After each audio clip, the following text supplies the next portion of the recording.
Introduction. Do the Knights of Westeros truly grasp the art of war? Allow me to enlighten you.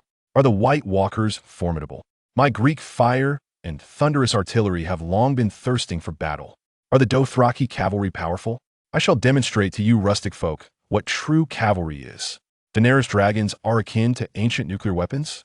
My triple crossbows and enemy-slaying bows will send you soaring to the moon. I am the Peach Blossom Stone, Cog and Bogda. ***. Main Volume, Volume 1. The Eastern Monsters Approaching. Preface 1. Year 297 of Aegon's Conquest. October 18th. The mornings over the Dothraki Sea always dawn early. As sunlight cascades upon the tops of the felt tents, a sprawling encampment of nearly thousands of tents, capable of accommodating tens of thousands of souls, awakens beneath the clouds. Elders tend to milking cattle and sheep, women prepare meals, children gather dung to fuel their fires, and men wash their beloved warhorses. Within a grand tent, a guest of the Dothraki, the relative of Khal Drogo, and the second son of the Mad King, Viserys Targaryen, is lamenting to his servant, Varys, over breakfast. Another day of blood pies, black sausages, roasted meats, beet soup, and some unidentifiable animal entrails. It's utterly nauseating. The consequence of consuming these so-called foods daily is that the ancestors of House Targaryen would rise from their graves, cast aside my belly, and wash me with holy water to rid me of this filth and stench. What is this beverage? Fermented mare's milk, peppered beer, poppy wine. These Dothraki savages will never comprehend what is refined, what is civilized, what constitutes food. They deserve to scavenge for worms in the grass like dogs. Viserys scoffed at the fare before him. A delectable onion cheese with eggs, pigeon meat pies, roasted apples infused with cinnamon, a thick barley venison stew, a salad of beets garnished with crushed nuts, honey garlic snails for dessert, and finally, a drink of milk mead or golden sweet wine. Now, that is befitting of my station. Were it not for the restoration of my house, I wouldn't wish to remain among these savages for a single moment, he declared, gesturing emphatically. In a month we shall arrive at the holy city of Ves Dothrak. I trust you can endure until then, Varys urged in a hushed tone. I am well aware. I have waited for over a decade. Another half-month is of no consequence. Viserys pointed outside the tent. Varys, there are over 90,000 Dothraki warriors. As per Khal Drogo's promise, he will lend me 10,000 warriors to support my return to Westeros and reclaim King's Landing. The valiant Dothraki warriors will fight for House Targaryen. However, my lord, Varys has heard troubling news these days. Varys replied, his expression uneasy. What news? It better not interfere with my plans. Viserys frowned as he took a sip of the peppered beer. Varys has learned that the Dothraki face formidable foes this time. They have suffered many defeats and may not provide you with much support. Viserys let out a cold laugh. Defeats are the Dothraki's concern, not mine. This time, they have assembled an army of 90,000. Consider it. Westeros has never mustered so many soldiers at once. It is quite a spectacle, is it not? The Dothraki are as numerous as rabbits on the plains, and I require merely 10,000 warriors, as promised by Khal Drogo. My lord, Varys believes that Khal Drogo may not. I have wed my sister to him. Can he renege? The noble House Targaryen shall not accept such an insult. Think about it. The Dothraki also desire to pillage Westeros, and I have provided them with a better reason to assist in restoring House Targaryen. Viserys took another sip of the peppered beer. I offer a sister and receive an army. The Dothraki gain riches, while I gain a throne. It is a fair exchange, is it not? But my lord, enough. Viserys waved his hand, cutting off Varys. I am the son of Aerys Targaryen, the sole legitimate heir to the Iron Throne. The people of the Seven Kingdoms are tirelessly sowing the banners of the true dragon, awaiting my return. Victory is imminent. Honor is within reach. I promised Illyrio that upon reclaiming the Iron Throne, he would be appointed as the Master of Coin. I can also promise you the position of Courtmaster. Yes, my lord, Varys replied, bowing his head. Now, I shall pay a visit to my beautiful sister and her husband, and perhaps observe my future army. Varys hesitated for a moment before speaking. My lord, actually Khal Drogo and his army departed at dawn 2 days ago. Viserys froze. Why was I not informed? You have been residing in the tent these days. The Dothraki, aside from delivering food, have ignored us. Your sister, Princess Daenerys, instructed us not to inform you. With a loud crash, a wine cup shattered against Varys' forehead. Viserys' face flushed with rage. He had been indulging in the company of two handmaidens sent by Khal Drogo, and he understood that the Dothraki warriors had left. Khal Drogo had deemed it beneath him to inform him, while Daenerys had wished to keep it from him. How dare she act thus, no longer fearing the awakening of the dragon's wrath? Viserys said darkly, "I shall bring victory back to you, my wife." This was what Drogo had said to Daenerys before leaving. She knew that just 3 days prior, Khal Drogo had convened with other Khalasars throughout the night and left with over 90,000 Dothraki warriors to confront the enemies approaching from the east. Enemies from the east? What powerful tribes exist in the east? Aren't the Dothraki the rulers? Daenerys pondered, perplexed. She only knew that the most powerful nation on the continent of Essos was the Dothraki and had never heard of any formidable peoples in the east. Daenerys was engaged in learning to sew colorful leather vests with Doria, an essential skill for Dothraki women, to craft a belt for her man. Since marrying Khal Drogo, she had diligently endeavored to learn the ways and culture of the Dothraki, hoping to fulfill her duties as a wife, a competent Khaleesi. A commotion erupted outside, causing Daenerys to furrow her brow as an unwelcome voice reached her ears. Viserys pushed past the guards who obstructed him and entered the grand tent, followed closely by Ser Jorah Mormont. "Daenerys, how dare you do this? Why was I not informed of Khal Drogo's departure? He took away my soldiers. Why was I not told?" Viserys glared at Daenerys with a darkened expression. "First, I must correct 2 errors in your inquiries, my brother," Daenerys replied, her eyes betraying a hint of panic. "First, Khal's departure is a matter of internal Khalasar affairs and does not require your notification. It is a Dothraki matter. Second, the 10,000 warriors have not yet been delivered to you. They're not your warriors yet. They remain Khalasar warriors, not yours." "Are you insulting me? You marry Khal Drogo and dare to disrespect me? Disrespect the rightful heir to the 7 kingdoms. Who do you think you are?"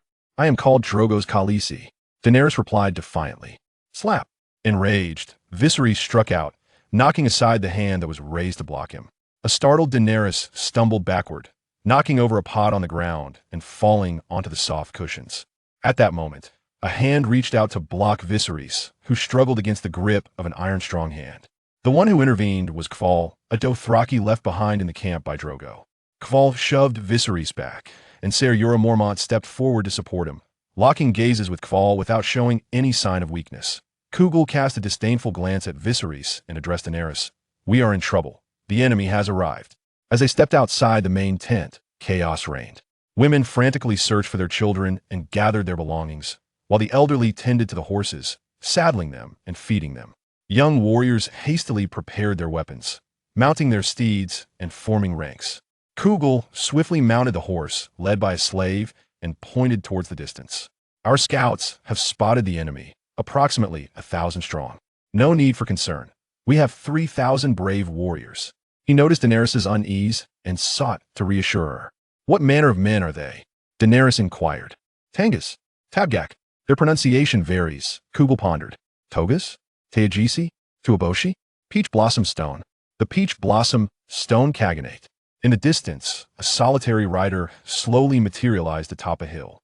Clad in chainmail and a leather jerkin over his armor, he silently observed the tumultuous Dothraki camp. Behind him, more riders emerged, swelling to a formidable 1,000. This was a Mongolian contingent of 1,000. As a piercing horn echoed across the camp, the Dothraki assembled with remarkable speed. 3,000 warriors surged forth, resembling a tidal wave as they galloped out of the camp, emitting fierce battle cries. The Mongolian captain watched the advancing Dothraki with a cold smile, issuing a command. Shortly thereafter, over 200 mounted Mongolian cavalry split from the main body, maneuvering to the rear, while the remaining forces swiftly organized into 3 columns. As the Dothraki warriors drew within 150 meters, many began to unleash arrows upon the Mongolians. The air filled with the sound of whistling projectiles. Although several Mongolians fell, the Dothraki lacked unified command and coordination, their attacks sporadic and insufficiently powerful. Many arrows were tipped with bone or stone. Coupled with the Mongolian cavalry's armor and round shields, the losses were minimal. As the Dothraki closed the distance, a sharp whistle pierced the air from the Mongolian ranks. Almost 1,000 Mongolian cavalrymen, in perfect unison, drew their composite bows, unleashing a hailstorm of arrows upon the unarmored Dothraki warriors. The cries of the Dothraki melded into a cacophony as hundreds toppled from their mounts. The already disordered formation became further compromised, their advance faltering, though most of the cavalry continued to push forward. As the Mongolian cavalry retreated while firing, their shooting speed was astonishing, 5 seconds per volley. After 3 volleys, over 500 Dothraki lay slain, and the remaining warriors grew increasingly frantic, spurring their horses in a desperate bid to reach the enemy lines. The Mongolian cavalry remained unfazed, continuing to shoot while retreating. More Dothraki fell, and the ground was littered with their corpses. This cannot be. I've never witnessed such tactics. These foes are ferocious. After suffering nearly 800 or 900 casualties, the Dothraki began to realize their predicament. Their morale waned, and the speed of their horses slowed. Some even turned to flee. Just then, a brief whistle sounded, 2 short notes followed by a long one, and the Mongolian ranks erupted, splitting to reveal heavy cavalry arrayed in formation. These Mongolian heavy cavalrymen donned a layer of chainmail beneath their scale armor, their faces obscured by helms with only their eyes visible. Armed with lances, even their steeds were clad in protective gear. They formed 5 units of 50 riders each, spaced 20 meters apart. The first unit of heavy cavalry began to trot, then gradually accelerated into a gallop, forming an inverted V shape. The subsequent units followed suit in synchrony. Ula! The Mongolian heavy cavalry let out a blood-curdling roar as 50 riders crashed into the Dothraki lines. The clash of horses and men resounded, weapons clanged, and the Dothraki's cries merged into a single wail. The Mongolian lances pierced through many Dothraki, some even impaling 2 at once. The Dothraki's curved blades were ill-equipped to counter the onslaught. The Dothraki cavalry was thrown into disarray as the first wave of Mongolian cavalry decimated over 50 warriors, who swiftly retreated to regroup. Before the Dothraki could regain their composure, the second wave of Mongolian cavalry struck, employing the same tactics to deadly effect, claiming over 40 more lives. Waves of cavalry surged forth, relentless in their assault. Meanwhile, the remaining Mongolian cavalry unleashed a continuous barrage of arrows upon the flanks of the Dothraki. As more Dothraki warriors fell, the chaos escalated. Some fired back at the Mongolian flanks, others scattered in panic, while a few continued to charge, brandishing their scimitars. The Mongolian cavalry maintained their distance, raining arrows upon the pursuing Dothraki. The central line of the Dothraki was strewn with corpses and dying horses. Although they had only lost 300, many were left pale and shaken, their courage shattered. When the 6th wave of Mongolian cavalry arrived, the Dothraki lines crumbled without resistance. The panicked throng retreated, colliding with one another in their haste. Witnessing the collapse of the Dothraki center, a sharp whistle rang out from the Mongolian ranks. Upon hearing the signal, the Mongolian cavalry stowed their bows, brandishing shields, sabers, maces, and clubs as they charged the disoriented Dothraki. The Dothraki found no opportunity for resistance. In the close-quarters combat, their erratic arrows found little mark, and even when they did strike, they failed to inflict significant damage upon the armored Mongolian cavalry. In the melee, the Dothraki remained at a disadvantage, too scattered and disorganized. Each Dothraki warrior found themselves beset by 2 or 3 Mongolians, leading to many being bludgeoned with clubs, sliced open with sabers, or merely fortunate enough to suffer a shattered shoulder from a mace, screaming in agony upon the ground. Yet, amidst the chaos, a few Dothraki warriors displayed remarkable skill, dispatching multiple Mongolian riders, while others, despite grievous wounds, fought valiantly to drag Mongolians from their mounts, biting and striking with their fists. Still, these acts of defiance were insufficient to stem the tide, as the Dothraki fell like grass before the scythe. Kugel evaded a Mongolian saber with a backward lean, countering with a strike that sent the assailant crashing to the ground.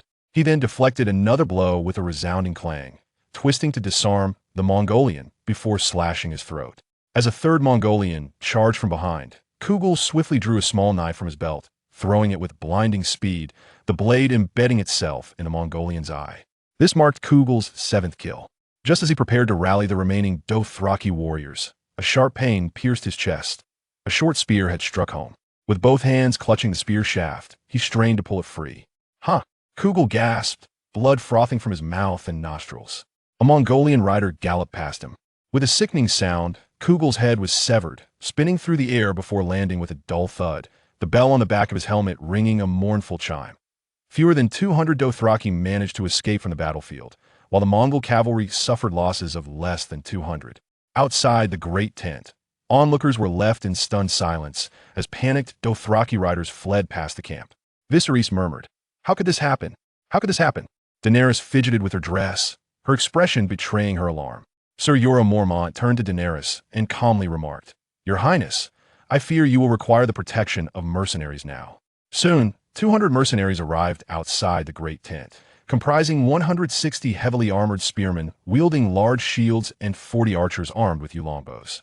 They were the guards gifted to Daenerys by Illyrio Mopatis. Jorah Mormont directed them to form a barricade around the tent using overturned wagons, piled high with various debris to create a wall nearly 3 meters tall.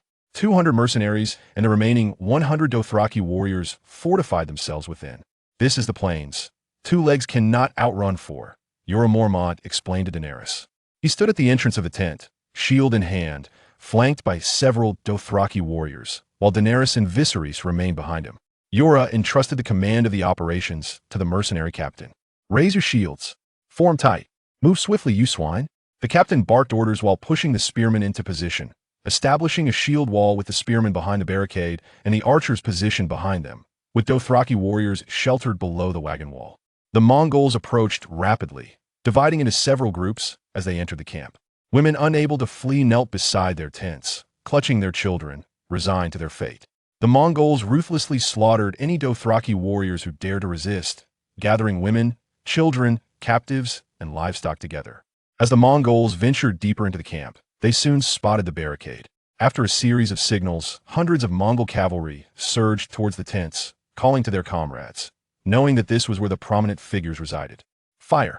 The 40 archers drew their longbows and unleashed a volley of arrows into the onrushing cavalry. The glinting arrows struck into the ranks of the Mongols, but due to the spacing between the riders and the strength of their armor, only 7 or 8 fell. "Shoot the horses. Keep firing," the captain shouted, drenched in sweat.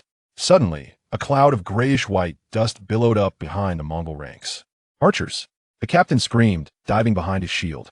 The barbed arrows rained down like hail, striking against the shields with a relentless clatter.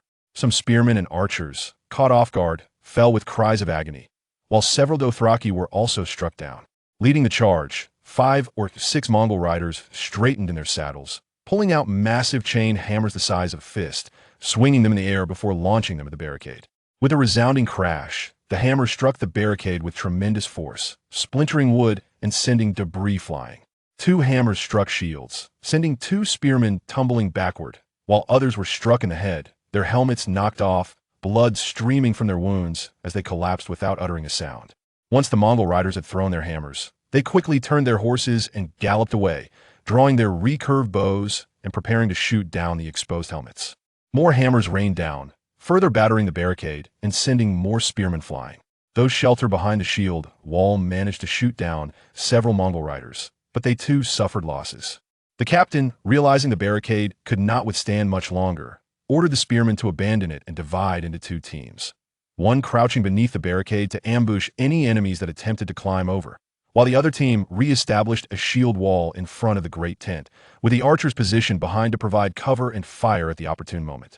Seeing this, the Mongols did not immediately charge, but instead began to unleash a concentrated volley of arrows. Rows of barbed arrows fell like a storm upon the mercenaries behind the barricade. Due to the angle, those crouched beneath the barricade were unharmed, while those behind the shield wall endured the relentless barrage, the sound of impacts testing their resolve. Dozens of Dothraki fell to the ground. The Mongolian archers seemed inexhaustible. After 11 waves of arrows, the mercenaries behind the shield wall were nearing collapse, many turning pale, their fingers turning white from strain as arrows lodged in their shields. Dozens of Dothraki also perished. Suddenly, a deafening crash echoed as one of the lower wagons was violently pulled away from the barricade, sending up a cloud of dust and creating a large gap. The Mongols, under the cover of arrows, had approached the barricade and ensnared the wagon with lassos, using a team of horses to drag it out. The captain's face paled as he realized his grave error. With several more thunderous impacts, additional wagons were pulled from the barricade, creating even more gaps. A hail of arrows followed, cutting down the unprepared mercenaries. An arrow struck the captain in the chest, but his armor mitigated the wound's severity. He broke off the exposed shaft and, kicking and shouting at the panicked mercenaries, ordered, "Form up, block the gap." The remaining mercenaries sprang into action, but a few hammers flew in from outside the gap, striking down several unsuspecting mercenaries. The impact of the hammers dented their protective armor, causing one mercenary to cough blood as he staggered to his feet, leaning on his spear, only to collapse after a few steps. Soon, dozens of Mongol riders charged in, wielding curved swords and round shields, crashing into the mercenaries' spear and shield formations. The two sides collided, the Mongols pushing with their shields while thrusting their swords into any exposed areas of the mercenaries. The mercenaries formed two lines. The front row thrust their spears downward while the second row continuously struck at the Mongols. For a time, over 200 rough men were pressed together, drenched in sweat. The sounds of blades piercing flesh and the cries of fallen men merged into a cacophony, with casualties on both sides, yet positions were quickly filled as others stepped in. Many Mongols climbed over the remaining intact sections of the barricade, but they were shot down by the archers and Dothraki, leaving numerous corpses behind. The Mongols soon targeted the rear ranks of the mercenaries, and after several rounds of fire, the mercenary archers and Dothraki could no longer hold their ground and retreated into the great tent. Taking advantage of the moment, the Mongols ascended the barricade to commence their assault. Outnumbered, the mercenaries and Dothraki were gradually forced back, the gaps widening as more Mongols surged in. Several towering Dothraki fell back a few steps before sprinting forward with a fierce cry, leaping onto the shoulders of the mercenaries to plunge into the Mongol ranks. With savage fury, the Dothraki warriors wielded their curved blades, sending blood spraying as they cut down the unsuspecting Mongols. The mercenaries seized the opportunity to charge forward, thrusting their spears and forcing the Mongols back through the gap, while those atop the barricade were also driven down. After the Mongols withdrew from the cartwall, there was a period of unsettling silence. Just as the onlookers entertained a flicker of hope that the Mongols had retreated, a cacophony of crackling sounds reached their ears, followed by a thunderous clamor as the remaining carts were dragged away by the Mongols, billowing clouds of smoke that obliterated the cartwall. Everything in front of the great tent was laid bare, with the remaining mercenaries and Dothraki gathering before the tent, each gripping their weapons tightly. As the smoke gradually dispersed, a formidable formation of over 100 Mongol Ghulam heavy infantry appeared outside. Each soldier donned a Turkish-style chainmail coif, their faces obscured, and they were clad in finely crafted steel scale armor. Armed with Cossack sabers and spiked war axes, they held gilded round shields in their right hands. There was no attack, no battle cries, no rain of arrows. The Ghulam heavy infantry stood motionless, their cold gazes fixed upon the assemblage before the tent. The armor and weaponry glinted ominously in the sunlight, casting a shadow of dread. The mercenaries and Dothraki dared not move, instinctively drawing closer together in a show of solidarity. Time seemed to stretch endlessly. Perhaps it was merely the duration of a cigarette, or perhaps just a few minutes. Under the chilling scrutiny of the Ghulam heavy infantry, an intangible pressure began to seep through the crowd, their shadows looming larger, akin to dark clouds suffocating the air, rendering breath and thought nearly impossible, as if their very blood had congealed. Suddenly, a collective cry erupted from 20 or so Dothraki, unable to withstand the mounting pressure, charging towards the ranks of the Mongol Ghulam infantry. The sunlight above flickered ominously, and a mist of blood enveloped the scene as the heads of the Dothraki warriors, adorned with braids, soared into the air. The Ghulam heavy infantry moved in silence, their iron-shod feet treading over the fallen bodies. Witnessing the blood-soaked Ghulam advancing with grim determination, many mercenaries felt their legs weaken, with some nearly succumbing to tears. The mercenary captain, in a near-desperate roar, commanded, "Stay close. Stay close. Archers, fire." The archers unleashed a flurry of arrows, but most were thwarted by shields. Even those that struck found their targets, swiftly replaced by others. The front line of Ghulam pressed forward, using their shields to batter against the mercenaries' large shields, while their sabers swiftly pierced beneath the edges. Meanwhile, the rear ranks unleashed short javelins into the fray. The mercenary archers and Dothraki suffered grievous losses, some even pinned to the ground by the javelins. The Ghulam heavy infantry continued their relentless assault, delivering shield bashes, thrusts, and slashes. The air was filled with the wails of the wounded, as mercenaries fell in layers, blood spraying skyward before descending like rain. Is this the end? Will we perish here? This thought flitted through nearly everyone's mind. Stirred to ferocity, the Dothraki launched themselves at the Ghulam, attacking with wild abandon. Even with severed arms or shattered innards, as long as they drew breath, they would fight their enemies, using teeth and heads as weapons when deprived of arms. The mercenaries, despite being felled to the ground, clung to their foes, striving to create opportunities for their comrades. Though the mercenaries in Dothraki stood resolutely against the Ghulam heavy infantry, refusing to yield an inch, they were gradually forced back toward the great tent.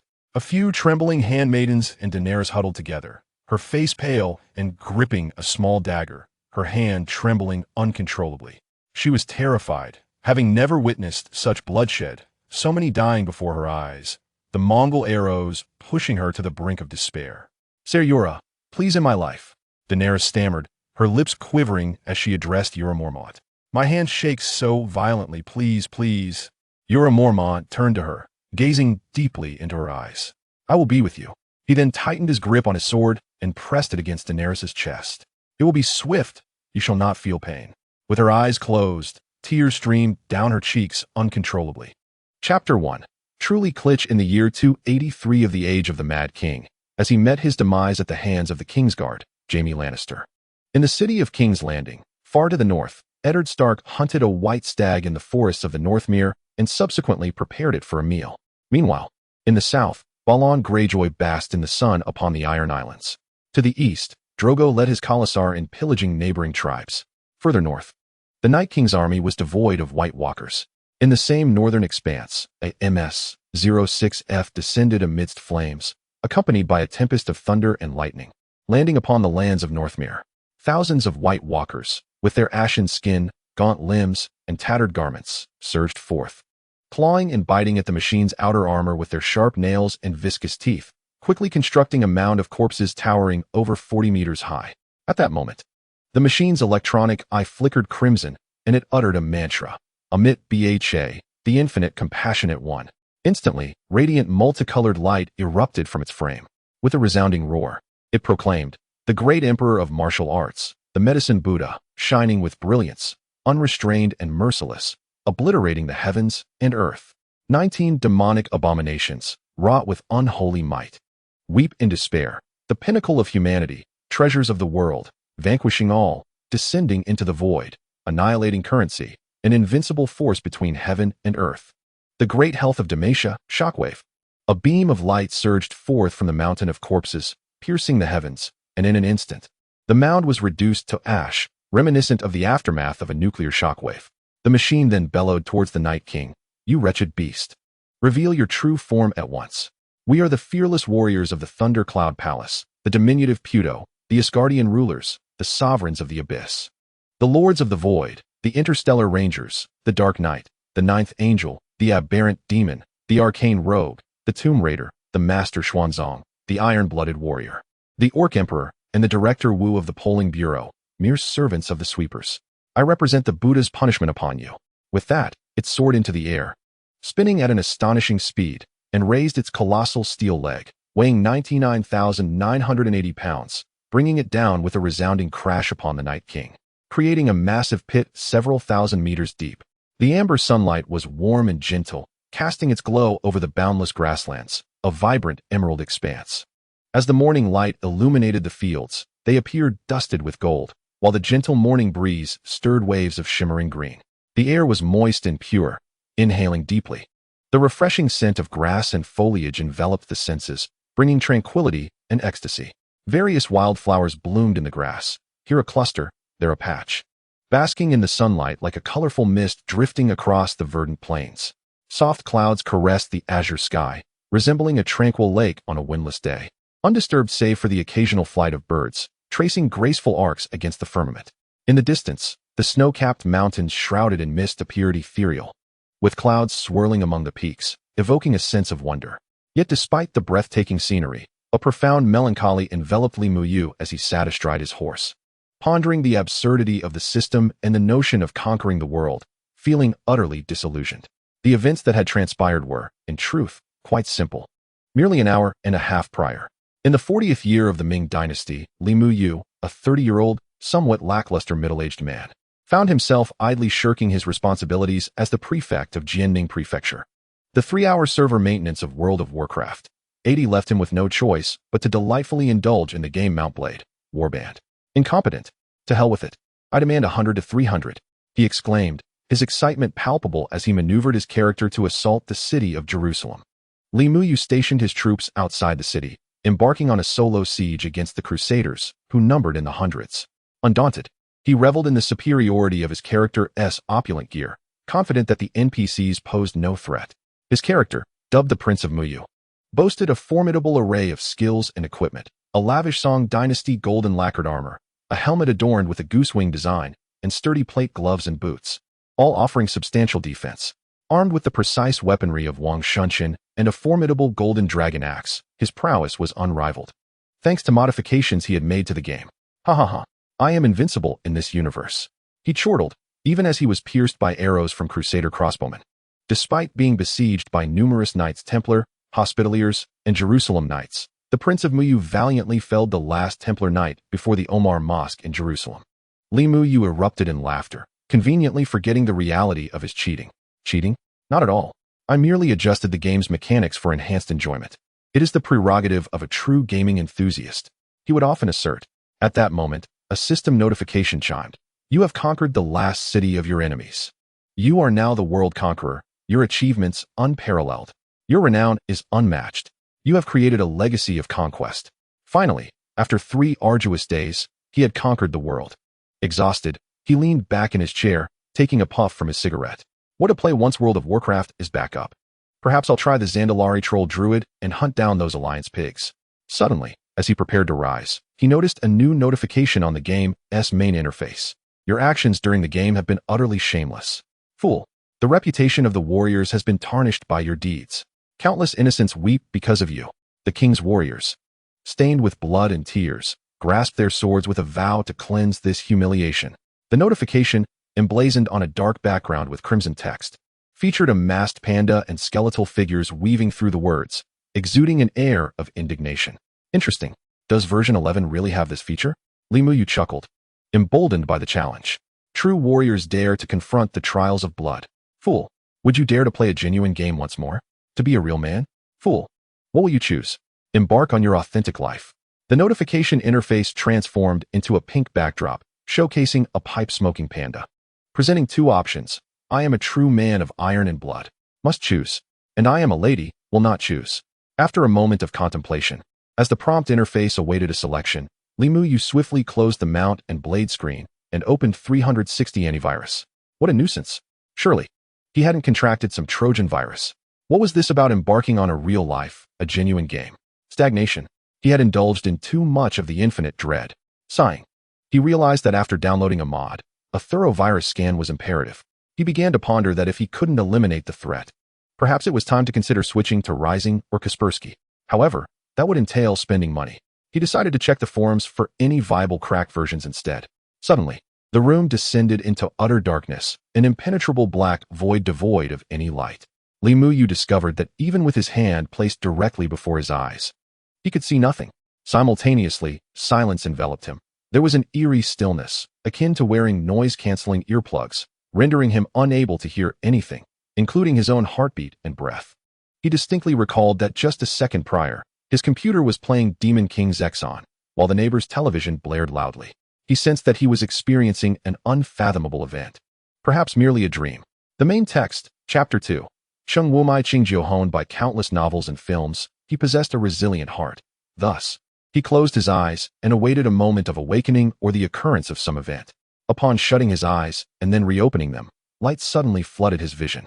Li Muyu found himself in a spacious white hall adorned with Ionian columns, Roman arches, and elongated windows that cast dim light throughout the room.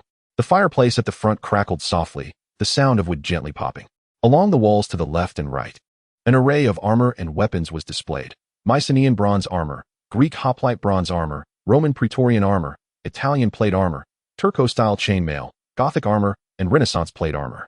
As a moderate military enthusiast, Li Muyu had previously only gazed upon their images in books and online. Now, confronted with the tangible artifacts, his gaze was irresistibly drawn to them. Fascinating, indeed. Just as Li Muyu was engrossed in his observations, a voice emerged from behind him. Turning around, he beheld a panda clad in a Hawaiian floral shirt, gray beach shorts, and flip-flops, adorned with several heavy gold chains around its neck. The panda's hair was dyed in a riot of colors, resembling a non-mainstream ruffian from the urban fringe. I am the master here, Cheng Wu Mai Qingjiu. You are quite fortunate. You have been chosen for a trial. By the way, you may address me as such, the panda declared.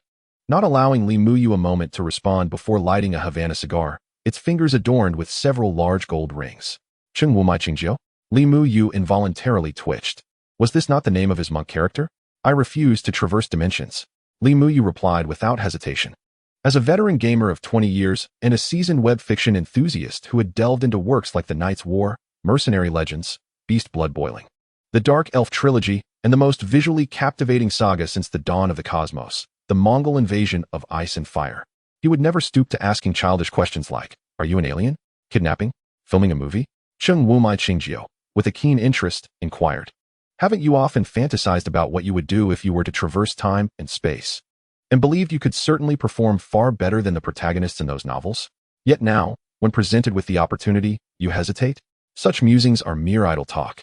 Anyone can indulge in unrealistic dreams. When true traversal occurs, I suspect that no rational individual would simply abandon everything: parents, friends, loved ones, emotions, identity, and status. This is indeed a formidable challenge. Cheng Wu Mai Qingjiu regarded Li Muyu with a serious expression, then offered a gentle smile. In truth, foolish boy, you possess only two options. 1. Accept. 2. Accept with joy. Is this considered coercion? Cheng Wu Mai Qingjiu exhaled several rings of smoke. To put it simply, this is a task. You are to be bestowed with a conquest system and tasked with conquering a world, a real world. Should you succeed, you will be able to return home, and rewards await you. You will encounter injuries, face death, and experience various circumstances. Should you perish, there will be no divine resurrection or any such nonsense. Failure or death will manifest as follows, Cheng Wu Mai Qingjiu said, as he approached with a suit of armor, gently tapping it. In an instant, the iron armor corroded and vanished at an astonishing speed, reducing to dust. Li Muyu swallowed hard. Why choose me? Look, I am merely a young man, standing at 1 m, weighing 80 kilograms, teetering on the edge of obesity, with an unattractive appearance. My moral standing is questionable. My family possesses no surplus wealth, and I spend 70% of my life indoors as a recluse. I have never even killed a chicken, and my courage is minuscule. Furthermore, I cannot brew wine, forge steel, create perfumes, or copy texts. To put it bluntly, consider me inconsequential. Cheng Wu Mai Qingjiu seized a German hand sword. Executing a few elegant flourishes, the blade slicing through the air just a few centimeters from Li Muyu's forehead. Li Muyu could feel a rush of air striking his brow, and a few strands of hair fell onto his nose, causing him to shiver and break into a cold sweat. How extraordinary! I suddenly feel invigorated. No obstacle can deter me. My blood is boiling, truly a miracle. This sensation is akin to that of the one who parted the Red Sea. Please, bestow this challenge upon me. I have longed for a chance to traverse time and space. Thank you for granting me this opportunity, Li Muyu declared with noble fervor. I am delighted that you have accepted the task, Cheng Wu Mai Qingjiu remarked, scrutinizing Li Muyu intently. With a snap of his fingers, the surroundings began to transform into Li Muyu's room, as if the very fabric of time had been halted. The standing Li Muyu, the smoke rising from his cigarette, and a fly buzzing past the computer screen were all frozen in time, utterly motionless. You may rest assured, biologically, your body remains alive. The passage of time in your world has nearly ceased. Regardless of how long you spend in the other realm, be it 10 years, 20 years, or a century, your world remains in an eternal moment, allowing you to return at any time to resume your life. The rewards are quite bountiful. Very well, Li Muyu replied, casting a peculiar glance at his frozen self in front of the computer. Before the traverse, could you grant me a few advantageous abilities? Li Muyu inquired. What do you desire? A magical sphere? No, you are overreaching. Cheng Wu Mai Qingjiu shook his head. A halo? A strike? Li Muyu beamed with delight. Such things do not exist. Cheng Wu Mai Qingjiu's expression darkened. Industrial Fundamentals, Jilin Edition Barefoot Doctor's Manual, 1980 edition, 100,000 Ys. 1970 edition Militia Training Manual, Practical Agriculture Water Conservancy, Rinjiao edition Self-Study Series for Knowledge Youth, Primitive Steelmaking, Crude Ammonia, Manifesto, What to Do. Complete works of the Great Ancestor in 5 volumes, and also Youth Agricultural Science Experiments. Li Muyu's eyes sparkled with excitement. None of that. Are you planning a rebellion? Cheng Wu Mai Qingjiu gritted his teeth. What is the point of crossing over without anything? How absurd, Li Muyu retorted. I shall retain the protagonist's data modified by the magical sphere for you, along with a few surprises. However, the system's usage is for you to explore. I shall not divulge anything, Cheng-Wu-My-Qing added. How does the system manifest? To what world will I be sent? What must I do initially? Are there rewards? Li Muyu pressed on. Research it yourself, you clueless fool. Fine, how do I traverse? A circular ring emanating a faint blue glow appeared on the ground. After a moment of hesitation, Li Muyu leaped into the ring. Yet it did not vanish as imagined. Instead, it slowly engulfed him like a quagmire. 2 minutes later, it reached his instep. After 10 minutes, it reached his knees. 20 minutes later, it came up to his waist. Why is this taking so long? At that moment, Li Muyu turned back to say something. He saw Cheng-Wu-My-Qing, cigar in mouth, headphones on, practicing rap. If my sister comes to see me, don't take the small road. For there are many on the small road. I'm afraid she'll sprain her ankle. If my sister comes to see me, don't take the train. For there are many rascals on the train. I fear she might be touched by them. If my sister comes to see me, don't take the plane. For there are many wealthy people on the plane. I fear she might end up with them. If my sister comes to see me, let her come from that dream, where she can do whatever she wishes. 50 minutes later, as the water threatened to submerge his mouth, Li Muyu shouted with all his might, I have one last request. Speak it, Cheng-Wu-My-Qing replied. My Battle.net account is XXXX, and the password is XXXXX. Please help me recharge my World of Warcraft account for 2 years. Get lost. Why do I feel like a piece of toilet paper? Used and discarded? It is quite distressing. Accompanied by a stirring drumroll, at 3:52, Order of the Generals commenced. Set against the backdrop of Wang Kuwei's oil painting's vast prairie, national grief, horse trampling the Huns. A passage appeared before Li Muyu's eyes. For whom does the bell toll? Why do we fight? In a world where the chariots clash and banners flutter at the heart of the realm, summoned by the Emperor's decree to the northern city, one can become the towering pillar of the Song dynasty, taming the tempest, or reign as a sovereign over the grasslands, a hero akin to the legendary archer. You may embody the warrior of Christ, safeguarding the holy lands, or stand as the valiant champion of Allah, the lion of the Arab world, galloping across Eurasia, sailing the vast seas, amidst the tumultuous tides of the 12th century, in a realm rife with the glint of blades and the clamor of drums. Wield your brush to craft a world of your own, inscribing your own epic tale of heroism. In this era of swirling fortunes, as the drums summon the generals to arms, the narrative unfolds. Chapter 3. The magnificent charge of the cavalry amidst the mechanical electronic sounds. Li Muyu found herself bewildered, questioning how she had defaulted into this scenario. A sudden wave of dizziness overcame her, and upon regaining clarity, she discovered herself amidst the vast grasslands.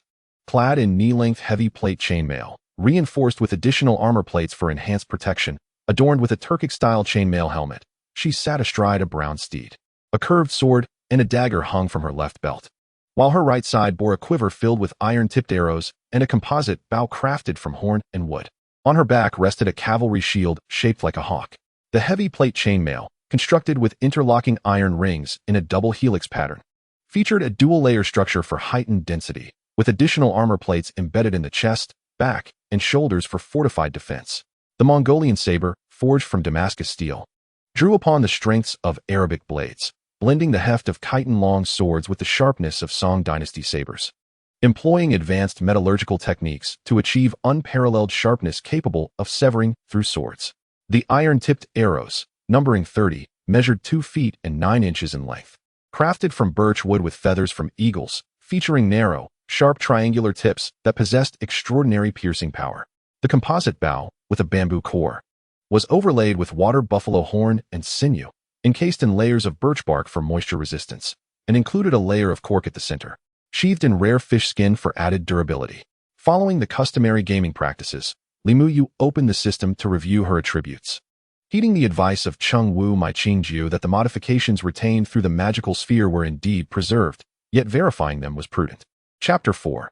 The initial gift package. With an air of elegance and skillful archery, the youth thrived in the chase. Adorned with dual quivers, the bow was elegantly strung. The beast thrived on the lush spring grass, as the arrows soared across the plains. Morning found them at the Yinmen Pass, while evening brought them back to the bustling tower. The stone bridge bore witness to their might, startling the unsuspecting birds. The Han and Xiongnu had yet to comprehend the threat, as border towns frequently fell to chaos, leaving a single white feather as a token. Li Muyu prepared to divide the spoils. With a resounding thud, the nearest native was caught off guard, suffering a fatal blow, his blood and brains mingling as he fell back. In quick succession, a second arrow found its mark, sending another native tumbling from his mount with tremendous force. The third native, clearly more cautious, took cover beside his steed as Li Muyu drew her bow, poised to release another arrow. As Pincushion skillfully dodged 3 or 4 arrows, the distance between the two adversaries diminished. Narrowing his eyes, he nocked another arrow and released it with a swift whoosh. This time, his target was not a person, but a horse, the arrow piercing directly into its chest. The struck horse let out a mournful cry but continued to gallop, blood streaming from its mouth and nostrils. Suddenly, its legs buckled, and with a resounding thud, both it and its rider tumbled to the ground, leaving a deep gash in the grass. Drawing his curved blade, Pincushion turned his horse and charged forward. The fallen native, disregarding his injuries, scrambled to his feet and attempted to flee. In a flash, the blade gleamed as it severed the man's head, which flew skyward, blood spraying forth. The headless body, propelled by inertia, stumbled a few steps before collapsing with a heavy thud. To Pincushion's surprise, he felt no discomfort after his first kill. Instead, an inexplicable thrill coursed through him. Could it be that he possessed a latent penchant for violence? Shaking his head, he dismounted and searched the corpse. Finding only a few weapons, some food, and fresh water, hardly anything of value, he certainly wouldn't strip the man of his trousers. Who were these impoverished souls? As he drank the seized water, he pondered the identities of the fallen. Observing the distant heads, he noted their black hair braided with bells, clad in rags. Were they not the Dorsai? Ah, yes, the Dorsai visitors. So this was the land of ice and fire, the territory of the Horse King. He wondered if the Horse King had wed the Dragon Queen yet. Suddenly, Pincushion paused, as a delayed system notification emerged in his consciousness. Player has completed the novice task, earning a reward of 100 coins. Player has received task rewards, 2 novice golden gift packs. After the announcement, he noticed a group of about 50 to 60 Mongolian herdsmen approaching, consisting of men, women, young, and old, all mounted on horses and pulling several large carts laden with household goods. The elder among them approached and bowed, saying, "Greetings, Biechi leader. May the eternal sky witness your victory." Pincushion waved his hand, gesturing for them to proceed as they wished, and with eager anticipation, he rubbed his hands together, unable to contain his excitement as he opened the first novice golden gift pack. "Congratulations, you have obtained a Don horse and an Akeltech breed. You may use these 2 breeds as cavalry replacements for your faction S horses. Don horse, with a shoulder height ranging from 151 centimeters to 157 centimeters. This breed is robust and tall, with a fiery red and golden coat, exceptional stamina, adaptability, and keen reflexes. It is a hybrid of Mongolian, Akeltech, and Arabian bloodlines. Divided into 2 types, the Eastern type, which is swift and suited for riding, and the Western type, which possesses a solid build and is suitable for both riding and draft purposes. Akeltech, standing between 155 centimeters and 162 centimeters tall. This is the sole descendant of the purebred ancient Turkmen horse, known for its remarkable speed, outstanding endurance, and intelligence, making it easy to train and aesthetically pleasing. Would you like to redeem this now? Pincushion contemplated for a moment, but ultimately decided against redeeming the gift pack, as it held little value for him at the present time. He took another look at the golden package for novice players.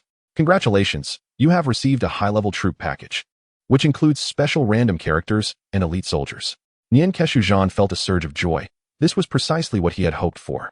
With elite soldiers in hand, he could easily command respect from his adversaries. He hurriedly chose to redeem the reward.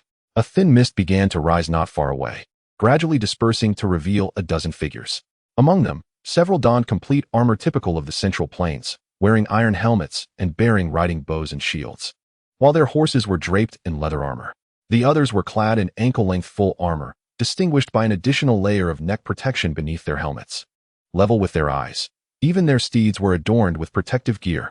These cavalrymen wielded lances, iron clubs, and blunt weapons. From the crowd, one individual spotted Pincushion, dismounted, and approached with a respectful bow. The elite guard of the Jin dynasty, led by the valiant Wanyin, pays homage to the Grand Marshal. Chapter 5. Iron Floating Tower and Elite Guard. The Jurchen Heavy Cavalry, known as the Elite Guard. The Iron Floating Tower. The Elite Guard's equestrian skills rated at 6.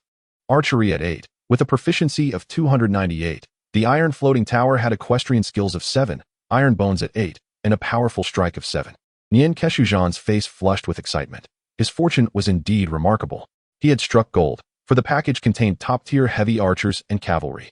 Although the elite guard could not compare to the Khitan Eagle Riders, whose archery proficiency stood at 320, their defensive capabilities were superior, as both horse and rider were armored. In the game, if a team boasted a significant number of these two types of cavalry, the battles would undoubtedly be one-sided, with the enemy suffering the consequences. If one commanded hundreds of iron floating towers, it would be possible to dominate all the way to Europe. The elite guard, known as the Jurchen Heavy Cavalry Archers, is referred to in Jurchen as Hajiminganbera, also known as the Purple Velvet, Fur, Army, or the Escort Army. Haji means intimate in Jurchen.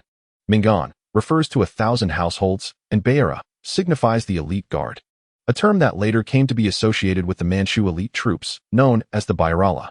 Historical texts, such as the comprehensive compilation of the Three Dynasties, record that Jin ruler Wanyan Liang commanded a personal army of 30,000 Jurchen troops, equipped with spears and halberds, all clad in purple velvet silk and iron armor, collectively referred to as the Purple Velvet Army. In the history of the Jin dynasty, this elite heavy cavalry unit was designated as the Dragon Soaring Escort Army. The Iron Floating Tower represents Jurchen heavy cavalry, also known as the Iron Floating Pagoda. The term pagoda derives from the Sanskrit word for tower. During the Jurchen invasions in the Song dynasty, this cavalry's helmet resembled a pagoda, constructed from overlapping iron plates that formed a conical shape, similar to the structure of a tower. Their armor was of chitin design, featuring long, overlapping plates, which further enhanced their resemblance to a tower, thereby earning the name Iron Floating Tower. The earliest recorded mention of the Iron Floating Tower appears in the record of the victory over the rebels, which states, Wuju led 3,000 armored soldiers, all heavily equipped, known as the Iron Floating Tower, also called the Chariot of 1,000 Households. The history of Song refers to the Iron Floating Tower as an undefeated army, exceptionally elite and invincible in battle. According to Yunlu Manchao, the enemy often employed sharp formations, retreating one line only to advance another, each line as formidable as the last, utilizing heavy troops to form circular formations to outmaneuver their foes. Should the enemy respond with a circular formation, they would dismount for foot combat, waiting for the enemy to retreat before mounting again to pursue. Aside from its formidable charge and attack capabilities, the Iron Floating Tower possessed another notable trait: in certain terrains unsuitable for cavalry, the Iron Floating Tower frequently dismounted to function as heavy infantry. Nyankashuzhan understood that the Jurchen's main cavalry force consisted of left and right-wing cavalry, rather than the heavily armored Iron Floating Tower. The so-called chariot horse was merely a term used by the Song to describe the Jurchen's light to medium cavalry, which often attacked from the flanks, resembling a hook. Heavily armored cavalry was prohibitively expensive and could not be deployed on a large scale. The Jurchen possessed only 3,000 cavalry, and their operational requirements differed significantly. The chariot horse could advance or retreat as needed, while the Iron Floating Tower, known for its exceptional combat and defensive prowess as heavily armored cavalry, had to establish a stronghold, advancing step by step, demonstrating unwavering resolve, with iron cavalry positioned on the flanks. As for the legendary Iron Floating Tower's linked armored horses, these were mere fabrications of romanticized novels. The compilation of the Northern Alliance of the Three Dynasties recorded that 3 iron floating towers would form a unit, connected by leather straps. In truth, this was a crude variant of the modern cavalry wall charge, a rudimentary attempt that lacked adequate drill. A total of 12 formidable cavalrymen from the Mengan escort army, among which were 8 iron floating towers, shimmered with a deep blue hue under the sunlight, leading Nyankashuzhan to feel that today was indeed a fortuitous day. Though their numbers were few, they could undoubtedly crush the opposition. He gazed upon the corpses on the ground, thinking, this is precisely what I meant. There is great potential here. Suppressing his excitement, Nyankashuzhan approached Wanyan Kwaidwan, scrutinizing the first summoned leader. Wanyan Kwaidwan was tall, with thick eyebrows and a striking handlebar mustache, bareheaded, clad in a white wrap robe with a high collar, wearing leather gloves and black boots. He had a quiver and a long knife at his waist, with a quiver for feathered arrows slung behind him, and a long spear, shield, and armor hung on another horse. A system notification indicated the arrival of an exceptional cavalry leader to your ranks. Character: Wanyan Kwaidwan. Origin: born of the Jurchen Tiger Division. The Jurchen nation, recruitable, has unlocked the potential to recruit characters from this faction, joining as a subordinate force to the Mongol tribe.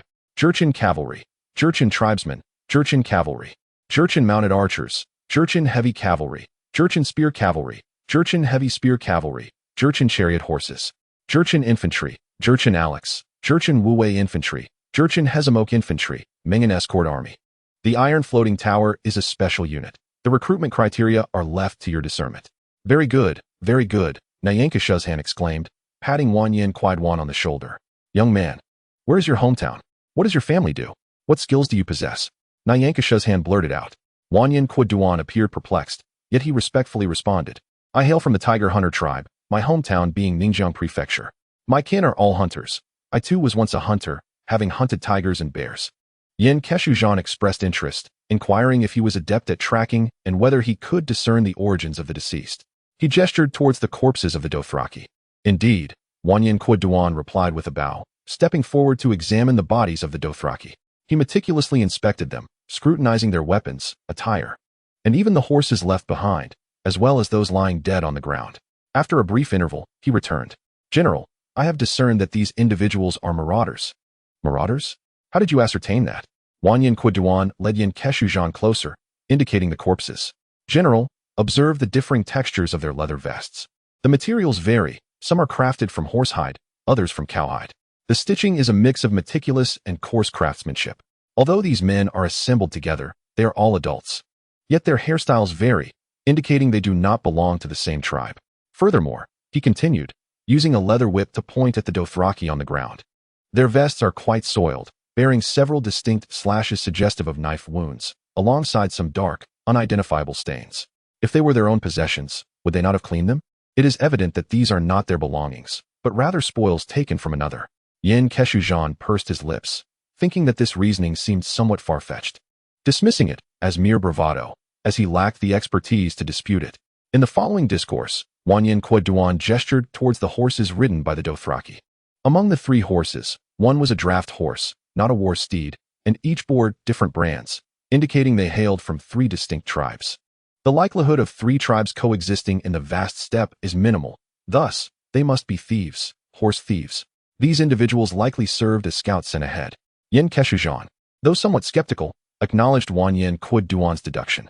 The term horse thieves triggered thoughts of bandits and the division of spoils in his mind, reminiscent of the numerous stories he had read in novels. Often, protagonists would cultivate land while simultaneously combating bandits, honing their martial skills while reaping unexpected fortunes.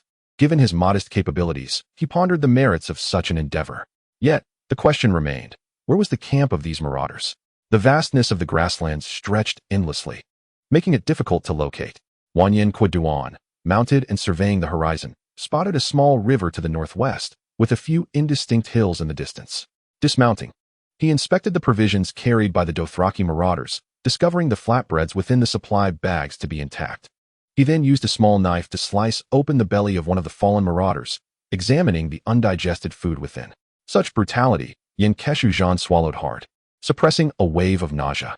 Wan Yin Quaidwan informed him that the food in the marauders' stomachs was not fully digested, and the supplies remained untouched, indicating they must have had breakfast before departing. It was now midday, suggesting that the marauders' camp lay within a half-day's journey, and it was essential that the camp be near a water source. The bandit camp lies to the northwest, a certainty for Wan Yin Quaidwan. Once the direction was established, Na Yin Keshujan commanded several members of the Hijia Ming and escort to remove their armor and vests, dispatching light cavalry to search the northwestern expanse. Subsequently, he recruited 20 Mongolian nomads with 100 coins as bounty. These nomads were merely equipped with horn bows, wooden long spears, and rudimentary iron crescent blades, making them a form of economical cavalry. Upon meeting Na Yin Keshujan, this newly appointed Mongol chieftain set them to work. The Mongolian herdsmen commenced the construction of a makeshift camp by the riverbank, unloading green salt, tea bricks, jerky, and millet from large carts. They prepared sustenance, erecting yurts on the grass with hammers and saws. Women tended to the Jurchen cavalry's steeds with bean cakes and fodder, while some young Mongolian herdsmen ventured out with bows and arrows to hunt. After shedding their heavy armor, the iron-floating monks either maintained their weapons or assisted the Mongolian herdsmen in their tasks. A few members of the Hijia Ming and escort stood guard at a distance. Na Yin Keshujan sat by the campfire, sipping tea and consuming milk curds, made by straining yogurt through cloth, allowing it to separate from the whey over several days before mixing it with butter and shaping it into portable, energy-rich spheres. Suddenly, he felt as though he were living in a dream. Everything felt surreal. How had he traversed through time, lacking any psychological preparation, he was confronted with a bleak existence.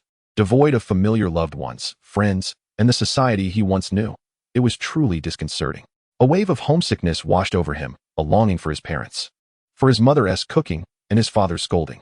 Approaching 30 and still achieving nothing, he recalled his father's disappointed rebukes and weary sighs during those aimless days. Kushu felt a pang in his nose, understanding that some things are taken for granted until they are lost, revealing their true value. Yet, the panda had mentioned that he could return, and he must return. Anyone who obstructed his path would be deemed an enemy. Wiping away a tear from the corner of his eye, he remembered his ex-girlfriend, who had married a national security officer and secured a job at a bank. He hoped she was thriving better than he was. Oh, he had almost forgotten that a time traveler could establish a harem. He glanced around, only to find the Mongolian women around him robust and hardy. Their faces flushed from the altitude, quickly losing his interest. The Dragon Queen, Cersei, the Stark daughters, and that which named Melisandre could all be seized to enrich his harem. And if he encountered any fair, well-endowed maidens, they too could be added. More was always better. A peculiar smile crept across Kushu's face. Yet he pondered. What was the current state of the Seven Kingdoms? He yearned to amass 1,000,000 warriors and cross the sea to Westeros, capturing all the maidens and their sisters. Indulging in one in the morning, another at noon, a third in the afternoon, and yet another by night. The thought alone was exhilarating, filling him with renewed vigor. As for the Dothraki, was that truly a concern? Kushu chuckled softly. A primitive nomadic tribe, steeped in barbarism, sustains itself on blood and forages. Impoverished and backward, lacking any sense of trade, still entrenched in the rudimentary practice of barter. They rely on their numbers to pillage indiscriminately, descending southward to barter with slave traders for supplies. This disorganized coalition of loosely affiliated tribes is devoid of discipline, culture, strategy, intelligence, and organization. Their equipment is woefully inadequate. They eschew armor and lack heavy cavalry.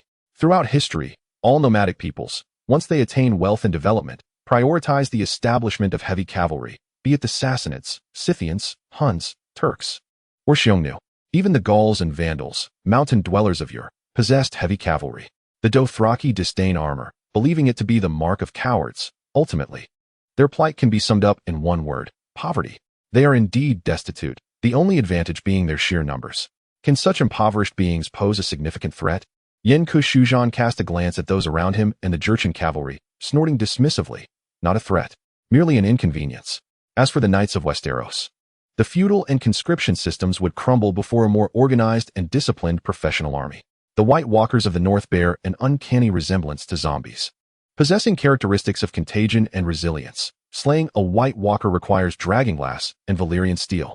The art of forging Valyrian steel has been lost, leaving no one capable of crafting new weapons. Yet those forged from Valyrian steel, such as Longclaw, Widow's Wail, Oathkeeper, Heartsbane, Red Rain, Blackfire, Dark Sister, Lightbringer, Morning, Nightfall, Vigilance, Orphanmaker, and Truth, can still be found with relative ease. What then is dragonglass? It is obsidian. What is obsidian? Its chemical name is silicon dioxide, also known as tenacious stone. It is a natural glass formed when volcanic lava cools rapidly. This natural glass typically appears at the periphery of lava flows or near the base of volcanoes close to the sea. The Maya and Aztecs used it to craft arrowheads and daggers, while Buddhist artisans in East Asia utilized it in the making of prayer beads and decorative items. In essence, wherever there are volcanoes, there is obsidian, and thus dragonglass. Similarly, it can be found with little difficulty, requiring merely a bit of time. Therefore, it is theoretically plausible to trample the Dothraki and strike down the Knights of Westeros. Chapter 7. The Horse Thieves as Dusk Settled. Kushu finished a roasted marmot when the cavalry sent out for reconnaissance returned. We have located the encampment of the Horse Thieves, just to the west. Over 30 miles away. There are over 100 of them, with more than 200 horses and over 300 slaves confined within a corral. Upon our return, there was no unusual activity. We left 2 brothers behind to continue monitoring the movements of the leading Jurchen cavalry to report back to Kushu. The Jurchen cavalry drew a terrain map on the ground. The Horse Thieves' defenses appeared alarmingly lax. During the day, no scouts were spotted patrolling. There were no arrow towers, nor any barricades, only over 30 yurts, most clustered near the riverbank. When it comes to warfare, my experience is limited to gaming. It is far better to leave such matters to the professionals. As thoughts turned to this juncture, Kushu entrusted the planning of the battle to Wanyan Kwajuan, who, After a brief contemplation, devised a strategic plan. That night, the moon hung as a half-crescent, casting its silvery light upon Pincushion and Westerosi, who, accompanied by 20 Jurchen knights and over 40 men, arrived at a hillside 2 li away from the bandit camp. For this surprise assault, Pincushion had rallied all capable Mongolian archers, leaving only a handful behind at the rear encampment. With more than 2 hours remaining before dawn, the group dismounted to drink, eat, and rest, conserving their horses' strength. The knights fed their steeds with bean cakes, while Pincushion gnawed on a piece of jerky, gazing at the night sky of this world of ice and fire. In the absence of modern light pollution, everything appeared so exquisite, so sacred. The deep blue sky resembled a tranquil water surface, and the silvery stars sparkled as if freshly plucked from the depths below. A meteor, trailing a luminous blue phosphorescent tail, streaked across the vast expanse of the heavens, unleashing a radiant burst of light that traced a graceful arc before gradually fading away. As Pincushion contemplated the night sky, he found an unusual tranquility in the face of his impending first taste of battle and bloodshed, perhaps a testament to his resilient nerves, prompting a self-deprecating chuckle. As dawn's light began to break, Pincushion signaled Westerosi, who promptly issued a hushed command to don armor. The elite guard and the iron floating towers, with assistants, donned their horse armor and armor plates, dividing into 2 squads to advance slowly towards the bandit camp. Pincushion and Westerosi each led a team of guards and iron floating towers, converging on the camp from 2 directions, while the remaining Mongolian nomads spread out to encircle the encampment. A few scouts, sent ahead to stealthily infiltrate, eliminated the scant sentinels surrounding the camp before releasing arrows adorned with white cloth strips into the sky. Upon sighting these arrows, the 2 teams began to jog, quickening their pace to a run as they approached within 100 meters, surging into the camp before the bandits fully awakened. What ensued was a one-sided onslaught. Some bandits, awakened by the commotion, either fell to arrows or were impaled by long spears as they burst from their tents. A few audacious souls, brandishing curved blades, charged at the Jurchen knights only to be violently struck down by the galloping armored steeds, spewing forth gouts of blood and entrails. The bandits' resistance proved feeble and ineffective. Their soft bows and curved swords failed to penetrate the armor of the elite guards and iron floating towers. In the astonished gaze of the bandits, the iron floating towers wielded their iron maces and wolf-toothed clubs, shattering skulls, while the elite guards methodically dispatched the chaotic bandits one by one. Some of the more fortunate bandits evaded the initial charge, fleeing the camp empty-handed, yet could not escape the encirclement outside. Amidst the chaos, a few slaves attempted to escape, only to meet the same fate, regardless of age or gender. In a short span of time, the bandits were utterly vanquished. As dawn broke, the aftermath of the battle was tallied. Over 90 marauders had perished, 31 were captured, and amidst the chaos, more than 40 slaves had suffered injuries or death. The Mongol and Jurchen cavalry sustained only 3 minor injuries, with no fatalities. They seized a total of 180 horses, 30 cattle, and over 80 sheep, along with 281 healthy slaves, aged between 15 and 30, including 120 females, as well as a modest amount of gold and a scarce number of iron tools. Pincushion instructed his subordinates to dispose of the severely wounded marauders and slaves immediately, while tending to those with minor injuries. Subsequently, he ordered the selection of the minor leaders among the captured marauders. Under the dazed yet fearful gazes of the marauders, these minor leaders were swiftly beheaded, and the remaining captives were chosen for interrogation. After half an hour, Westerosi approached Pincushion to report on the situation. This band of marauders consisted of disgraced individuals from various Dothraki tribes, having fled after their defeats, and formed a small group that had wandered the area for several years. They survived by preying upon weaker tribes. The chief had met his demise early on, crushed by the iron floating tower. They had intended to sell the hundreds of slaves they had captured at a slave market in 2 days' time. As for the precise location of their camp, these illiterate marauders could not elaborate. They only knew it was upstream of the Skazadin River, west of Slave Bay, surrounded by several small city-states, including the significant cities of Milan, Yuankai, and Astapor.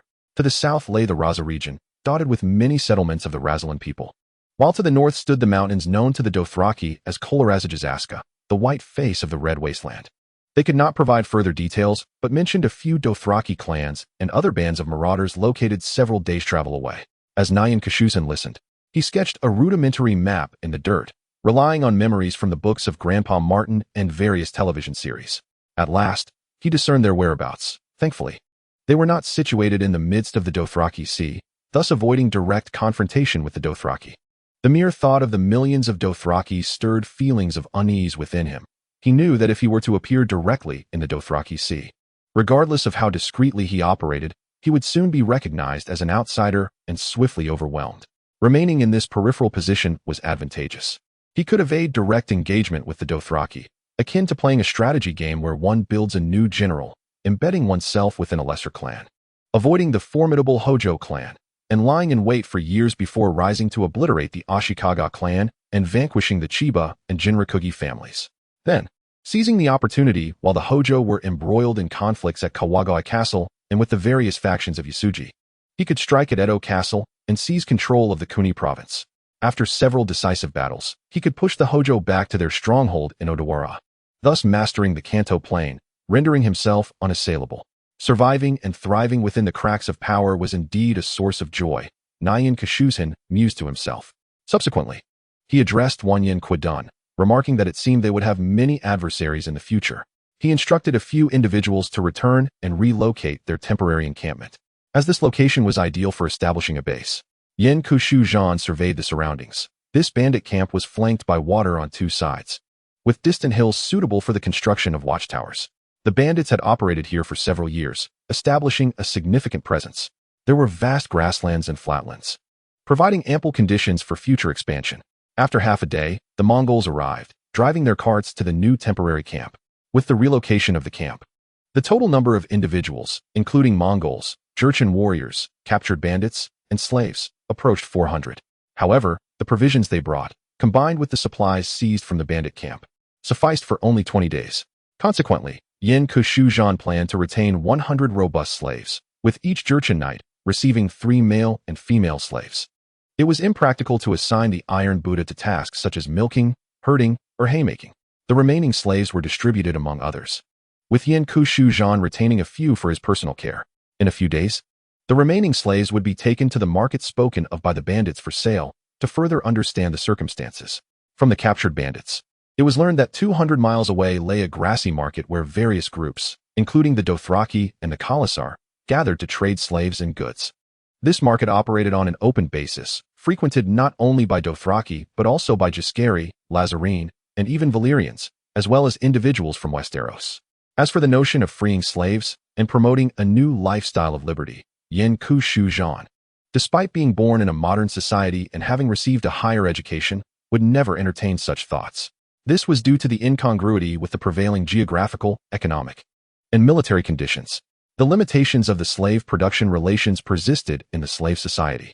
It was only during the later stages of this society that these relations became an impediment to the development of productive forces. Thus, the process of the limitations of slave production relations becoming increasingly apparent marked the transition from facilitating to obstructing the growth of productive forces. The liberation of slaves to enhance productivity was a matter for the future. To him, these slaves were merely numbers. Since arriving in this world of ice and fire, Yen Kushu-Zhan's mindset had rapidly transformed, blurring the lines between good and evil. He was uncertain why his perspective had shifted so dramatically. Perhaps it was the realization that everything was merely a game, or perhaps it was simply his true nature. As night fell, the Jurchen knights embraced the young female slaves assigned to them, retreating into their respective yurts. Soon, the sounds of women's moans and men's heavy breathing filled the air. Originally, Wanyan Quidun had selected 2 younger female slaves of relatively pleasing appearance to offer to this new master for his pleasure, but Yen Kushu-Zhan declined the proposition. It is a jest, indeed, to observe these women toiling tirelessly outdoors for years, lacking proper hygiene and skincare products, resulting in skin that is dark and rough, marked by the Highland blush, compounded by widespread malnutrition, which leaves their figures emaciated. As a product of the vibrant and sophisticated 21st century, one might ponder whether a youthful and radiant female celebrity or an internet influencer could ever take notice of such individuals. After all, they are not mere livestock. Simultaneously, within the yurt, the character Yen Kushu-Zhan received a new system notification. You have acquired your first territory. Achievement unlocked, minor landlord. You have gained 50 prestige points. You may establish a Mongolian tribe. After some contemplation, Yen Kushu-Zhan decided to name it the Peach Blossom Stone Tribe. Mongolian tribe, Peach Blossom Stone Tribe established. Your status has been elevated to leader of the Peach Blossom Stone Tribe. Mongolian centurion. A smile crept across Pincussion's face as he mused that this promotion should come with better conditions, perhaps enabling him to recruit the Mongolian cavalry and archers. He eagerly continued reading. Your tribe, Mongolian cavalry, has not met the establishment conditions. Mongolian infantry has not met the establishment conditions. Mongolian scout cavalry has not met the establishment conditions. The corners of Pincussion's mouth twitched. It was indeed not as favorable as he had hoped. You may undertake an epic quest. Legion summoning. Quest overview. Spend substantial prestige points and wealth to summon the Mongolian 1st Westward Expedition Legion. As the prestige of the Mongolian 1st Westward Expedition Legion reaches a certain level, friendly, respect, reverence, worship, you may recruit various sizes of Mongolian Westward Expedition forces, up to the entire Mongolian 1st Westward Expedition Legion. Legion summoning allows the recruitment of commanders, Jeeb, Subutai, and Borjigin. Pincushion felt a surge of excitement coursing through his veins. The Mongolian 1st Westward Expedition Legion, capable of vanquishing the elite forces of Rus, Georgia, Turkestan, and Persia. Not to mention the legendary figures Jeeb and Subutai, the renowned conquerors of Khwarezm. Borjigin, the second son of Jeeb and a grandson of Temujin, was the founder of the 4 Mongolian Khanates, particularly the Golden Horde. Should he truly summon such commanders, it would be akin to a nurturing spring breeze for the newly established Peach Blossomstone tribe, providing substantial support in enhancing their strength and fulfilling conquest tasks. However, Pincushion calculated his current capabilities. He had a mere 40 to 50 individuals, 50 prestige points, and 200 wealth points, the wealth acquired from slaying bandits. Upon reviewing the 10,000 prestige points and nearly 30 million wealth points required for the Legion summoning, he could not help but stroke his chin and sigh. Contemplating the hundreds of thousands of Dothraki to the north and the evidently unfriendly nobles of Slavers Bay to the west, he recognized the formidable challenges that lay ahead. The road ahead is long and fraught with obstacles. As night deepened, the occasional moans of women outside the yurt echoed in the stillness. Pincushion tossed and turned, unable to find repose. Under the sway of dopamine and sex hormones, he ultimately succumbed to his primal instincts, summoning 2 slightly more attractive and smooth-skinned Lazalan maidens to his yurt. As for the so-called sage's time, what was that? When the 2 slave girls were stripped bare, their bodies exposed, their eyes filled with terror yet adorned with a desperate plea for mercy, Pincushion found himself exhilarated. The latent violence and aggression within him stirred to life, granting him immense satisfaction, both physiologically and psychologically. The sensation of conquest was undeniably delightful. Chapter 9. The Guides of the Deadly Slaver. Sagram was a Dothraki, specifically a member of the tribe known as Sala. Yet, he was perpetually mocked and humiliated by his kin, labeled as a coward. After being cast out from his tribe and wandering the steppes for a time, he became a horse thief. Although discrimination persisted among the bandits, he at least found a refuge. With his cautious demeanor, he managed to survive unscathed for several years, a rarity among both horse thieves and Dothraki. Often, Sagram contemplated the prospect of living out his days in such a manner, until one fateful day, when he lost his head. Countless nights, he would awaken from drunken stupors, vividly recalling the girl he had cherished since childhood, who, with a casual tone, introduced him to her companion, only to watch him flee in disgrace, much like a dog. He felt a deep sense of resentment, yet what could he do? Lacking the means to pursue his desires, he remained trapped in his circumstances. Alas, at dawn, the heavy thud of hooves, the whistling of arrows slicing through the air, the sickening sound of spears piercing flesh, and the cries of the wounded jolted Sagram awake. Unlike his comrades, who grabbed their weapons and rushed from the yurt, he instinctively threw himself to the ground, witnessing his former companions being swept away as if they were mere refuse. He wisely chose to yield. As these formidable strangers interrogated the captives, he promptly divulged all the information he possessed, thereby earning a piece of dried meat during mealtime. While the others were left with only water and flatbread, Sagram was indeed a clever man. He observed how these strangers divided the slaves into 2 groups. Some were taken into yurts, while others were re-imprisoned. Coupling this with their inquiries about the slave market, Sagram sensed an opportunity. He rushed to the enclosure, declaring to the Mongolian guard his willingness to serve, asserting his familiarity with the slave market from numerous visits and offering to guide them. The Mongolian guard merely cast a cold glance in his direction, dismissing him. Frustrated, Sagram cried out several more times, prompting the irritated guard to unsheath his knife and strike Sagram with the hilt. Bloodied and curled on the ground, Sagram shielded his head with his hands, incessantly pleading, "I am of use. I will guide you. I will guide you." As Wanyan Kuduan passed by and overheard, he intervened to stop the Mongolian guard. "If you lie, I shall be more than willing to sever your head," spoke softly and led him into the central felt tent. They shared a meal of hand-pulled lamb served with sauce, lamb blood sausage, fried rice, fritters, and milk tea. After indulging in a sumptuous breakfast, the captivating Yank Shujan gazed with keen interest at the voluntarily submissive Dothraki man. Having decided to sell off the surplus slaves, he contemplated selecting a few familiar faces from the captive horse thieves, and now one had boldly presented himself. "What is your name? What skills do you possess?" "My name is Sagram," he replied. "I can ride horses and shoot arrows. I am familiar with the marketplace, having visited numerous times, engaging in trade with various merchants. I have spent several years here and know the gathering points of the Lazaran people, as well as the nearby bands of horse thieves, including the formidable Karasa. I have also been to the city of Milan." "Oh, and why do you wish to pledge your loyalty to me?" Yank Shujan inquired, bending down to scrutinize Sagram. Sagram raised his head earnestly and stated, "You are powerful. I do not wish to be a slave. I want to live." The memory of their band's formidable chief, struck down by a mounted warrior and pierced by a spear before hitting the ground, lingered in his mind. The chief was the strongest and bravest Dothraki, easily overpowering 3 or 5 men. He could not forget how their band of horse thieves, despite their numbers, was ruthlessly crushed by the Manchu knights, who slaughtered them like chickens, leaving not a single one to escape. Their arrows could not penetrate the knight's armor. The armored Manchu cavalry, like fearsome deities, sent shivers down his spine as their blood-stained armor chilled him. He had never witnessed such ferocious riders. The sight of the heavily armored cavalry, skilled in archery, and their impressive formation left a lasting impression on him. "I am willing to pledge my loyalty to you, Kaio." Following the strong was the very nature of the Dothraki, and Sagram was no exception. At that moment, an odd expression suddenly crossed Yank Shujan's face, as a system notification appeared in his mind. "Due to the voluntary allegiance of one of your captives, the conditions for establishing the Ghulam system have been unlocked. Mongol Ghulam warriors can be recruited and transformed from captives into the Ghulam warrior tree: Ghulam heavy infantry, Ghulam cavalry, Ghulam heavy cavalry, Ghulam mounted archers, Ghulam heavy mounted archers."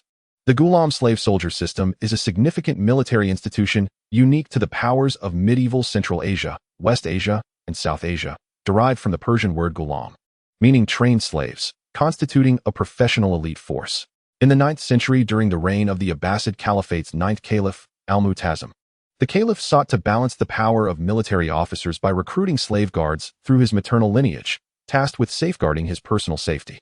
This marked the earliest form of the Ghulam slave soldier system.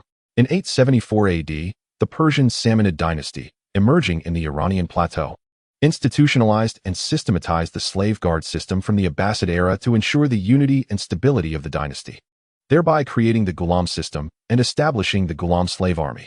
The subsequent Ghaznavid dynasty further refined the selection and training systems based on the Ghulam institution established by the Samanids. The members of the Ghulam army were primarily slaves and captives, typically over the age of 10.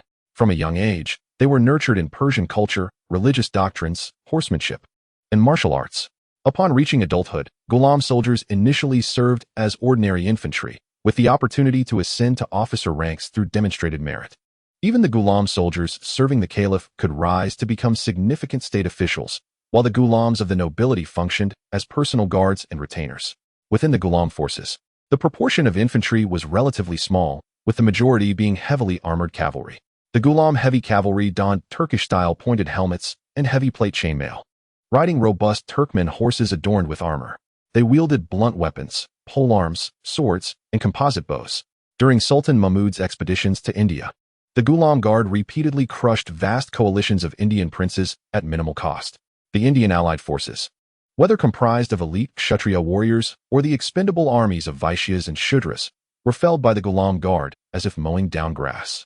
In the Battle of Manzikert, the Ghulam heavy cavalry and archers defeated the Byzantine Empire, encountering a stalemate against the armored knights, who were, nonetheless, significantly outnumbered. Later, the Mamluk cavalry in Egypt and the Ottoman Turkish Janissaries emerged as variants of the Ghulam slave soldier system. The Sipahi heavy cavalry and the Tughlaq heavy cavalry of the Timurid Empire inherited the training, selection processes, and discipline of the Ghulam system, albeit with varying degrees of fidelity. Yen Keshu raised an eyebrow in delight, recognizing the significance of this development in the dynamic landscape of the 12th century. If one sought to master the Ghulam system, transforming captives into Ghulam warriors and rapidly expanding the military. One would need to engage with the Sultanate of Rum, the Ghaznavids, or the Khwarezmian Empire for employment, or serve as mercenaries. To fully master the enduring Ghulam system, one would need to attain an 8th-level official rank, a pursuit requiring immense time and energy, nearly suffocating in its demands. Now, with such a fortuitous opportunity arising, it seemed to herald the commencement of an expansive military buildup, though one could only wonder if financial resources would keep pace. Speaking of finances, the initial trade in slaves could be viewed as a venture with no capital investment. The slave trade often stemmed from poverty. Expanding the military required funds, sustenance, and resources for living, crafting equipment, and nurturing the next generation. A military strategist once remarked that the essence of war is money, and the conditions for winning a war are simple: possessing ample resources. Knowing how to utilize and spend them ensures victory. The emergence of a Dothraki guide was a welcome boon, saving considerable effort and time compared to navigating blindly. Yen Keshu complimented Sagram on this fortunate development. Sagram replied, Although uncertain of the meaning, he sensed the friendly intent. I accept your allegiance. Wanyan instructed him to go out and cleanse himself, and to find him a place to reside. Naik Shujan then directed Sagaram to prepare for an imminent visit to the slave market, advising him to select a few willing individuals to accompany him, as he would take the lead. Sagaram, filled with surprise, bowed to Naik Shujan, suddenly struck by an inexplicable sense of loyalty towards him. This peculiar and abrupt feeling caused Sagaram to steady himself and retreat alongside Wanyan Kwajuan from the tent. Unbeknownst to Sagaram, Naik, the chieftain of the Cal-Mongolian centurions, had transformed him into a Ghulam slave cavalryman. As he observed the departing figures, Naik Shujan felt an itch in his left leg. After a night's rest, he noticed persistent itching on his back and thigh. Rolling up his pant leg, he discovered several small red welts. Could they have been mosquito bites? Suddenly, he spotted tiny black specks on his leg, which vanished as he moved. The corners of Naik Shujan's eyes twitched. Fleas. In the 10th chapter, it is emphasized the importance of hygiene. Fleas, classified under the insect order Siphonaptera, typically parasitize mammals and can often be found in sheep pens and among livestock in pastoral regions. They can lead to significant health deterioration in adult sheep, reduced milk production, and stunted growth in lambs, thereby adversely affecting breeding quality and economic benefits. With their propensity to abandon their original hosts in search of new ones, they pose a substantial risk to humans, being capable of transmitting lymphatic plague, pneumonic plague, typhus, and hemorrhagic fever. Having removed his garments, he summoned a maid from the previous night to assist in capturing the fleas. He found it odd how proficient the maid seemed in this task. Naik Shujan cleaned himself with water and instructed the maid to take his clothes and bedding outside for washing. After donning a fresh set of attire, he stepped out of the tent, only to be greeted by the sight of several Mongolians relieving themselves indiscriminately not far from the yurt, unperturbed by the presence of others. Meanwhile, the captured Dothraki raiders and slaves, regardless of gender, resorted to the nearest available spot for their needs.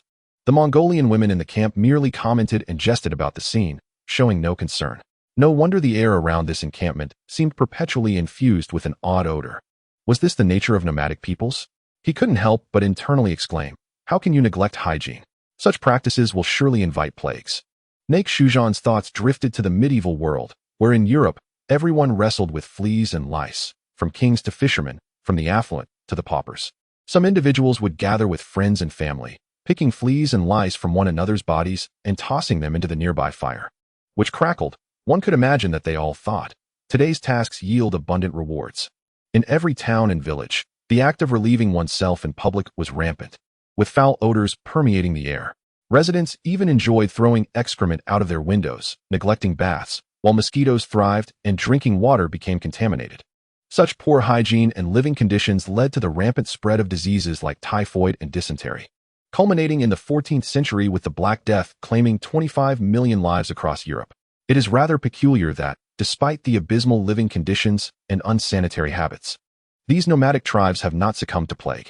Hippocrates of ancient Greece, in his treatise on airs, waters, and places, established a connection between illness and local climate, drinking water, the physical health of the inhabitants, and their habits concerning food, clothing, and shelter.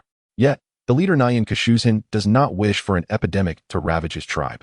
In truth, Nyan Kashuzin himself is a pathogen, albeit unaware of this fact. With a furrowed brow, Nyan Kashuzin summoned the prominent leaders of his tribe.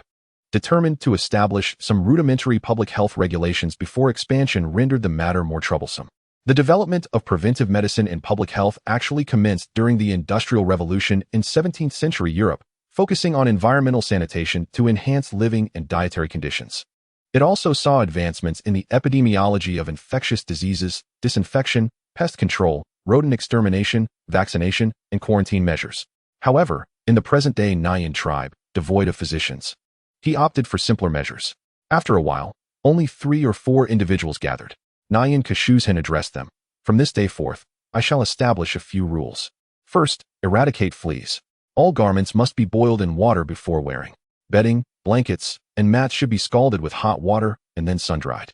The sheep dung gathered in the pen must be thoroughly soaked with water and then covered and compressed with sheepskin and cowhide.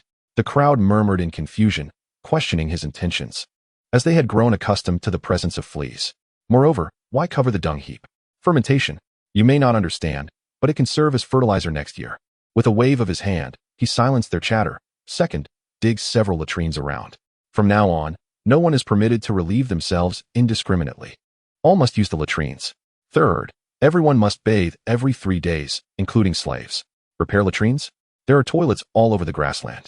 Indeed, is it necessary to build more? Bathing is beneficial, particularly after a long ride. But why must slaves also bathe? The murmurs continued. Enough, Pincushion exclaimed. I am not here to consult you. I am informing you. Each and every one must comply. Now, go and implement these measures. The crowd hastily nodded in acceptance. He added, and procure some quicklime to sprinkle about. Lime? We do not have that. Do not be foolish. It is a substance possessed only by the Han people, reputedly used in construction. What does lime look like? I have never seen it. Describe it to me. If it is unavailable, go find it. Now out with you. All of you. Pincushion waved his hand impatiently, shooing them away as one might a fly. Having grown accustomed to modern life, with its sanitary conditions and comfortable living environments, the prospect of nomadic tribal existence felt disconcerting. If one wishes to thrive and prolong their life, it is essential to enhance living conditions. Pincushion couldn't help but ponder how splendid it would be if systems could be exchanged. The small camp of the Nyan tribe was in disarray under the directives of their new leader throughout the day. At dawn on the second day, a contingent of nearly 200 individuals emerged from the camp of the Nyan tribe, their backs to the rising sun as they journeyed southward. Leading the procession was Sagram, accompanied by several Dothraki warriors. He had returned to the captive camp the previous day, successfully persuading a dozen or so marauders to pledge their allegiance to the Nyan tribe. True to his word, Pincushion appointed him as the head of this group of converted captives, now tasked with guiding them towards the slave market. This assembly comprised 161 slaves and 20 Mongolian auxiliary cavalry. To facilitate this transaction, Pincushion had upgraded an equal number of Mongolian nomads, merely exchanging their equipment for spears and horn bows, leaving their leather armor unchanged due to financial constraints. 6 warriors clad solely in chainmail served as the escort, personally led by Pincushion, although Wanyan Kwajuan had hoped he would remain at the camp and avoid direct involvement in the trading. Pincushion understood the importance of witnessing the slave market firsthand. The lengthy journey easily induced fatigue. Yet Pincushion frequently diverted his men to hunt for wild sheep and hares, returning with bountiful catches that earned him applause. His hunting prowess ensured that the group enjoyed fresh meat at every meal, sparing them from the monotony of dried jerky. The morale of both the Mongols and Jin soldiers soared, and the slaves were granted the privilege of 2 meals a day, supplemented with dried meat. As Pincushion sought to prevent any losses along the way, he had been profoundly affected by several old films depicting the plight of black slaves, particularly the harrowing imagery of slave ships departing Africa, discarding corpses into the sea, and often arriving in the New World with a third of their number deceased. As night fell, Pincushion utilized the glow of the campfire to meticulously record the information he had gleaned from Sagram during the day onto a large sheet of sheepskin. Sagram, ever vigilant, stood guard nearby, ensuring that no idle onlookers approached. On the map he sketched with charcoal, he marked the position of the Nyan tribe, the approximate territories of various marauding groups within several hundred miles, the known locations of Dothraki Khalasars, settlements of the Rosalind people, the courses of multiple rivers, compass directions, and the position of the slave bay. He even divided the map into a 16-grid layout. Upon glimpsing the map, Sagram was utterly astonished, regarding Pincushion with newfound reverence. He earnestly suggested that the map was invaluable, exclaiming that Nyan Ka-Ao was indeed a genius, and insisted on the need for stringent protection to prevent it from falling into the hands of mischievous individuals. Such a loss to the Dothraki would be catastrophic. Unable to refuse Sagram's earnestness and relishing the admiration directed towards him, Nyan Ka-Shuzhan acquiesced to his request, all the while privately reflecting, if this map, crafted at a middle school geography level, elicits such awe, what would they think of a map drawn using the Winkle triple projection? Furthermore, this map is annotated in Chinese characters. Can those simple folk even comprehend it? After traversing 300 miles over the span of 5 days, they encountered several other groups along the way, varying in size from dozens to 100 individuals, all similarly accompanied by slaves, evidently en route to the slave market. Both parties maintained a cautious distance, resulting in a peaceful coexistence. With the emergence of tree lines, the grasslands gradually recede, revealing distinct dirt paths and wheel tracks upon the earth.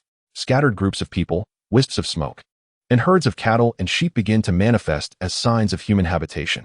Sagram instructs someone to lift a long spear adorned with 2 red cloth strips, symbolizing that we come to trade. He explains this to the Nyan Ka-Shuzhan.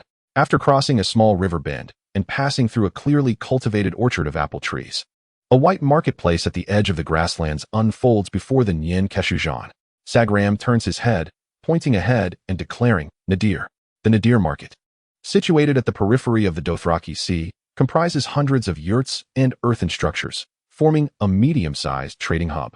Merchants from various city-states of Slavers Bay converge here to procure slaves, horses, furs, and silver and gold artifacts from the Dothraki, while offering them food, salt, agricultural products, iron goods, and a myriad of everyday items.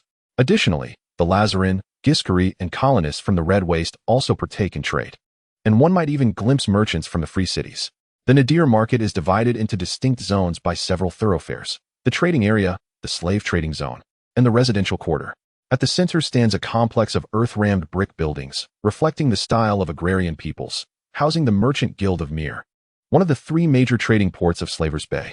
The Myr Merchant Guild oversees this locale, with the Nadir market being one of its trading points along the Skahazadin River, leading the entourage to the market entrance.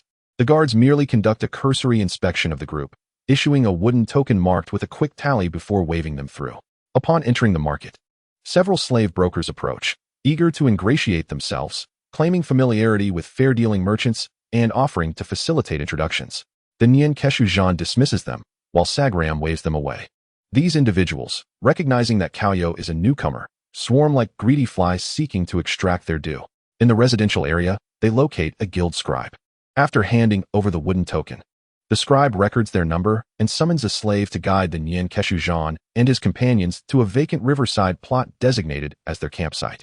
Once settled by the river, as they prepare their encampment, the Nyan Ka-Shuzhan, accompanied by Sagram and several Dothraki riders, eagerly wanders through the Nadir market.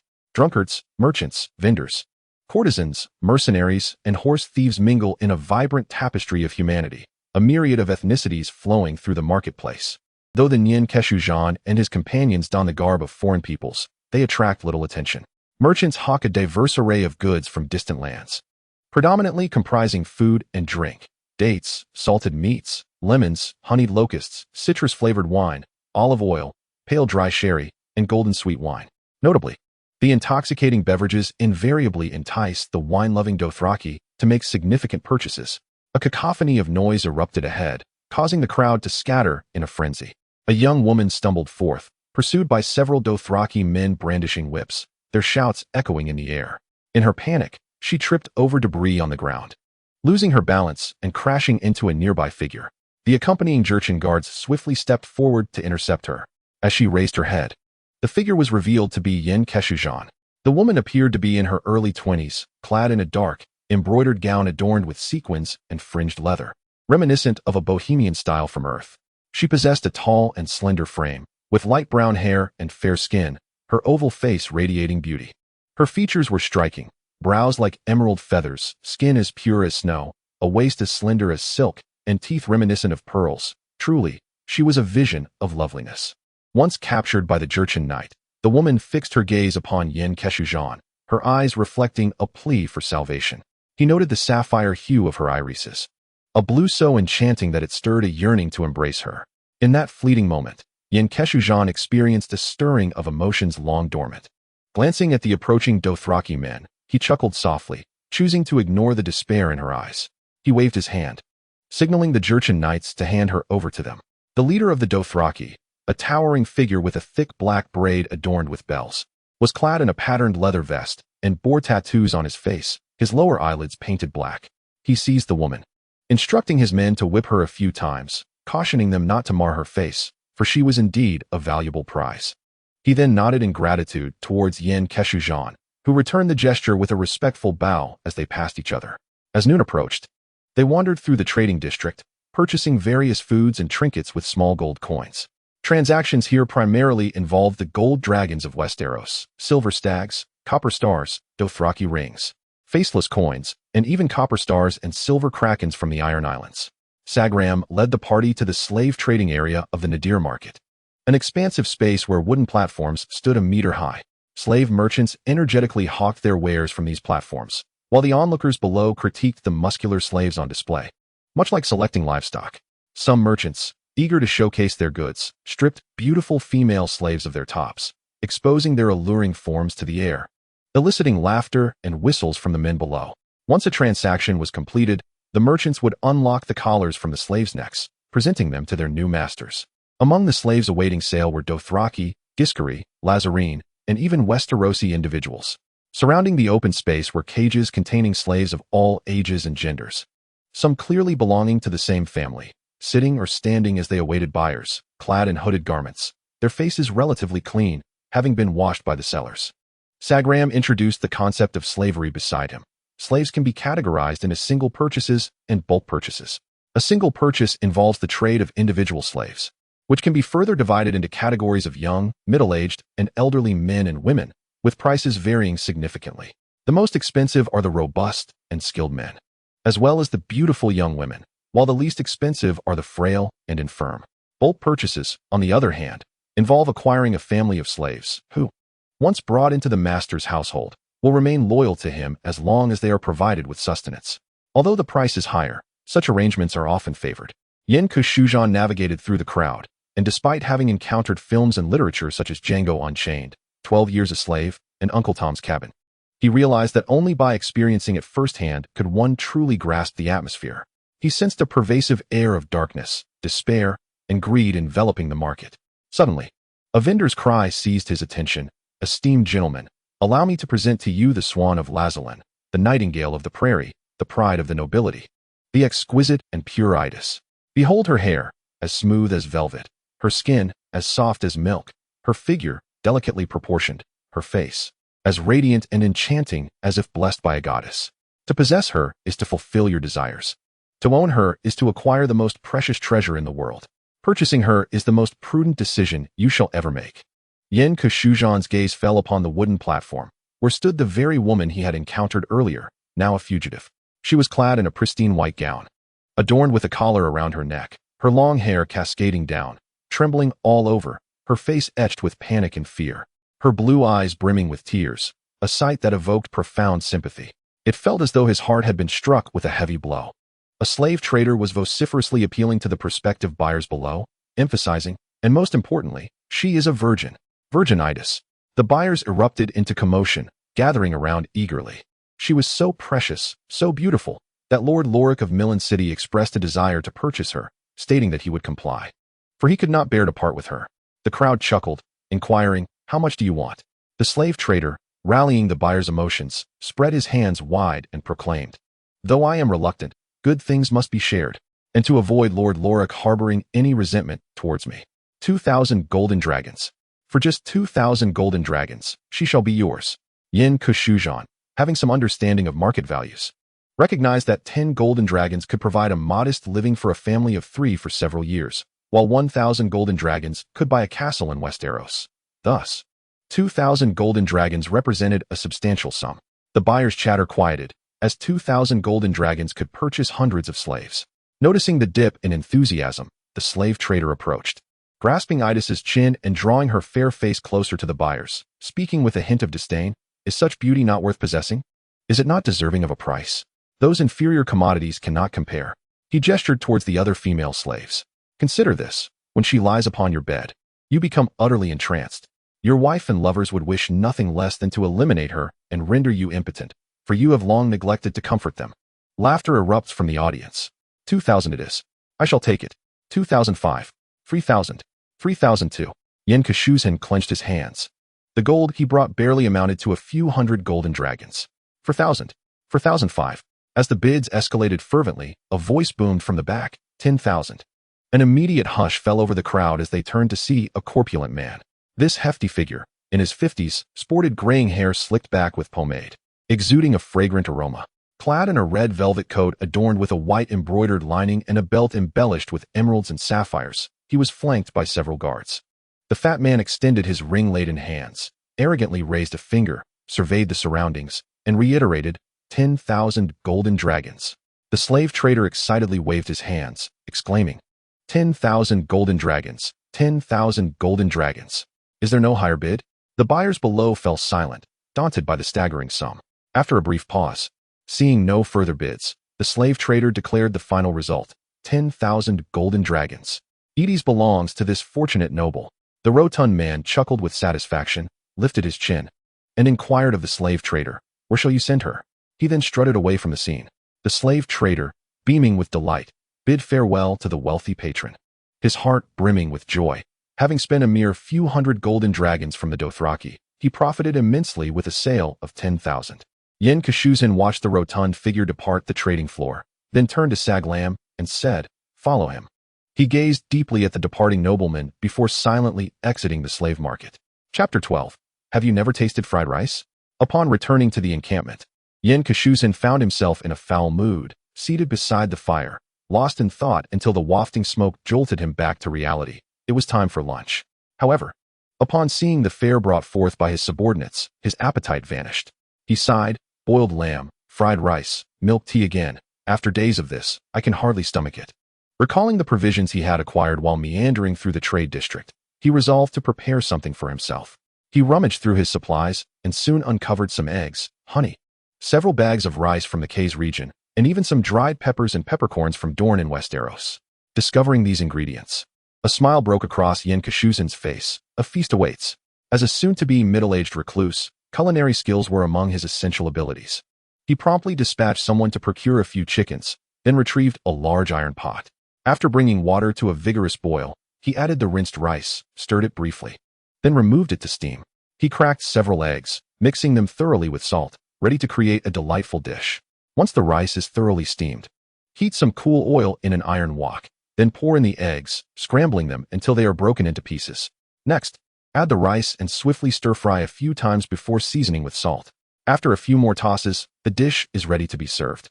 While waiting for the rice to cook, the chicken has also been procured. Pincushion instructs someone to clean and chop the chicken into small pieces. He prepares a generous bowl of marinade using salt and orange-flavored white wine, massaging it into the chicken before frying it briefly until it takes shape. Then, he adds dried red chili peppers to the hot oil, frying them until they turn a deep crimson, before incorporating the fried chicken and briefly stir-frying again. He seasons it with the marinade, salt, pepper, and a hint of honey. In no time, a large pot of spicy chicken and egg fried rice is freshly prepared. As the enticing aroma of the spicy chicken wafts through the air, Pincushion takes a bite of the fried rice, followed by a piece of chicken. Savoring the flavors, it is delightful, with the chicken beautifully fried to a crisp yet tender texture, rich in flavor. It would have been even better with Sichuan peppercorns, ginger, and sesame. After a few more bites of chicken, Pincushion suddenly senses a peculiar atmosphere. Looking up, he notices a circle of subordinates surrounding him, Mongolians, Jurchens, and Dothraki, all gazing intently at him and the pots. Their mouths are watering in anticipation. By the gods, is cooking a spectacle now? He mutters. What is this? It smells divine. Yes, yes, we believe it must be delicious, they respond eagerly. With a resigned sigh, Pincushion asks, do you wish to partake? The crowd enthusiastically nods. After a moment's hesitation, he gestures for them to indulge. Immediately, the eager crowd rushes forward, using their hands, plates, and spoons to scoop up the chicken and fried rice. Some, overwhelmed by the spice, sweat and tears streaming down their faces, remain undeterred, wiping their faces and continuing to devour the spicy chicken, bones and all, exclaiming, truly delightful. Pincushion watches in distaste as they eat, particularly noting the Dothraki, who seem to be enjoying it the most. It appears that not only the Dothraki, but also the Giscari and even the people of Westeros have never experienced stir-fried dishes. Their culinary methods are limited to boiling, roasting, stewing, and baking, resulting in monotonous flavors. Their diet consists of unsalted, unleavened black bread, various beans, stews, and pickled fish and meats. They roast apples and pears over the fire and stew plums in pots, often adding salt and pepper, lacking the exquisite taste and enjoyment that comes from Chinese stir-frying. It is truly pitiable. Any simple Chinese stir-fry could have them licking their plates clean. As these thoughts cross his mind, Pincushion is struck with inspiration. Perhaps he should open a restaurant right here. Adjacent to his camp is another Dothraki encampment, with no prior interaction. At this moment, a group of Dothraki is gathered together, discussing animatedly while occasionally sniffing the air, drawn by the tantalizing aroma. Upon discovering that the leader among them was the tall Dothraki man he had encountered earlier in the trading district, Pincushion pondered for a moment. He summoned one of his subordinates to bring several bottles of wine, along with spicy chicken and fried rice, to offer to the group of Dothraki, inviting them to dine at the camp that evening, assuring them that there would be ample fried rice and spicy chicken. The prominent Dothraki warrior evidently recognized Pincushion, waving his hand with a smile, to which Pincushion returned a friendly gesture. Meanwhile, Saglam had arrived beside him, gnawing on a leg of lamb. He informed Pincushion, "I have ascertained that the man hails from the Carroll family of Myr. His name is Asamot, here to collect payments. It is said he possesses considerable wealth and has a penchant for spending extravagantly. He has already acquired dozens of slaves out of a desire for novelty." After a pause, he continued, "He is accompanied by a retinue of 120 guards, with their camp situated on the western side of the market. They brought over 30 large carts and arrived yesterday. They are likely to linger for several days." Leaning closer, Saglam whispered, "Cow, there is but one road back to Myr. I have traversed it several times and am familiar with the surroundings." Pincushion remained silent, merely reaching for a handful of dried chilies, chewing them slowly. After a while, he smiled and patted Saglam on the shoulder, saying, "You are quite commendable. Keep up the good work. Perhaps one day, you will possess numerous slaves, lands, and many women." Saglam knelt on one leg, exclaiming, "Everything is your blessing, Cow. The path you indicate is where our swords shall lead, and your honor is my mission."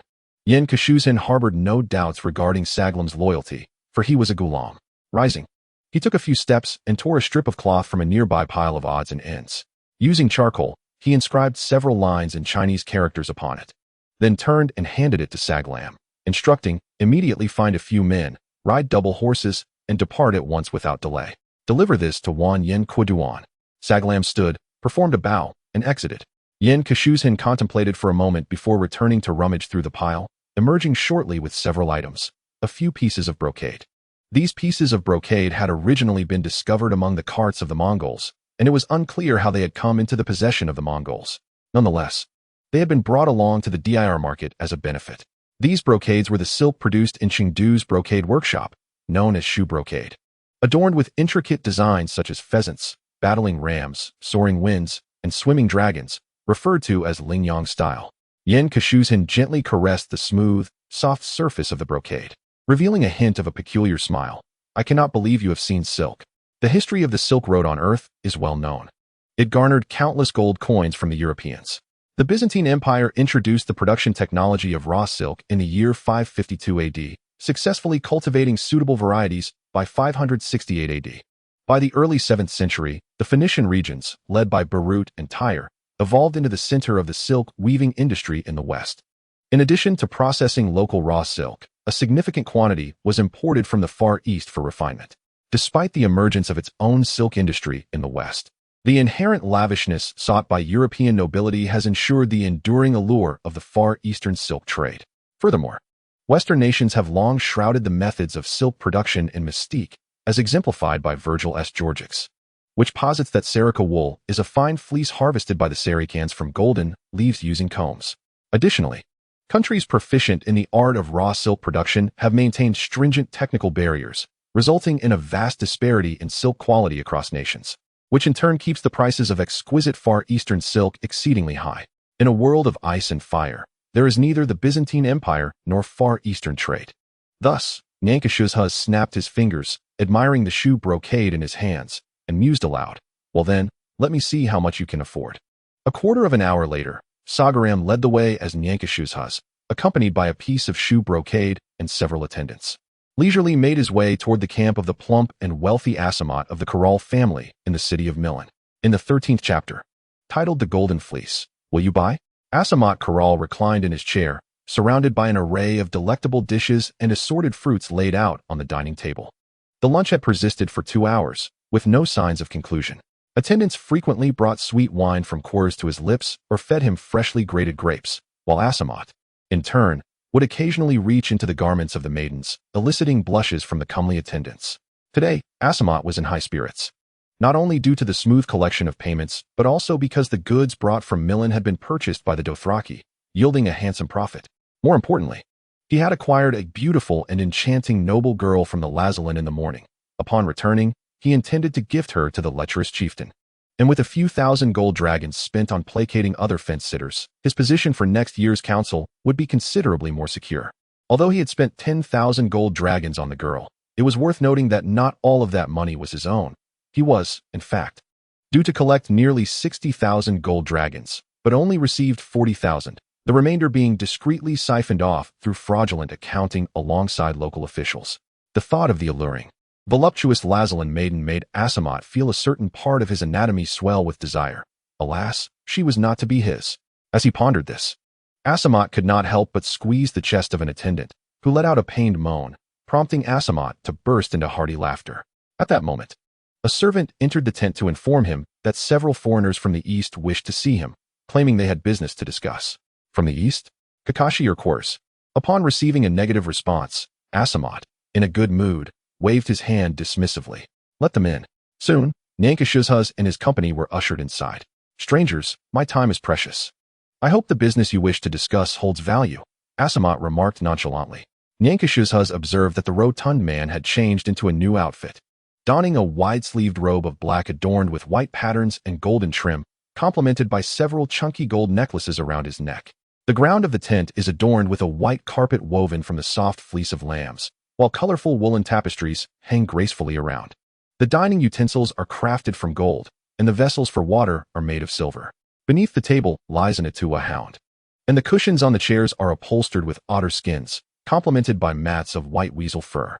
Despite it being daytime, numerous candles flicker warmly, and the incense burner by the wall releases a soothing aroma of lavender. Indeed, this exudes the opulent style of rural nobility. Yen Keshujan, upon witnessing this splendor, felt a surge of confidence. He spoke candidly, stating, "Esteemed noble of Milan City, I am a traveler from the distant east, a man of the peach blossom stone, undeterred by perils, who has journeyed across vast expanses to present before you an object of unparalleled value and exquisite beauty, a divine selection worthy only of one as distinguished and affluent as yourself." He then offered a piece of shoe brocade, measuring 2 meters square. Prior to his arrival, he had divided a 33-meter roll of shoe brocade into several segments. As the rotund man received the brocade, his eyes widened with astonishment.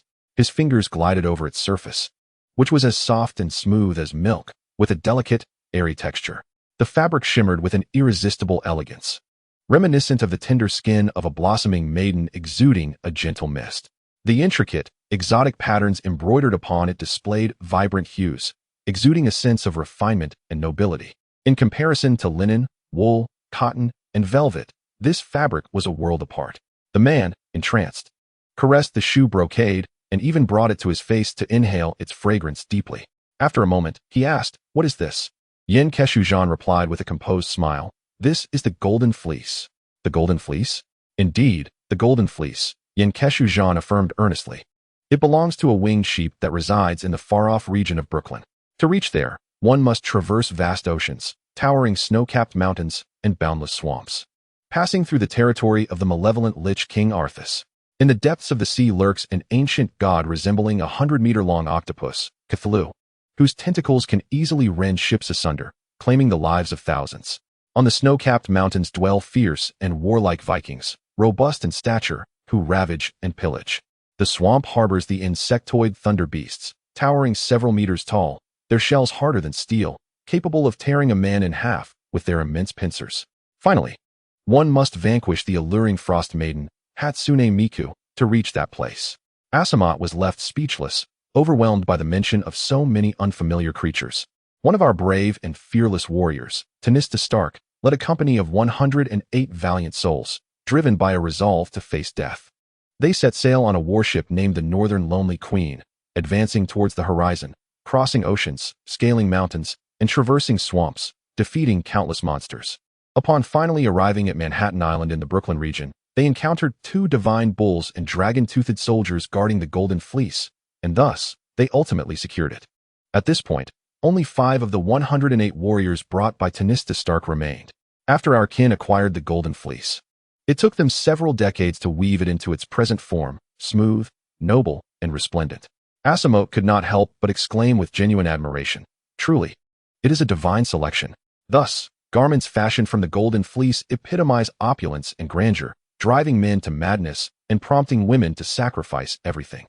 Asimov gazed with an infatuated stare at the shoe brocade before him, murmuring to himself, "Indeed, indeed."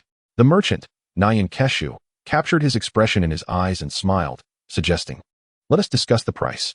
In the evening, when Nyan Keshu emerged from the camp of the corpulent man, his steps were light.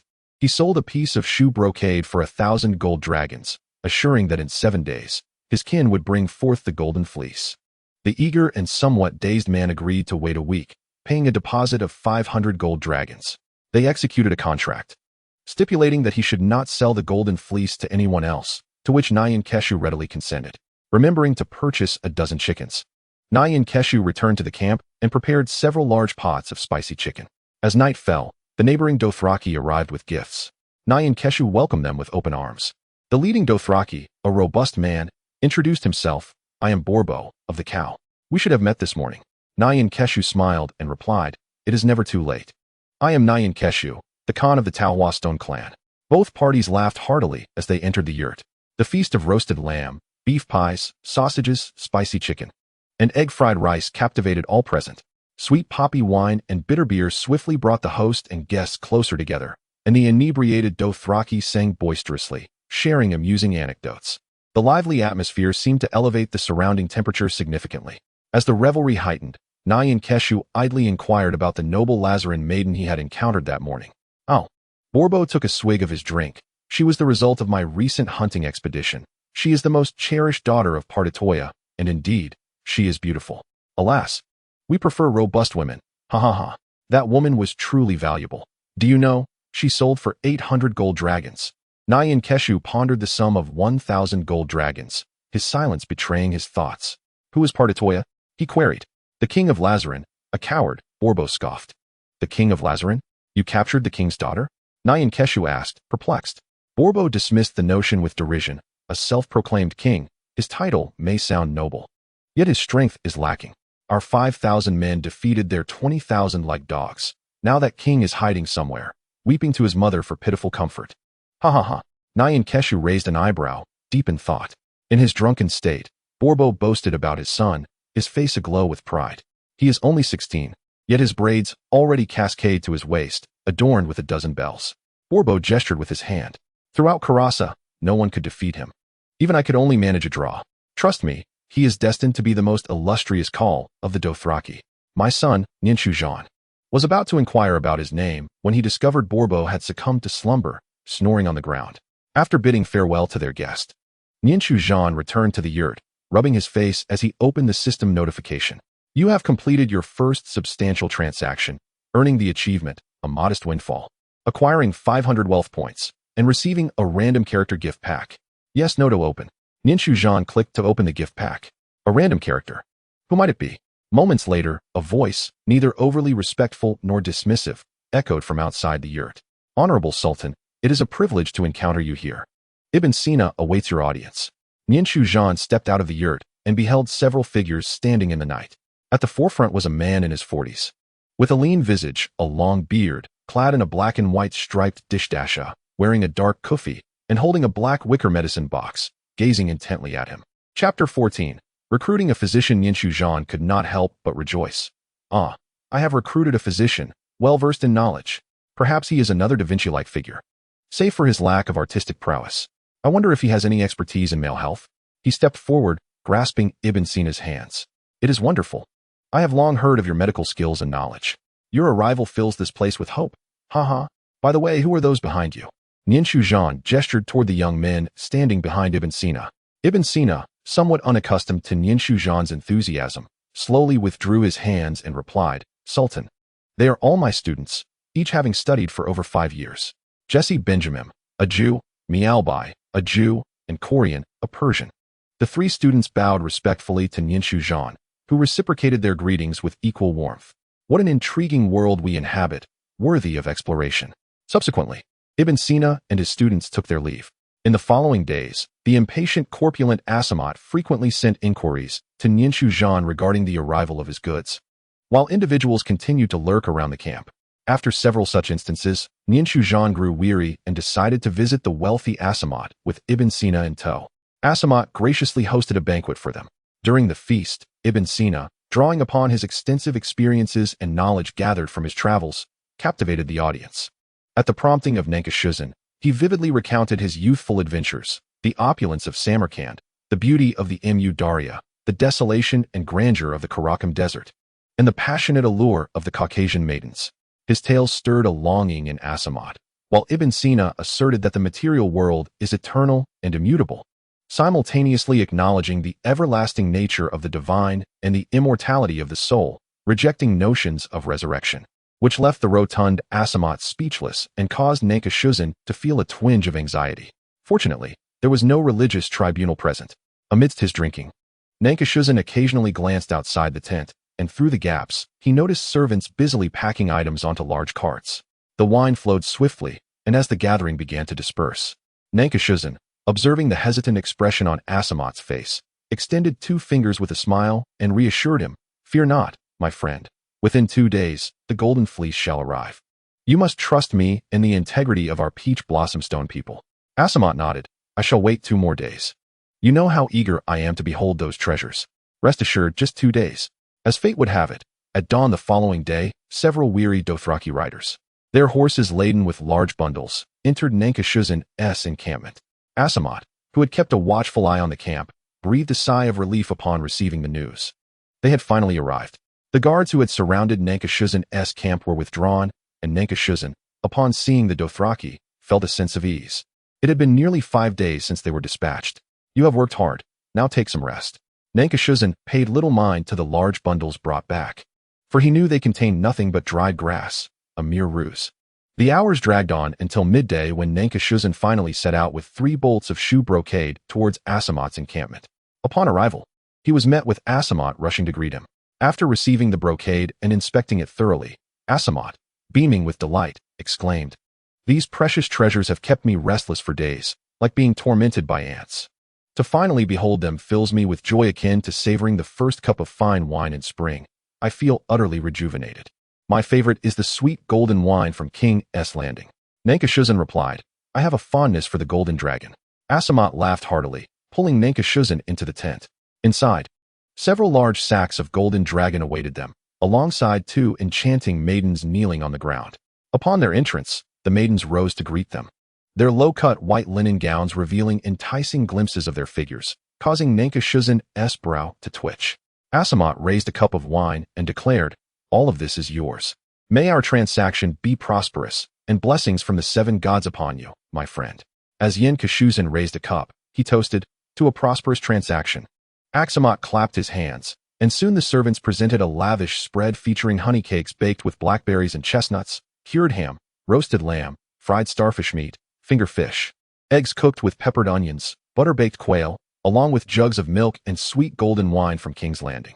The culinary delights and fine spirits lifted the spirits of both men, who reveled in their merriment. That night, the rotund man, cradling the sweet scent of golden fleece, occasionally let out joyful snorts in his dreams. With worries cast aside, Nianshu also enjoyed a deep and restful slumber. The next morning, Nianshu watched as Asamot's convoy departed from the Dar market, heading towards Slave Bay. The convoy, comprising over 30 large carts, carried more than 500 purchased slaves. Protected by over 200 guards, slowly advanced westward. As he observed the convoy gradually vanish beyond the horizon, Nianshu spurred his horse northward. Accompanied only by Sagram and another Dothraki warrior sent as a messenger, their small group drew little attention and swiftly left the Dar market. After traveling over 20 kilometers northward, the trio changed course and headed west. After more than an hour of riding westward, under the guidance of the Dothraki warrior, Pincushion encountered Pincushion, who had rested in a grove overnight. "Marshal, I have not failed my mission," Pincushion reported with a salute. He brought with him 6 members of the Hezimingen escort cavalry, 8 iron floating tower soldiers, and 10 auxiliary Mongolian cavalry, effectively mobilizing his entire force. Yet, Pincushion felt their numbers were still insufficient. Counting his 3 companions, they totaled merely 28. After a moment of contemplation, Pincushion utilized his existing wealth of 500 points to recruit 50 Mongolians, as only this lower-tier unit was available, thereby expanding his force to 78 men. "This is sufficient," Pincushion nodded. "Everyone mount. You shall serve as the guide now," he commanded Sagram. "At your service." "Ko," Sagram replied loudly, leading the way on horseback. Sagram directed the 78-strong cavalry westward. Chapter 15. The assault at the River Bay. Under Sagram's leadership, the Mongolians advanced southwest while dispatching scouts. Along the way, they encountered several merchant caravans, but skillfully evaded them. By afternoon, the Mongolians arrived at a river bay, a vast stretch of flatland along the banks of the Skazadin River, ample enough to accommodate thousands. "Ko, this is the place. It lies more than 30 kilometers from Dir Market. Merchant caravans heading toward Milan City typically rest here for the night." Pincushion gazed at the expansive river bend in the distance, nodding thoughtfully. He instructed several individuals to remain concealed in the grass for surveillance, while the others retreated 1,000 meters, taking position behind several hills. After designating sentries, Pincushion succumbed to slumber, still under the influence of the previous night's revelry. Time passed unmeasured until he was gently roused by Sagalam. "Ko, they have arrived." Rubbing his somewhat numb face, Pincushion rose to find that dusk had fallen. At the hour of sunset, the river bend was enveloped in a golden tranquility. The distant Skazadin River adorned itself in the hues of twilight, while clouds in the sky, as white as milk, transformed into vibrant flames of red. The once serene Skazadin River bend came to life as several merchant caravans, en route to the Dir Market, converged upon this site for the night.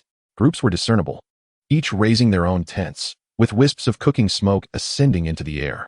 Among them was the portly merchant's caravan, occupying a considerable expanse, possibly due to the merchant's reluctance to mingle with others, or for other reasons, as his camp was situated hundreds of meters away from the others. Pincushion, perched atop the hill, observed intently for a while before summoning Pincushion and several other Jurchen knights to scrutinize the merchant's encampment. They noted the lax defenses. There were no large carts arranged in a circular formation, merely a haphazard gathering, with no scouts dispatched for reconnaissance. A few sentinels were stationed at makeshift posts. But perhaps due to an extended period of peace and the nature of trade with the Dothraki, the latter posed no threat, and ordinary marauding bands were unable to act. The group descended to the hill's base, sipping the cool water from their flasks and nibbling on rations as they awaited the onset of night. The sky gradually darkened, transforming into a deep blue, yet the stars continued to shine brightly.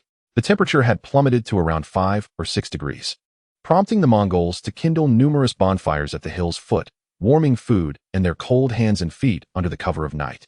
Untroubled by the smoke's potential to betray their position, patiently, the Mongols awaited the dawn. As twilight deepened, the campsite by the river grew quieter, the fires had dimmed, and the sentinels were mostly drowsy. The air turned even colder, and mist from the Skazadin River enveloped the river bend, forming tiny droplets suspended in the lower atmosphere that gradually descended to the ground, creating a morning fog. This mist, like a delicate veil, shrouded the entire river bend, rendering the world hazy and ethereal, blurring the surroundings into a surreal beauty. Pincushion silently expressed his gratitude to the heavens for such favorable weather. He drank several hearty gulps of warm mare's milk liquor, vigorously rubbing his stiff fingers, donning a chainmail face guard, and encasing himself in heavy plate armor before mounting a black horse. The Jurchen Royal Guard and the Iron Floating Tower, with the assistance of the Mongols, donned their armor and mounted their steeds. Leading the charge was Pincushion, closely followed by Pincushion, the Jurchen strategist, ready to engage. Clad in resplendent golden armor from the Central Plains and donning a formidable iron helmet, he wielded a pitch-black wolf fang mace. While his steed was draped in a dark cloak, the group descended the hill, gradually assuming a triangular formation, drawing closer to the riverbank under the cover of mist. Silence enveloped them. Not a word was spoken. Even the horses advanced quietly, their hooves merely producing a soft rustle as they trod upon the ground, shattering the tranquility of the surroundings. That cursed riverbank, that accursed fog, How chilling it was. Outside the portly commander's camp, the sentinel Sokka busied himself with the fire, tossing in logs in a bid to amplify the flames, hoping to thaw their numbed bodies. As a private soldier for the Carroll family of Millen City, Sokka had served for 5 years, earning the title of seasoned veteran. He had traversed the route between Millen City and the Deal Market several times, familiar with the safety of the mountainous path. His greatest desire at that moment was for his relieving comrade to arrive swiftly, so he might return to the warmth of slumber. A fellow sentinel beside him offered a bottle of sweet barley wine. Sokka recognized him as a newcomer to the ranks, barely past his teenage years. Accepting the bottle, Sokka took a few swigs, ready to utter some lines the author was too lazy to pen, when suddenly a disturbance seemed to arise in the distance. He and the young sentinel sprang to their feet, peering into the fog ahead, gripping their spears tightly. They squinted into the mist, but saw naught, only the faint sound of hooves approaching. Soon, through the haze, indistinct figures began to emerge. Beads of sweat formed on Sokka's brow as he prepared to sound the small copper bell he held for warnings. With a sudden thud, a triangular arrow pierced through his leather armor and heavy linen shirt, embedding itself deeply between his ribs. The agonizing pain forced Sokka to his knees, mouth agape but unable to utter a sound. Almost immediately, another arrow struck his throat, piercing through his neck, warm blood gushing forth as life slipped away from him. Before the young sentinel could cry out about the enemy's attack, the swirling white mist ahead was abruptly torn apart into grayish fragments. Amidst the clamor of thundering hooves emerged a knight clad in black armor, white mist billowing from the seams of his armor like delicate gauze, enveloping him as he moved and forming swirling vortices of various sizes. The crimson plume atop his helmet danced in the wind, cleaving through the white mist and leaving a scarlet trace in the air. In the young sentinel's wide eyes, he could clearly see the wolf fang mace raised high above the knight, descending with deadly force. With a resounding thud, the young sentinel's head burst apart like a crushed watermelon. The other sentinels at their posts met a similar fate, each struck down in an instant. Enemy attack. The piercing cries echoed as Mongolian warriors surged into the commander's camp. Leading the charge was Wanyan Quiduan, his mace sending anyone who crossed his path flying. Yen Kashuzan followed closely, his composite bow unrelenting, swiftly dispatching guards within the camp. The Mongolian horsemen, organized into small squads of 10, unleashed arrows upon the tents of the guards. Regardless of occupancy, each tent was pierced by several arrows, many falling victim within their canvas shelters. A contingent of camp guards, archers among them, attempted to retaliate, managing to slay a few Mongols, yet their arrows proved futile against the armor encasing the escort soldiers and the ironclad warriors. One by one, they fell to the Mongol onslaught. Over 40 guards gathered, wielding long spears, shields, and broadswords, trembling as they formed a defensive line. With a sharp whistle, Wanyan Quiduan commanded the Jin cavalry behind him to unleash a volley, obliterating several guards who dared to expose themselves beyond their shields. A cacophony of terrified cries erupted among the remaining guards, followed by Wanyan Quiduan's thunderous bellow as he and the ironclad soldiers charged forward in unison, colliding with the guards' formation. The air was rent with the sickening sound of splintering wood and human bodies soaring through the air, accompanied by a chorus of anguished screams. Wanyan Quiduan swung his mace in a sweeping arc, sending several guards sprawling, then struck left and right, shattering both men and their shields. The ironclad soldiers leveled their polearms and surged into the fray, tossing guards aside before drawing their iron blades to deliver vicious cuts, shattering skulls and breaking shoulders, leaving the wounded to writhe in agony upon the ground. The Jin cavalry and the Mongolian warriors followed closely, mercilessly dispatching the remaining guards with arrows and blades. One guard captain, brandishing a massive two-handed sword, called for his comrades to rally as he navigated through the throng of horses, parrying and striking down 3 Mongols, deflecting arrows aimed at him, and even unseating one ironclad warrior, though the armor rendered the latter unharmed. His audacious actions caught Wanyan Quiduan's attention, who swiftly turned his steed to charge at the captain. The guard captain, noticing the approaching threat, positioned his sword defensively, focusing intently on the advancing Wanyan Quiduan, and charged forward in response. Their gazes locked firmly in a silent duel. With a resounding clash, the guard captain successfully deflected the mace. The force of the impact sent a tremor through Wanyan Quiduan's hand, compelling him to retreat momentarily before charging once more. This time, he swung his mace downward, then suddenly relinquished his grip, propelling it as a projectile toward his foe. The guard captain, quick-witted, managed to deflect the incoming weapon but exposed himself in the process. A crimson stream erupted from his right shoulder as he clutched the wound, collapsing to the ground in defeat. Wanyan Quaidwan cast aside his short sword and erupted into laughter. Soon, the 40 guards were completely decimated. The camp's inhabitants were thrown into chaos, scattering in all directions, while the Mongols leisurely hunted them down, disrupting any attempts at gathering. The slaves lay prostrate on the ground, paralyzed by fear. Pincushion arrived at the heart of the camp, dismounted, and lifted the flap of one of the tents. Just as he did, a figure emerged swiftly, and with a thud, a sharp dagger struck his armor but failed to penetrate, the resilient metal thwarting the blade's advance. A young girl, approximately 14 or 15 years of age, wielded a dagger, her chestnut hair cascading down her back. Her developing physique was accentuated by her thin garb, rendering her figure all the more alluring. With a delicate visage, her fair face bore an expression of panic. The girl appeared akin to a wildcat, imbued with untamed spirit and vitality, undeniably captivating. One might ponder whether to show her mercy, to capture her and teach her a lesson, perhaps indulging in favored pastimes thereafter. Yet, at that moment, he found himself lacking the inclination for such indulgence. Suddenly, a Mongolian herdsman thrust a spear into the girl's chest from behind. She gasped in pain. Trembling hands pressed against her wound, though blood continued to seep forth. Her gaze grew vacant, as if she wished to utter something, yet the strength eluded her. He cast a glance at her and casually discarded her, turning away to seek other tents. After searching through several tents, all he found were maidservants and attendants, which only served to heighten his impatience. Finally, upon lifting the flap of yet another tent, he beheld Edis. At that moment, Edis huddled with 2 other maidservants in a corner of the bed, resembling a group of small rabbits seeking warmth, trembling as they beheld his imposing figure. As he gazed upon Edis's countenance, joy surged within him, causing his entire being to tremble with excitement. I desire her. I yearn for her daily. The beauty of Edis was, in truth, a burden, a sentiment often echoed by her mother. Edis Maenus, daughter of King Palladia Maenus of the Rosalind Kingdom, had attempted several fruitless escapes after being captured by the Dothraki. Each time she was recaptured, the Dothraki treated her gently, recognizing her potential worth in the market. Edis had once harbored dreams of being rescued by her father and valiant brother, Mediat Maenus. Alas, those dreams remained but illusions. After being purchased by the corpulent Asamat Cowell, she initially feared for her safety, but was soon informed that her master was a wealthy and powerful noble in Meereen. Resigned to her fate, she could only hope for kindness from her new owner. That morning, she was jolted awake by screams and cries. The scene outside echoing the horrors of the previous Dothraki attack. Edis lamented that fate had once again played a cruel joke on her. Raised in the comfort of her father and brother's affections, she now found herself cowering in a tent with 2 maidservants, powerless to shield herself from the carnage outside. When the tent's flap was drawn aside, a tall stranger entered, clad in iron armor, his face obscured by chainmail.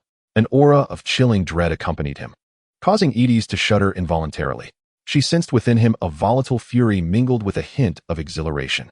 He approached, extending his hand, signaling for Edis to join him. As 2 handmaidens beheld the entrance of Pincushion, they were overcome with terror, emitting a series of piercing shrieks that stirred his annoyance. In a swift act of retribution, he struck them down with a few resounding slaps. Though he initially contemplated drawing his blade, he spared their lives in the presence of Edis, opting instead to hoist the shrieking Edis over his shoulder. Despite her frantic struggles and incessant cries, a few slaps to her rear momentarily silenced her.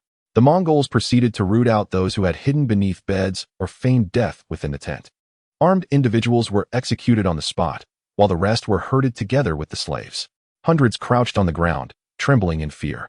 Meanwhile, some of the fleeing guards raced desperately towards the river, discarding weapons and leather armor in their haste, evidently intent on swimming across the Skazadin River to escape. Among them was the rotund Asamote, clad in mere layers of clothing, having lost his shoes, and stumbling alongside a group of loyal guards. Wanyan Quaidwan and his men leisurely pursued the crowd in a fan-like formation, occasionally loosing arrows to eliminate those lagging behind. Observing the portly figure that had plunged into the Skazadin River, Pincushion drew forth his recurved bow, nocked an arrow, and after a brief estimation of wind speed and distance, released it with a swift twang. The iron-tipped arrow soared into the air, reaching its zenith before plummeting under gravity's influence. Mere seconds later, it struck the fat man squarely in the back, sending him face first into the frigid waters of the Skazadin River. As the throng was driven into the river, Countless individuals flailed their arms in a frenzied bid to reach the opposite shore. However, the icy waters of the Skazadin River in November, a mere 2 degrees, swiftly sapped the warmth from their bodies. Many who ventured into the river's depths vanished beneath the surface, with only a scant few managing to reach the far bank. Finding the scene increasingly dull, Yen Keshuzhan turned and returned to the camp. The Mongols plundered the camp, seizing all valuables and gold dragons. Loading several carts with Edis, a dozen handmaidens, servants, and a severely injured captain of the guard who had been discovered during the search. Wanyan Kwajuan, upon finding him, ensured the captain was included in the cart. As for the remaining individuals and slaves, Yen Keshuzhan was astute enough not to carry them along. In a buoyant mood, he dismissed Wanyan Kwajuan's proposal to execute them all, deeming it best to leave them to their own devices.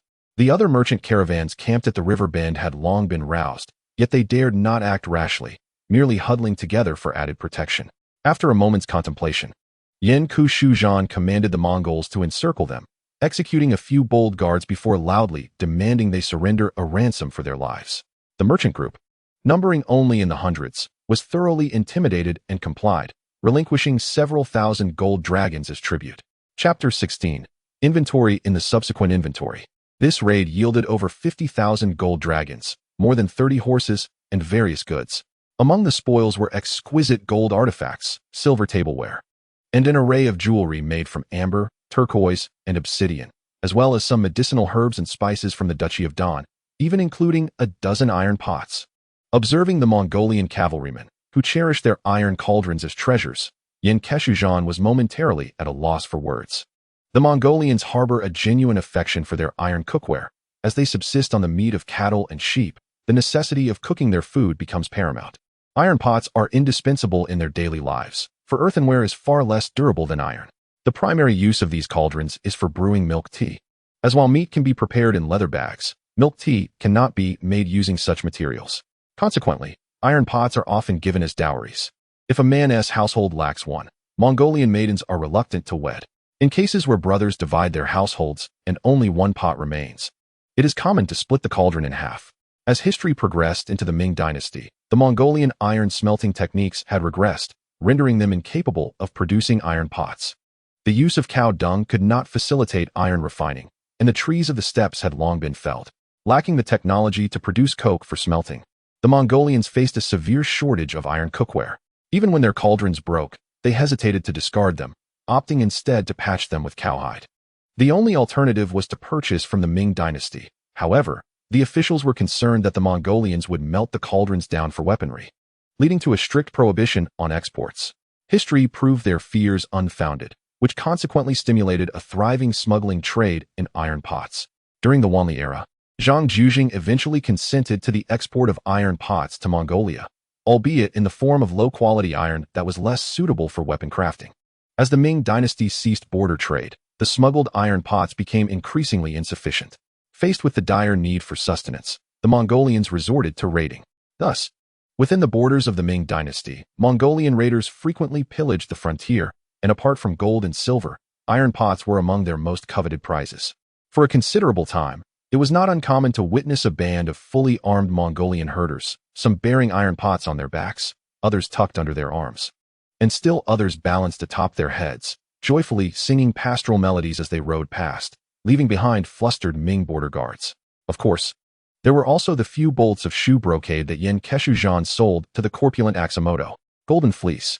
It seems there is still potential for another sale. Delightedly, Yen Keshuzhan patted the brocade.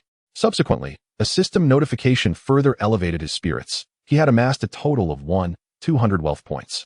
10 auxiliary Mongolian cavalrymen met the criteria for promotion, along with 31 individuals from the Mongolian ethnicity.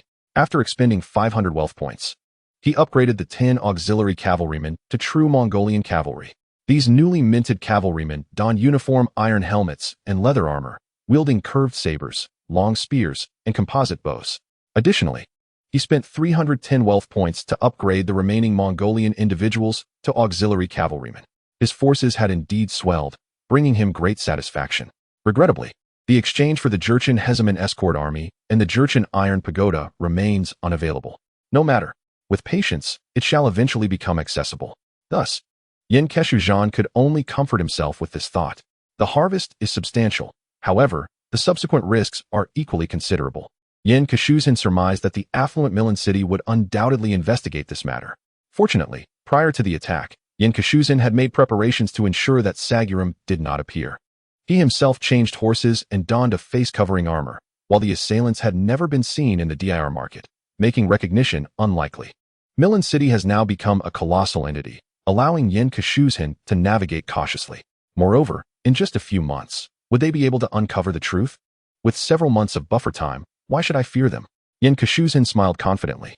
During a brief respite, he conducted a cremation for the fallen Mongolian warriors, despite their status not qualifying them for such honors, as cremation was traditionally reserved for royals and nobles.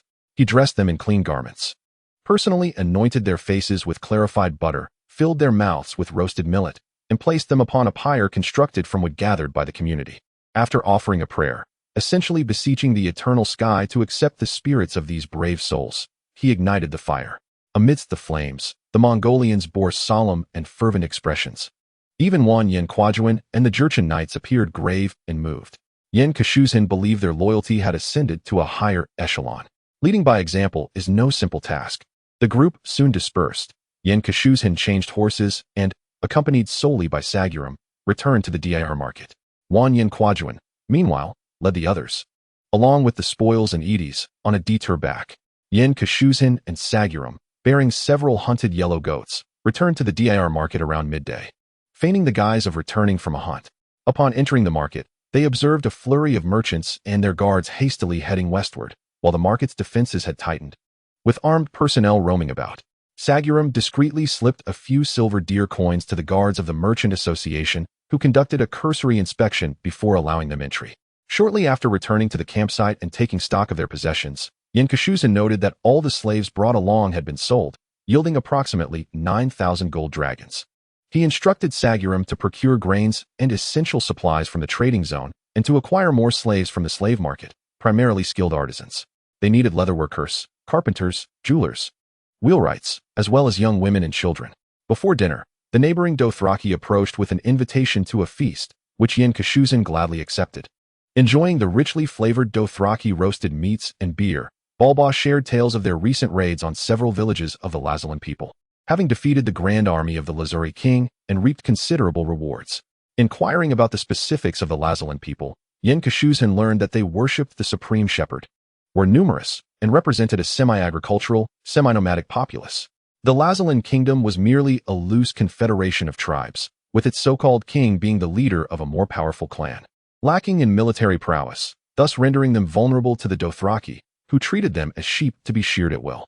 The army of the Lazalans resembled children wielding weapons, while our Dothraki warriors could easily dispatch 10 of them.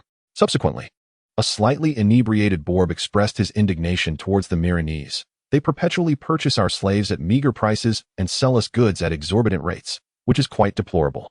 Yet, we find ourselves powerless, as there are many things we do not comprehend. He took a hefty swig of beer and continued. I also know they continuously fund numerous Khalasars to incite conflict among themselves. I am acutely aware that they will never permit any single Dothraki Khalasar to truly gain strength. In the past, there were several formidable Khals, such as Khal Belikjan of the Storm and Khal Boros of the Wild Bulls, as well as Khal Herdod of the Falcons, all of whom possessed the potential to unify the Dothraki, yet they were systematically divided and annihilated by the Milanese, the Yunkai, and the Astapori. With their lives extinguished and tribes fragmented, Borb lamented, their caravans traverse the entirety of the Dothraki Sea, and nearly all Khalasars engage in trade with the Milanese. Many Khals perceive Meereen as allies. I can see through the facade, yet I am powerless to act. Pincushion attempted to console him. Reflecting inwardly, the Milanese will undoubtedly prevent you from becoming a unified entity. Should you achieve unity, what future would be left for those in the slave bay? This situation bore the hallmark of the Milanese insidious meddling. Borb further articulated his disdain for the Lazalan Milanese, branding them as hidden demons, malevolent cowards who exploit the benevolent Dothraki people, serving as obstacles on the path to revolution. The vast majority of the Dothraki laborers will surely recognize their true nature. Pincushion expressed agreement and added silently to himself, in truth, you are all rather feeble. My friend, we must return, Borb declared. We have been away for several months, and it is time to go home. We are located to the northwest, a journey of 2 months. My friend, you must certainly visit us in the future. Borb gifted a substantial bundle of fine pelts and 5 lively, healthy horses. In return, Nekashuzin arranged for the gifting of sweet cabbage wine and hundreds of iron tools and iron ore, knowing well the Dothraki's scarcity of iron and their rudimentary metallurgy. Borb was elated and warmly embraced Nekashuzin multiple times. It is truly a pleasure to know you. If my son were here, he would surely be delighted. Oh, what is your son's name? Nekashuzin casually inquired. Drogo. As he lay in bed that night, Nekashuzin felt a tumult of emotions. It turned out that Borb was the father of Khal Drogo. What a remarkable coincidence.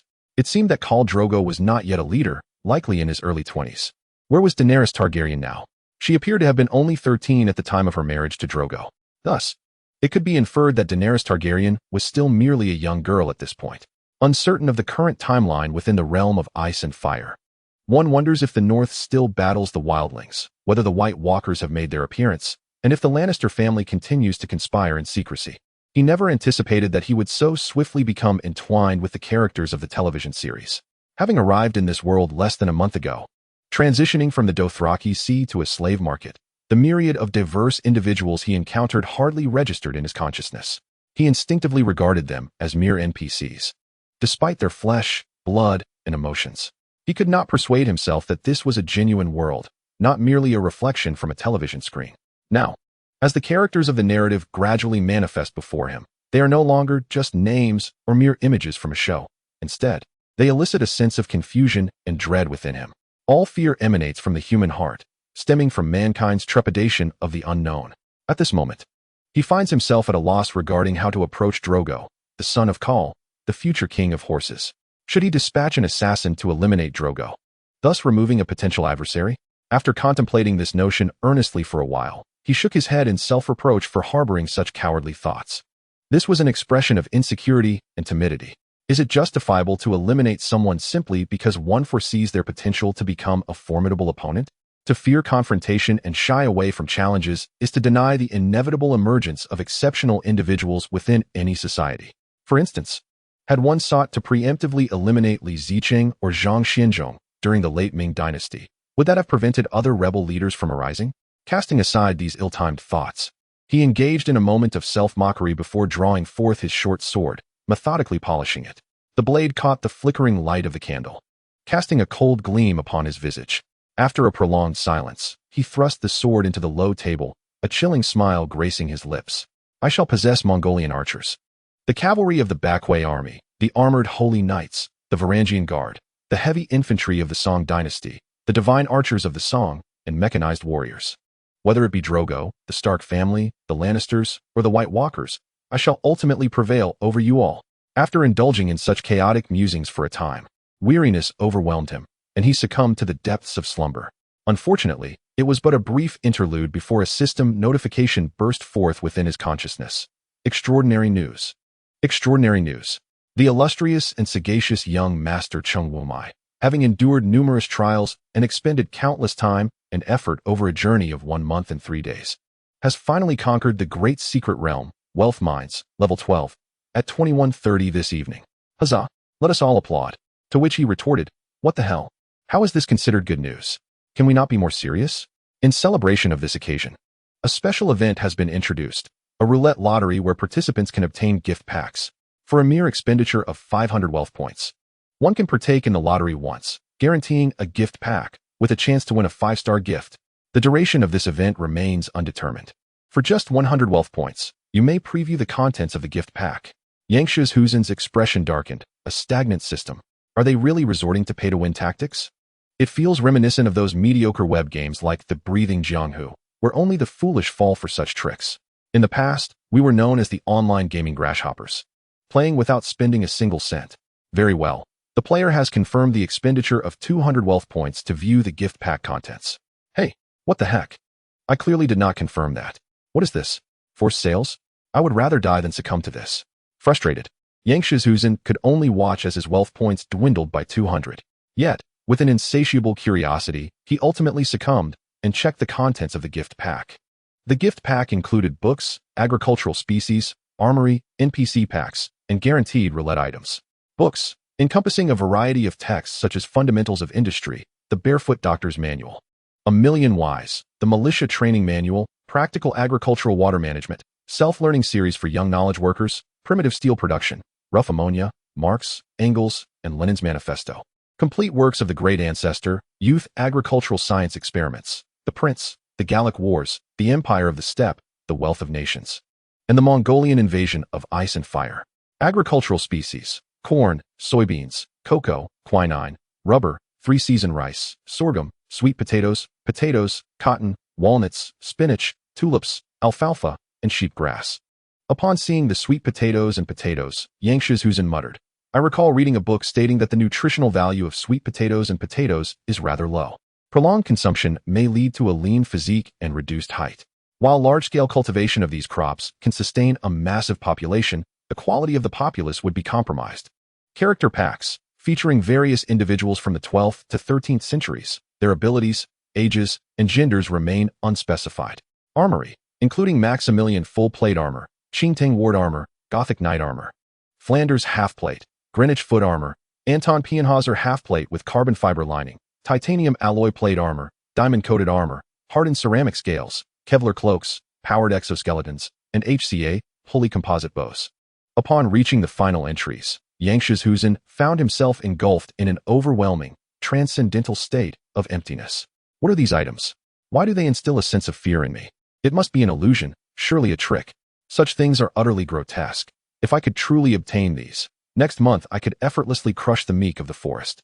Yet, I must ask, why do I feel such trepidation? Moreover, with all these bizarre items at hand, why is there no 12-pound cannon, 6-pound cavalry cannon, or Indian-style brown base flintlock smoothbore gun? This defies logic. Yen Kashuzin rose to his feet and took a sip of water, calming his nerves before continuing his reading. Suddenly, his eyes widened in astonishment, and his hands trembled involuntarily. What had he encountered? Special equipment, Hulkbuster armor, modular armor with additional components, equipped with the Veronica system. This armor boasts an infinite supply of supplementary kits, composed of both armor and parts, offering formidable strength and defense. It features exclusive communication with satellites in Earth's orbit. Standing at a height of 35 meters and weighing 5.6 tons, equipped with a vibranium arc reactor, Mark II. Special equipment, Vibranium Rhino, a combat rhino exclusive to the Wakandan Guard, clad in vibranium armor that exhibits exceptional hardness and impact resistance. It stands 2 meters tall and weighs 600 kilograms, imposing in stature. What on earth is this? Why does such inhumane technology exist? This is not Marvel. With such equipment, one could easily challenge the entire world. To view the unlocking conditions for special equipment, please spend an additional 100 wealth points. Yen Kashuzin gritted his teeth and paid the 100 wealth points. The aforementioned special equipment is merely promotional and not part of any package or exchange. Are they jesting with us? Yen Kashuzin violently shattered his cup. Damn it. After a moment, as he simmered in frustration, Yen Kashuzin rationalized that aside from the so-called special equipment, the other items in the package were quite reasonable and would be of great assistance, which lifted his spirits. Fatigue washed over him, and he succumbed to slumber. Regrettably, it was not long before Sagaram called him from outside the tent. What is it? If it's not a matter of utmost importance, I shall have you hanged. He grumbled, still irritable from being roused from sleep. Cow, they have returned from the west, bringing some individuals back. The fat man from Milan City seems to be alive, Sagaram reported softly from outside the tent. The fat man is not dead. Yen Kashuzin's sleepiness evaporated, and he sprang to his feet. Chapter 18. Oh, he is actually alive though the night was deep. The market of Dar remained under strict vigilance, with many guards patrolling the various paths, torches in hand. Since Yen Kashuzin had lingered in the market for some time, the guards merely instructed them not to run amok. Yen Kashuzin and his companions followed a crowd of onlookers to the center of the market, where they saw a group of guards from the Merchants Guild carrying a stretcher down from a carriage. Upon it lay a frail figure, pale and weak, wrapped in white cloth stained with blood, with keen eyes. Yen Kashuzin instantly recognized the individual as the fat man who was supposed to have perished in the Skazadin River, Asamat Carol. Frustrated, Yen Kashuzin slapped his face a few times. I should have shot him again. He never anticipated the fat man's remarkable luck. The future now loomed uncertain. At that moment, he longed to press 1 and then 3, but observing the 100 guards of the merchants, he opted to discreetly withdraw. For not everyone was as accommodating as Wenho. As the head of the Milan Chamber of Commerce, Diet's heart nearly leaped from his chest upon hearing the news of Asamat Carol's near obliteration at the hands of marauders. He was acutely aware that if Asamat were to perish at the hands of the bandits, Not only would his investment in Asamot be rendered futile, but his position as the overseer of the market would also be irrevocably compromised. He fervently prayed to the supreme deity, hoping that the rotund man would remain unharmed. Financial losses could be endured, as the dir market was a veritable goldmine. While dispatching personnel to the scene of the incident, Diet sought to contain the information, attempting to prolong the time before news reached Millen City. Fortunately, Asamot was rescued. Despite being gravely injured and unconscious, it was far better than immediate death, was it not?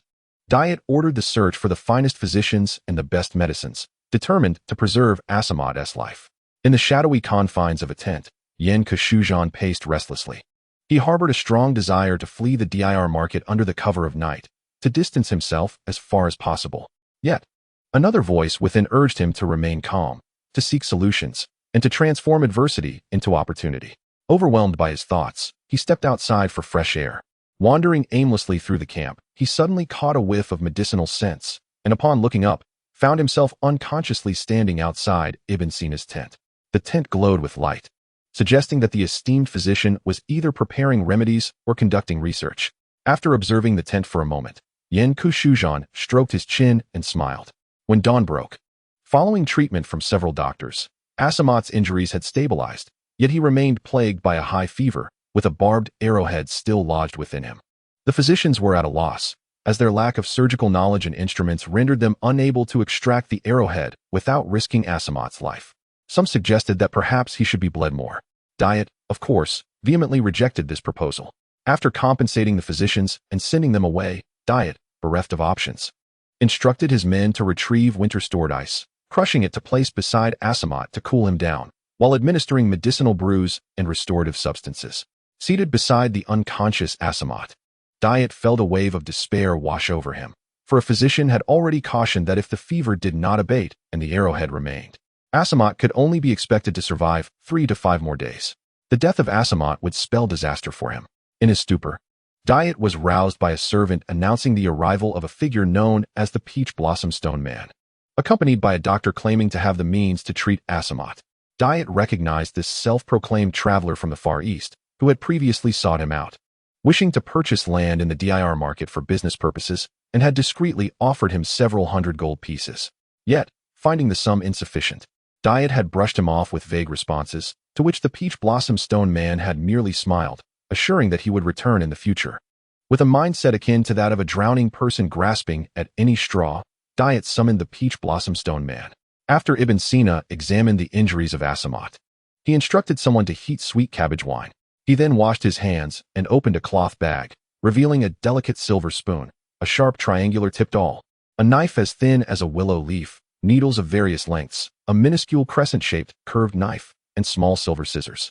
He first applied the warm sweet cabbage wine to the wounded area of the portly man, whose stupor was interrupted by the alcohol's sting, causing him to twitch involuntarily. Subsequently, Ibn Sina retrieved a box of brownish ointment, scooped out several pieces with the spoon, and mixed them in a wine glass with warm water, allowing a servant to feed it to the rotund man while he explained to his students, patiently awaiting the passage of time. Diet observed these proceedings and felt a glimmer of hope regarding the revival of the stout Asamot. After half an hour, Ibn Sina approached to lift the fat man's eyelids for a closer inspection. With the assistance of his students, he commenced the extraction of the arrowhead from Asamot. The treatment of external injuries has long been of paramount importance in East Asia, although the illiterate masses of medieval Western Europe were not privy to such knowledge.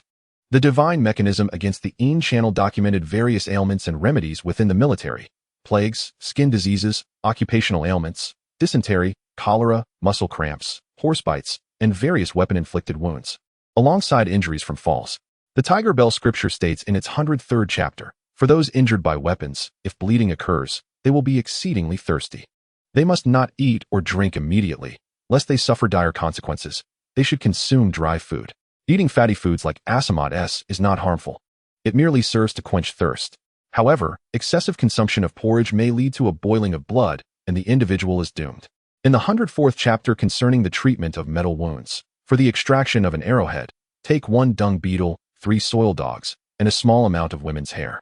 Remove the shell from the dung beetle, take its white flesh, and grind it with the other 2 ingredients into a paste, applying it to the arrow wound as a poultice.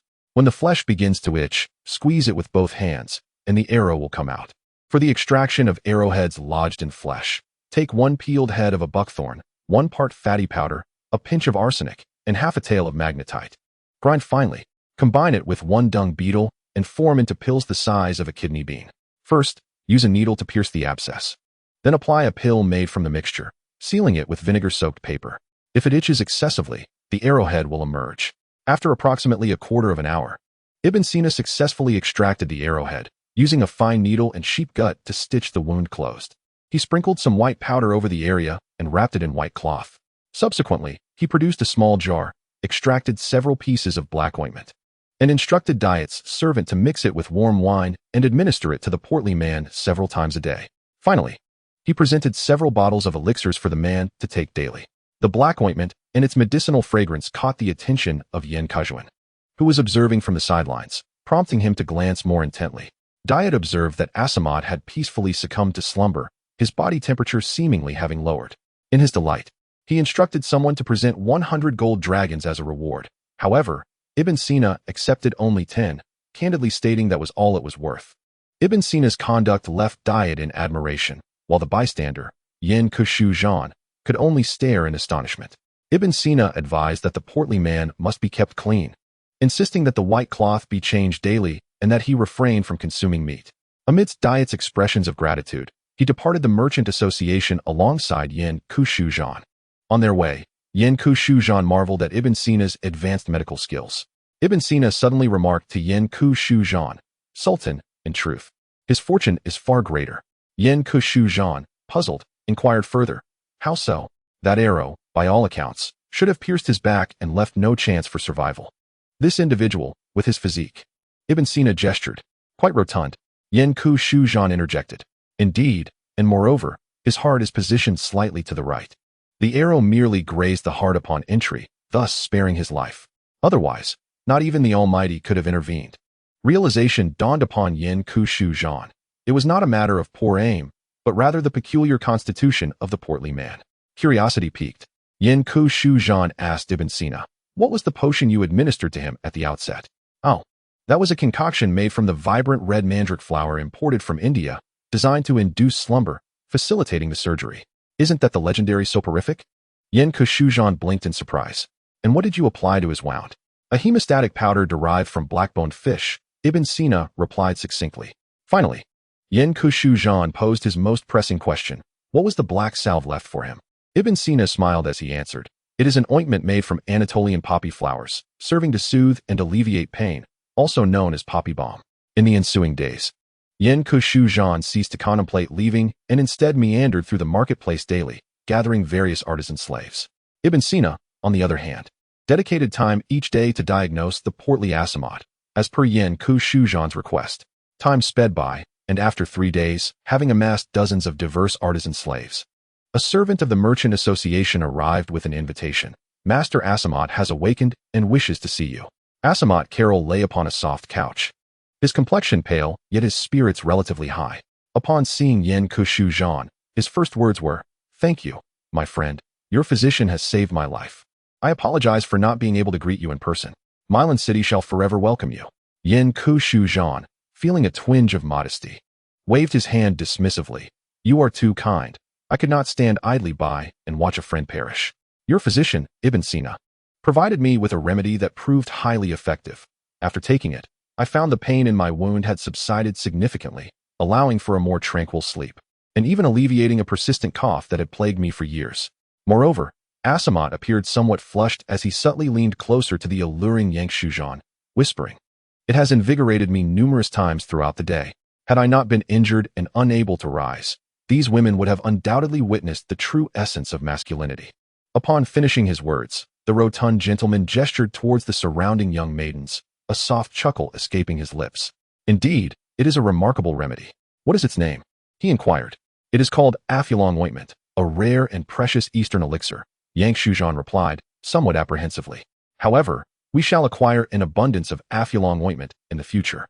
Asamot nodded, instructing his attendants to present 1,000 golden dragons before Yen Kushu-Zhan. "Your life-saving grace deserves a generous recompense, yet my current circumstances do not permit it," he expressed apologetically. "Rest assured, I shall reward you handsomely upon my return to Milan City. Yang Shuzhan resolutely declined the gift, instead placing a piece of shoe brocade before the hefty man. He had thoroughly examined the brocade, ensuring it bore no hidden marks. Asamot gazed at Yang Shuzhan in astonishment. The latter earnestly stated, I have heard of your grievous attack, and I surmise your resources are severely depleted. Nevertheless, the fact that you survived is a blessing. Wealth can be regained, but life, once lost, cannot be restored. There is an old saying, a true friend is one who offers help in times of need. I believe you need this money more than I do. This piece of golden fleece is my gift to you, hoping it will assist you in overcoming your temporary difficulties and aid in your swift recovery. Please, accept this humble token of my gratitude. The rotund man seemed somewhat moved, his eyes glistening with tears as he gazed intently at Yang Shuzhan. After many years in commerce, he had seldom encountered such sincerity and goodness. Their eyes exchanged a silent understanding. We shall not engage in any indecorous dealings. You have earned my genuine friendship, he declared, turning away to rub his eyes. In the future, feel free to bring your transactions to me. I shall not haggle. Whatever the quantity of the golden fleece, I shall accept it all. He mused to himself. This piece of golden fleece could fetch 20,000 golden dragons in Milan. No, it could sell for 50,000. Perhaps due to the strain on his wound, he shifted uncomfortably. After offering some words of comfort, Yang Shuzhan inquired about the surrounding safety of the deer market, noting the peculiar nature of his attack. How could you have been assaulted so near this place? The rotund man pondered briefly. This area has been safe for many years. We have an agreement with the Dothraki. Ordinary bandits lack the courage and capability. I, too, have felt secure, encountering many Lazalan and Dothraki along the way without incident. Yet, you were still attacked, and I find it strange that you were the only one targeted. Indeed, only I, he replied, recalling how several other caravans had camped nearby. Yet he alone had suffered the assault, which had been rather peculiar. All his guards had been slain, yet few slaves had been taken. In the East, we have a saying, when things deviate from the norm, it indicates something malevolent. This signifies that when events unfold unexpectedly, they are indeed abnormal. Speak plainly. I perceive a profound sense of purpose in this matter. The countenance of the corpulent man began to shift. A strong sense of purpose? Me? Observing the rotund figure's eyes flicker with contemplation, the man named Nyankashuzhuzan rose to take his leave. Diet personally escorted him out of the merchant guild and informed Nyankashuzhuzan that he could procure a prime piece of land at a modest price in the marketplace. Nyankashuzhuzan expressed his gratitude and handed over several hundred gold dragons, which Diet, this time, did not refuse. As Asamot Kalarel reclined on the soft divan, he pondered incessantly. Who could it be? The bandits? Unlikely. The Dothraki? They would not dare to assault a wealthy patron. Would other families have the audacity? Such an action would yield them little benefit. Perhaps it is someone from within my own family? For the position of elder? It is plausible. To possess knowledge of my whereabouts, there must be an insider. The rotund man's mind began to churn with thoughts of treachery. An insider? He recalled a report of missing persons. More than a dozen maidens and servants had vanished without a trace of their remains. If it were indeed someone from the family, why abduct them? Would it not be simpler to eliminate them on the spot? The corpulent man rubbed his forehead, meticulously considering the identities of the missing individuals, maidens, cooks, stable hands, a few purchased slaves, and that noble girl from the house of Lazarin named Idas. Wait a moment, the enchanting Idas. Asamot recalled the beautiful maiden, allowing his imagination to run wild. Idas, the daughter of the Lazarin king, the very one that stone-faced man mentioned having encountered numerous Lazarin folk. They would know of my acquisition of the king's daughter. The Lazarin may lack capability, yet they could easily enlist the Dothraki to act in concert. Indeed, that must be it. After synthesizing all the information, the corpulent man reached a decisive conclusion. Feeling he had uncovered the truth, he summoned Diet. And once they had dismissed all servants, they conferred in hushed tones. Thus, the report to Marine would state, the Lazarin hired the Dothraki, with the aid of an insider, to assault me in an attempt to rescue their king's daughter, declared Asamot Kalarel. Frustrated by the lack of useful information, Diet readily endorsed the corpulent man's hypothesis. Furthermore, those despicable Lazarin brigands have absconded with the guild's funds, 100,000 gold dragons. 100,000 gold dragons? Was it not merely 50,000? Diet paused, gazing at the serious expression on the corpulent man's face, and soon comprehended. He chuckled maliciously. Indeed, 100,000 gold dragons. I shall immediately arrange for the accounting. Lastly, the corpulent man proposed, regarding the Lazarin's vile actions, I believe we should organize and impose severe punishment. Completely agreed. I shall promptly seek mercenaries. That evening, upon returning to the camp, Nyankasha's husband sought out Ibn Sina, requesting some poppy paste and a few specimens of Anatolian poppy flowers. The poppy paste is a viscous black solid with a faint medicinal aroma, easily manipulated with a knife or spoon. Before me stood the exquisite Anatolian hibiscus, its stalk rising gracefully to a height of over 30 centimeters. The slender, upright stems were unbranched and devoid of any hair, while the leaves, elongated and oval in shape, flourished at the base. Each blossom, a sumptuous double petal, was tightly arranged, revealing a golden stamen radiating outward, bestowing the entire flower with the appearance of a plush pom-pom. Adorned in vibrant hues of white and red, an enchanting spectacle indeed. As I beheld some white Anatolian hibiscus, each petal was graced with 4 delicate violet spots. I couldn't help but exclaim that it seemed so familiar, yet the source of this familiarity eluded me. In truth, the Anatolian hibiscus is merely a subspecies, entirely medicinal in nature, native to Turkey, Iran, and Iraq, and does not yield the substance you might be aware of. However, for the sake of the narrative, a slight alteration has been made. Please forgive this creative liberty. Chapter 20. A title yet to be conceived. It was not until I observed the flower's fruit that a profound realization struck me. As the fruit bore a spherical shape, the green outer skin exhibited a few faint cracks, crowned by star-shaped buds. I lifted the fruit to my nose, inhaling its scent, and a notion began to take root in my mind. Could it be? To validate my suspicion, I grasped a small knife and gently sliced through the fruit. Perhaps due to the brief time since its preservation, a white sap began to seep slowly from within, gradually transforming into a gelatinous substance, its color deepening with time. Witnessing this unfold, my hands quivered slightly, and my legs grew weak, rendering me nearly unable to stand.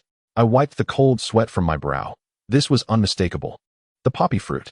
The Anatolian hibiscus was, in fact, the flower of the opium poppy, a beautiful yet deadly flower, a veritable demon of nature. The opium poppy is indigenous to Asia Minor, India, and Iran, having been utilized since ancient Greek and Roman times as a potent analgesic, sedative, and hypnotic, as well as an aphrodisiac. Since the Tang dynasty, Sichuan has cultivated opium poppies for medicinal purposes, referred to as aphrodisiac, primarily for its therapeutic applications.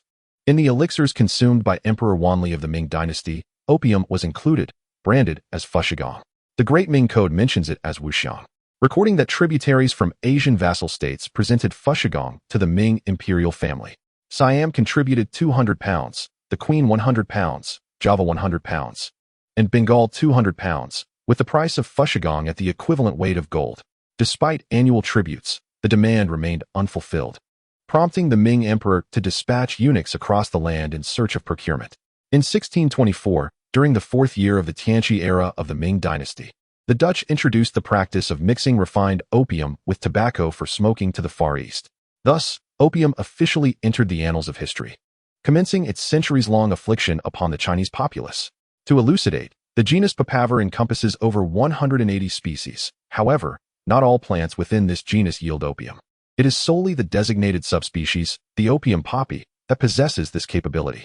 Following the establishment of the Qing dynasty, emperors, princes, nobles, queens, princesses, eunuchs, high-ranking officials, and esteemed literati relentlessly indulged in opium consumption.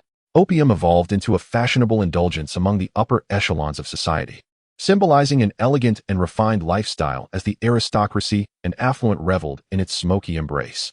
High-ranking officials and scholars often maintained relationships with courtesans and women from brothels, indulging in opium under their service, representing a sign of sophistication, virility, and sexual allure. It can be said that opium consumption became an esteemed pastime for the elite of the Manchu Qing society. During this period, opium emerged as a luxury item epitomizing ostentatious consumption. By the late 19th century, the British provocateur, John, cultivated vast quantities of poppies in Burma and Laos, leading to a surge of opium trafficking into China, thereby unleashing a Pandora's box of addiction.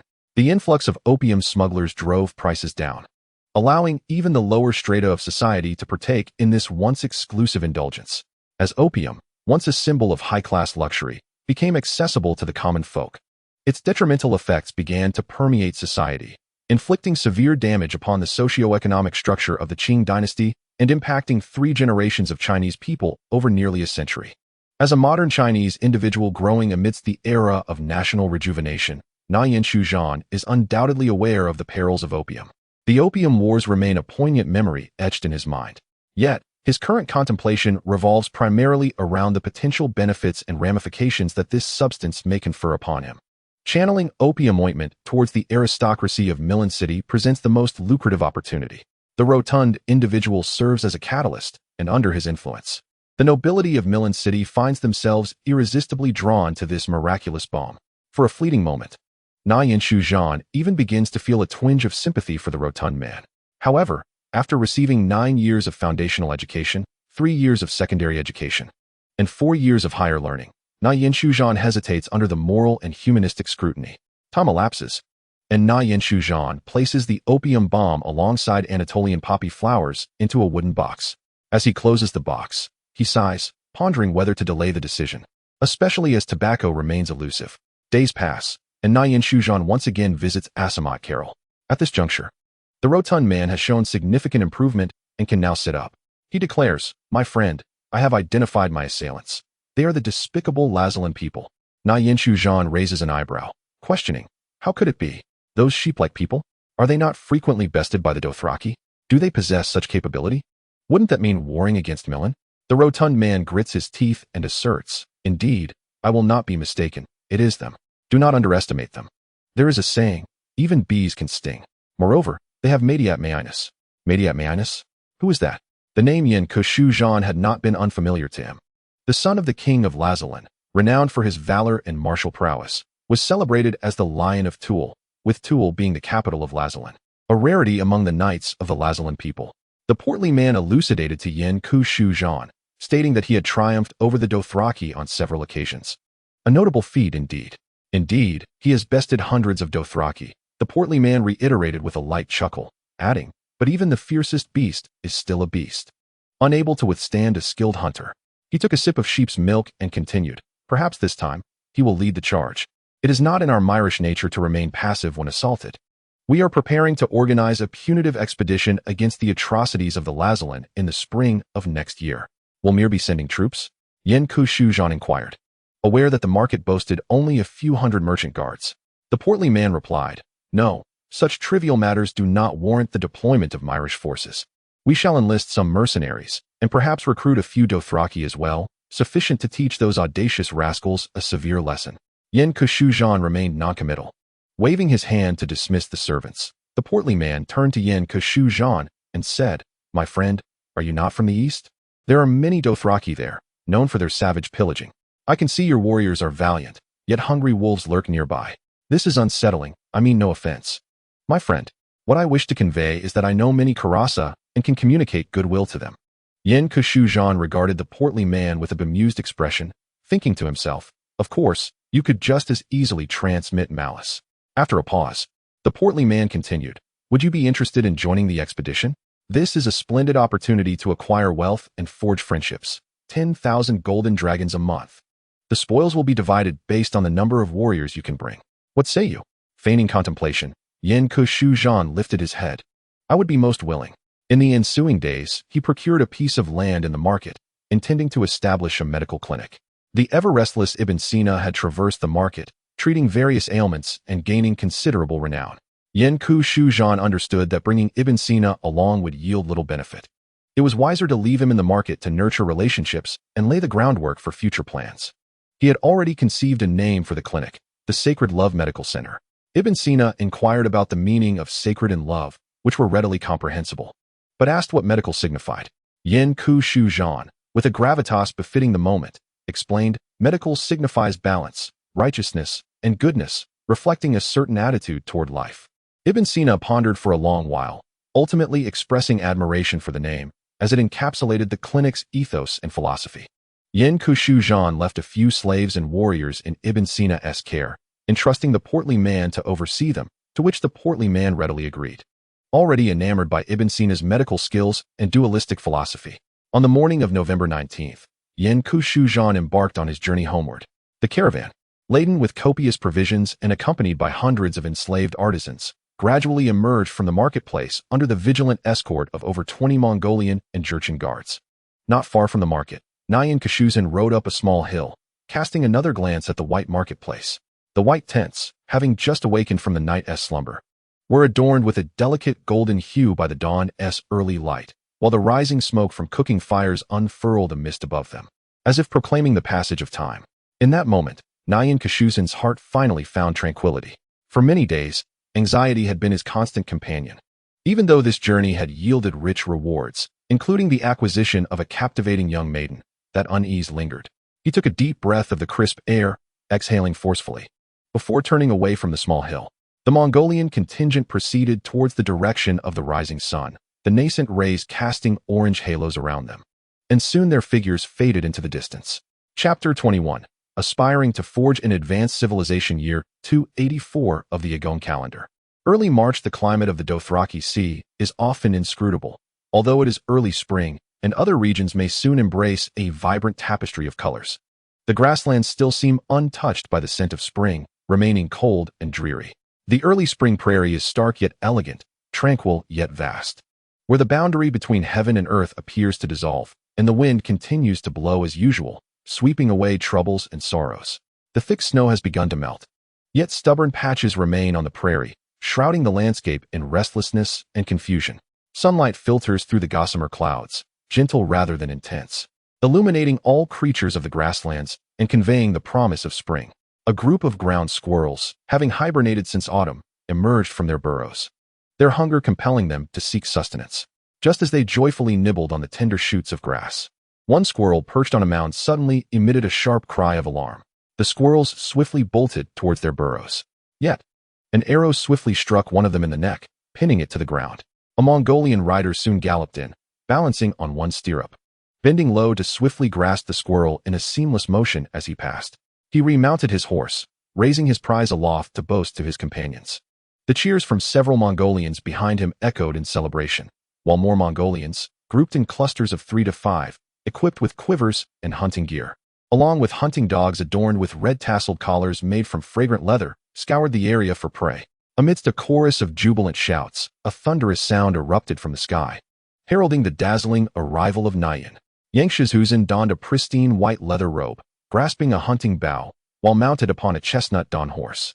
He had replaced all his war horses with the Don horse and Akaltek horse, Turkmen breeds, from the novice-colored eggs. Henceforth, both heavy cavalry and Mongolian riders were equipped with these horses, as their endurance and training capabilities surpassed those of the Mongolian and Dothraki steeds. The Don horse stands at a majestic height of 157 meters, while the Akaltek reaches up to 162 meters, in stark contrast to the Mongolian horse, which barely measures 144 meters, and the Dothraki horse at 150 meters. The Azumabi horse, the finest among Mongolian breeds, was employed for skirmishing. A herd of approximately 30 yellow sheep was sighted, prompting the Mongolians to dispatch several riders to encircle the flanks of the herd, preventing any escape. The remainder charged into the flock, fragmenting it into smaller groups, leading to a systematic hunt. Before long, the entire herd had been exhausted, with hunting dogs eagerly circling the fallen prey as hunters shouted to one another, tossing their catches onto their mounts. A white fox was driven into the open by the hounds, fleeing desperately towards Pincushion. He loosed 2 arrows in its direction, yet both missed their mark. Just as the fox appeared poised to escape, a nearby Mongolian guard released an arrow that struck true, piercing the creature's right eye. The fox, propelled by inertia, rolled several times before coming to a halt. The guard dashed forward, dismounted, seized the fox, and presented it to Pincushion. "Nahaboyan, well done," he commended. The fox's pelt remained intact, a perfect gift for Edis. The guard who had felled the fox, Nahaboyan, grinned sheepishly. His exceptional archery skills, reputed to be capable of bringing down geese in flight, had earned him his position. At midday, the hunting party, laden with their spoils, commenced their journey homeward. The 30-strong group traversed several small rivers, and after 2 hours of travel, a modest yet significant prairie town emerged in the distance. This town, measuring only a few kilometers in circumference, boasted a 4-meter-high rammed earth wall, complete with several corner towers and watchtowers. Beneath the wall lay a steeply sloped trench filled with sharpened wooden stakes. The town also housed several granaries, stocked with provisions sufficient to sustain thousands for over half a year. The establishment of this town was largely attributed to the Dothraki guiding party, who, under the leadership of their chieftain Sagaram, had eradicated local marauding bands within months. assimilating several Dothraki tribes and constructing the settlement with the aid of thousands of captives and slaves. Though small, the town bore a resounding name, New Chang'an. When the town was founded, Yangshi's Huzan unilaterally named it New Chang'an, the significance of which was clear. He aspired to command the seas and lands with the same authority as the great Tang dynasty. Surrounding the town were scattered white felt yurts, with shepherds herding their flocks towards pastures. Women busied themselves mending tents or slaughtering sheep and brewing milk tea, while children gathered in small clusters, foraging for wild chives and cow dung. In an open expanse, there lies a training ground where dozens of young Mongolians, clad in weighted gear, tirelessly practice collective charges and spear thrusts under the vigilant supervision of a few Jurchen warriors. Despite the beads of sweat cascading down their brows, they dare not exhibit a moment's relaxation. Yin Keshujan has long harbored dissatisfaction over the inability to recruit Jurchen warriors, leading him to conceive a novel idea. If recruitment is unfeasible, let us cultivate our own. He intends to create a variant of the Jurchen warriors, albeit without the armor and cavalry for the time being. In the distance, more individuals engage in archery and formation drills. Upon entering the New Chang'an city, one is met with numerous tents and adobe houses, neatly divided into several zones. At the heart of New Chang'an stands a cluster of wooden structures. As Yin Keshujan has long admired the American log cabins of Eagle-Sauce's family. Now, his aspirations fulfilled, he has constructed a dozen for himself, reveling in the role of a wealthy magnate. Upon entering the largest wooden cabin, he removes his heavy fur cloak with the assistance of a maid. Yin Keshujan sheds his leather cap, revealing a closely cropped hairstyle reminiscent of Beckham, as he can no longer endure the sight of the two small braids typical of the Khitan style. He has mandated that all retainers shave their braids, permitting only bald heads, short hair, or alternative styles. Braids are strictly forbidden. He himself sports a buzz cut. Moreover, Yin Keshujan has dedicated an entire week to compiling a simplified literacy textbook featuring 2,000 commonly used Chinese characters, imposing its adoption within the tribe. Consequently, a beleaguered group of Mongolians, after toiling in the fields by day, must attend evening classes, stumbling through the recognition of Chinese characters. Even the literate one Yin Kuduan is compelled to revisit his studies to grasp simplified characters. Yin Keshujan aspires to first unify the script, subsequently seeking ways to acquire various advanced technologies. He once drew alfalfa and soybean seeds from a roulette lottery, only to discover that none possessed agricultural skills, forcing him to temporarily set the matter aside. For a civilization to advance, language and writing are indispensable. Civilization comprises all social and natural behaviors that elevate humanity from barbarism, incorporating elements such as familial concepts, tools, language, writing, beliefs, religious notions, law, city-states, and nations, along with corresponding agricultural, pastoral, metallurgy, and pre-industrial technologies, which powerfully propel the development of civilization. Advanced technologies impact various facets of civilization, including art, natural sciences, philosophy, and customs. In the work Technological Monopoly, Civilizations Surrender to Technology by Postman of Eagle-Sauce's Family, Chapter 2, From Tools to Technological Domination, reveals the relationship between technological development and civilization, elucidating the effects of technological innovation on human culture, religion, tradition, and psychology. Yin Keshujan intends to cultivate an advanced civilization within the Yin clan of Mongolia, currently ensnared in a world of ice and fire, rather than perpetuating a barbaric existence characterized solely by pillaging and destruction. Historically, the Mongolians, known for their plunder rather than production, faced relentless oppression in modern times, with the Great Yuan dynasty driven back to the steppes by Zhu Yuanzhang, leading to the obliteration of the four khanates. In the article titled Democratic Panslavism, the author extols the virtues of the American invasion of Mexico, which liberated the bountiful California from the indolent Mexicans who did little for it. What harm is there in this? If industrious Americans swiftly exploit the gold mines there, enhance circulation, concentrate a dense population in the most favorable locations along the Pacific coast in a short span, engage in extensive trade, establish numerous grand cities, initiate steamboat traffic, and lay down railroads from New York to San Francisco, thereby introducing the Pacific to modern civilization for the first time and creating a new trajectory for global trade for the third time in history, what could be amiss? Certainly, the independence of certain Spaniards in California and Texas might be compromised. Justice and other moral principles may be somewhat undermined. Yet, when compared to those facts of monumental historical significance, what does it matter? The colonization of backward civilizations by advanced ones is a sign of progress. while the invasion of advanced civilizations by the backward only leads to a regression in productivity. Is it not fitting that the advanced civilization of the Mongolian Yans conquer the lesser civilization of the Dothraki? Yans Kashujan sits in his chair, perusing the reports brought back by the new Chang'an trade caravan. Since returning from Nadir in November, he has begun organizing trade caravans between New Chang'an and Nadir, while also providing some apprentices and helpers to the St. Love Medical Clinic. Of course, these apprentices and helpers could not possibly be spies or thugs. The new Chang'an trade caravan also brought a letter from the Fat Man, stating that the Lazalan Expeditionary Force would be assembled by April and set off in mid-April. Inquiring if the Golden Fleece had arrived, as the last shipment sold remarkably well, fetching nearly 10,000 gold dragons. Yans Kashujan smirked at this. His intelligence revealed that the Fat Man had sold shoe brocade in Milan City for 30,000 gold dragons, causing a frenzy there. Setting the letter aside, he paced the room, contemplating his current strength. After 4 months of plundering and recruiting, New Chang'an now boasts over 700 Mongolians, more than 2,000 slaves, 50 Jurchen cavalrymen, 120 Ghulam cavalrymen, an expansion of the Dothraki guiding party, and over 100 various craftsmen. Yans Kashujan plans to take 200 Mongolian cavalry, 80 Ghulam cavalry, 30 Jurchen horse archers, and 40 monkey-style iron pagodas, daring not to include the Xiaomingyan escort troops or real iron pagodas for fear of recognition, along with 200 battle slaves. In total, there will be 350 cavalry, with the Jurchen horse archers clad in leather armor and riding dawn horses, while the Ghulam and Mongolian cavalry are equipped with chainmail and Turkmen horses. The monkey-style iron pagodas wear chainmail underneath and leather armor on the outside, also riding Turkmen horses, and are additionally outfitted with double-layered vests, one of linen and one of chainmail.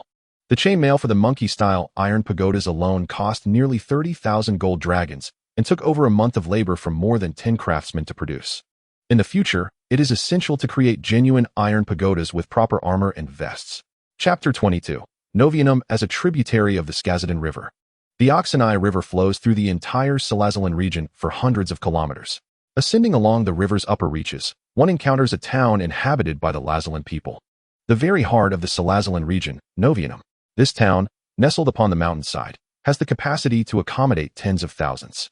With its formidable double wooden walls and towering arrow towers, it has successfully repelled numerous incursions by the Dothraki, providing sanctuary for the surrounding Lazalan civilians. Within the central assembly hall of Novianum, numerous tribal leaders of West Salazalan are embroiled in a heated debate. The news of impending war from the city of Milan has reached them for 2 months, yet they remain at an impasse, bickering over strategies. Madiat Minas reclines in a seat above, observing the cacophony below with a cold gaze.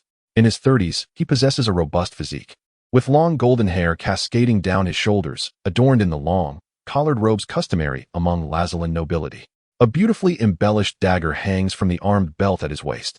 Since the defeat of his father, King Pardituya, by the Dothraki 6 months prior, Madiat has been left in a state of desolation, ruling West Salazalan while his father fled to East Lazalan. However, the tribal leaders of West Salazalan have grown increasingly defiant in the wake of the king's defeat, disregarding his commands. They pay little heed to Madiat, the legitimate ruler by law of West Salazalan. In this instance, the assembly convened to deliberate on a military response to the Milan threat has devolved into discord. The Pariari tribe advocates for retreat. The Ushapete tribe insists on holding their ground. The Badawi tribe demands the king request reinforcements, while the leader of the Kontros tribe believes negotiations with the Milan are in order. The room is filled with spittle and raised voices, with a few leaders nearly resorting to physical confrontation. Madiat is familiar with all present. It is through the support of these nobles that the Lazalan kingdom was founded. Yet this has birthed a perilous flaw. The majority of tribes prioritize their own interests during critical moments, often delaying royal commands or resorting to subterfuge. Following the defeat of King Pardituya's forces by the Dothraki, these nobles, who had already exhibited a pessimistic attitude before the conflict, have only become more emboldened. For instance, Madiat's proposal for an open field engagement against the invading Milan has garnered scant support. Suddenly, he overhears a whisper. The Milan are going to war. And it is because someone raided their merchant guild and abducted his sister. Whoever is responsible should take up arms. We will not bear the burden. And we should flee to the east. Unable to restrain himself any longer, Madiat hurls his wine cup onto the table, rising to his feet and exclaiming, "Enough! The Milan have colluded with the Dothraki to invade us more than once. Do we truly require justification? Idis is my sister, and I will gather the funds to secure her release. I will never instigate conflict with the Mylan. They need only a pretext. Look at yourselves. Have you grown accustomed to defeat? Is there not a shred of nobility left among you? Do you honor your titles and positions? Why do the Dothraki scorn us? Do you not comprehend? Certainly, one might seize the opportunity amidst chaos to betray one's own kin, selling them to the Myrish in order to safeguard personal wealth and territory. Mediat's sardonic remark reflected his awareness of tribes indulging in such treachery. When faced with an encroaching enemy, a resolute counterattack is imperative. This embodies a true attitude. Henceforth, I declare that each tribe must assemble half of its warriors here within 1 month. Any excuses for evasion shall be deemed rebellious. Thus, anyone may legally attack, claiming all lands and populace of the assailants. My proclamation is complete. Who stands in favor? Who opposes? As Mediat's words echoed through the assembly hall, his subordinates ushered in a cadre of fully armed warriors, brandishing their blades. The tribal leaders could not suppress their apprehension. Mediat drew a sharp dagger, meticulously grooming his nails as he awaited their response. The hall fell into a heavy silence, and after a moment, the leaders gradually expressed their unwavering support for Mediat's decree. Upon exiting the assembly hall, the tribal leaders grumbled in discontent. Waging war requires funds. Where am I to procure such wealth? How many victories have we truly claimed against the Myrish or the Dothraki? The king has fled to East Rassilon. Why should we not do the same? He treats us not as leaders, but as mere subordinates. Engaging in commerce with the Myrish could yield profit. Is it not beneficial? To my mind, he is simply envious of our riches. Some leaders voiced their thoughts more bluntly. The king was elevated by our choosing. Does he truly consider himself a prince? By what right does he demand half of my warriors with a mere command? What justifies this? Merely because he possesses such authority. One pointed towards the training grounds ahead. On the training field of Novianum, Mediat's army was engaged in rigorous drills.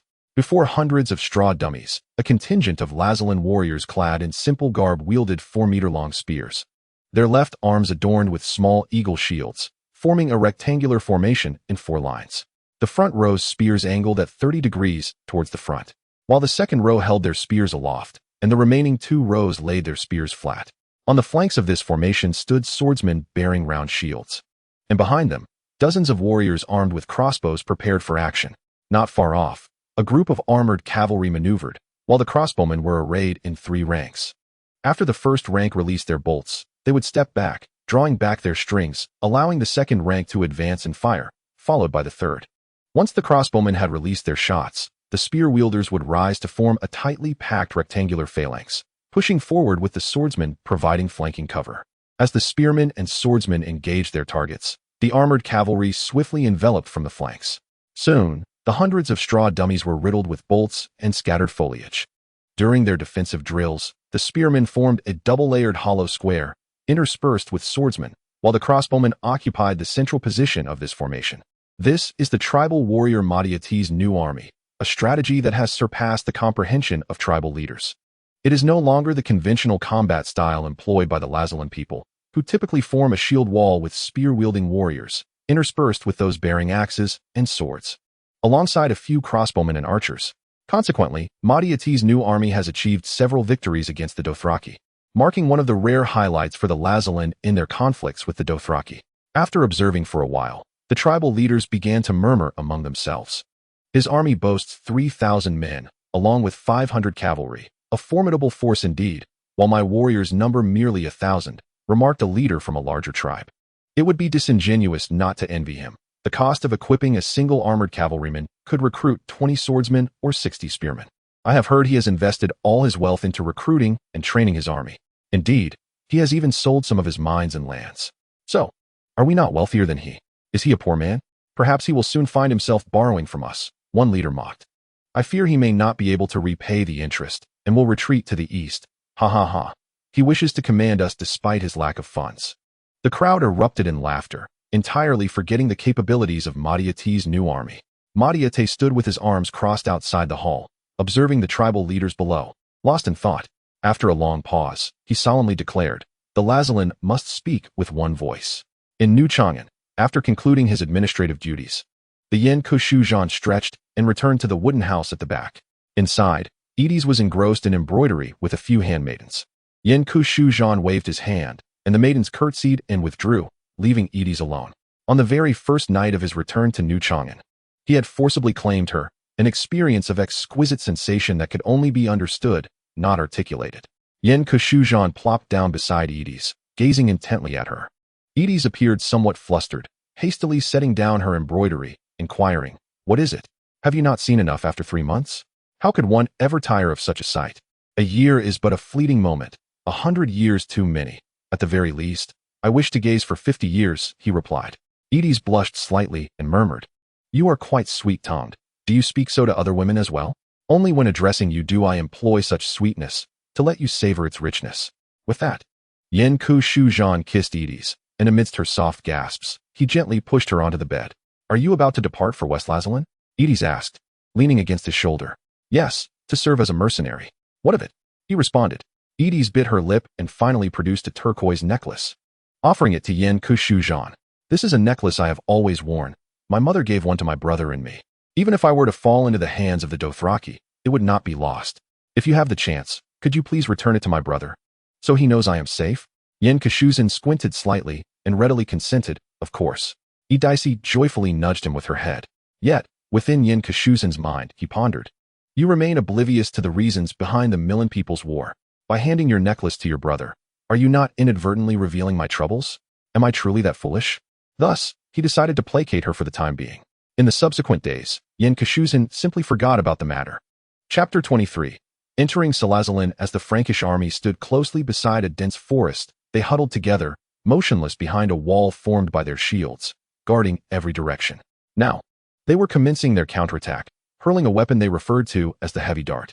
On April 7th of the 284th year of the Yin calendar, the Dothraki Sea officially welcomed the arrival of spring. Various wildflowers blossomed exquisitely under the warm sunlight, painting the meadows in vibrant hues of red, yellow, blue, pale purple, and white. Pincushion led 350 cavalrymen, accompanied by 200 war slaves, towards Nadir to serve as mercenaries. The Jurchen Knight and Wanyan remained in New Chang'an, a decision that displeased Wanyan, for he yearned to charge into battle rather than play the role of a guardian. However, New Chang'an required someone to remain, and Pincushion had few capable individuals among his ranks. Moreover, Wanyan's prominent wolf-toothed club was hard to overlook, leading to the final decision to have him stay behind. The Mongolian forces moved swiftly, each rider mounted on 2 steeds, and after 3 days and nights, they arrived at Nadir. Upon entering the Nadir marketplace, it felt as if one had stepped into a vast military encampment. Everywhere one looked, rows of Millen soldiers patrolled, while groups of mercenaries, armed with swords and axes, loitered about. Drunken Dothraki roamed with curved blades, seeking out fights, and a steady stream of supply wagons filled with provisions and goods entered the market. The now-recovered fatty soon received Pincushion, extending a warm welcome and expressing gratitude for his arrival with hundreds of cavalrymen. That evening, within the merchants' quarters, Pincushion encountered the principal figures of this Rosalyn expedition. He met several Dothraki and a few mercenaries, among whom was a middle-aged man clad in a long robe. Once all were gathered, Fatty began to introduce the situation. "This is General Petrosky of Millen," he indicated the robed man. "This is Segvax, a robust Dothraki warrior with a grand beard." He then pointed to one of the mercenaries, "And this is Prince Lanky of the Windblown." The mercenary leader of the Windblown, appearing to be in his 40s, possessed a mane of silvery long hair and donned a cloak stitched from various hues of fabric. He then introduced himself to the others. "Esteemed guests, this is Lord Pincushion of the Peach Blossom Stone, who brings with him 300 formidable cavalry." Upon hearing that Pincushion's contingent consisted entirely of horsemen, the crowd regarded him with renewed interest. Pincushion greeted everyone, and they politely reciprocated. The Dothraki, Segvakas, let out a scoff, while the ragged prince smiled in response. The rotund man continued, "Our expeditionary force now totals 6,300. Comprising 3,000 private soldiers from the Malinkaral family, 1,000 Dothraki, and 2,700 mercenaries. Among them are the Windblown, boasting 2,000 cavalry and infantry, alongside 300 exceptional cavalry from Peach Blossomstone and a few smaller mercenary bands." Upon learning of Pincushin's modest 300 horsemen, the others exhibited little reaction, save for Segvakas, who cracked a grin. Pincushion remained unperturbed. The rotund man then unfurled a map and informed the assembly. "Our objective is to head eastward towards the capital of Westelazalan, Novianum. General Peterlohi of Millen will command the expeditionary forces." Subsequently, Peterlohi elaborated on the route of advance and other minor details. The evening banquet was lavish, featuring enchanting dancers, beef bacon pies, honey-roasted chicken, bison meat, creamy roasted onions, bacon-wrapped trout, braised rabbit, blueberry pie, lemon cake, butter-soaked quail, almond-crusted trout, and ice cream with honey, allowing the guests to indulge heartily. The black rum, spiced wine, and the Dothraki Steppes exclusive fermented mare's milk, a beverage crafted from pure, natural mare's milk and a natural lactic acid culture, rendered everyone delightfully inebriated. During the festivities, Pincushion observed that the wines served were of lower alcohol content, lacking the high distillation spirits, a reflection of the limited distillation technology in this icy, fiery world.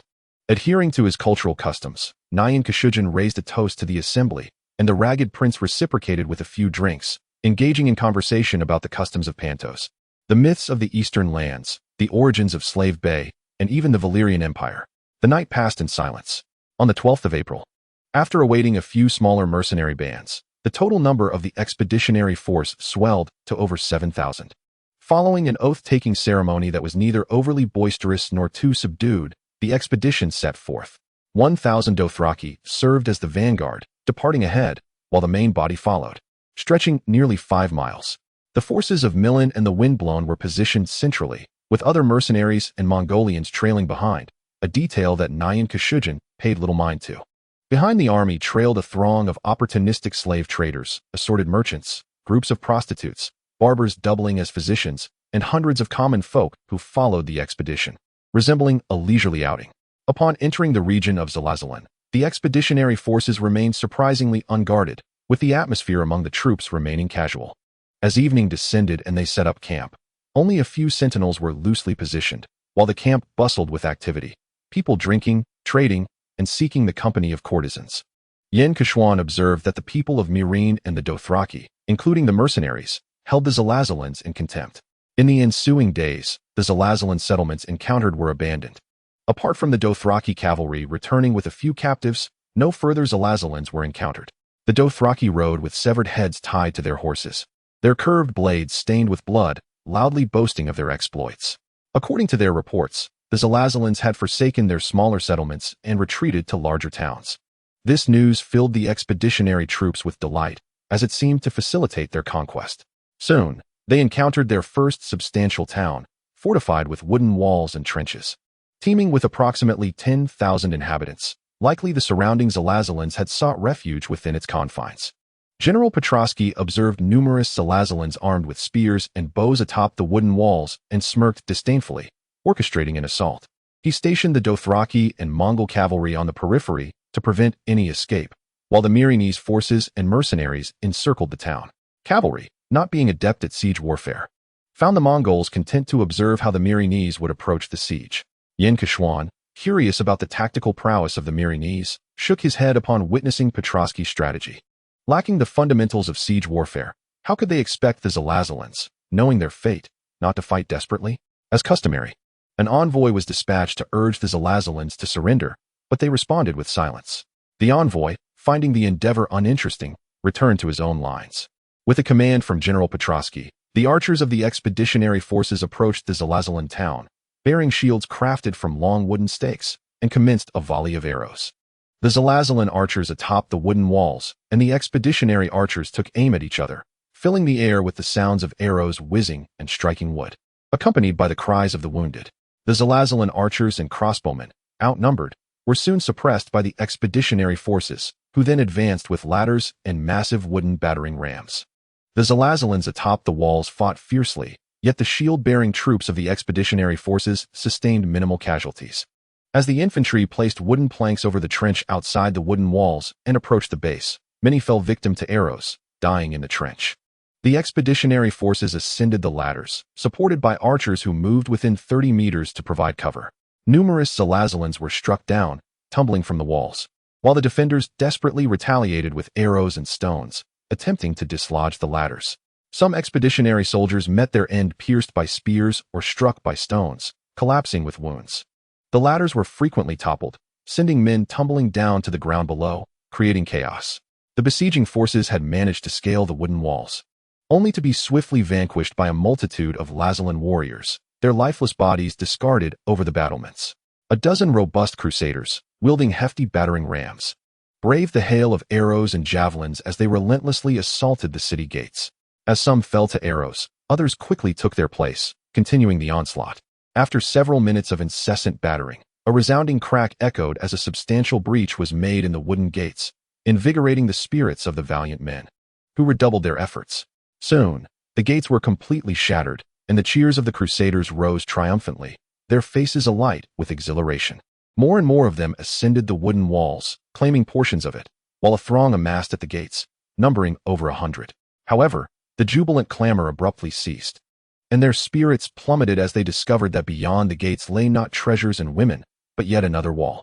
The Lazalan had constructed an additional barrier behind the gates, effectively obstructing the Crusaders' advance. Hundreds found themselves trapped outside the gates, uncertain of their next move. At that moment, the Lazalan warriors poured forth cauldrons of scalding water, drenching the crowd. The anguished screams erupted in a cacophony, as many were seared, their flesh split open, fingers burned to reveal white knuckles, while some were blinded, clutching their faces and tumbling into the trenches. The remaining men howled in despair, turning to flee, while others, with injured legs, collapsed to the ground, desperately clawing at the mud as they crawled away.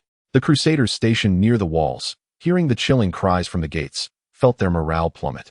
Witnessing the throng retreating, some involuntarily followed suit, resulting in a mass exodus, despite the officers' vehement reprimands and lashings proving futile. Ultimately, even the officers joined the retreat. Those still atop the wooden walls observed the chaos below and, fearing for their lives, leapt down in a frenzy, racing back to their own lines. Those who hesitated to descend were mercilessly slaughtered by the Lazalan. Thus, within a short span, the Crusaders had retreated to their original position. It was now the Lazalan's turn to revel in victory. Pincushion, witnessing the scene, could not help but scoff. If only they had siege engines or torsion catapults, the outcome would have been vastly different. The opposition was merely a wooden wall. Even Roman ballistae could compel them to their knees. A scorpion crossbow, operated by just 2 or 3 men, could hurl a 13-kilogram stone projectile over 300 meters at a 43-degree angle. The wild donkey torsion catapult could launch a 30-kilogram stone. In comparison, these foes seemed woefully impoverished.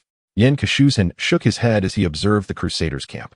Chapter 24. The mercenary siege. The Crusaders had suffered losses numbering in the hundreds. The cheers of the Lazalan did not last long, as the Crusaders soon resumed their offensive. Leading the charge was the wind-blowing brigade, with the Prince of Rags astride a towering gray warhorse. The warhorse dragged countless strips of cloth from its 2 hind legs. With a commanding clarity in his elevated Valyrian, he issued a simple order to commence, prompting thousands of armored infantry from the windblown to advance in formation. Similarly, archers provided suppression, but the windblown brought along several hundred Razdalan captives from behind their ranks, these captives weeping as they clutched stones, wood, and clods of earth. Driven towards the city walls by mercenaries wielding whips and spears, they were tasked with filling the trenches.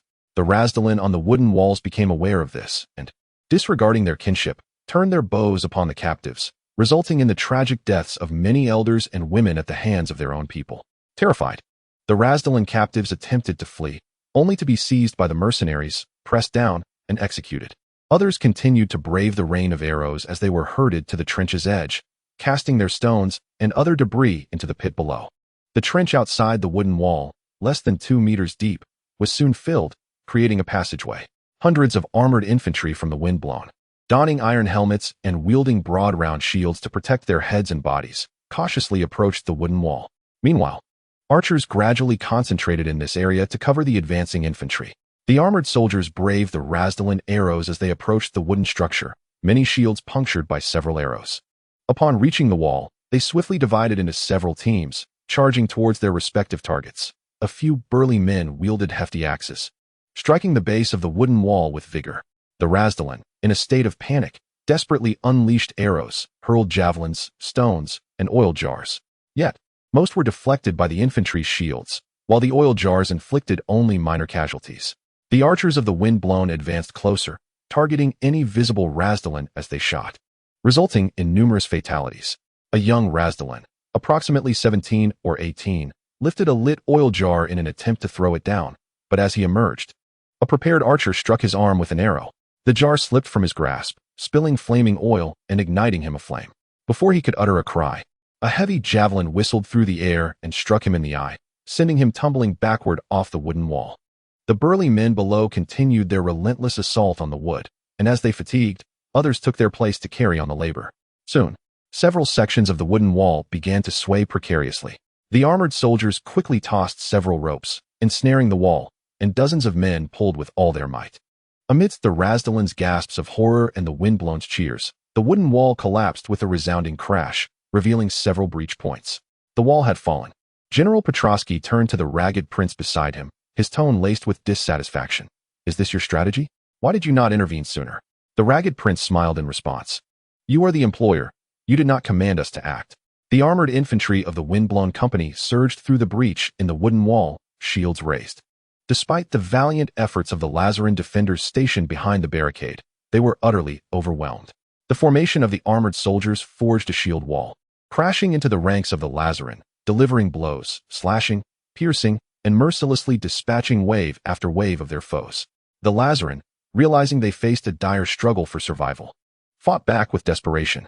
From the wooden wall and the open ground, they surged toward the encroaching windblown, young men wielding swords, the elderly brandishing pitchforks, while women climbed atop rooftops to hurl stones. However, with more mercenaries climbing through the breach and over the wooden wall, the tide of battle had become irrevocable. The city fell as the first flames flickered to life, igniting the first house. The air was filled with the despairing cries and dying screams of the Lazaran, mingled with the raucous laughter of the mercenaries that echoed throughout the town. As dusk settled, the mercenaries, having finished their pillaging, shouldered their plundered goods and led strings of captured Lazaran, their hands bound and necks tethered together like a string of gourds, out of the still-burning town. The long-awaited slave traders rushed forward, eager to select their wares. Yangshi's observed a group of children, no more than 7 or 8 years old, also being led out in a line by the mercenaries. The children wore tattered clothing, their faces smeared with dirt, most barefoot, being roughly tugged along the muddy path.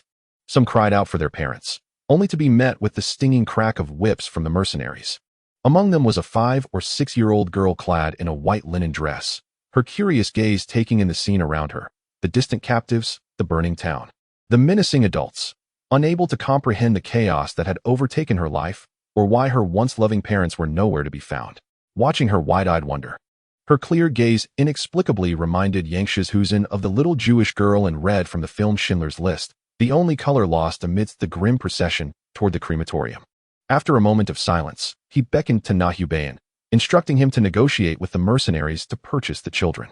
Following a round of haggling, the mercenaries ultimately agreed to sell the children to Yangshi's for the exorbitant price of 200 gold dragons.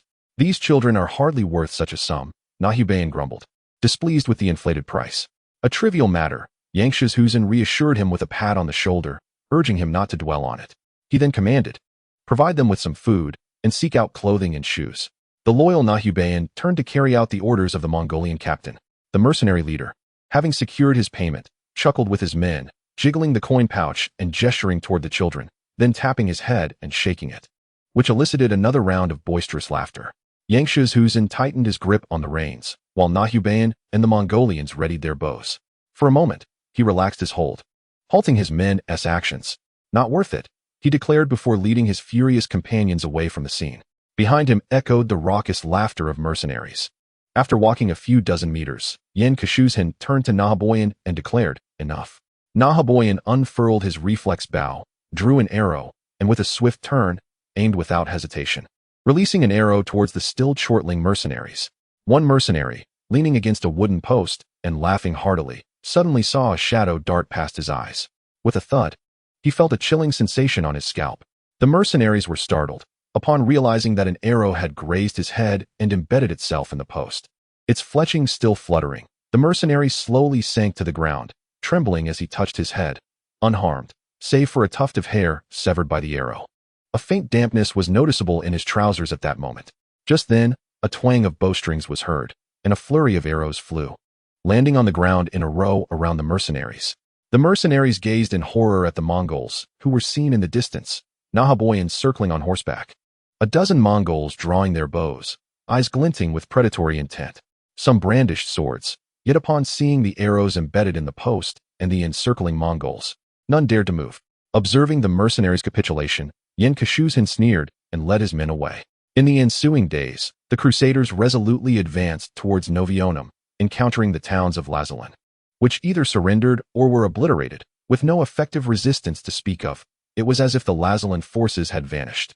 If the Lazalan strategy was one of scorched earth, the Crusaders had nonetheless captured several towns, reaping substantial rewards, over 10,000 prisoners, a wealth of spoils, and provisions sufficient for 4 months. If this was indeed scorched earth, it hardly served to bolster their enemies. The Crusaders, wary of falling into Lazalan's unknown traps, proceeded cautiously, dispatching Dothraki and Mongols to scour the area, gather intelligence, and ensure battlefield transparency. Pincushion undertook the task of extermination and reconnaissance, eliminating several small Lazalan outposts and capturing thousands of prisoners. Intriguingly, during the annihilation of a minor Lazalan tribe, Pincushion unexpectedly encountered an improved version of the four-wheeled cart. Four-wheeled carts existed in both medieval Earth and the world of ice and fire, yet they were not prevalent, as their construction was far more complex and costly than that of the two-wheeled carts, which remained the mainstream choice. In the same era, the regions of China were still employing two-wheeled carts, and it was not until the mid-20th century that China transitioned to more widespread use of four-wheeled carts. The reason for the ancient Chinese preference for two-wheeled carts over the more capacious four-wheeled variety was not due to an inability to construct them. In the work Tiangong Kaiwu, there exists a depiction of a four-wheeled freight vehicle. Similarly, in the Chuqing Rushi II, the Wanli Emperor is seen riding a four-wheeled carriage. The fundamental reason for the absence of four-wheeled chariots in ancient China lies solely in the unresolved issue of steering mechanisms for such vehicles. The four-wheeled carts of ancient China were merely constructed by affixing 4 wheels to a frame, with the front wheels unable to pivot. While these carts could traverse straight and level roads adequately, they faltered immediately at the slightest curve when compared to the more agile two-wheeled carts. Consequently, four-wheeled freight carts were exceedingly rare, and four-wheeled passenger carriages were employed only for ceremonial purposes. To fabricate a functional four-wheeled cart, it was imperative to develop a differential steering mechanism to address the steering dilemma. The West innovated a steering gear, enabling four-wheeled vehicles to maneuver with ease. In Western designs, the front 2 wheels are mounted on one frame, while the rear 2 wheels rest on another frame, connected by a vertical axle, a configuration effectively resembling a combination of two-wheeled carts. This conundrum of four-wheeled steering is a monumental issue that, regrettably, remained unresolved in China for millennia, leading to the continued reliance on two-wheeled carts until the arrival of Western influences. The four-wheeled cart, modified by Lazalan, incorporates enhanced steering mechanisms and suspension systems, significantly elevating its efficiency and practicality. Although the cost increased, such considerations were trivial for the practical applications it served. It is often stated that the widespread utilization of four-wheeled carts marked a revolutionary transformation in modern military logistics, facilitating large-scale mobile operations without the burden of logistical concerns. The emergence of four-wheeled carts dates back to the Roman era, yet they did not become commonplace until the 15th century, notably during the Hussite Wars, where their significance was pronounced.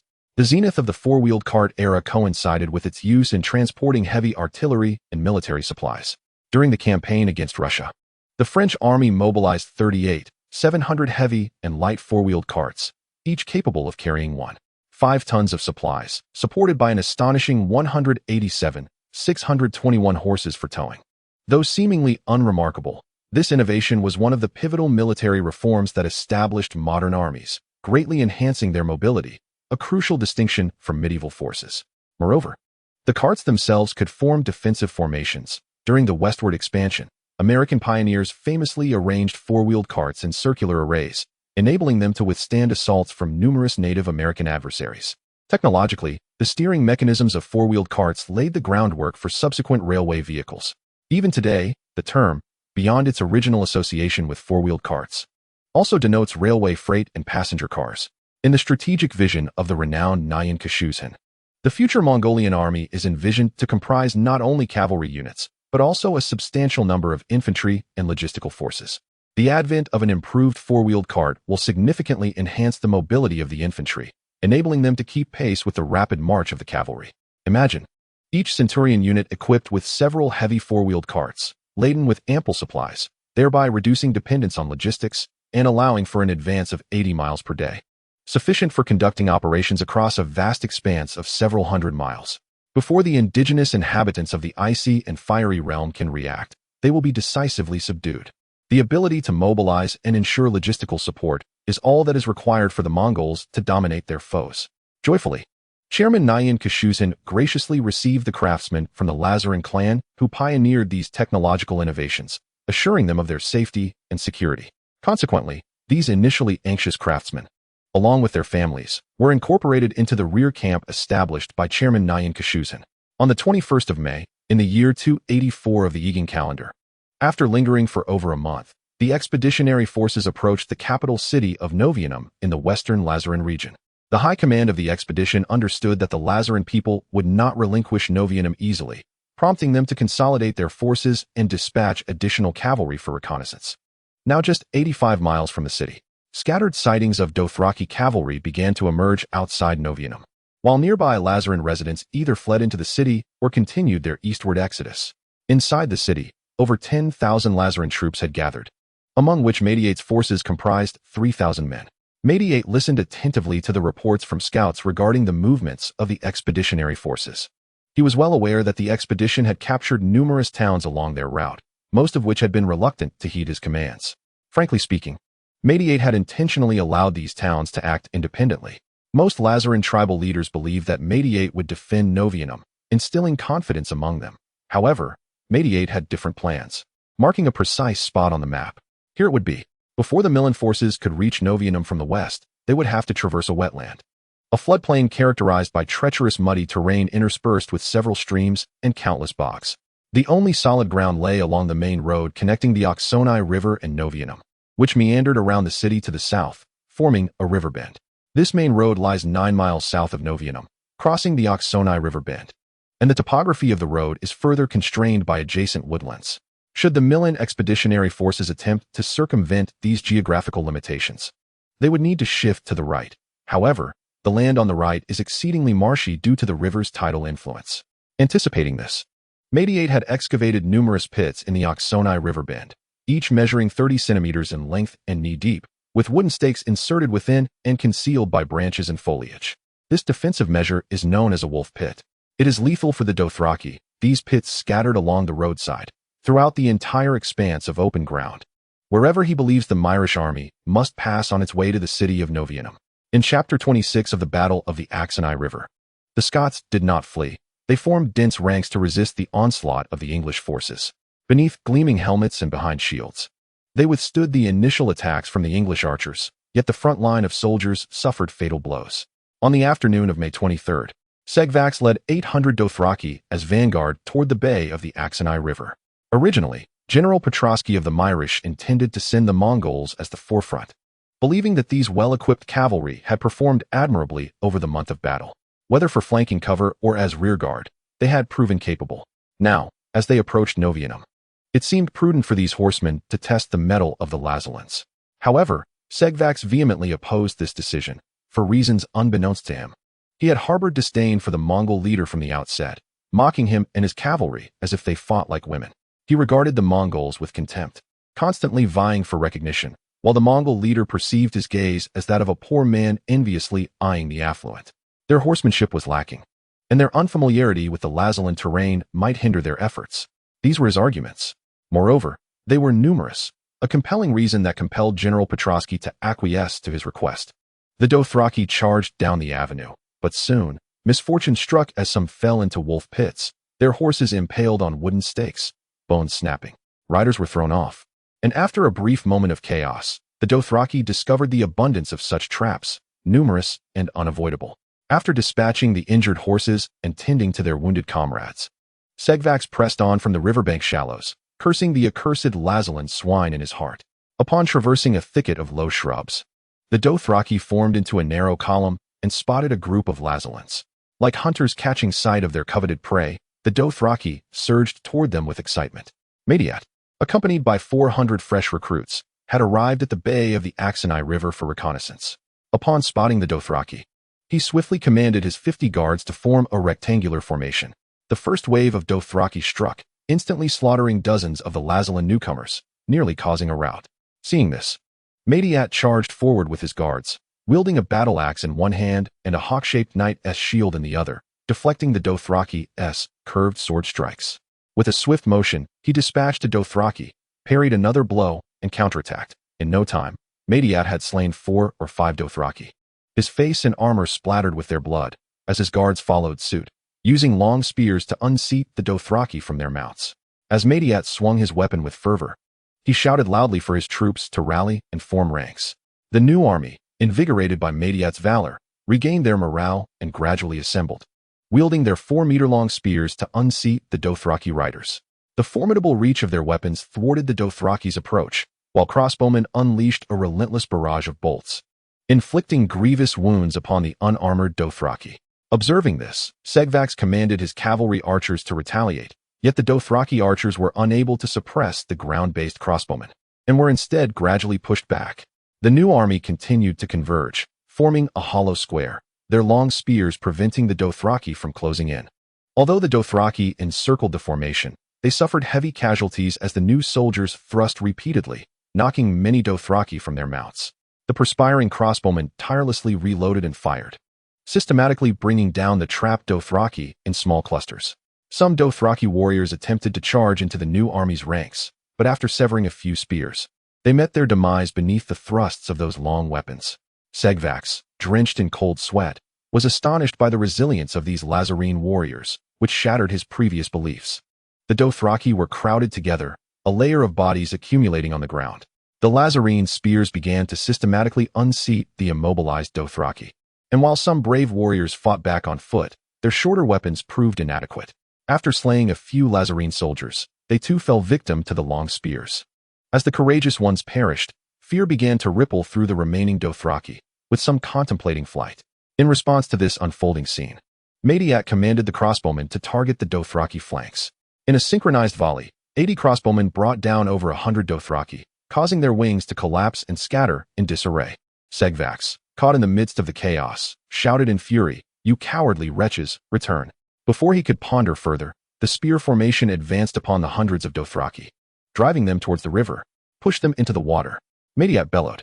The Lazarene soldiers, shoulder to shoulder, advanced in formation, gradually forcing the Dothraki towards the riverbank. The crowd swelled, and those on the periphery were pierced by long spears, leaving the remaining fighters and their horses instinctively retreating inward. The result was a jumbled mass of bodies and horses, all unable to move. Segvax shouted desperately, "Clear a path. Make way." Ultimately, under the pressure of the spear blockade, the hundreds of Dothraki were slowly herded into the river. As the water rose to their legs and then waists, panic erupted among the Dothraki, most of whom could not swim. "Cursed be this fate," Segvax exclaimed, his complexion turning pale, for he too lacked the ability to swim. Those Dothraki who found themselves in the water, displaying cunning, released their horses and grasped their tails, attempting to swim to the opposite bank, while others floundered helplessly in the depths. The Lazarens stood vigilant by the riverbank, brandishing long spears to drive away any approaching Dothraki. Crossbowmen picked off the Dothraki one by one, as if hunting rabbits, sending many into the depths of the river where they struggled and ultimately succumbed. Segvax clutched a horse's mane, desperately attempting to swim to the opposite shore, but a sudden wave overwhelmed him, causing him to choke on water. In his moment of fear, he instinctively released his grip, calling out helplessly as he bobbed on the surface, ultimately vanishing without having drawn a single blade in this conflict. As the infantry and archers of the expeditionary force arrived, darkness descended, rendering further combat impossible. They could only recover the drowned and assist the wounded before departing from this skirmish. Out of the 800 Dothraki, merely over 100 survived. The rest were either slain by the Lazarens or lost to the river. The Lazarens themselves were reduced to 200. The annihilation of the Dothraki made it clear to all that the Lazaren forces were nearby, perhaps lying in wait. General Petrosky resolved to encamp in the cove of the Oxunai River. Upon the arrival of the main contingent at the cove, they discovered they were forced to set up camp in a marsh, devoid of clean water, compelling them to spend additional time searching for a suitable source. The pervasive wolf traps claimed victims, breaking bones or injuring limbs, and the cries of the wounded cast a pall over the spirits of many. Even the usually boisterous camp followers and courtesans fell into a somber silence. The cavalry, comprising over 800 riders, including Dothraki, Mongols, and the Windblown, required more clean water. Consequently, they had to separate from the main force and encamp 3 miles away by the Oxunai River, with the various encampments distanced from one another. During a nighttime assembly, General Petrosky expressed his desire to regroup and continue the assault on Novianum City, confident in the expeditionary force's overall strength. However, the remaining Dothraki sought to depart. and several mercenary bands wished to abandon their month-long contract. Prince Langia proposed a tactical retreat of several miles to rest before launching an attack, a suggestion that received the endorsement of Yang Shuzhan, with opinions divided and a heated debate ensuing. General Petrosky reached a compromise. They would rest for the night and retreat 10 miles in the morning to reassess their strategy for assaulting Novianum City.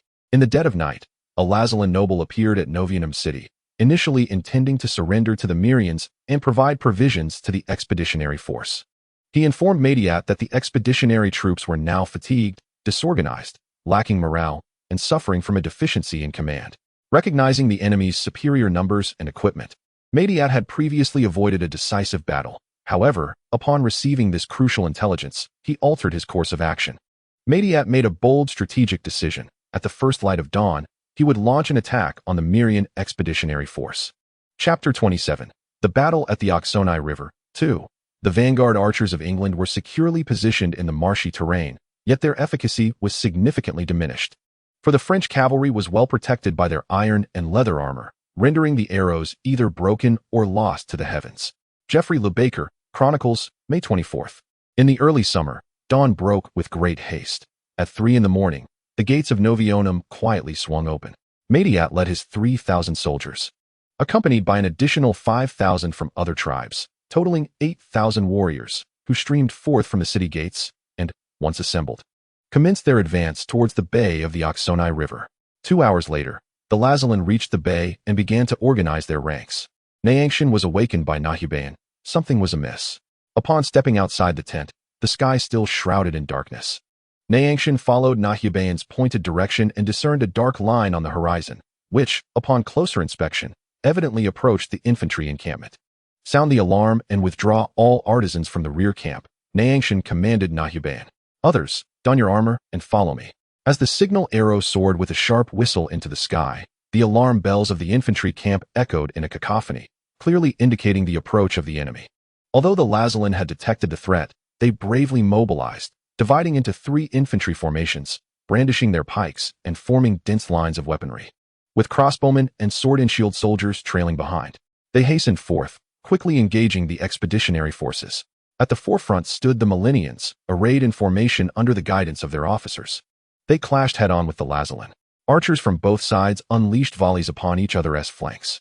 The Millennians, predominantly sword and shield bearers, numbered only 2,000, and their thin shield wall crumbled under the relentless thrusts of the Lazalan's pikes. The Millennian archers inflicted significant casualties upon the Lazalan, whose ranks were poorly protected, many lacking even leather armor and helmets. However, the Millennian archers were soon driven from the field by a cavalry charge from the Lazalan. The Millennians suffered hundreds of losses before collapsing in disarray, fleeing in all directions. Some were herded into the marshes, ensnared in the mire, where they met their end at the hands of the advancing pikes, while their officers were taken captive. The windblown company of mercenaries promptly established a rear defensive line, organizing into groups of hundreds to hastily construct barriers from stakes and debris, creating several strongholds to contest the Lazalan. As the Lazalan advanced upon the windblown company, the two factions engaged in a fierce struggle, unable to yield to one another. The mercenaries, leveraging years of teamwork, resisted the onslaught of the Lazalan, who, bolstered by their numerical superiority, launched repeated attacks, resulting in a stalemate between the two forces. Yen Kashuzhin initially intended to lead his cavalry in a flanking assault on the forces of Lazalan. However, the treacherous terrain severely hampered the cavalry's maneuverability, and the Lazalanians had already fortified their flanks within the woods, deploying crossbowmen and pikemen who were vigilantly moving toward the riverbank. It would be folly to engage in battle with cavalry in such a landscape, and though dismounting could have been an option, Yen Kashuzhin was reluctant to waste his precious cavalry in this manner. Thus, he could only command his Mongolian horsemen to shoot arrows from a distance. As dawn broke, both the wind-blowing regiment and the forces of Lazalan were gritting their teeth in a fierce struggle, having already suffered nearly 1,000 casualties. The ground was littered with dying soldiers, while the living continued to fight valiantly against one another. Prince Lanyi had deployed all available reserves, and Madiat had also committed his entire reserve force. In the midst of the melee, casualties mounted by the minute. The Lazalanians advanced step by step, each gained inch costing dozens of lives, while the mercenaries held their ground, forming a shield wall to resist the onslaught. When one fell, another swiftly took their place. Prince Lanyi rallied the mercenaries, urging them to hold fast, proclaiming that their cavalry would soon strike at the enemy's rear. Pincushion could only smile bitterly. Feeling the weight of despair, Maudiyat motivated his comrades, insisting that reinforcements were on the way. After 3 grueling hours of combat, it was now a test of endurance to see who could outlast the other. The Mongols remained largely uninvolved, as the terrain, swamps, thickets, shallows, and woods rendered cavalry ineffective. Sometimes, it only took a single straw to break the camel's back. Suddenly, a loud commotion erupted from the Lazalan rear, and everyone turned to witness the emergence of a large force, numbering over 10,000, brandishing the banners of Lazalan and Maudiyat, marching resolutely toward the battlefield. A wave of jubilant cheers surged from the Lazalinians, their morale soaring to unprecedented heights. The mercenaries of the wind-blowing regiment and the remnants of Milan City crumbled under the pressure, their lines collapsing as they hastily discarded shields, heavy armor, and helmets. Fleeing for their lives, despair washed over Prince Lanyi as he grasped his sword, intending to charge into the enemy ranks, but was restrained by his loyal subordinates, who dragged him along with the retreating throng. General Peterlohi of Milan had long since vanished from sight. Pincushion found himself with only 200 Mongolian horsemen left. The majority had already fled. He witnessed the disintegration of the camp, but felt powerless, for he clearly discerned that the so-called reinforcements from Lazalan were merely a motley crew of women, elderly, and even children, brandishing flags and wielding whatever makeshift weapons they could find, sticks, pitchforks, knives, and stones, pursuing the retreating forces. The panicked Millennians and mercenaries dared not look back, all fleeing in a frenzy. Pincushion lamented the dire situation, exclaiming, "Every citizen is a soldier. How can we fight?" He tugged at his horse's reins, urging, "Let us depart." The Mongols unleashed a volley of arrows, felling a group of enemies attempting to pursue them, and then rode away at full speed. Chapter 28. The Battle of the Aksong River. 3. Use your bows to prevent the enemy's cavalry from approaching us. Do not allow them to encircle us from behind. If you see us collecting spoils, do not join us. If you witness our slaughter, do not come to our aid. The sage Muhammad observed the retreating foes, and only then did Maudiyat's taut heart begin to relax. He had gambled, and the so-called reinforcements were merely unarmed civilians, a mere ruse intended to intimidate the adversary.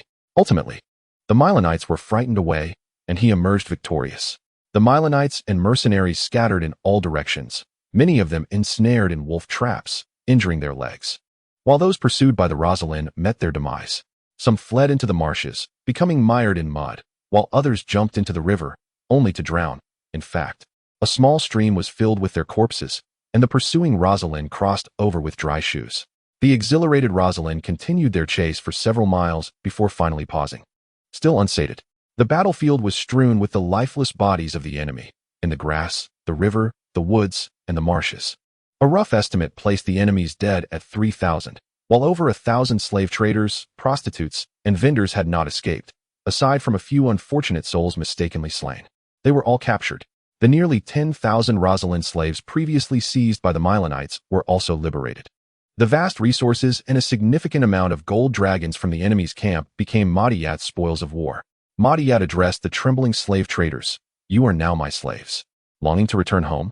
You may, but write to your families to send money for your ransom. Otherwise, you shall toil in stone quarries for the rest of your days." One cautious slave trader inquired, "What ransom must we pay?" After scrutinizing the slave traders, Maudiyat replied, "An amount equivalent to your weight in gold dragons." The slave traders cried out in despair. As for the prostitutes and vendors, Maudiyat commanded the former to serve as men, while he confiscated half of the latter's possessions. He then ordered, "Let the entire army rest. We will continue the pursuit tomorrow," following the path they took. He instructed a messenger, "Spread this news throughout Sarazalan. Not a single Milanite must escape." The tribal leaders who had previously opposed Maudiyat were rendered speechless in the face of such a resounding victory. Subsequently, Maudiyat regarded the submissive tribal leaders behind him and smiled knowingly. Suddenly, over 100 new troops surged forward, encircling them and disarming them. The leaders were astounded, and Maudiyat spat on the ground, gesturing to the crowd, you, and you." The leaders he pointed to were immediately seized by the new troops and forced to the ground. "I am aware of your treacherous surrender and secret collusion. I suspect you were contemplating how to offer the city last night," Maudiyat disdainfully declared, surveying each of them on the ground. "Hang them from the trees along the main road and confiscate their possessions." The new troops dragged the incapacitated leaders away. Mediat surveyed the remaining tribal chiefs and remarked, "There are still numerous opportunities for trade with the Millen people." The chiefs, struck with fear, fell silent, enveloped in a heavy stillness. Suddenly, Mediat spoke in a tone of negotiation.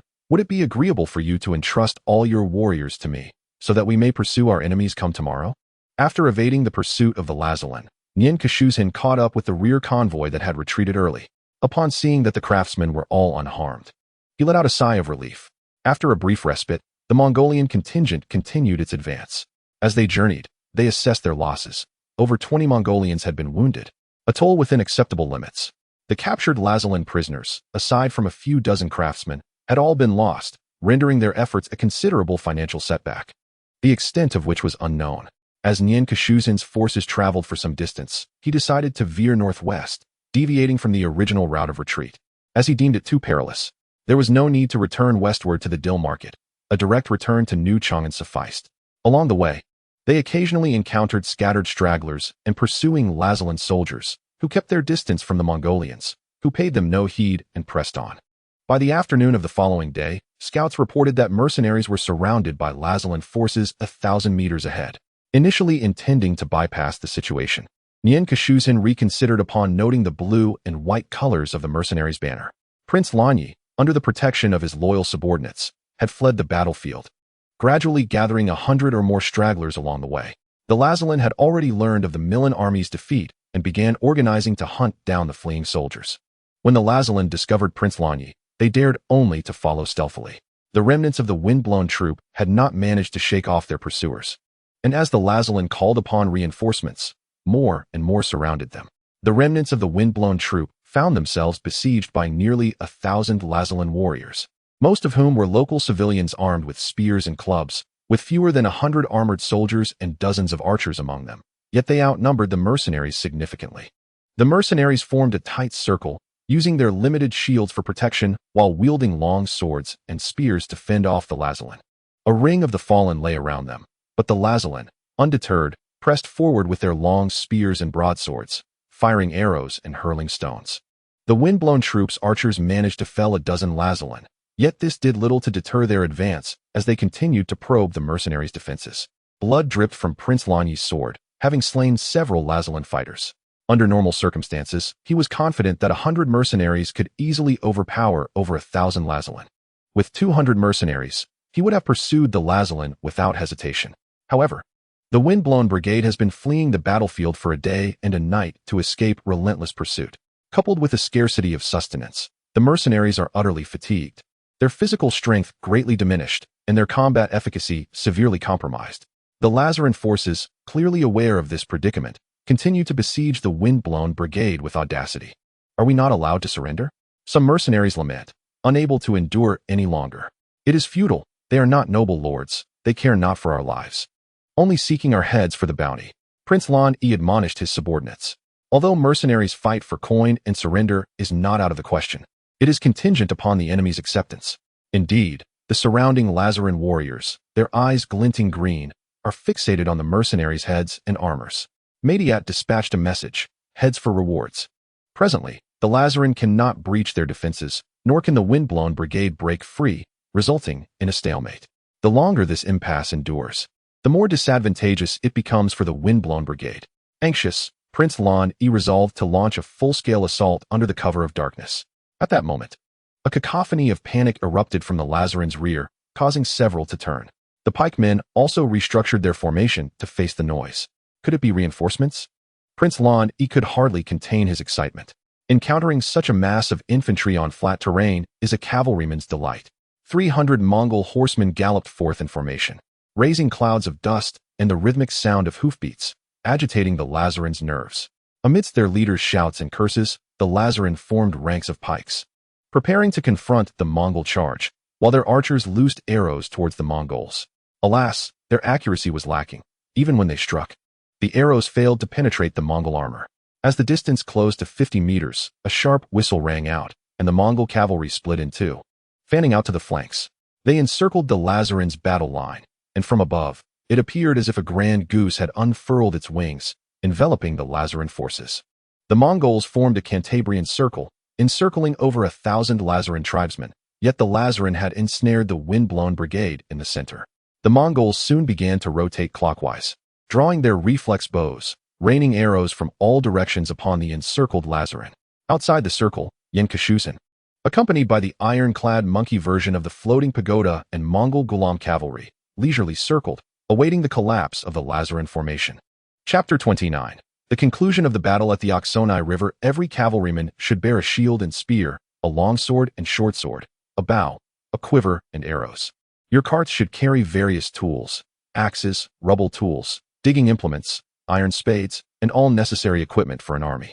In 806, under the Carolingian conscription edict, the Lazaran, ensnared within the circular formation, numbered around 1,200, predominantly comprising villagers from nearby tribes and the private soldiers of their chieftains. Not every Lazaran bore armor or shields. Many were clad only in simple cloth, with merely 100 wealthier warriors equipped with leather armor and iron helmets. The archers among them were predominantly local hunters, lacking the formidable power of the mechanical crossbows. The Mongolian arrows fell like raindrops upon the formation of the Lazalan, each volley claiming the lives of dozens of Lazalan warriors. The Mongolian archers received focused attention. The mounted Mongols consistently struck their targets, while the accuracy of the Lazalan archers was dismally low, often shooting high or wide. Even when they did hit, the Lazalan hunters wielded only the simplest of straight bows, inflicting minimal damage that could not penetrate the chain mail of the Mongols, at most causing minor wounds. In stark contrast, the Mongolian projectiles left these lightly clad Lazalan hunters either dead or grievously injured. After several rounds, the Lazalan archers were nearly annihilated, and the remaining hunters took refuge, hesitant to shoot again. The Mongolian cavalry's circular shooting intensified, unleashing wave after wave of arrows upon their foes. The black-feathered shafts soared like crows into the throng, each wave claiming dozens of lives. The sounds of arrows striking flesh, coupled with the anguished cries and groans of the wounded, rendered the faces of the Lazalan pale with fear. Those with shields cowered behind their defenses, trembling, while others instinctively huddled together, and some lay flat on the ground, attempting to shield themselves behind their comrades. Even the shield bearers were not entirely safe, as arrows occasionally found their mark among them. The Mongolian bows, with their pronounced recurve, possessed immense power, pulling between 50 to 70 kilograms. The Lazalan, armed with shields crafted from poplar wood, found little efficacy in close quarters. Their shields were at best covered with a layer of leather, and some were pierced along with the hands of their bearers. Iron helmets of armored warriors were sent flying, leaving them dazed. Nakabe did not aim at ordinary foes. With each draw of his bow, a Lazalan armored warrior or leader would fall. A helmeted Lazalan fighter persistently rallied his comrades, despite being shielded by several ranks. In a flash, an arrow pierced his eye, and without uttering a sound, he collapsed lifelessly. After several such instances, the various leaders shrank behind their shields, no longer daring to expose themselves.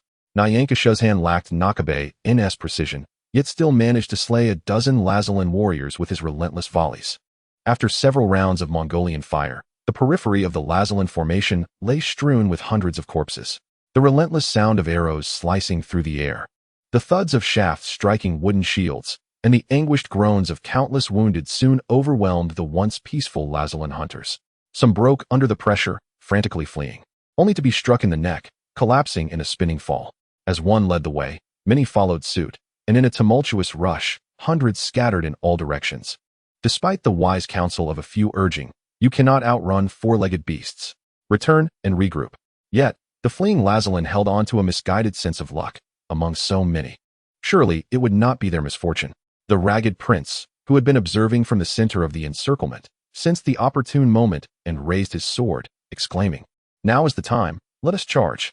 The remaining 90-odd mercenaries of the Windblown Company were filled with exhilaration, dopamine surging through their veins as they fiercely brandished their shields and leapt into action, toppling the bewildered Lazalans with unyielding axes cleaving through their skulls and blades thrusting towards their midsections, slaughtering hundreds with the ease of chopping vegetables, creating further chaos within the inner circle.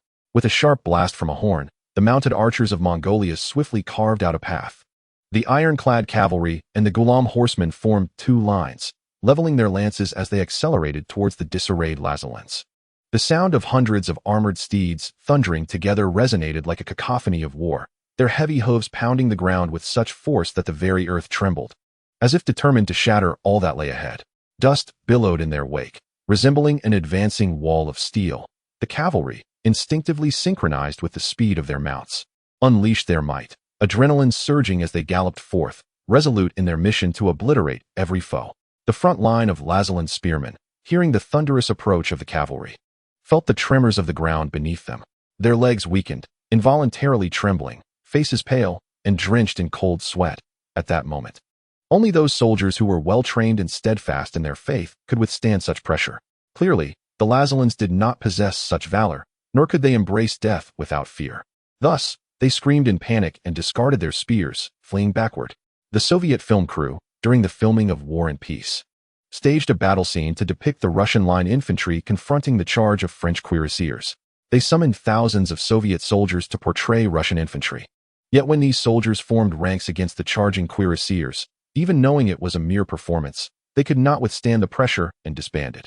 After several attempts, the Soviet troops scattered, leaving the production team with no choice but to settle for a lackluster conclusion. The galloping cavalry crashed into the ranks of the Lazalans, and in an instant, carnage ensued, the sounds of flesh tearing, bones snapping, and the shrieks of the dying reverberating through the air. All that stood in their path was obliterated. Lazalan warriors were either thrown aside along with their shields by the charging steeds or impaled by lances. Some had their heads severed by curved sabers, while others, in a frantic scramble, found no refuge and were mercilessly slaughtered by the Mongols. Many were trampled underfoot by their own comrades. Some robust young Lazalans bravely confronted the Mongol cavalry, piercing a horse's shoulder with their spears. However, the protective armor of the steeds mitigated much of the damage, rendering it non-fatal. The war horses pressed on, swiftly trampling those valiant warriors. Others attempted to attack the riders atop their mounts, but most were deftly evaded by the Mongol cavalry, only to be followed closely by the second wave of horsemen, who struck them down before they could react. The cavalry soon broke through the ranks, leaving behind a path strewn with corpses and severed limbs. Lazalan could endure no more. The remaining survivors crumbled under the weight of their screams and wails. For the Mongols, it was merely a matter of time before they completed their hunt. The fleeing Lazalans had little chance of escape. No matter how swiftly they ran, they could never outpace the horses. The Mongolian cavalry dispersed into several small groups, methodically stalking their prey. They were relentlessly shot down by the Mongols, some of whom leisurely trailed the Lazalans, occasionally picking off the laggards and driving the rest into a desperate flight. Some collapsed from exhaustion, falling to the ground awaiting their demise, while others, pursued relentlessly by the Mongols, burst blood vessels in their lungs, coughing up blood before collapsing. The contingent of 1,200 Lazalan hunters was obliterated. The mercenaries of the Windblown Company, having been rescued, were electrified with exhilaration, cheering loudly in gratitude upon seeing the Mongols. Nyan Khashoggi waved to them graciously. The ragged prince expressed both gratitude and envy, exclaiming, "By the seven gods, you have saved us. I scarcely know how to repay your kindness. Your warriors are truly valiant." They fought magnificently. Nyan Khashoggi sheathed his recurved bow and shook off the slight fatigue in his right hand, gazing at the encircling Mongolian cavalry with a sigh of indifference. "They are merely armed civilians. They are no match for us." Observing the prince's complex expression, Nyan Khashoggi's vanity surged, prompting him to elaborate. In battlefield tactics, one must not act without discernible gain. In moments of movement and stillness, one discerns the strength and weakness of the enemy. 100 horsemen encircle, overwhelming the masses, while 1,000 riders disperse, extending their reach far and wide, striking with relentless force, all relying on the vanguard. The ragged prince, perplexed, inquired, "What do you mean? I do not comprehend." Nyan Khashoggi shook his head. "It is fitting that you do not understand. Do not concern yourself with such details." Soon after, Sagaram and Nehubian excitedly proclaimed, "The captain has spoken splendidly. Though we do not fully grasp it, we sense the wisdom in his words." As the narrative unfolds in Chapter 30, titled Greetings, Great Song, we reflect, if one believes that anger can spur a horse towards the enemy, considering a spear to be merely a spur, I would counter that even as the horse charges, it will slow, halt, or turn back upon nearing the enemy's spear. Machiavelli, The Art of War. In the aftermath of the battlefield, the Lazalans' provisions, armor, iron helmets, and even their better quality swords and spearheads were stripped bare by the Mongols. To Nyan Khashoggi's astonishment, the mercenaries of the Windblown Company even collected the Lazalans' finer clothing and shoes, leaving him speechless. Consequently, Nyan Khashoggi generously divided the spoils, giving half to the Windblown Company. further enhancing the prince's admiration for him. Pincushion proposed to travel together for safety on the way back to New Chang'an. To be candid, he had entertained thoughts of recruiting the wind-blowing group. Prince Lanyi graciously acknowledged Pincushin's goodwill, but, with a hint of difficulty, expressed that he must also escort several noble youths from Milan City back home. It was then that Pincushion noticed two elegantly dressed young men among the ranks of the wind-blowing group. Prince Lanyi introduced them as the young heirs of a prominent family in Milan City, sent out to gain experience, only to encounter this catastrophic defeat. Indeed, a most unfortunate journey. Upon learning that Pincushion was also a mercenary from Milan City, the two young men raised their heads with an air of arrogance, demanding that the Mongolians provide them with horses, fine food, and drink, lamenting that they had not eaten all day and had no horses to ride, forced instead to walk alongside the servants. One of them, with a haughty demeanor, addressed Pincushion, remarking that he seemed quite capable and suggesting that he protect them on their way back. He promised a reward upon their return, adding, "You seem inexperienced, but we shall be the rulers of Milan. Align yourself with us, and you shall find yourself surrounded by wealth and beautiful women, far superior to your aimless wandering on the steppes. This is your fortune, seize it, do you understand? By the way, are there any women? Bring a few. There are none among us." Perhaps sensing Pincushin's impatience, he continued, "You know, I have encountered many mercenaries like you, few in number and impoverished, with no prospects for ascendance, destined to vanish into the grasslands. Do not be deceived by my youth. Our potential is boundless. Understand?" The impression Pincushion garnered from these two young men was clear. Do not underestimate the impoverished youth. Though I may be foolish and inept, should you disregard my counsel, I will ensure your family's demise once I rise to power. Should you heed my words, your wealth will become mine by right. You will dutifully serve as my subordinate, providing wives and sisters, and perhaps I shall spare your life. Otherwise, it shall be your fault, and you will meet your end. Pincushion silently regarded Prince Lanyi, who offered him a wry smile. "You shall be dealt with in due time," Pincushion resolved. Ultimately, he declined the invitation to accompany them to Milan, but still provided them with a dozen horses and provisions. Before their departure, Prince Lanyi assured that he would indeed visit New Chang'an. As he observed the retreating figures of the wind-blowing group, Pincushion suddenly recalled a forgotten matter, the commission. Yes, the commission. He had yet to receive a single coin for over a month from the Milan people. 15,000 gold dragons, he lamented inwardly. The Milan folk better remember the debt they owe me. Otherwise, they shall learn the wrath of a librarian denied his wages. Several days passed, during which he defeated a few groups of opportunistic Lazaran tribesmen, but otherwise encountered no significant events. One evening, after setting up camp by the river, Pincushion took the opportunity to access his system information. Accumulating a wealth of 8,600 points is quite commendable, indeed. Engaging in battles and vanquishing foes proves to be an excellent means of amassing riches. Consequently, Pincushion contemplated indulging in the roulette lottery he had yet to experience. Eager to seize the opportunity while his coffers were plentiful, he first opted for a character package. After expending 1,000 wealth points, the roulette finally came to a halt. Pincushion repeatedly reassured himself, "I am the Emperor of Luck. I am the Emperor of Luck. Congratulations. The player has randomly acquired a character, and the conditions to unlock the faction have been fulfilled. The faction, Song Dynasty, is now unlocked. Song Dynasty troops, unlocked. Song Garrison, Song Archers, Song Crossbowmen, Song Divine Archers. Song Enemy Defeating Archers, Song Imperial Guards, Elite Personal Guards Infantry, Palace Guards Sword and Shield Soldiers, Heavenly Martial Imperial Guards, Song Personal Guard Cavalry, and the formidable Jinxiang Band are now accessible. Truly fortunate. Recruitment for the Song Dynasty is now possible." Pincushion was overwhelmed with joy. Having long desired to combine heavy infantry and ranged units with Mongolian cavalry, previously he found no suitable options among the Jurchen forces, aside from the Iron Floating Tower and the Escort Army, which left him disinterested in other troop types. The unlocking of the Song Dynasty was akin to a refreshing spring in the desert. Before him emerged a young man on horseback, appearing to be under 30. Robust in stature, adorned with a hard hat, sporting a beard, and clad in a white marten-sleeved garment, an attire convenient for riding. He wore a yellow abdominal wrap, known as the yellow on the waist, wielding a 4-meter-long halberd, and carried a black lacquered mulberry wood bow, complemented by a tiger-headed dragon-swallowing golden mace. "Greetings, esteemed sir. I am Ji Zhongza, the commander of the local militia in Sangzhou, Hebei province." The young man performed a deep bow to Pincushion. A brief note. The term sir here is not a reference to a wife addressing her husband, but rather a respectful title for high-ranking officials, akin to how one might refer to Yu Fei as Sir Yu. The term for husband is Guanyin, while the address for elders is Darren. It wasn't until the late Ming and early Qing dynasties that such titles became formalized and should not be misapplied. So he is merely a local militia soldier. I had hoped to draw a member of the Imperial Guards or a regular army unit. Yan Keshuzhan mused with a hint of disappointment.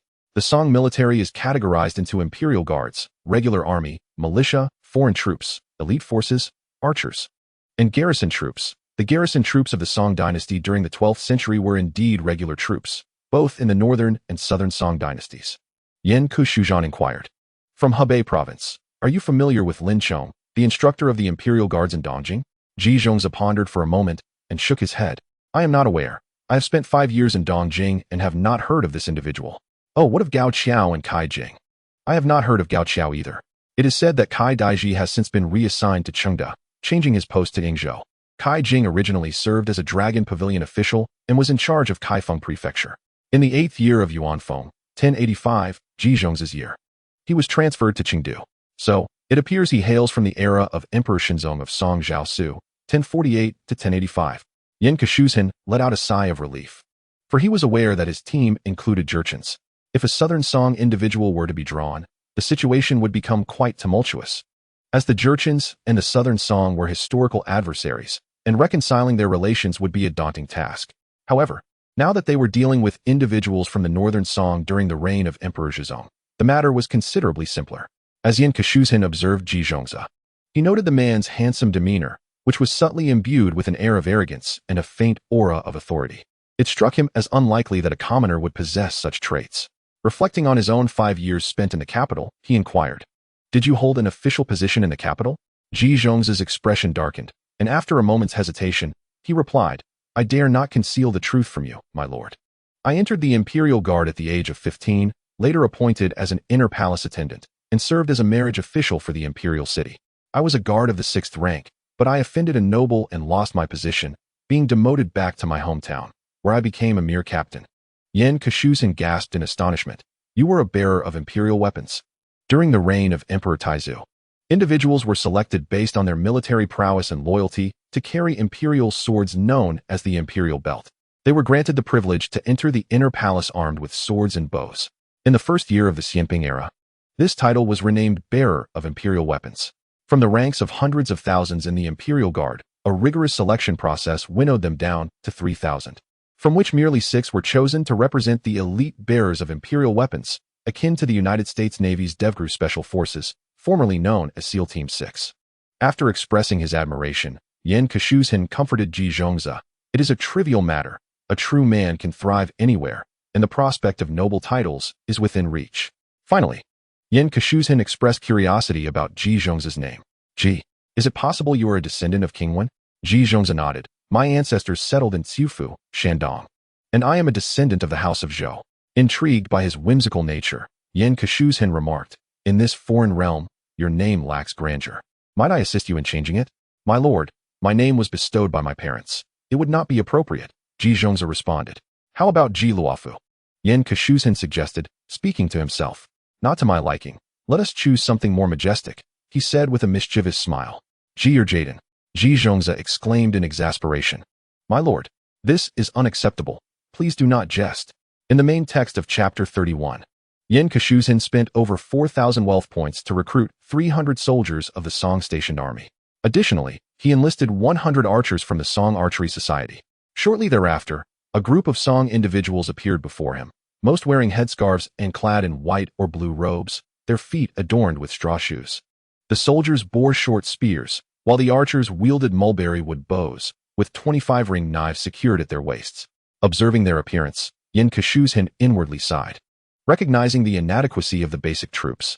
Should they encounter Dothraki warriors, it would likely prove to be a formidable challenge. For the time being, they could only serve in auxiliary roles. At this moment, Yan Keshuzhan pondered the primary occupation of these Song individuals, contrasting it with the pastoral lifestyle of Mongolian herders, whose secondary pursuit was warfare. What, he wondered, was the primary vocation of these Song people? The esteemed tradition of the flower family is indeed the transformation of the earth. Esteemed official, I am a humble farmer at home. I am a carpenter, renowned for my craftsmanship within the village. I am a blacksmith, a fisherman, and a purveyor of flatbreads.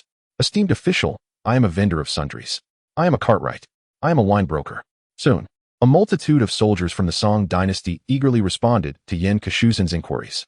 Some even exclaimed to Yen Kashuzhan, esteemed official, my family sells quick meals. Whatever you desire. Be it Li Po's mixed vegetable soup, He See's creamy noodles, Zhang San Yang's pig's pancreas pancakes, Ge's sweet delicacies, Chao Po's meat pies, Tong Pai's braised noodles, deer pear juice, lychee syrup, snow bubble drinks, Wuling de Shun powder, or perilla beverage, we can deliver them to you hot. The hand-washed crabs from the Wu family at Donghua Gate, and the hand-caught fish can also be brought to you. Upon hearing such a plethora of culinary delights from the Flower family, Yen Kashuzhan felt a surge of saliva in his mouth. Nearly moved to tears by the memory of the foreign food he had endured for half a year. A commotion erupted nearby. You stop it. If you continue, I shall be tempted to eat. Zhang Dalong interjected. This is not the capital of Tokyo. Where could one find such delicacies? Do you expect to fish them from the river? The presence of individuals from all walks of life filled Yen Kashuzhan with joy. For the new Chang'an city was sorely lacking in various talents. Agriculture, handicrafts, manufacturing, commerce, and mining were all critically understaffed. Currently, the Yen clan was not numerous, and the issue was not yet pressing, but it would undoubtedly become a bottleneck for future development. Another voice chimed in, esteemed official. My family has been brewing Meisho wine at Fenglalu in Tokyo for generations. I have honed my craft for 10 years. Without boasting, my winemaking skills are exceptional. The fragrant osmanthus and law wine of Beijing's Mingfu, the osmanthus from Nanjing's Yingtianfu, the jade liquid and crisp fragrance of Xi'an's Henanfu, the silver light and fragmented jade of Xiangzhou, the Zhongshan Hall and Juyun from Dingzhou, and even the Fengquan from the Imperial Front Office, as well as the Aizatang from the Eastern Zhujiang's Grain Supervision Office, and the Huanghuadang from the Western Zhujiang's Grain Supervision Office, given time. I assure you I could master them all. Excellent, excellent. This delighted Yen Kashuzhan immensely. He stepped forward and patted the winemaker's shoulder with vigor. Indeed, indeed. Young comrade, our revolutionary cause requires individuals like you. The future of high distillation spirits rests upon your shoulders. What is your name? Are you a party member? Today's surprises were truly unexpected and filled with joy. Oh, fortune favored me. An even greater surprise soon reached its zenith. A dozen individuals approached Yen Kashuzhan, bowing respectfully before stating, esteemed official, we are members of the Crossbow Institute, and these individuals are from the Saber Blade Bureau, the Armory, and the Imperial Workshop. At this point, Yen Kashuzhan found himself at a loss for words, utterly astonished. These were all artisans from the Song dynasty's official weapon workshops, dedicated to the production of military equipment. The Crossbow Institute specialized in crafting bows and crossbows, armor, weaponry, flags, and swords. The Saber Blade Bureau focused on both long and short weapons, while the armory was divided into lacquer crafting, horse armor, leather armor, and spear making. The Imperial Workshop was responsible for forging large machinery. In the annals of the Song dynasty, within the 150th volume detailing military armaments and their construction, there existed workshops in both the southern and northern regions, alongside specialized institutions for bows and crossbows, with various states maintaining their own facilities, all of which employed artisans and were bound by regular quotas. The southern and northern workshops produced an astonishing 32,000 gilded iron armors annually. The bow and crossbow institutions manufactured over 16 million hornbows each year, while the states collectively crafted over 620 million yellow birch and black lacquered bows and crossbows. Moreover, the southern and northern workshops, along with various states, created military tents, armor bags, and other essential items for military expeditions. The capital produced its wares with a 10-day cycle, known as the. However, the historical accounts of the Song are often vague and exaggerated. How could one possibly manufacture 20 million bows and crossbows in a single year? Nevertheless, the mere thought of a few hundred to 1,000 craftsmen producing such items in a year suffices for my imagination. Just envisioning the armored infantry, the divine bows, the royal crossbows, the heavy-duty catapults, and the remarkable engineering marvels ignites a fervor within. Surely, the denizens of Westeros have never witnessed such wonders. As for the presence of these craftsmen among the stationed forces of the Song, does it truly matter? What concern is it of mine? Indeed, our great nation is abundant in talent. We are truly fortunate. From scholars to farmers, artisans to merchants. The new city of Chang'an is sorely lacking in diverse talents across agriculture, handicrafts, manufacturing, commerce, and mining, which could potentially become a bottleneck for future development. especially with the current modest population of the Yin tribe.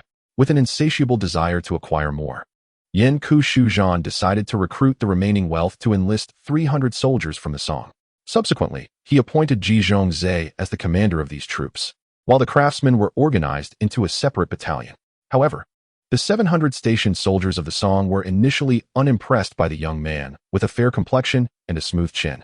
Without wasting words, Ji Zhongzhe flexed his limbs, stepped into the arena, and boldly proclaimed, "Who dares to challenge me? Step forward and speak. I shall deliver the punishment." The soldiers exchanged glances for a moment, until a burly man stepped forth. With little preamble, he launched a powerful punch aimed at Ji Zhongzhe's heart. Ji Zhongzhe deftly sidestepped, causing the man to miss, and seizing the opportunity, he swiftly brought the burly man to the ground. As soon as the man hit the ground, Ji Zhongzhe lifted him again and tossed him back down. The burly man remained on the ground, struggling to rise. As Ji Zhongzhe inquired, "Is there anyone else?" One after another, 7 or 8 self-proclaimed warriors stepped forward to challenge him, only to be defeated in turn. Eventually, Ji Zhongzhe called for a group challenge, and the men exchanged glances before 4 or 5 surged towards him. Utilizing techniques of throws, trips, holds, and grabs, Ji Zhongzhe skillfully felled them one by one. Soon, a dozen men lay sprawled across the ground. After pacing around the arena, witnessing no one else willing to step forward, Ji Zhongzhe commanded someone to retrieve a clay pot, hurling it into the air. Before the pot could even descend, he swiftly drew his black lacquered mulberry bow and loosed 3 arrows, shattering the pot. Subsequently, armed with a wooden staff, Ji Zhongzhe faced 7 or 8 men similarly armed with sticks. Without waiting for them to encircle him, he advanced swiftly, executing a series of techniques, blocking with his left, striking with his right, thrusting forward, and countering from behind. In no time, he had brought them to the ground, leaving the onlookers in stunned silence as the defeated men gasped for breath while clutching their wounds. "Are you convinced?" he challenged. "Indeed, we are convinced," responded the soldiers of the Song garrison in unison. Afterwards, Yin Ku-Shu-Zhan inquired about the techniques Ji Zhongzhe had employed. Ji Zhongzhe replied, "It is called sumo." Yin Ku-Shu-Zhan then asked, "Could you take on 10 opponents at once?" Ji Zhongzhe earnestly replied, "If it were merely a street brawl, it would be effortless. However, in the battlefield, I believe I could only face 4 or 5 adversaries directly. If the enemy outnumbers us and encircles me, with blades coming at me from all directions, I am no deity. I cannot withstand such an onslaught." Yin Ku-Shu-Zhan countered, "Isn't it said that one can face 1,000 or even 10,000 foes?" Ji Zhongzhe explained, "That depends on the strength and morale of our own forces versus the weakness of the enemy. If the adversaries are ferocious and unyielding, even 7 or 8 men could bring you down." After more than a month of warfare, the contingent brought along suffered the loss of over 20 cavalrymen. Fortunately, the remaining horsemen met the conditions for advancement. The Mongolian cavalry upgraded to heavy cavalry clad in 2 layers of armor, while the Jurchen archers transformed into mounted archers. The Gulam cavalry evolved into both Gulam heavy cavalry and Gulam heavy bow cavalry. Yin Ku-Shu-Zhan was relatively satisfied with these results, though he remained troubled by the outstanding wages owed to the Milan people. It seemed inevitable that he would have to assume the role of a debt-collecting librarian. With their numbers swelling to over 1,000, the Mongolian army continued its westward march toward the new city of Chang'an. Along the way, to replenish their supplies, the Mongolians purchased food and water from the Lazalan settlements they encountered. Yin Ku-Shu-Zhan instructed his subordinates, "We are a civilized force. We must pay for what we acquire. If they refuse to sell to us, they show disrespect, and we may invoke the authority of the 3 pure ones and the Buddha to punish them." Thus, acting on behalf of heaven, some timid Lazalan opted to engage in trade with the Mongolians, resulting in peaceful exchanges, while others who refused to sell faced the wrath of divine retribution. Consequently, the Mongolians, accompanied by numerous captives and a bounty of confiscated provisions, continued on their journey. As the distance to home diminished, the spirits of the troops soared. One day, a Mongolian scout reported, "Ahead lies a large city that has been ravaged." As the dawn broke over the steppes, the sun gradually illuminated the landscape, casting a myriad of shimmering vapors that danced among the trees and hills. At the edge of a valley, Mongolian scouts stumbled upon a fortified settlement. In the distance, they observed a multitude of fleeing Dothraki vanishing into the horizon. The settlement, comprising over 200 households, nestled against the valley, encircled by ditches but lacking any walls. Upon entering, the Mongols discovered the settlement had evidently been ravaged. Several homes lay in ashes, and both inside and outside the ditches, numerous highly decomposed corpses were strewn about. with flies buzzing incessantly around them. After a thorough inspection, Saglam reported that no living souls remained within the settlement, attributing the devastation to the Dothraki. Regardless of the perpetrator, Pincushion urged everyone to diligently search for and collect any valuable items. The cautious Targaryen even fetched some water from the river and the settlement's wells, initially providing it for the horses, and after a period of vigilance, deemed it safe for human consumption. Soon, within the most grandiose residence of the settlement, they discovered a cellar filled with an abundance of wrought iron ingots and thousands of golden dragons. Inspired by this find, the Mongols began to scour the other houses for similar cellars, yielding a treasure trove of golden dragons, silver deer, iron ingots, barley, dried figs, olive oil, and flour, significantly augmenting their supplies. Just as the Mongols prepared to depart after replenishing their provisions, Pincushion wandered through the settlement. He noted that the houses of the Lazalan people were constructed of wood, featuring triangular sloped roofs adorned with patterned decorations of lines and shapes, depicting bats, roses, crows, blood, black cats, and so forth. The interiors, however, were devoid of intricate designs, relying solely on lines and color blocks for embellishment. It was evident that the Lazalan possessed an artistic sensibility that was aesthetically pleasing, in stark contrast to the unrefined Dothraki. Subsequently, Pincushion discovered several foundries and blacksmith shops within the settlement, accompanied by scattered raw iron, ore, and fuel, though the finished iron tools were conspicuously absent, presumably taken by the Dothraki. He also noted small carts laden with ore and several distinct paths leading into the valley, suggesting the potential presence of mineral veins. Sensing a promising opportunity, he summoned the blacksmiths among the Song people to accompany him in exploring the valley. Thus, the Mongolian contingent spent the night in the dilapidated wooden houses of the settlement. As they feasted on roasted meat and drank beer, the rustic abode, despite its disrepair, provided shelter. After days of camping, the jubilant Mongols gathered around a fire, engaging in traditional dances such as the Ondai and the Nyodo-Hu. They invited the Song individuals, whom they had recently met but were growing closer to join in the revelry. The exuberant atmosphere animated the Song dancers, who performed village melodies, including the Huadian Lu, dry boat rowing, Yawu Bao Lao, Shizhai Lang, and Pu Dai, among other folk dances from the Song dynasty. During the festivities, Nahu Bayan approached Jizhongza for a drinking contest, and the two soon became inseparable, intoxicated by the spirits and each other's camaraderie, promising to challenge one another in archery in the future. The prowess of Jergadin and Nahaboyan in archery is indeed a captivating subject for contemplation. However, after merely consuming a few bottles, one finds oneself inebriated and unfit for the stage. Once the renowned Hongxing Erguo is released, a mere 2 liang per bottle might render you incapacitated. The disdain of Pincushion was aptly conveyed. The night was filled with revelry, and all were in high spirits, save for the laboring Lazalan people. At dawn, the expedition team returning from the valley brought forth some freshly unearthed ores. "My dear officials, we have indeed discovered a mine, and a premium one at that," exclaimed the leading blacksmith. A vast expanse, featuring both open pit and underground veins. However, locating it was quite a challenge. The entrance was concealed within a thicket, and we expended considerable effort to uncover it, he added, producing several samples of ore. The reddish-brown hematite, the pale yellow limonite, and the metallic luster of the rose-like magnetite were all displayed. Upon seeing these high-quality ores, Pincushin's spirits were lifted. "Is there a substantial reserve?" he inquired, posing a crucial question. The significance would diminish if the ore was scarce. "Indeed, we searched throughout the night without reaching an end. It is estimated to extend for hundreds of miles. We have never encountered such veins in the magnetic prefecture," he replied. "I have labored for a decade in the copper mine at Dajipu and have never witnessed such abundance." The artisans could hardly contain their excitement. "Excellent. I shall claim this land," Pincushion declared, surveying the valley that spanned several dozen kilometers, resolved to transform it into a smelting hub. "From henceforth, it shall be named Anshan Steel, Anshan City," he proclaimed. The craftsmen exchanged glances. "Anshan Steel? What is that?" "You are the official. Your word is law," they acquiesced. As for the fuel required for smelting, Pincushion observed the valley and the continuous stretch of forest extending over 100 miles outside it, stating, "Until we can acquire coke, we shall have to resort to felling trees." The Song artisans could produce charcoal from timber. China began utilizing charcoal for smelting pig iron during the spring and autumn period, and the techniques significantly advanced from the mid to late Western Han to the Eastern Han. The Han-era iron smelting site in Guxing Town featured a furnace capable of producing 0. 51 tons of pig iron daily. For every ton of pig iron produced, approximately 2 tons of iron ore, 130 kilograms of limestone, and around 7 tons of charcoal were required.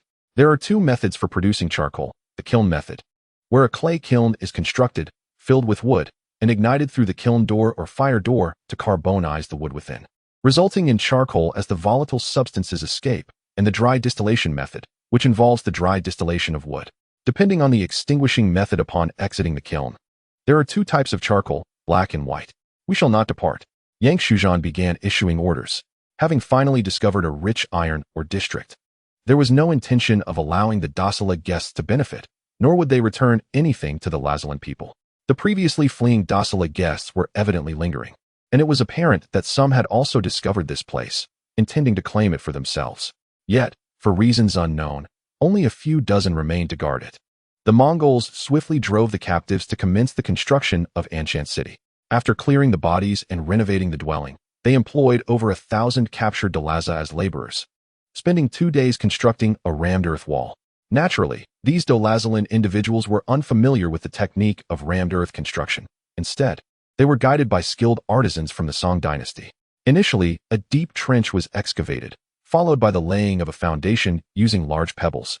The rammed earth was concocted from yellow soil, sand, and a barley paste. As lime was unavailable, the artisans had to use this substitute. The mixture was then compacted layer by layer, with intervals of 6 to 10 centimeters between each layer for the insertion of holes, known as heavy tamping, where each hole was tamped twice. Additionally, after every 4 holes, a further tamping, referred to as layer tamping, was conducted, culminating in the final compaction of the remaining area. The purpose of heavy tamping was to secure the clay, ensuring a solid and dense structure. The corners of the earth wall were reinforced with thicker fir wood or long planks, cross-braced, and embedded within the wall to enhance its durability. According to the regulations compiled by Li Jie of the Northern Song dynasty in Tao-Hua-Shih, the specifications for wall construction mandated that for every 3 feet of wall thickness, the height should reach 9 feet, tapering at the top to half the thickness. Should the height increase by 3 feet, the thickness was to be augmented by 1 foot.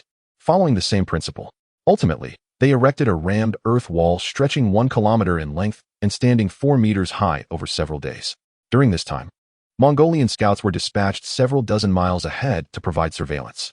Simultaneously, watchtowers and corner towers were constructed, while the external moat was widened and deepened, filled with sharpened wooden stakes, and river water was diverted into the moat.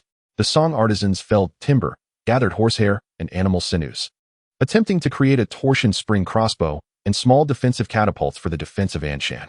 Yen Kashuzhin provided the craftsmen with a simple sketch of the Roman-style torsion spring crossbow structure, which was mounted on a sturdy frame. The front ends on either side were equipped with 2 torsion spring sets, each driving a crossbow arm connected to the bowstring.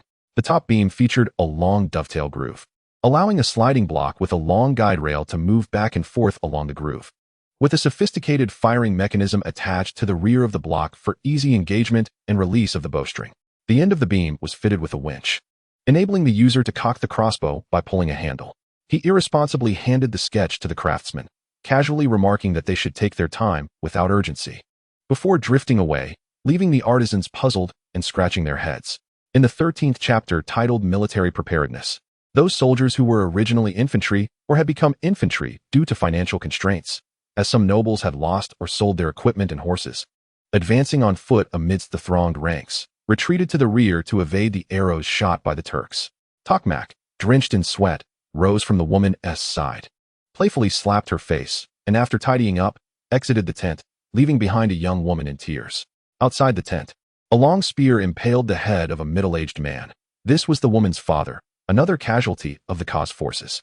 Tokmak was a 30-something Dothraki, a raider from a clan located in the southeastern region of Dothraki Sea, affiliated with the Khalasars, in a tribe of 20,000, capable of summoning 5,000 warriors. Tokmak had just vanquished another Khas, emerging victorious. Outside the tent, he waved his hand, and the 2 Dothraki warriors standing guard exchanged knowing smiles before entering the tent, where soon the anguished cries of a woman echoed. Having reveled in his spoils, Tokmak settled down with a sense of exhilaration, feeling hunger stir within him. He summoned provisions and indulged in wine. Not far away, the warriors of Khas were pillaging the defeated tribe. Valuable items were meticulously wrapped for transport. Food was loaded onto carts, Women and children were led away, while the men awaited selection to bolster the ranks of the caste warriors. Tokmak considered himself fortunate. Just 7 days prior, he had led his men to plunder a small Lazaran outpost in the south, a site dedicated to iron smelting. Though modest in size, the Dothraki Sea's scarcity of iron ore compelled the Dothraki to engage in trade to procure sufficient iron, vital for numerous daily necessities: scimitars, arrows, axes, mallets, pots, nails, shears, buckles, ceremonial items, and various tools. The Dothraki constantly sought to secure iron mining regions. Yet the known iron deposits of the Dothraki Sea had long been divided among the larger Kharas. When Tokmak discovered this outpost with its mining capabilities, he was elated. He captured all the Lazaran inhabitants and, to safeguard the secret, left only his trusted subordinates with a handful of warriors to maintain a presence, planning to gradually send more people to manage the site. Having just annihilated the rival castes and gained control of an iron mine, Tokmak's burgeoning power inflated his ambition. At times, he fancied himself capable of establishing a new Kharas and becoming a KO. Just as he savored a few bottles of beer, a trusted aide from the mine appeared before him. "Ko, your mine no longer belongs to you," the aide murmured. "What transpired? Have the other caste discovered our secret?" Tokmak's demeanor shifted to one of anxiety. "It is not that. A force of over 1,000 has attacked us. We were vastly outnumbered and forced to retreat. They have taken control of the site. Ko, your mine is lost." Tokmak clenched his fingers, his expression a tumultuous mix of emotions. "Who are they? The Lazaran? It appears they are the people of Tao-Hua-Shih from the west," the aide replied. "Tao-Hua-Shih?" Tokmak relaxed his grip slightly. Having heard of these individuals, they emerged 6 months prior from the west and were said to be formidable, having decimated numerous bandits. Nevertheless, Tokmak did not regard them with trepidation. "Summon all warriors. We have work to do," he commanded. "At once, Ko. As for you," he addressed the leader who had returned from the mine, "take your men and launch an assault. Attack those brigands. Avenge your disgrace." The chieftain of the mining district had something to express, yet ultimately succumbed to silence. When solitude enveloped him, Tokmak took another swig of beer. Suddenly, he smashed his mug onto the ground, his eyes ablaze with fury, veins bulging on his forehead, his countenance twisted in rage. He leapt to his feet, repeatedly trampling the ground in frustration, vehemently cursing the accursed bandits. "The horseflies of the Dothraki Sea. Hidden, hidden. I shall sever your heads and soak them in horse urine. Damn those brigands. Hidden." The earthen walls of Anshan City were gradually drying and hardening, having been under siege for 7 days. Yen Keshu knew that the fleeing Dothraki would undoubtedly return, bringing more numbers with them. He had heard of the Dothraki's scarcity of iron ore and understood their pressing need for it. However, surrender was not an option, if it was war they sought. Then war it would be. Over the course of 7 days, the trees within a kilometer radius of Anshan had been completely felled, and stones of all sizes had been stripped from the land. The small river outside the city had been diverted into its interior. Mongol cavalry frequently hunted wild sheep, marmots, and hares in the vicinity, stockpiling all their catches within Anshan. Moreover, the Mongols had scoured the surrounding area for dozens of miles, acquiring an intimate understanding of the terrain.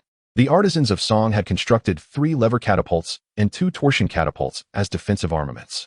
As for the torsion crossbow, the Song artisans had yet to perfect it. These 3 lever catapults were classified as medium-sized, requiring 30 men to operate the firing mechanism. When they pulled the firing ropes in unison, they could launch the stones stored in the sling, each weighing between 50 kilograms, with a range of 50 to 120 meters.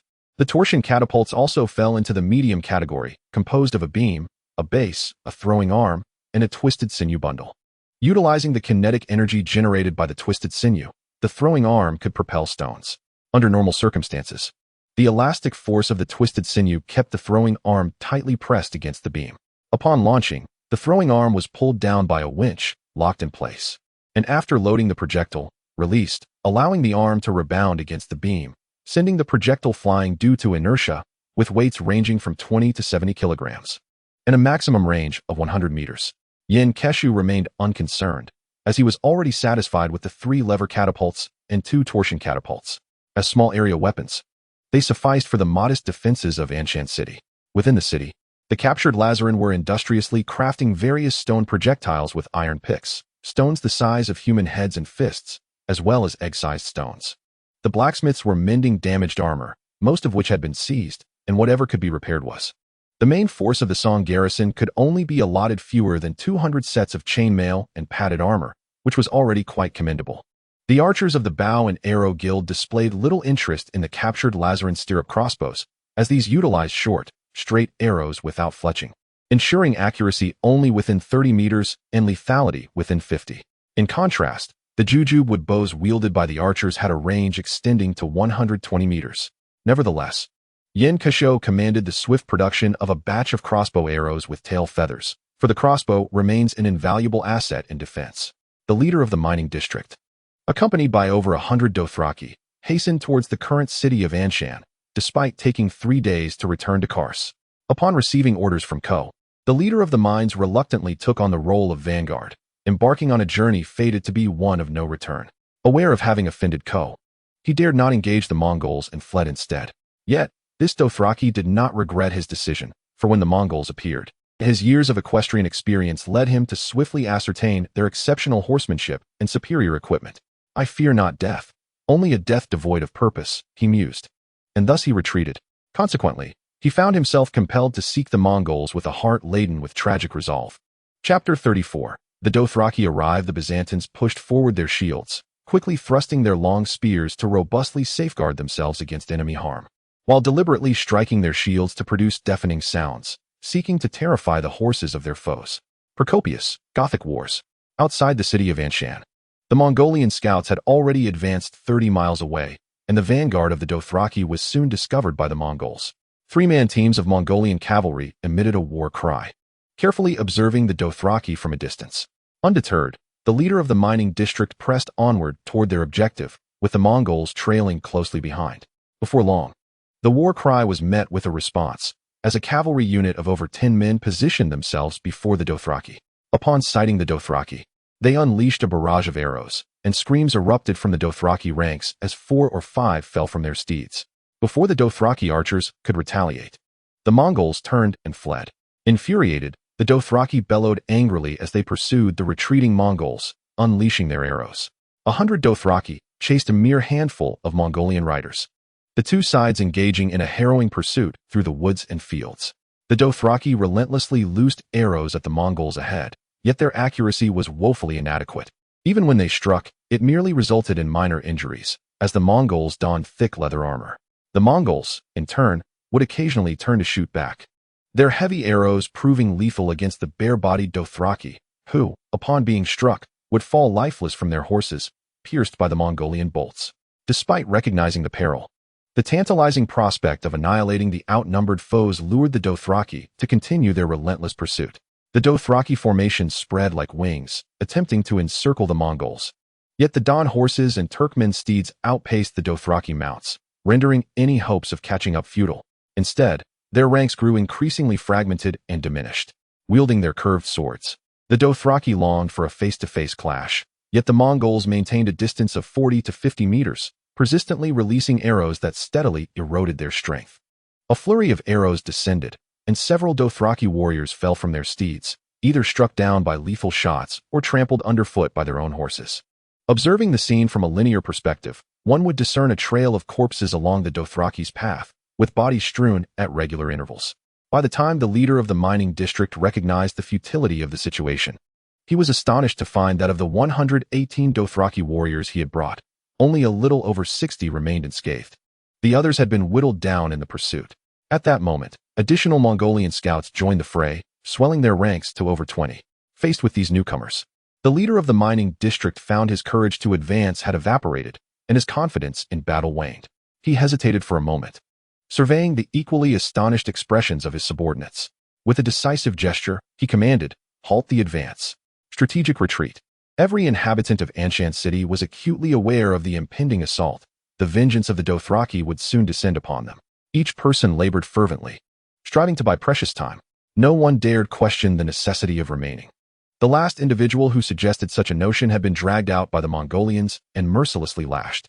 As for the over 1,000 captured Lazarlans, the Mongolians warned them, should the Dothraki breach their defenses, they would all meet dire fates, women beheaded and men consigned to serve the Dothraki, who were rumored to be all sodomites. The threat was chilling. In a desperate bid to preserve their lives and dignity, the Lazarlans poured their fervor into the defense of Anshan City. Yangshizuzen observed this with satisfaction. The fates of these Lazarlans, barring unforeseen circumstances, would likely lead them into servitude, destined to serve their masters. As they transitioned into laborers, they would also be treated as commodities of value, exchanged and gifted. In the nascent stages of cultural evolution, such as within primitive hunting tribes, slavery did not exist. It was only when technological advancement allowed laborers to produce surplus wealth beyond their own needs that slavery could be effectively utilized. Thus, the emergence of slavery was typically confined to relatively developed agrarian societies. Where there is exploitation, there is also resistance. The struggles of slaves against their masters and the subjugated clans against their conquerors often manifested in large-scale uprisings and rebellions. However, slave resistance was more frequently characterized by passive work stoppages, fugitive escapes, the sabotage of production tools, or the assassination of particularly brutal masters. In their fight against exploitation and enslavement, slaves occasionally allied with the common folk among the free citizens. Yangshizuzen was determined to prevent either form of resistance from arising, at least for the time being. Thus, he addressed the Lazarlands once more. If you labor diligently and repel the Dothraki, I may consider granting you your freedom. Slaves could regain their liberty through escape, redemption, or acts of valor. Such opportunities were rare. The once hopeless and despondent Lazarlands now infused their efforts with renewed zeal. Motivated by the prospect of freedom, more arrows and stones were produced, trenches and earthen walls fortified, and an increasing number of wooden shields rose within the city. The artisans of song labored tirelessly to forge iron helmets, simple armor plates, and sharp spears, equipping each warrior meticulously. The houses within the city were coated with a thick layer of mud to shield against arrows. All possible preparations had been completed. Now, they awaited the arrival of their foes. The leader of the mining district had never experienced such disarray. He had not anticipated that a simple strategic retreat would prove so arduous. Upon witnessing the retreat of the Dothraki, the Mongols shouted and divided into several squads, pursuing them with fervor, thus exchanging positions. The Dothraki fled in front, while the Mongols chased closely behind. The leader had thought he would escape swiftly, but the Don horses and Turkmen steeds were unmatched in speed and endurance. The distance between the Mongols and Dothraki diminished as the pursuing Mongols armed themselves with light arrows, hunting their quarry. As more Dothraki fell to the arrows of their pursuers, a palpable sense of panic gripped these once dauntless warriors. They felt fear towards the Mongols and had lost their fighting spirit and morale. This should not be, they thought. We are mounted warriors. Why do we lack the strength to fight? The leader lamented bitterly. In the next moment, he urged his horse forward desperately. As the Mongols recognized their leader among the fleeing Dothraki, several arrows grazed his body, drawing blood. Ultimately, the leader managed to escape with merely a handful of Dothraki. And upon witnessing such a disheartening outcome, he nearly wept. From 100-strong contingent, only a few remained, and they had not even inflicted a scratch upon the enemy. Were they truly Dothraki warriors? The Mongols, seeing the Dothraki fleeing into the distance, ceased their pursuit and began to scour the battlefield. They collected the Dothraki horses and salvaged broken curved blades, which could still be reforged. The wounded Dothraki were executed, leaving only one or two alive for interrogation. The Mongols also removed the copper bells from the braids of the Dothraki, for the captain had declared that copper bells were a strategic resource. After completing their tasks, the Mongols retreated, leaving a field of corpses for nature to reclaim. The despondent leader of the mining district began his return, having lost all confidence in reclaiming the mine from the invaders. As his men approached to inquire about their next steps, he observed their dejected expressions and, after a moment of contemplation, summoned one of them. You shall return and inform the invaders that we have driven the Peach Blossom people back to the mine. Those cowards are hiding within and will not emerge. Without hesitation, he turned his remaining men around and fled. The leader had no desire to return to face death. Receiving intelligence from the vanguard, Zakmak nodded with satisfaction. Indeed, those Peach Blossom people are nothing but a fabrication. All the talk of armor and prowess is but a ruse that cannot deceive me. These opportunistic thieves deserve to be hanged.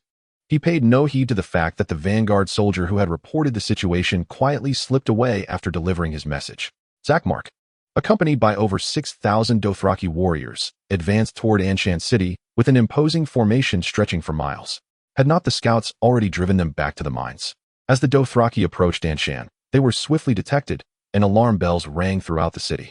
The townspeople retreated indoors, while Mongol scouts hastily entered the fortified walls. The earthen battlements soon bristled with soldiers of the Song dynasty, armed with long spears, iron helmets, and rudimentary armor. Some wielded crossbows, deemed by archers as inferior. yet perfectly suited for city defense due to their minimal training requirements. The Mongol heavy cavalry and Ghulam knights did not ascend the walls.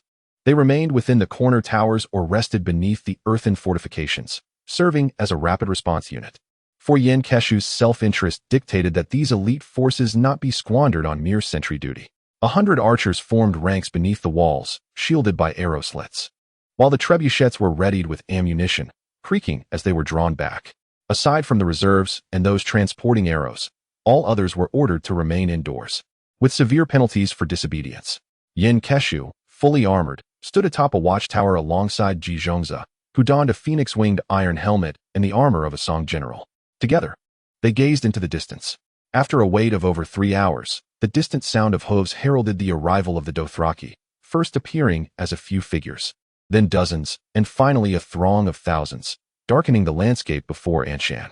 The soldiers of the Song dynasty regarded the approaching Dothraki, the so-called savages of the high officials, with a growing sense of trepidation. There are so many, one soldier whispered, surely thousands. Their imposing stature only added to the unease. As murmurs of concern rippled through the ranks, the morale of the troops seemed to waver. Faced with such a multitude of cavalry in open battle, their spirits would likely falter. Intent on dispelling the tension, Yen Keshu proclaimed loudly, "Ah, so many savages. We're in trouble.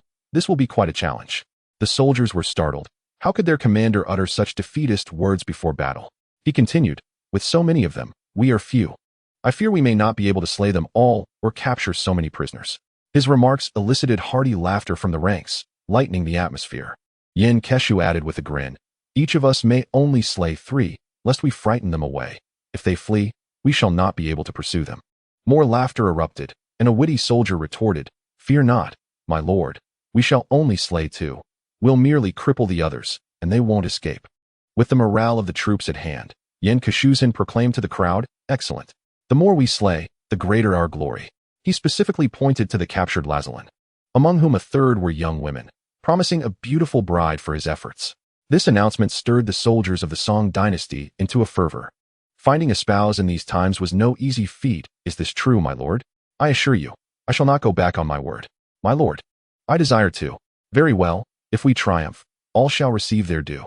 The enthusiasm among the unattached soldiers of the Song surged, the atmosphere growing increasingly lively. Zokmak, gazing at the fortress of Anshan, lashed out in frustration, cracking his whip in the air to vent his anger over being deceived. The foreman of the mines had misled him. He had never anticipated that these peach blossom stone people would erect a peculiar earthen wall in such a short time, preparing for defense, leaving the normally offensive Dothraki at a loss. In the open, a single charge would suffice to dispatch these thieves. Zokmak cursed. Retreat was not an option. Faced with this unforeseen situation, the Dothraki could only camp 2 miles away, commencing the felling of trees to construct ladders. The trees surrounding Anshan had been stripped bare by the Mongols, forcing them to venture farther afield. By the time the ladders were completed, dusk was approaching, and attacking under the cover of darkness would be ill-advised. Thus, the Dothraki rested, awaiting dawn. As night fell, the fortress of Anshan remained eerily tranquil. The soldiers atop the earthen walls maintaining a vigilant watch, tossing down oil-soaked torches. Yen Keshu, observing the distant flickering campfires of the Dothraki, inquired of his companion, Ji Zhongzi, "Is a night raid feasible?" Ji Zhongzi gazed at the starry sky and replied, "It is not feasible. The darkness is profound. Our soldiers lack sufficient training, and most critically, we have no junior officers to command effectively. Moreover, nearly half of our troops suffer from night blindness." Having spent time in rural areas, Yen Keshu understood that on a night filled with stars, visibility was severely limited, necessitating the use of a flashlight to avoid missteps. Night blindness, or Meng Yen, was indeed a common affliction. The presence of night blindness among the stationed troops of the Song could be comprehended, as not everyone enjoyed adequate nourishment. Historical records do recount instances of nocturnal warfare, yet such engagements could never match the grand scale depicted in Romance of the Three Kingdoms, with its tens of thousands of soldiers.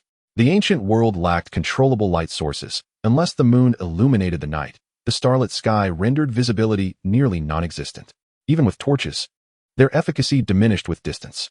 Under these circumstances, ancient armies lacked night vision equipment, their methods of command were antiquated, and the quality and organization of the soldiers were relatively low, making large-scale nocturnal battles utterly unfeasible. The prospect of thousands engaging in night combat was simply implausible. Even during daylight, troops would scatter. Thus, nighttime operations were even more precarious. Once a general exited the camp, maintaining effective control over the forces became virtually impossible.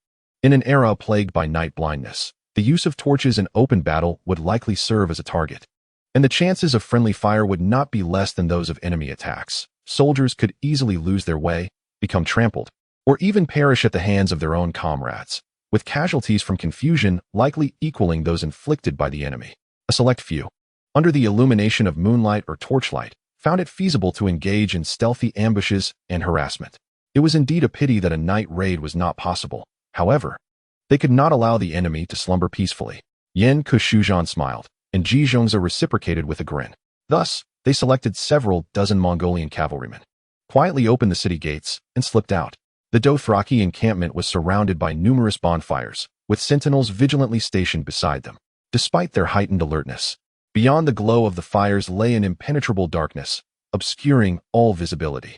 Suddenly, a flurry of arrows pierced the night, and amidst the chaos, a dozen sentinels fell victim. Only 4 or 5 were slain, while the others sustained injuries to their calves and thighs. The Dothraki sentinels, struck by arrows, writhed in agony upon the ground. The startled Dothraki, brandishing torches, rushed out in pursuit, but the Mongolians had vanished without a trace. After a fruitless search, the Dothraki returned, only to be met with another volley of arrows, resulting in 7 or 8 more sustaining injuries. Once again, they charged out to locate their assailants, yet found nothing. Frustrated, the Dothraki returned to their camp, and it was not long before several more were struck by arrows, though none perished.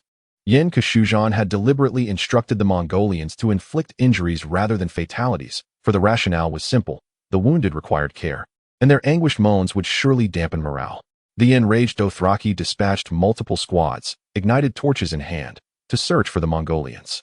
However, in the pitch-black night, finding anyone was a daunting task, and those who had deliberately concealed themselves were even more elusive. The Dothraki sent hundreds to maintain a vigilant perimeter. Yet the Mongolians did not return. Just as they began to relax, believing the threat had passed, more arrows flew, and the cycle continued. The Dothraki were thoroughly vexed. While the Mongolians rotated their positions, after the initial 2 ambushes, Pincushion retired to rest. At dawn, with dark circles under his eyes, Zakmak downed a bowl of warm mare's milk and hurled the cup to the ground, signaling the assault. Most of the English knights promptly dismounted, transforming into foot soldiers. Some dispersed among the archers, taking their positions along the front lines, while others, alongside their fellow knights and nobles, congregated centrally, encircling the military standard. As the Dothraki warriors began to assemble, it was breakfast time at Aegon City. Apart from those on guard duty, the rest formed small groups of 4 or 5, preparing to enjoy the freshly served flatbreads and steaming lamb soup. The call to arms rang out, prompting the infantry to hastily devour their meals, for they knew not when they might next have the luxury of a warm meal. Some grumbled in discontent, lamenting the urgency that seemed to push them toward death and rebirth, even interrupting their breakfast. In the chamber, Pincushion was lamenting as he slapped his forehead, for he had returned to the city after a night of harassment, only to awaken and recall a crucial detail. The Dothraki camp lay at the forest's edge, with grass reaching knee-high, and after months of no rain, the terrain was rather parched. Why had he not thought to set fire to their encampment during his nocturnal raid? A fiery assault could have engulfed their ranks. Such inertia of thought was truly frightening. He had fixated solely on the defense of Anshan City and completely overlooked the prospect of offense. A momentary misstep could lead to eternal regret. Had the fire attack been successful, many troubles would have been averted, and he berated himself for this lapse. When he encountered Zhizhongza, he could not help but inquire, "Why didn't you remind me to employ a fire attack?" Zhizhongza replied with unwavering confidence, "I assumed that Sir Nian preferred direct confrontation over the use of fire, and I did not wish to interrupt such refined inclinations." Pincushin's lips trembled momentarily, leaving him momentarily speechless. It became clear to him why Ji had offended the nobles of the court. A dark mass of Dothraki appeared, a sea of bare-chested warriors surging forth. And soon he discerned that approximately 1,000 of them bore wooden ladders, with a greater number of cavalry flanking their sides. They could not even craft a shield. The Dothraki had once again afforded Pincushion the opportunity for disdain. Their advance was sluggish. They traversed a distance of 2 kilometers over the course of 2 hours, halting 200 meters from Anshan City, merely observing it, intent on applying pressure. As time slipped away, The soldiers of the song on the city walls began to lose their patience, their anxiety palpable. Steady, steady, they are testing our endurance. Do not panic. To falter is to lose ground. Pincushion appeared atop the walls, encouraging the song soldiers by patting their shoulders. Think of your lovely wives. Laughter, albeit dry, erupted from the tense ranks of the song army. My lord Nian, you ought to retreat to the rear.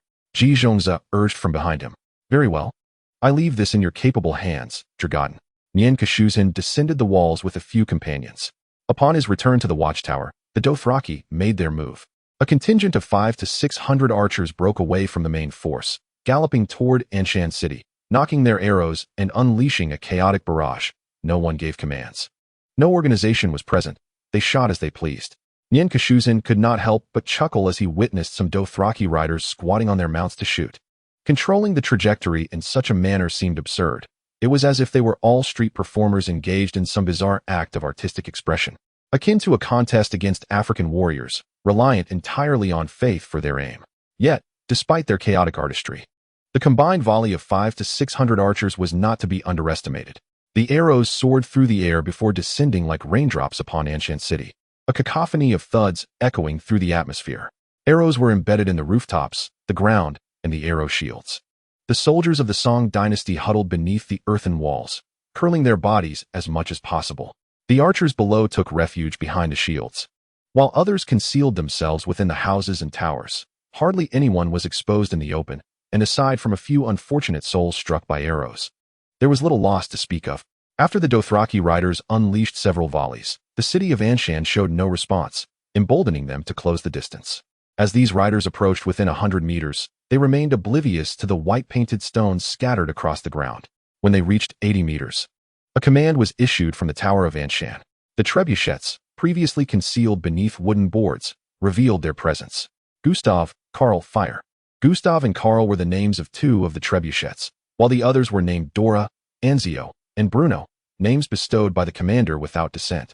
With a resounding thud, 2 torsion trebuchets launched their stone projectiles into the air. Accompanied by a howling wind, dozens of stones, each the size of an egg, rained down upon the Dothraki ranks, producing sickening thuds as they struck flesh. 7 or 8 Dothraki were hit. Some were knocked unconscious and fell from their horses, bloodied, while others clutched their eyes, shrieking in agony. Many more bore contusions, gasping in pain, and some horses, struck by the projectiles, reared in panic. Then, a barrage of smaller stones from the lever trebuchets descended mercilessly upon them. More Dothraki were injured, and increasingly agitated horses began to disregard their riders' commands, plunging the scene into chaos. Seizing upon the disarray among the Dothraki, the archers of Anshan began to fire. Meanwhile, Dothraki warriors, acting as infantry and bearing wooden ladders, witnessed the plight of their comrades. Without awaiting a command from Zakmak, they let out a collective roar and surged forward en masse toward Anshan, creating a truly spectacular sight. However, beneath the earthen walls of Anshan, the archers and Mongol cavalry had already formed their ranks. Right archers, 1, front 8, fire. Left archers, 1, front 8, fire. Right archers, 2, front 7, fire. A gray-white cloud of arrows surged forth from Anshan, raining down like hailstones upon the Dothraki ranks. The bearskin Dothraki were immediately met with carnage, as a dozen warriors perished on the spot, some pierced through by arrows. More were wounded, prompting the remaining Dothraki to hasten their advance. In no time, the second wave of arrows descended like lightning, striking the Dothraki and bursting forth in brilliant sprays of blood. Before the Dothraki could catch their breath, a monotonous whoosh heralded the arrival of the third volley, crashing down upon them like a torrential rain. Right archers, 2, front 5, fire. Left archers, 1, front 4, fire. Right archers, 1, front 5, fire. With the sound of the command, 300 archers and Mongolian cavalry bent down, deftly placing an arrow upon their bow arms, then drawing the bowstring taut with a swift motion of their straightened backs, their fingers releasing in rapid succession. A relentless barrage of arrows, akin to a summer tempest, ascended into the sky before cascading down upon the advancing Dothraki warriors. The Dothraki, unable to evade the onslaught, pressed forward, hoping to reach the archers' blind spots. Meanwhile, catapults operated by Gustav and Karl continued to rain stone projectiles upon the Dothraki, inflicting grievous injuries. Dozens were struck dead outright, while countless others suffered fractures and collapsed, the ground awash with casualties. The Dothraki cavalry archers had already been shattered by the catapults, many wounded by the stones, effectively rendered incapable of combat. After enduring the 10th, 11th, and 12th waves of arrows, and suffering nearly 600 casualties, the Dothraki finally reached the base of the city walls. From a distance, Zokmak watched in fury, issuing a brutal command. Everyone, charge. Reduce those peach blossom stone men to mincemeat. Thousands surged forward, a horde racing towards Anshan city. The archers and Mongolian cavalry within the city had already loosed 12 volleys, their strength waning, making it increasingly difficult to thwart the Dothraki's approach. The Dothraki gathered at the edge of the moat. Their ladders were too short to reach the top, and the moat was deep, filled with sharpened stakes, making passage impossible. As they found themselves in a quandary, the Song defenders atop the walls finally unleashed their long-awaited crossbows. The Frankish cavalry formed a tight formation, their infantry with shields creating a formidable wall around them. They advanced step by step towards our soldiers, letting out a prearranged battle cry, allowing the cavalry to charge forth. Ben Haiden recalled the phrase, "In victory, charge ahead. In defeat, scatter." The sight of thousands of Dothraki fleeing together was indeed spectacular. As the Dothraki infantry were halted by the moat and mowed down by the crossbow bolts, the cavalry behind them faced the onslaught of stone projectiles from the catapults and wave after wave of arrows, suffering immeasurable losses. In their confusion and inability to advance, a small group first slipped quietly from the battlefield, followed by dozens, then hundreds, until all the Dothraki cavalry had fled, leaving only the infantry with their ladders behind. The consequences of disorganization and lack of discipline were glaringly evident. Upon realizing that those behind them had retreated, the Dothraki infantry discarded their ladders without a second thought, taking their wounded and rushing back. The Mongolian cavalry ascended the city walls, using their recurved bows to send off the fleeing Dothraki. Amid the twang of bowstrings, the retreating Dothraki fell one by one, and before long, the casualties numbered in the hundreds. As Pincushion observed the Mongols shooting down the wounded Dothraki lying on the ground, he intervened, commanding the Mongolian cavalry to let them pass. The Dothraki, noticing the cessation of fire from the walls, began to assist one another in leaving the battlefield and returning to their encampment. One Dothraki lagged behind. Struck by an arrow that pierced through his waist, clutching the arrow shaft, he crawled desperately across the ground. The arrow had pierced his kidney, sealing his fate, and Pincushion gazed upon him with compassion. This Dothraki, with both hands gripping the earth, endeavored to move his body, blood staining his leather vest and trousers, leaving a conspicuous trail on the ground, his mouth occasionally emitting anguished cries. Gradually, his cries diminished, his fingers sank deeply into the soil, yet he still raised his head, refusing to surrender. "Help him," Pincushion sighed. A Mongolian cavalryman took aim and loosed an arrow, which whistled through the air, striking the Dothraki in the neck. He immediately slumped forward, motionless. The soldiers and civilians of Anshan City erupted into jubilant cheers. "Have I overestimated your capabilities? Is this truly your level? Or were your previous adversaries merely inept?" Pincushion lamented, addressing the Dothraki encampment with disappointment. "Clear the battlefield. Recover the weapons. Do not forget to take down the copper bells." A contingent of Mongolian cavalry escorted over 100 Lazalan slaves out of the city to begin burying the corpses. They dug a large pit and unceremoniously discarded the bodies within, while the Mongolian cavalry stood guard around them. The distant Dothraki remained silent, offering no reaction. Soon, the bodies were buried, the arrows and stones collected, and the Lazalan erected a tall wooden post, approximately 4 or 5 meters high, adorned with hundreds of Dothraki copper bells, numbering perhaps 500 or 600. Crack! Crack! Zokmak lashed out at the leaders before him, venting his fury. Think of a solution. The name of the Dothraki warriors must not be besmirched. He gulped down several mouthfuls of mare's milk liquor. The leaders exchanged glances below. One leader pondered for a moment and suggested, "Chief, we could approach it this way." For several consecutive days, the Dothraki made no further assaults, merely encircling Anshan City, their intentions unclear. During this time, the Mongols organized several nighttime raids to harass them. However, the Dothraki exhibited newfound cunning, establishing numerous hidden sentries far from their camp. The Mongols were detected as soon as they drew near. After several failed attempts and sustaining some losses, the nighttime raids were ultimately abandoned. Meanwhile, dozens of blacksmiths and their apprentices in Anshan City took advantage of the peaceful days to toil diligently, crafting numerous helmets and rudimentary iron armor. The term rudimentary here referred to pieces of iron armor that, after being forged, underwent quenching without further cold working, directly fashioned into armor protecting the front and back. In a short span, every soldier of the Song dynasty stationed in Anson City, including archers, was equipped with a helmet and a suit of iron armor, truly a testament to understated luxury. The Lazalan slaves tirelessly mined in the valley, ceaselessly extracting high-quality iron or to supply Anson City with materials for the production of more weaponry and equipment. On that day, the esteemed Pincushion was indulging in a delightful barbecue with Nahaboyan and Jizhongza. They relished the taste of pure, wild lamb and beef, meticulously chopped into chunks and skewered on wooden sticks, sizzling over a crackling fire. Each of them had several large earthen jars of Lazalan beer before them. At that moment, a group of Mongolian cavalry entered, leading a Song artisan responsible for mining operations. "Esteemed officials, we have unearthed something extraordinary," exclaimed the artisan, his face a portrait of bewilderment. Pincushion, accompanied by his entourage, proceeded to the excavation site. This was an open-pit mine, where, upon digging through or in soil, a stone wall emerged. Before them stood a towering stone door, approximately 4 meters high, partially ajar. The doorposts and lintel were adorned with carvings of figures and intricate patterns. Though time had rendered them rusty and corroded, their details now obscured.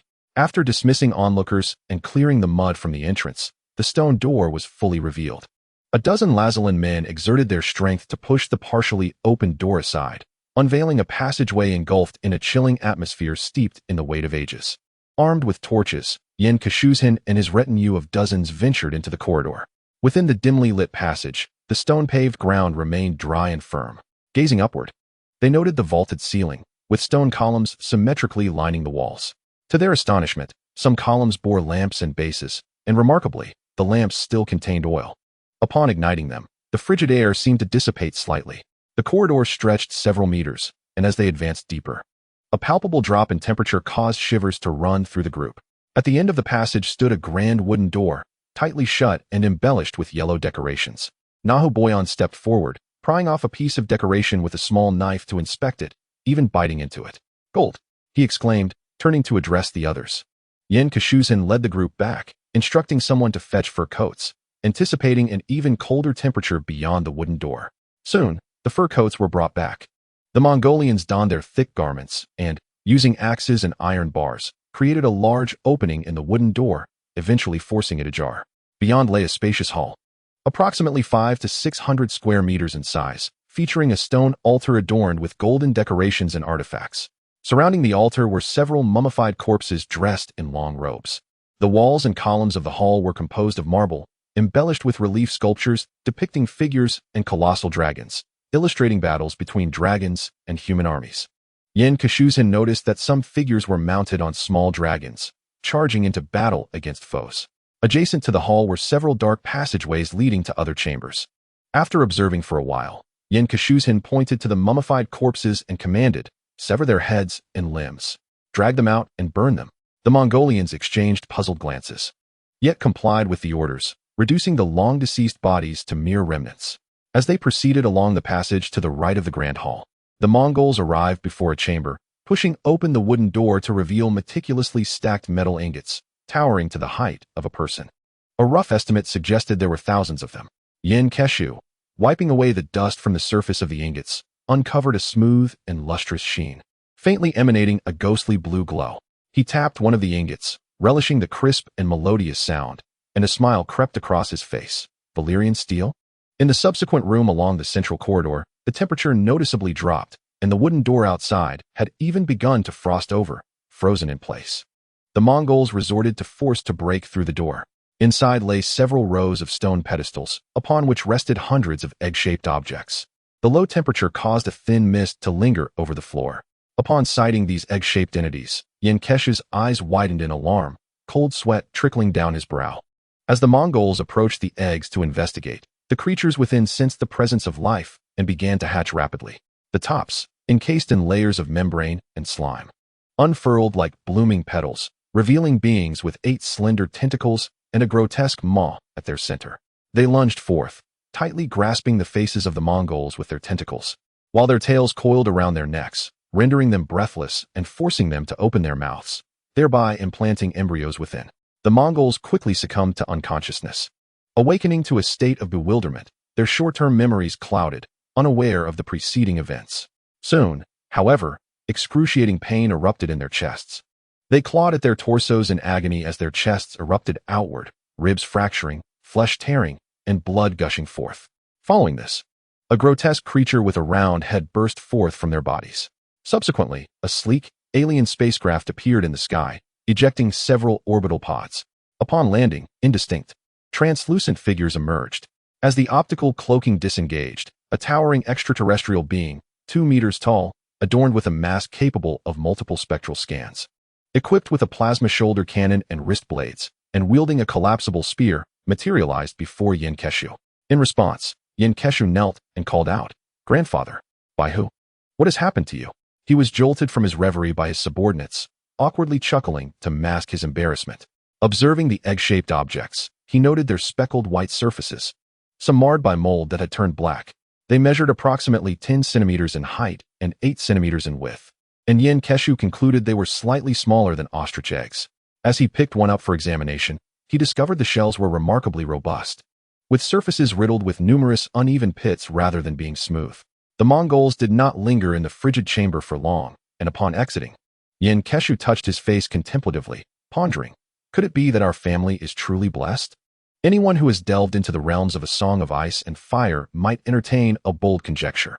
These artifacts are likely the fabled dragon eggs, though it remains uncertain whether they contain a Daenerys or a Graggern. Speaking of which, our family would not mind becoming the guardians of a Graggern treasure, mused Nakanesh. The chamber on the left corridor had also been explored, revealing a dozen sturdy wooden chests. Upon breaking the copper locks and prying them open, a dazzling array of gold coins greeted the Mongolians' gaze under the torchlight, filling the chest to the brim. The coins bore the visage of an unknown king on one side, while the other depicted a majestic dragon. Returning to the excavation site, Nakanesh reveled in the sunlight's warmth, inhaled the fresh air, and marveled at the beauty of the world, thinking how splendid the Mongolian invasion appeared, nearly overwhelming him with delight.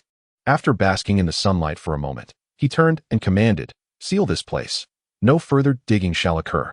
No one present is to divulge this information. Those who transgress shall be executed. This area is now a forbidden zone. Intruders shall be met with merciless retribution." He gestured towards several song craftsmen. "Give them some gold and have them reassigned," merely stating that this is an ancient tomb. Then he glanced at the distant Lazalan workers involved in the excavation, hesitating for a moment before issuing a decree to Nahabayan. Eliminate them. Chapter 38. The sunset over Black Castle. The day had dawned clear. The previously somber clouds vanished without a trace, revealing an exceptionally azure sky, devoid of any blemish.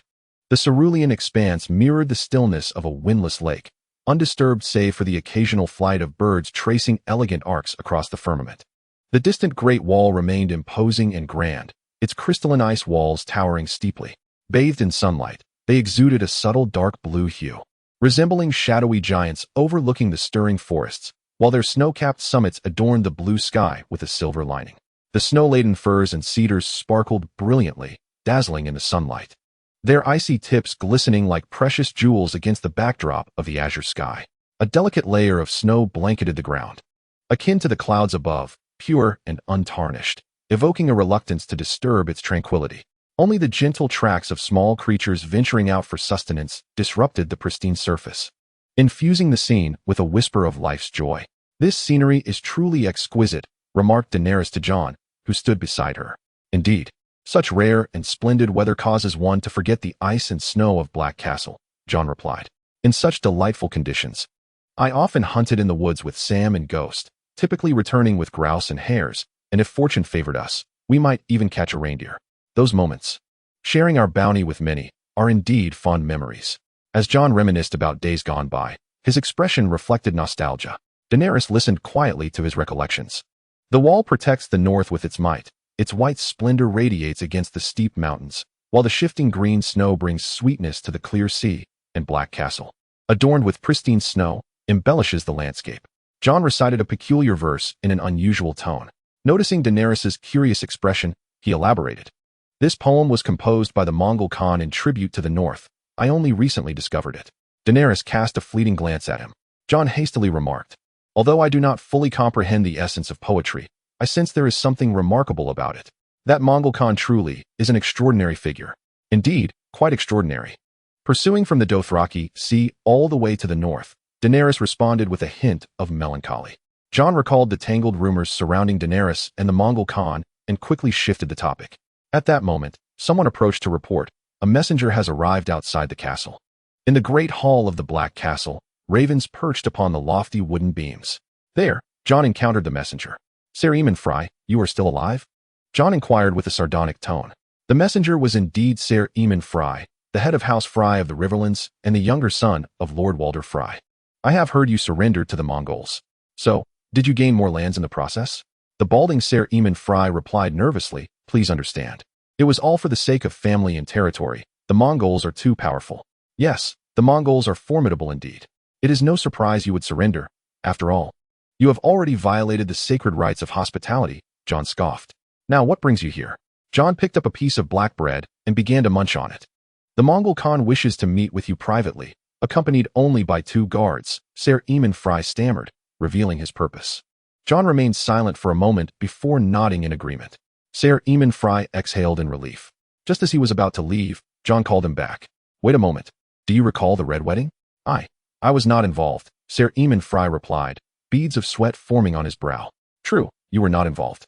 But Walder Fry is your father," Jon stated earnestly. He drew his sword and lightly tapped Ser Aemon Fray's cheek.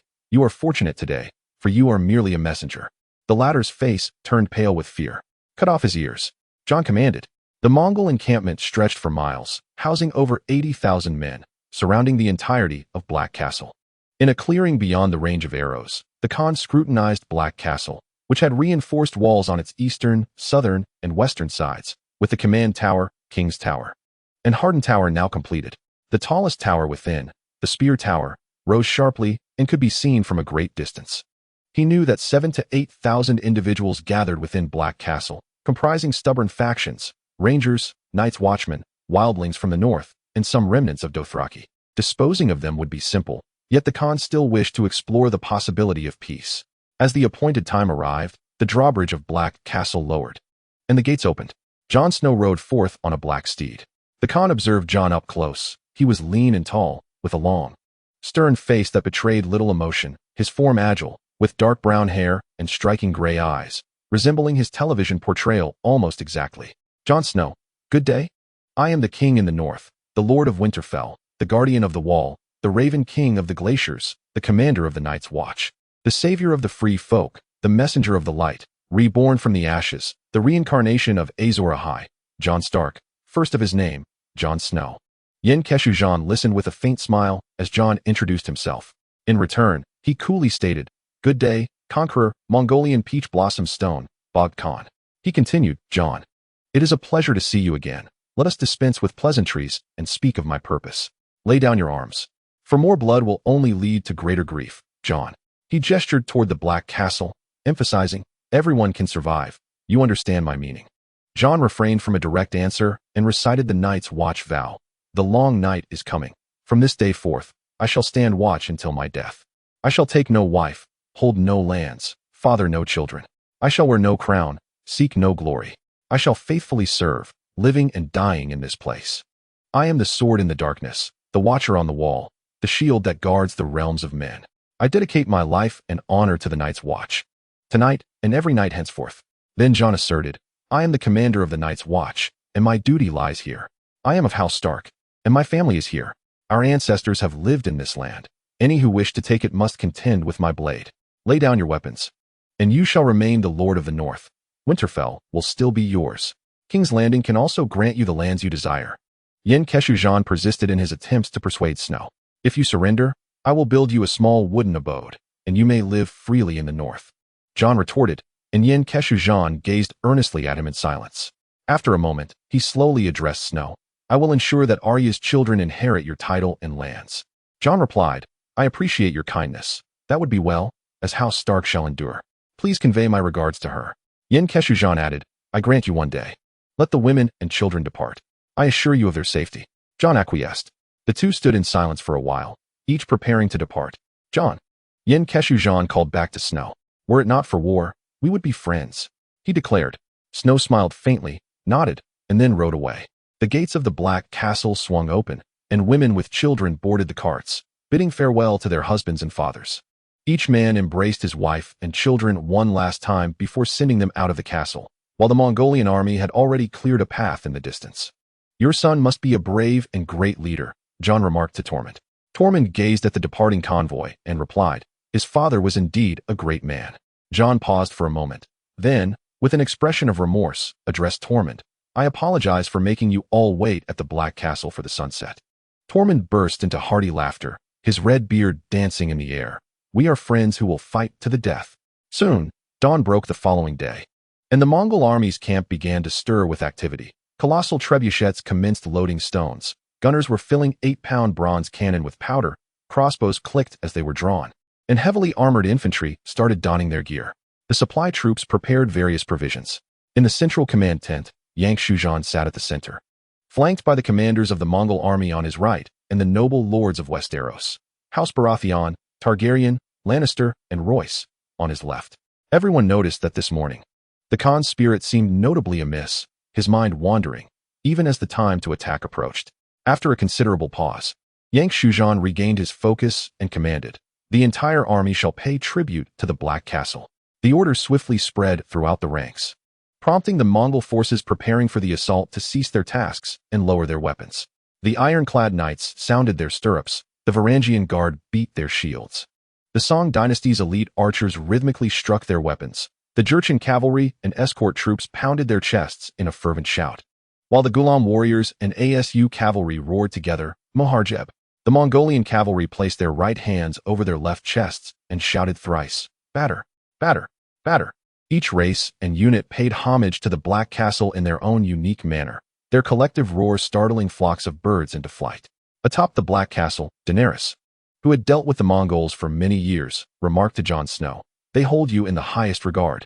Jon, with a solemn expression, listened intently. Daenerys gently placed her hand in Jon's palm.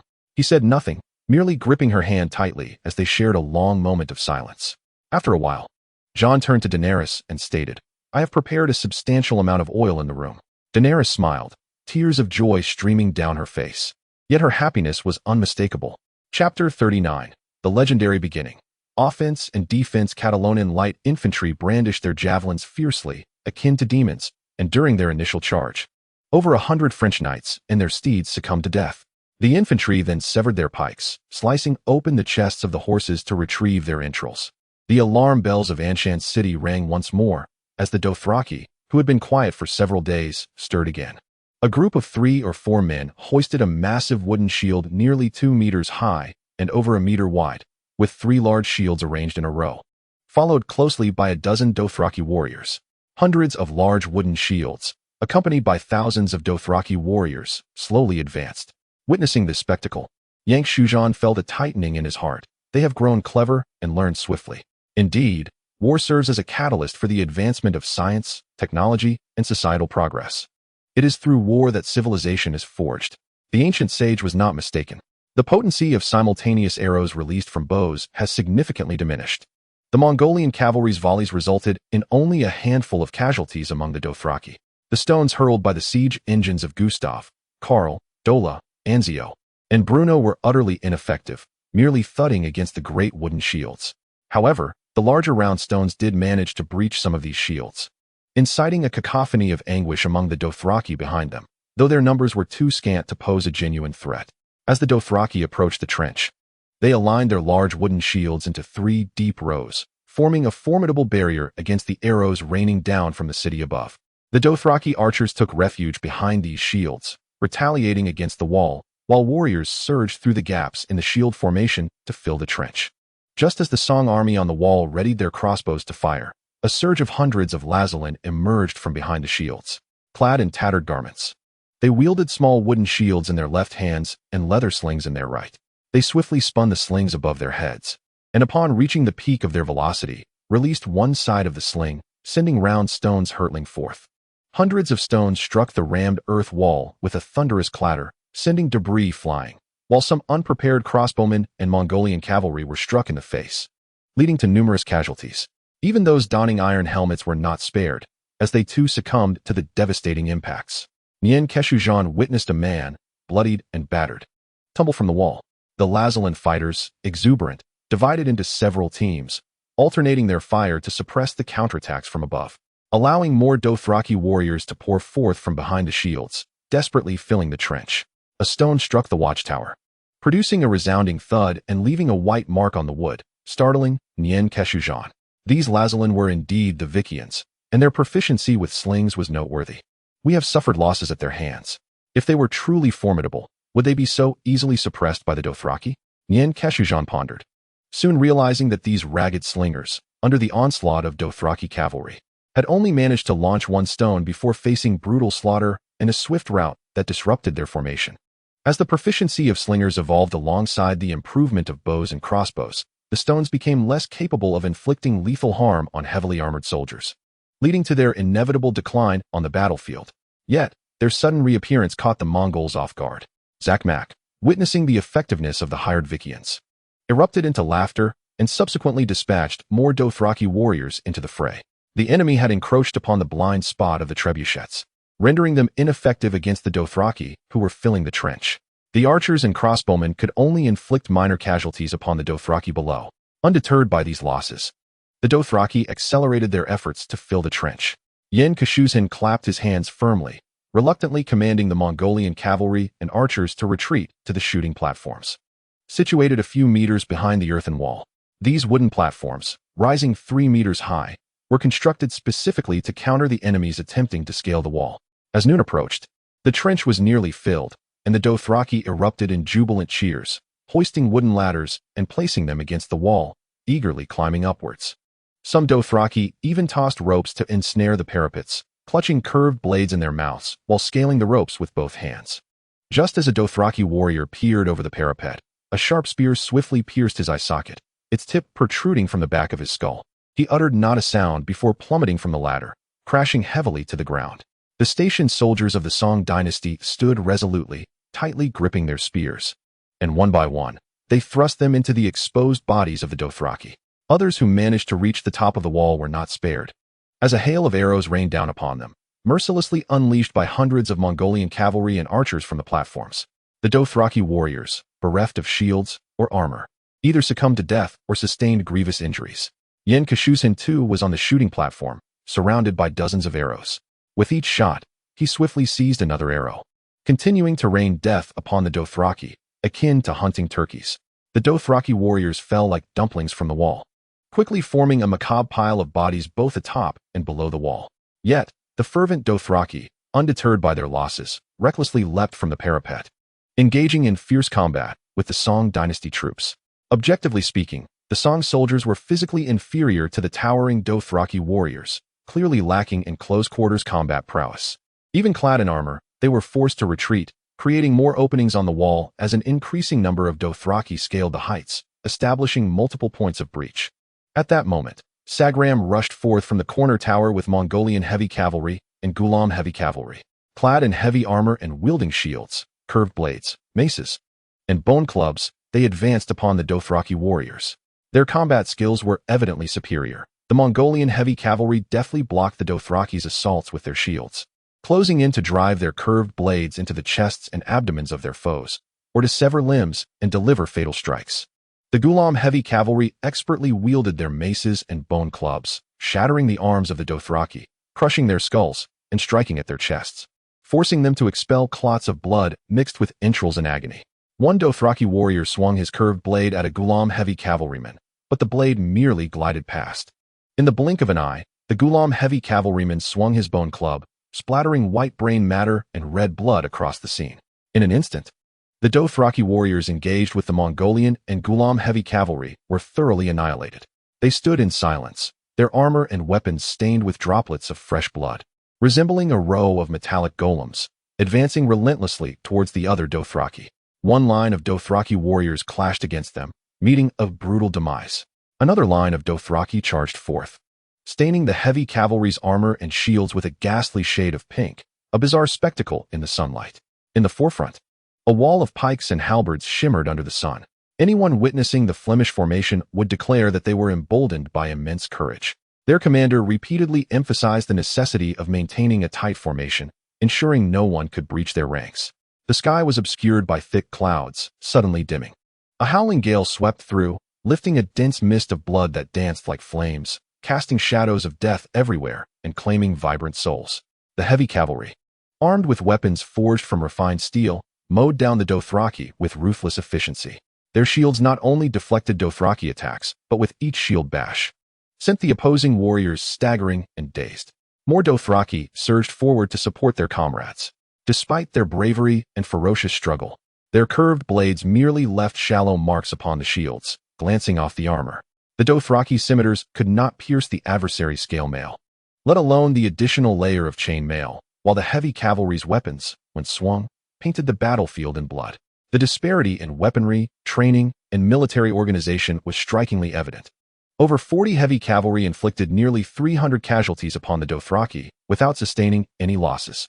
Meanwhile, atop the walls, as the Dothraki were trampled by the Mongolian cavalry, dozens of their kin maneuvered a makeshift siege engine towards the city gates. Behind them, hundreds of warriors wore expressions of eager anticipation, poised to break through and unleash chaos. The siege engine was constructed with a framework covered in planks and hides to shield against arrows fired from within the city. Although many were struck and fell, replacements quickly took their places. The siege engine reached its position, striking the wooden gates with resounding thuds. The wooden doors endured the impact, remaining steadfast, for the Mongolians had already fortified the gates with sturdy wooden supports. The Dothraki pushed the siege engine for some time without progress, growing increasingly anxious. Just then, an orange stream cascaded from above the gate, dousing the siege engine. The siege engine emitted a crackling sound, soon enveloped in smoke as it ignited. Some Dothraki inadvertently came into contact with the flowing liquid, letting out harrowing cries as their wounds were severely burned, exposing bone in some places. A few managed to crawl away in desperation. The liquid was, in fact, molten iron from the blacksmith's forge, brought forth by the Mongols specifically to counter the siege engines. Many parts of the siege engine caught fire rapidly, and within the archway, flames danced wildly as trapped Dothraki warriors screamed in agony. The acrid smell of burning wood mingled with the stench of charred flesh permeated the archway, and the smoke and heat became unbearable, forcing the Dothraki to retreat into the throng outside. Zhizhongza, clad in mountain-patterned armor and wielding a pair of tiger-head twin maces, prepared for action. These maces, crafted from cold-forged steel, measured approximately 80 centimeters in length, featuring a cylindrical handle and a faceted, bladed body. Each mace weighed around 2.6 kilograms, making the total weight of both maces over 5.2 kilograms. As Zhizhongza swung the maces, he flexed his body and leapt into the air, astonishing those nearby. It was remarkable that he could jump over 2 feet while donning nearly 30 kilograms of armor. Upon witnessing the heavy cavalry and ghulams suppressing the Dothraki on the walls, Pincushion instructed Zhizhongza to seek an opportunity to counterattack and entrusted him with the remaining heavy cavalry and ghulams, allowing him to decide the timing and method of their engagement. Outside the city, a multitude of people and large wooden shields gathered, rendering the cavalry's speed ineffective. Without their swiftness, they were vulnerable to infantry. To mitigate risks, Zhizhongza resolved to engage in foot combat. As the flames in the archway dwindled, Zhizhongza covered his mouth and nose with a damp cloth and poured a bucket of water over himself, prompting the hundreds of heavy cavalry and stationed soldiers behind him to follow suit. With a decisive gesture, the city gate swung open, releasing a wave of searing heat that threatened to suffocate them, yet no one faltered. Zhizhongza bellowed, "Charge!" Over 20 soldiers from the stationed army braced long wooden poles against the still-burning siege engine, pushing it out with swift and forceful coordination. The Dothraki, startled by the sight of the flaming siege engine and its remnants being thrust outward, barely had time to react before Zhizhongza led his men into the fray. Their garments flickered with embers, yet none paused to extinguish the flames. For the hundreds of Dothraki outside the gates, the scene was striking. As the burning siege engine was shoved aside, dark smoke still lingered in the air, and a cadre of armored figures emerged from the haze, their forms radiating a crimson glow amidst the choking smoke. In mere moments, they closed in, creating a visually stunning tableau. Zhizhongza led the charge, followed closely by the heavy cavalry, and, finally, the long spear-wielding garrison troops of the Song dynasty. A quick-thinking Dothraki warrior swung his blade at Zhizhongza, who deftly parried the curved sword with his left mace, sending it flying. In a fluid motion, he thrust upward with his right mace, shattering the Dothraki warrior's jaw, sending teeth and flesh soaring into the air. With a resounding crack, he delivered another blow, striking a different Dothraki warrior's head at a grotesque angle. Several Dothraki fighters converged on Zhongza. He first blocked one warrior's curved sword with his left mace, then swiftly stepped forward, piercing the warrior's neck with his right mace. The Dothraki staggered back, clutching his gushing carotid artery before collapsing. Zhongza then sidestepped another Dothraki's attack, countering with a strike that shattered the warrior's arm bone. Before the Dothraki could utter a cry, he delivered another mace strike that crushed the warrior's skull, splattering blood and brain matter across his face. Zhongza guarded himself, his dual maces whirling like windmills, intercepting, parrying, and deflecting attacks while delivering lethal strikes, shattering bones, piercing ribs, and smashing skulls. The mace, a fearsome short weapon designed for breaching armor, proved devastating against the unarmored Dothraki. As some Dothraki warriors' curved swords were broken or bent in the fray, they remained stunned, only to be dispatched by Zhongza. In an instant, over 20 Dothraki warriors lay slain at his feet. The following Mongolian heavy cavalry and ghulams crashed into the Dothraki ranks, swords cleaving and shields bashing, quickly leaving a sea of fallen Dothraki around them. The Song garrison shouted in unison, forming groups of 3 to 5 to stab at the Dothraki, with half of the hundreds of Dothraki warriors either killed or wounded. The remainder fled in disarray. The Mongols then turned their attention to the Dothraki archers and the Lazaran slingers behind the large wooden shields. The Lazaran slingers initiated their assault, their stones clanging against the Mongols' armor and shields, inflicting no harm upon them, but wounding some of the Song garrison. Zhongza swung his maces to deflect the incoming stones, then targeted a Lazaran slinger attempting to escape 7 or 8 meters away. With a forceful throw, he hurled one of his maces, which pierced the fleeing slinger's back like a javelin. Zhongza advanced, stepping on the twitching slinger, retrieving his mace, and then crushing the slinger's neck. The Lazaran slingers scattered before the Mongols could close in. Chapter 41. The beginning of a legend. These archers had initially exerted their utmost in a coordinated assault against the French forces. The majority of the soldiers wore no armor, donned snug-fitting tunics, and due to their dysentery, their loose trousers hung down to their knees, with axes and long swords secured at their waists. Some soldiers were barefoot and lacked helmets. In the Chronicles of Monterey, the Dothraki archers swiftly fled the scene, leaving their comrades scaling the city walls in a precarious situation. They found themselves besieged by the Mongolian heavy cavalry, akin to a relentless steamroller, while simultaneously confronting enemies advancing from the flanks. This dual assault tested the resilience of the Dothraki warriors. Some succumbed to the pressure and retreated from the walls, while others rallied to counterattack Zhongza and his companions. However, the Mongolian heavy cavalry, in conjunction with the stationed forces of the Song dynasty, decisively thwarted their successive assaults. As the pressure eased on the crossbowmen and archers atop the walls, they began to unleash lethal arrows upon the retreating Dothraki, inciting further panic among their ranks. A Dothraki commander, intent on reclaiming the situation, set his gaze upon Zhongza, who had been wreaking havoc with his dual maces. Galloping forth, the sound of thundering hooves echoed as Zhongza rose to meet the charge, locking his eyes on the approaching steed. The Dothraki leader, brandishing a curved blade and bellowing ferociously, prepared to strike. In a moment of blinding speed, just as the blade was about to descend, Zhongza dropped to the ground, executing a swift maneuver that shattered the horse's hind leg with a crisp crack. The steed let out a mournful cry before collapsing, casting the Dothraki commander several meters away. Dazed from the fall, the commander struggled to rise and retrieve his fallen blade, only to be met by Zhongza's mace, which shattered his shoulder bone with a resounding thud. Overcome with agony, he could only weep silently, his mouth agape yet voiceless.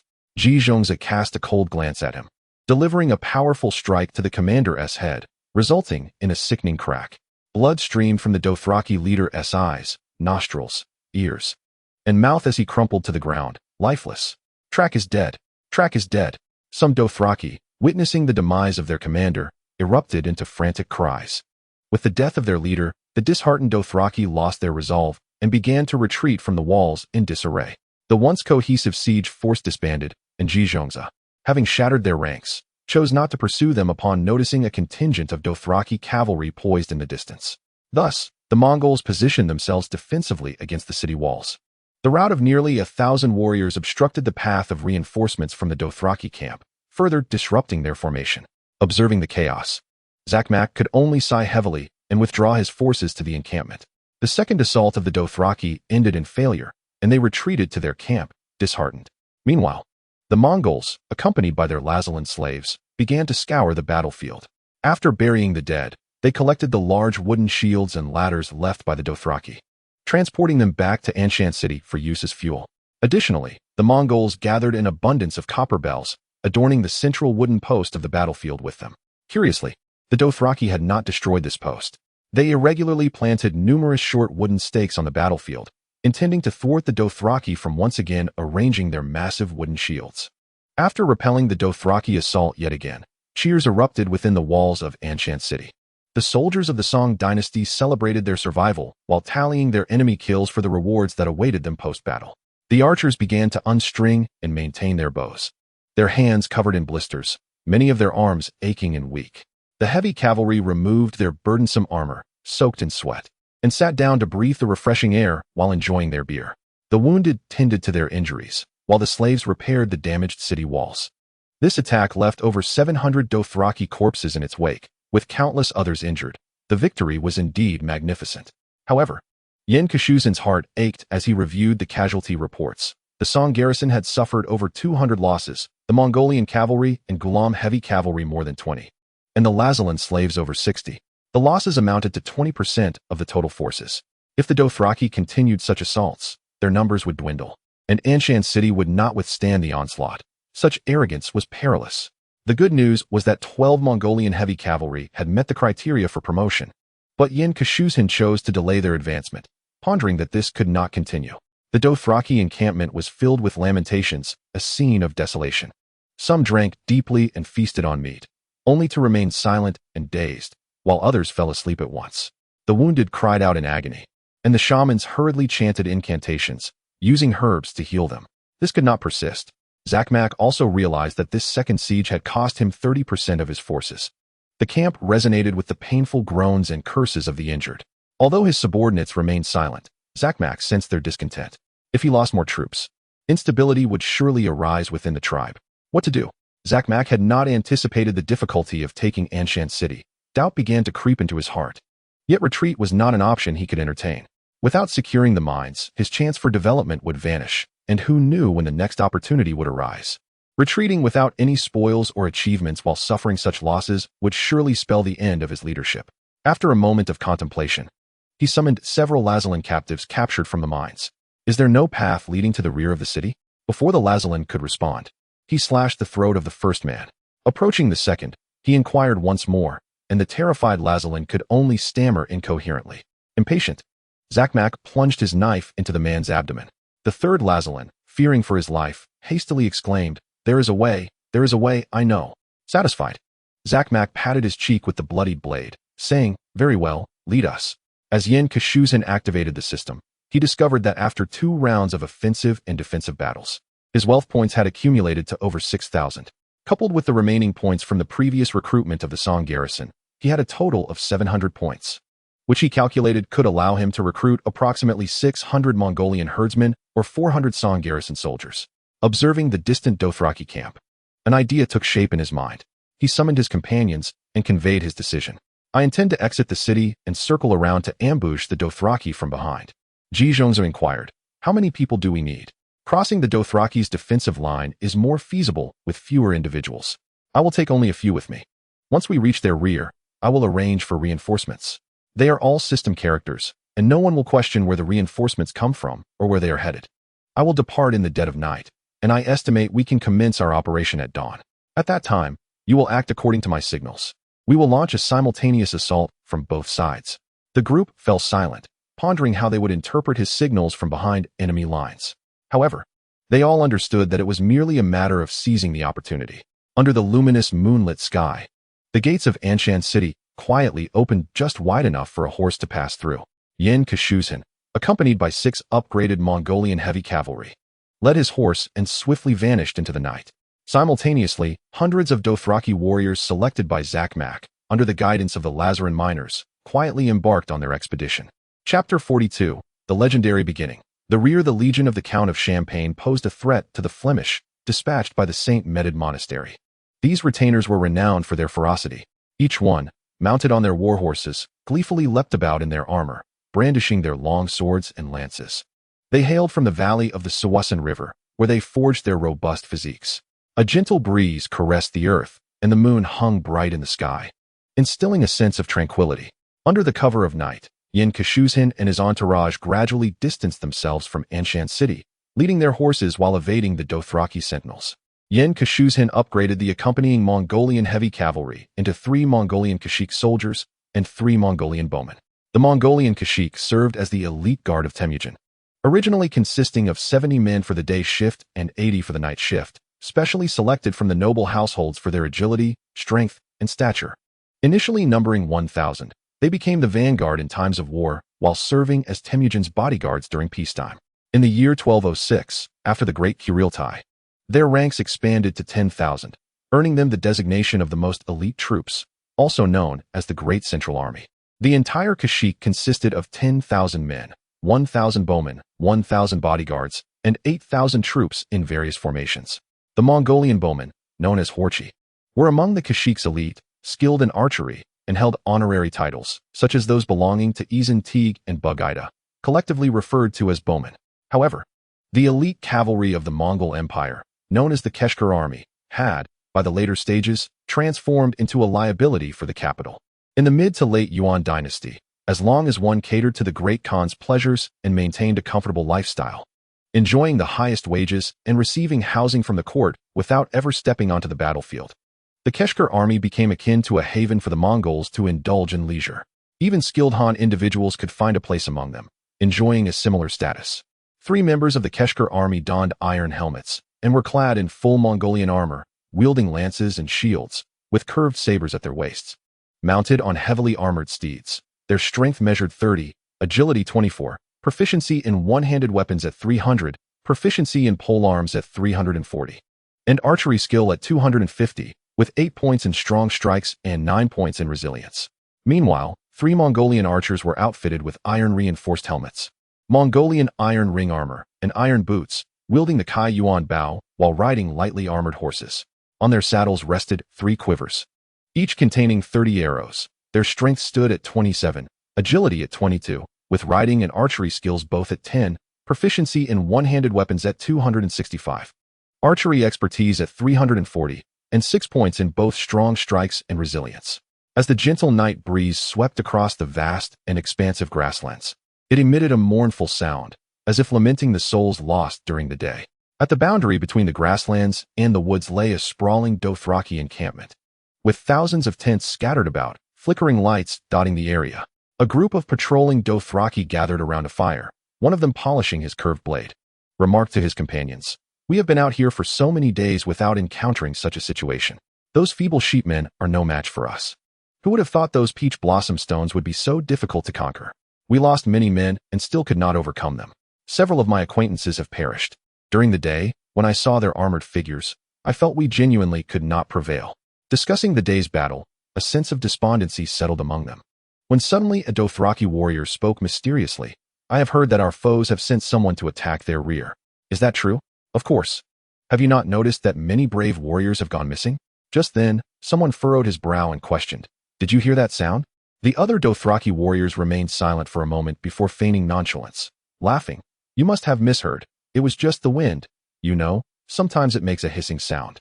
Yet, the man remained puzzled. "No, it's not the sound of wind, it seems like." Before he could finish, an arrow, glistening with black sheen, struck his mouth, and he fell to the ground with a grunt. The remaining Dothraki were taken aback, but before they could react, a flurry of arrows rained down upon them. Pincushion extracted the arrow from the fallen Dothraki, disdainfully wiped it on the man's body, returned it to his quiver, and whispered a command, "Mount up." The Mongols no longer concealed their presence, charging forth on horseback, swiftly traversing the fringes of the camp. The clattering of hooves startled the encampment, prompting several Dothraki to emerge from their tents in an attempt to block the Mongolian advance. The Mongols expertly dispatched a dozen obstructing Dothraki without hesitation, galloping through the camp and vanishing from sight. A Dothraki patrol, consisting of a dozen men, pursued a group but did not return. Zakmak, roused from his slumber, initially exhibited a fit of morning irritability. However, upon learning that several of the Peachstone men had breached the perimeter and fled, he nonchalantly waved his hand and remarked, "Merely a handful of cowardly escapees. Their departure is inconsequential. Send some men to pursue them. If they cannot be captured, let it be." He gazed towards the distant, shadowy valley, murmuring, "Stars above. May fortune favor my warriors. Then, he commanded, now, everyone to bed. We shall attack at dawn. Outside the dark valley, hundreds traversed the rugged mountain path. This was a contingent of Dothraki, led by the guide Lazarin, preparing to cross the valley and launch an assault from the rear of the Saddle Mountain city. They panted heavily, their steps laborious, as their trembling feet navigated the stony trail. Accustomed to riding, their legs now wobbled, and occasionally, someone would slip and tumble down the slope. Before the Dothraki lay a narrow path carved into the cliffside, wide enough for only one person to pass sideways. With a chasm plunging over 100 meters below, the treacherous path sent beads of sweat down the brows of the Dothraki. The men of the plains found such an environment exceedingly daunting. Leading the group was a formidable warrior named Cross, known for his dual-wielding prowess. He wiped the sweat from his brow and seized the guide's garment, demanding, "How much farther must we go?" The guide, trembling, pointed ahead. "Beyond this path lies our destination." "Must we traverse such perilous terrain?"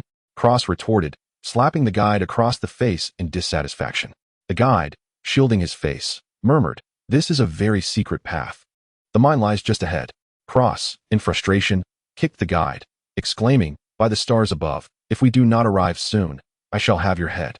Ultimately, one by one, the Dothraki traversed the narrow path, albeit at the cost of a dozen lives who fell to their demise. "It is just ahead," the guide indicated, and the faint outline of Saddle Mountain City emerged in the distance. Cross, observing the seemingly unguarded city, commanded, "First, let us find a place to conceal ourselves. We shall wait until dawn, and once the attack commences, we will act." As time passed, the eastern horizon revealed a crimson glow, which expanded and intensified, and the morning light streamed through the clouds, cascading like golden waterfalls from countless dragons. Dawn had arrived. The Dothraki formed ranks, thousands emerging en masse. A dark swarm akin to a colony of foraging ants. Zakmak summoned all his warriors, resolutely deciding to commit fully to the assault, confident that the small Saddle Mountain city could not withstand their might. Noticing the city remained eerily calm, indicating his raiding party had not yet alarmed it, he smiled. Anshan City resembled a finely tuned mechanical contraption, whirring into rapid operation. The stationed soldiers of the Song dynasty stood vigilant behind the walls, while the heavy cavalry donned their chainmail, adorned themselves with iron helmets, and meticulously polished their weapons. Artillerymen readied the trebuchets, and the battle slaves bustled about, distributing quivers of arrows to the archers and igniting cauldrons of boiling oil. The medical team prepared stretchers. In the valley, Cross gazed at the distant Anshan City, which was bracing for battle, licking his parched lips and revealing a menacing grin. Chapter 43. The beginning of a legend. The assault. My archers and warriors are as countless as the trees in a shadowy forest. I would sweeten their lips with honey, drape them in splendid garments, provide them with noble steeds, and offer them exquisite wine in abundance. I would seek lush pastures for their livestock, ensuring their path is unobstructed, free from the thorns that might mar their meadows. Genghis Khan. As dawn broke, the Dothraki assault commenced. Once again, they advanced slowly with their large wooden shields towards the trenches, engaging in a volley of arrows with the archers atop the walls, while infantry attempted to scale the fortifications. This time, however, many wielded rudimentary wooden shields and 2-meter-long staffs. The Dothraki onslaught came in relentless waves, as they clashed with the Mongolian soldiers and the Song troops atop the walls. Despite being crushed by the heavy cavalry, the throngs continued to ascend the battlements. Even though the heavy cavalry felled numerous Dothraki warriors, the Song garrison formed a phalanx, gradually pushing the Dothraki back. Yet, facing the assault of thousands of Dothraki, the pressure remained immense. Some of the Dothraki fighters, wielding their small wooden shields, mimicked their adversaries by deflecting the onslaught of Mongolian sabers and clubs, while also swinging their staffs to strike down upon the Mongols, forcing the heavy cavalry to repeatedly raise their shields in defense. The sharpness of the cavalry's attacks was significantly diminished, causing considerable complications. Mongolian heavy cavalrymen ascended the walls in succession to relieve their weary comrades. Sagaram, accompanied by the Ghulam heavy cavalry, swung their clubs, charging from the east to the west and back again, exemplifying the role of a battlefield firefighting team, albeit exhausting themselves in the process. Outside the walls, in the Dothraki encampment, Zakmak observed with satisfaction as his warriors launched wave after wave of assaults, wearing down the Peach Blossom Stone men. This time, he had brought all his available fighters, leaving only a handful of the injured and slaves in the camp. He pondered whether Cross would find success in his endeavors, reflecting on the commendable quality of the Peach Blossom Stone men's armor and their combat skills. Upon securing victory, he mused that it would be prudent to keep some alive for 3 to 5 years to train his own warriors. As for the armor, it should be shown to other brigands and cows, as the Dothraki were not merely cowards donning fine equipment. The warrior who wielded dual staffs yesterday was a testament to their valor. After several days of battle, Zakmak felt he had gleaned some insights. He came to realize that the once revered customs of the Dothraki were not infallible and required certain modifications. He reflected on the previous losses of Dothraki warriors, nearly 1,000 brave souls, and believed it imperative that other Khals and Khayers witness the grievous toll inflicted by well-equipped foes. Those obstinate individuals were as stubborn as stone, their minds as unyielding as the holy city itself. Alas, stone does not confer strength, it merely ages one, much like his own Khayer, Zakmak thought with a sardonic smile. Furthermore, those detestable Myrinis incessantly proclaimed the valor and fearlessness of the Dothraki, boasting of their scimitar superiority over other weapons, and extolling the might of Dothraki cavalry, insisting that their traditional ways were worthy of respect. Over time, even the Dothraki themselves had come to believe these assertions fervently. I shall become formidable, the greatest Khayer. He resolved to conquer the city of Anshan. It was essential not to annihilate the Targaryens entirely, but rather to learn from their techniques, to equip himself with their weapons and armor. Stars above, protect Cross. Zakmak fervently prayed. Stars above, I offer 20 robust white steeds. At the rear gate of Anshan, for Mongolian horsemen escorted dozens of Lazaran slaves out of the city. These slaves, bearing iron picks, hammers, shovels, and other tools, made their way toward the mines. For despite the ongoing Dothraki assaults, the forges within the city still required or to operate. As the group entered the mining area, preparing to work as usual, the leading Mongolian horseman suddenly signaled for a halt, placing his hand on the hilt of his sword while scanning the surroundings. A warrior's instinct warned him that something was amiss. The Mongolian horseman, filled with doubt, surveyed the open quarry, the piles of slag, the sorting troughs, the hoists, and the human cranes. Everything appeared as it always had, when suddenly, a chilling howl pierced the air. With a deafening roar, hundreds of Dothraki surged forth from the grass, the trees, the ditches, and the heaps of ore, charging at them. The Mongolian horsemen barely had time to draw their blades to slay a few Dothraki before being encircled by 7 or 8 of them.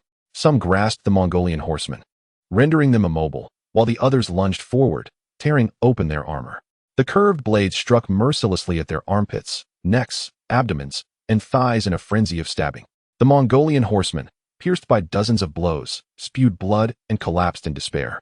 In his fading consciousness, he glimpsed a towering Dothraki wielding a scimitar, severing the arm of a fellow Mongolian.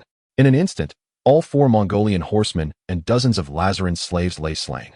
The Dothraki swiftly dragged the bodies aside, stripping them of their clothing and armor.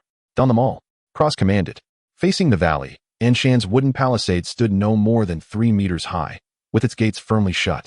Above, a watchtower housed several Mongolian horsemen on guard duty. A young Mongolian cavalryman gazed out over the tumultuous battlefield, expressing his dissatisfaction.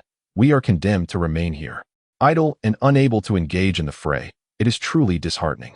Beltu, refrain from such thoughts. We are the rear guard, and our position is just as vital, admonished an older Mongolian cavalryman. I merely fear that if we do not enter the battle, I shall have no exploits to my name, he replied, seeking reassurance. Do not worry. Wars are endless. Much like the herds of cattle and sheep, the elder comforted him. Suddenly, a commotion echoed through the valley, drawing their attention. They turned to witness a band of bloodied Lazaran fleeing in disarray, pursued by a horde of 100 ferocious Dothraki warriors. The chilling wind whispered through the trees, their leaves rustling softly. In the woods, 3 miles from the Dothraki encampment, Pincushion stealthily approached with his Mongolian cavalry. Just hours earlier, they had ambushed and slain the pursuing Dothraki forces, making a wide detour to return to this location. Pincushion surveyed the serene Dothraki camp in the distance before casting his gaze toward the siege site beyond. A sinister chuckle escaped his lips. The Mongolian cavalry distanced themselves by several hundred meters, standing guard. Pincushion immediately expended all his resources to recruit over 400 nomadic Mongolian warriors. Armed with spears and bows, these novice cavalrymen instinctively gathered, awaiting his command. Meanwhile, a young Lazaran slave, no older than 7 or 8, scavenged for firewood in the woods. He gathered fallen branches, binding them with grass rope. Soon, he amassed a sizable bundle, larger than his fragile frame, and struggled to drag it along as he sought more dry twigs, fearing the Dothraki master's whip for insufficient collection. As the surrounding branches dwindled, his eyes fell upon a dry limb, as thick as his arm, not too high from the ground. Climbing the tree, he grasped the withered branch, his legs dangling in the air, and pulled with all his might, yet the branch did not yield. Just as he prepared to exert himself further, he caught sight of a cavalryman emerging from the opposite woods. The rider donned iron armor, a chainmail hood obscuring his visage.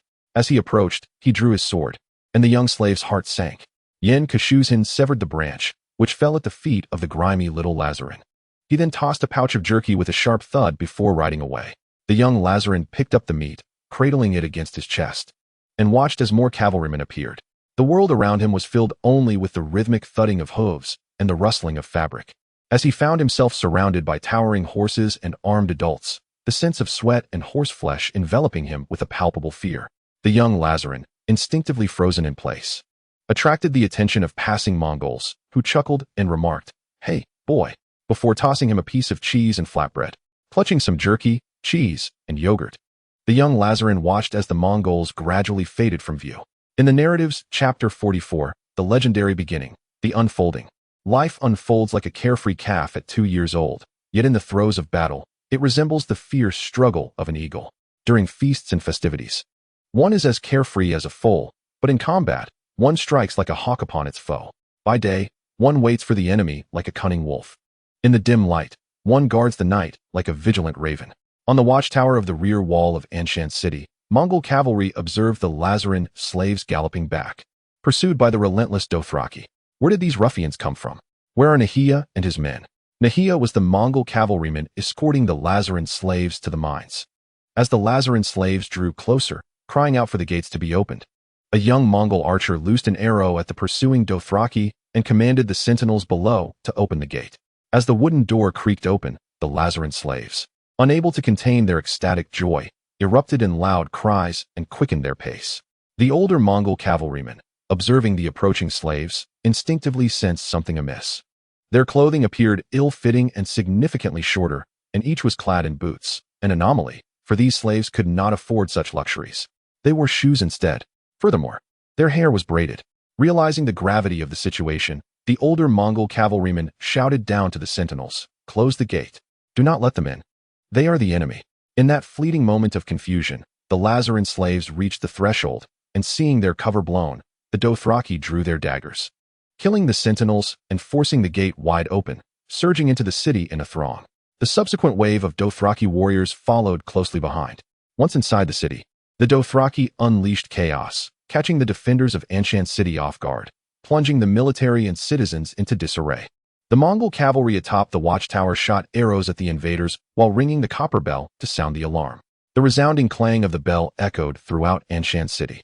The ensuing chaos at the rear swiftly reached the front lines, sapping the morale of the defenders, and the Dothraki seized the opportunity to infiltrate the city. Surrounded on all sides, the valiant Mongol cavalry began to falter, many fighting until the very last moment. Zakmak laughed heartily, declaring, "My wishes have come to fruition." What follows pertains to the script of the Dothraki. Over 40 Lazarin slaves crowded outside the wooden gate, pounding on it with fervor, shouting, "Open the door. Let us in." The Mongol cavalry on the gate tower lazily replied, "Wait." With a sharp whistle piercing the air, over 20 Mongol cavalry appeared atop the wooden walls and in the watchtower, drawing their bows to shoot at the advancing Dothraki. As the sound of bowstrings echoed, a flurry of white-feathered arrows rained down upon the Dothraki, instantly striking down 7 or 8 of them. The afflicted warriors, propelled by inertia, rolled several times upon the ground before lying still. The Mongolian cavalry unleashed wave after wave of arrows, thwarting the advance of the Dothraki, who, clad in mere tunics, faced dire misfortune, unable to evade the onslaught. Soon, 4 or 5 dozen lay slain, having not even approached within 30 meters of the city walls. The Mongolian horsemen, in fits of laughter, mocked the Dothraki, calling them a band of simpletons, suggesting even a groundhog possessed greater wit.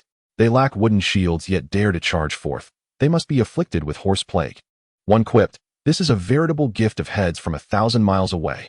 Beneath the walls, over 40 Rosalind slaves exchanged bewildered glances, uncertain of their fate. Why were the Peach Blossom Stone warriors not adhering to the script? Why did they disregard their presence?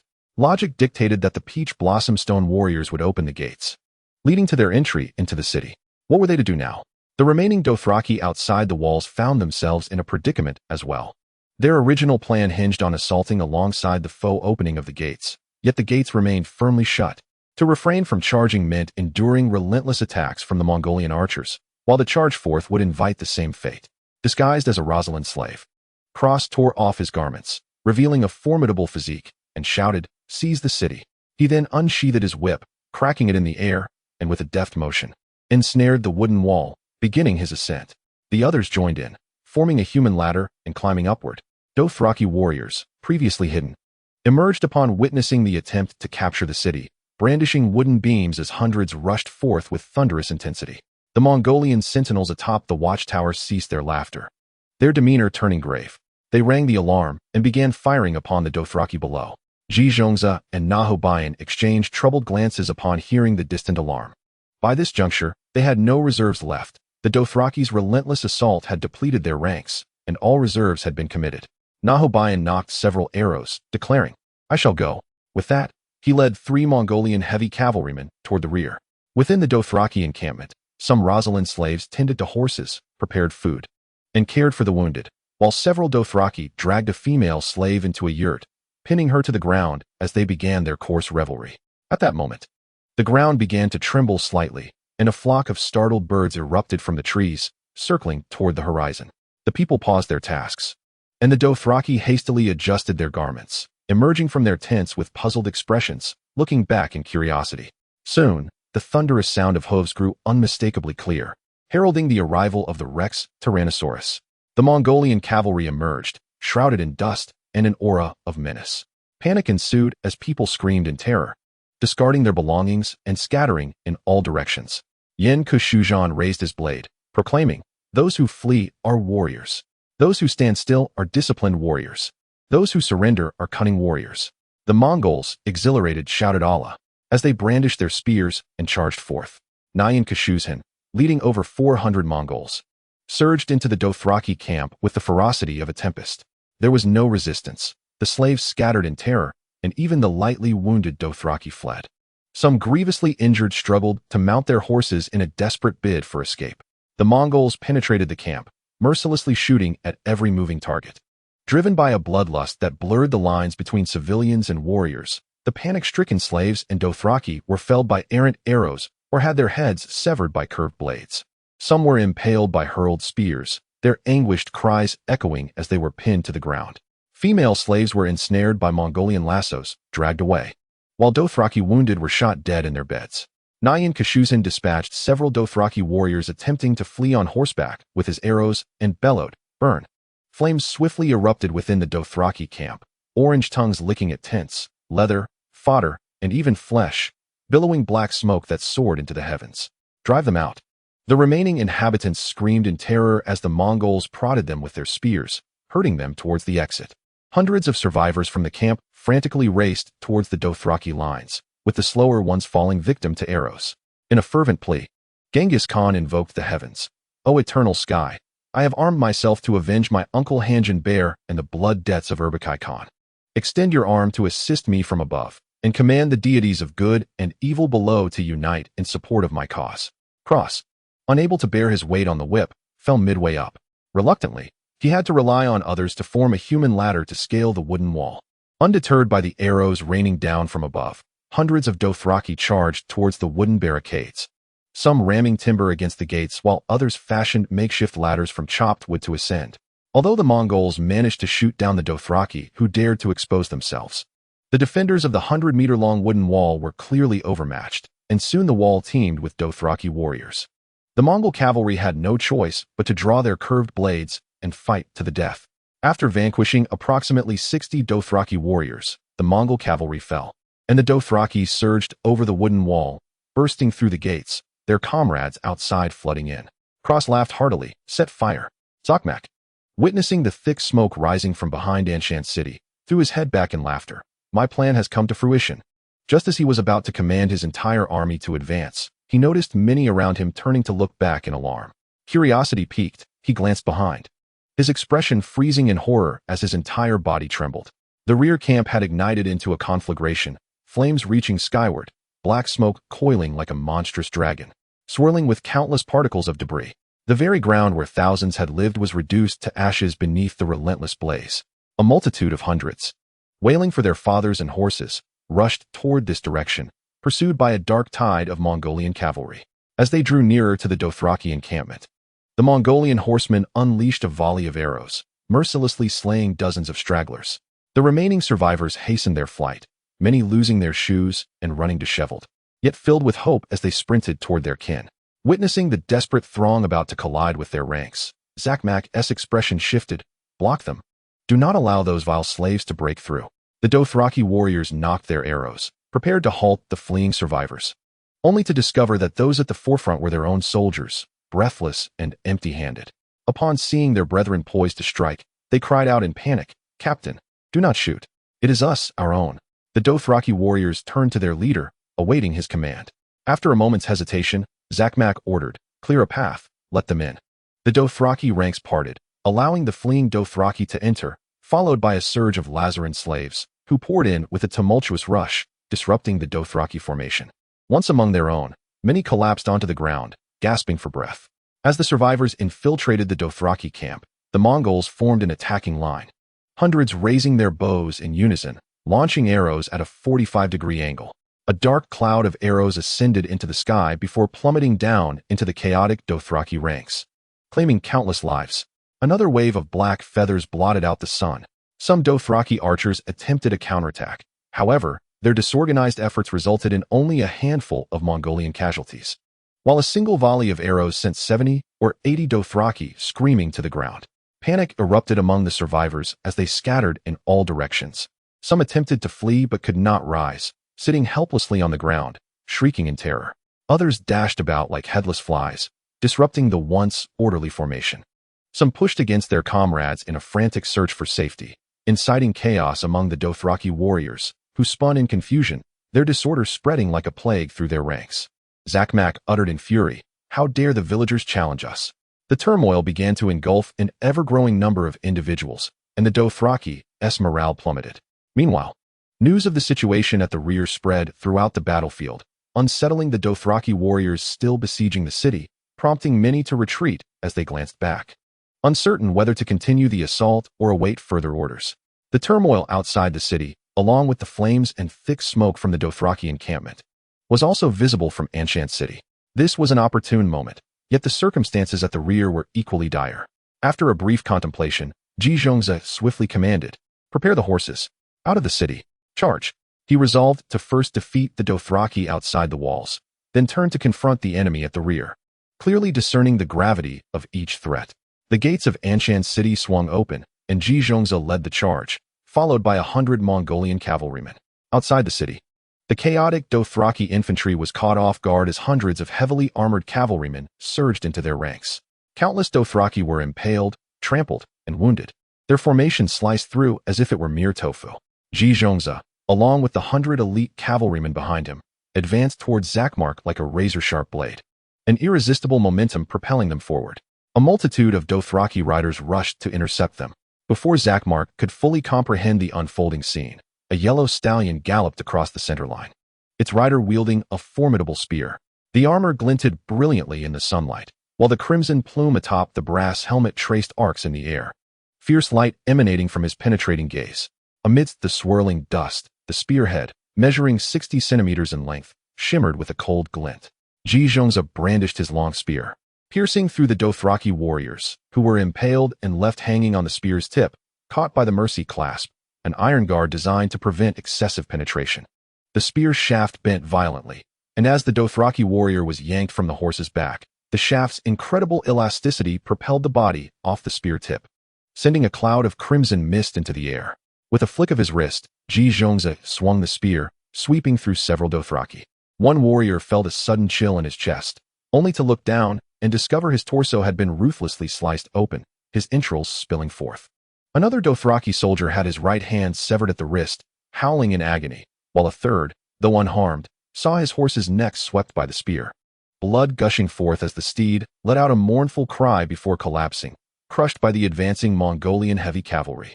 Like a tempest, Ji Zhongzi wielded his spear, cutting down every Dothraki warrior that dared to stand in his way. None could withstand his might. Dozens of Dothraki lay fallen in his wake, and soon he was but a half-arrow's distance from Zakmark.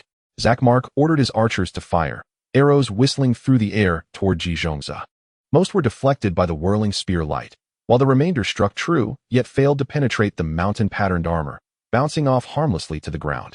The yellow stallion, struck by several arrows in the shoulder, bolted faster in pain, while Zhizhongza dispatched the remaining Dothraki in his path, revealing their leader.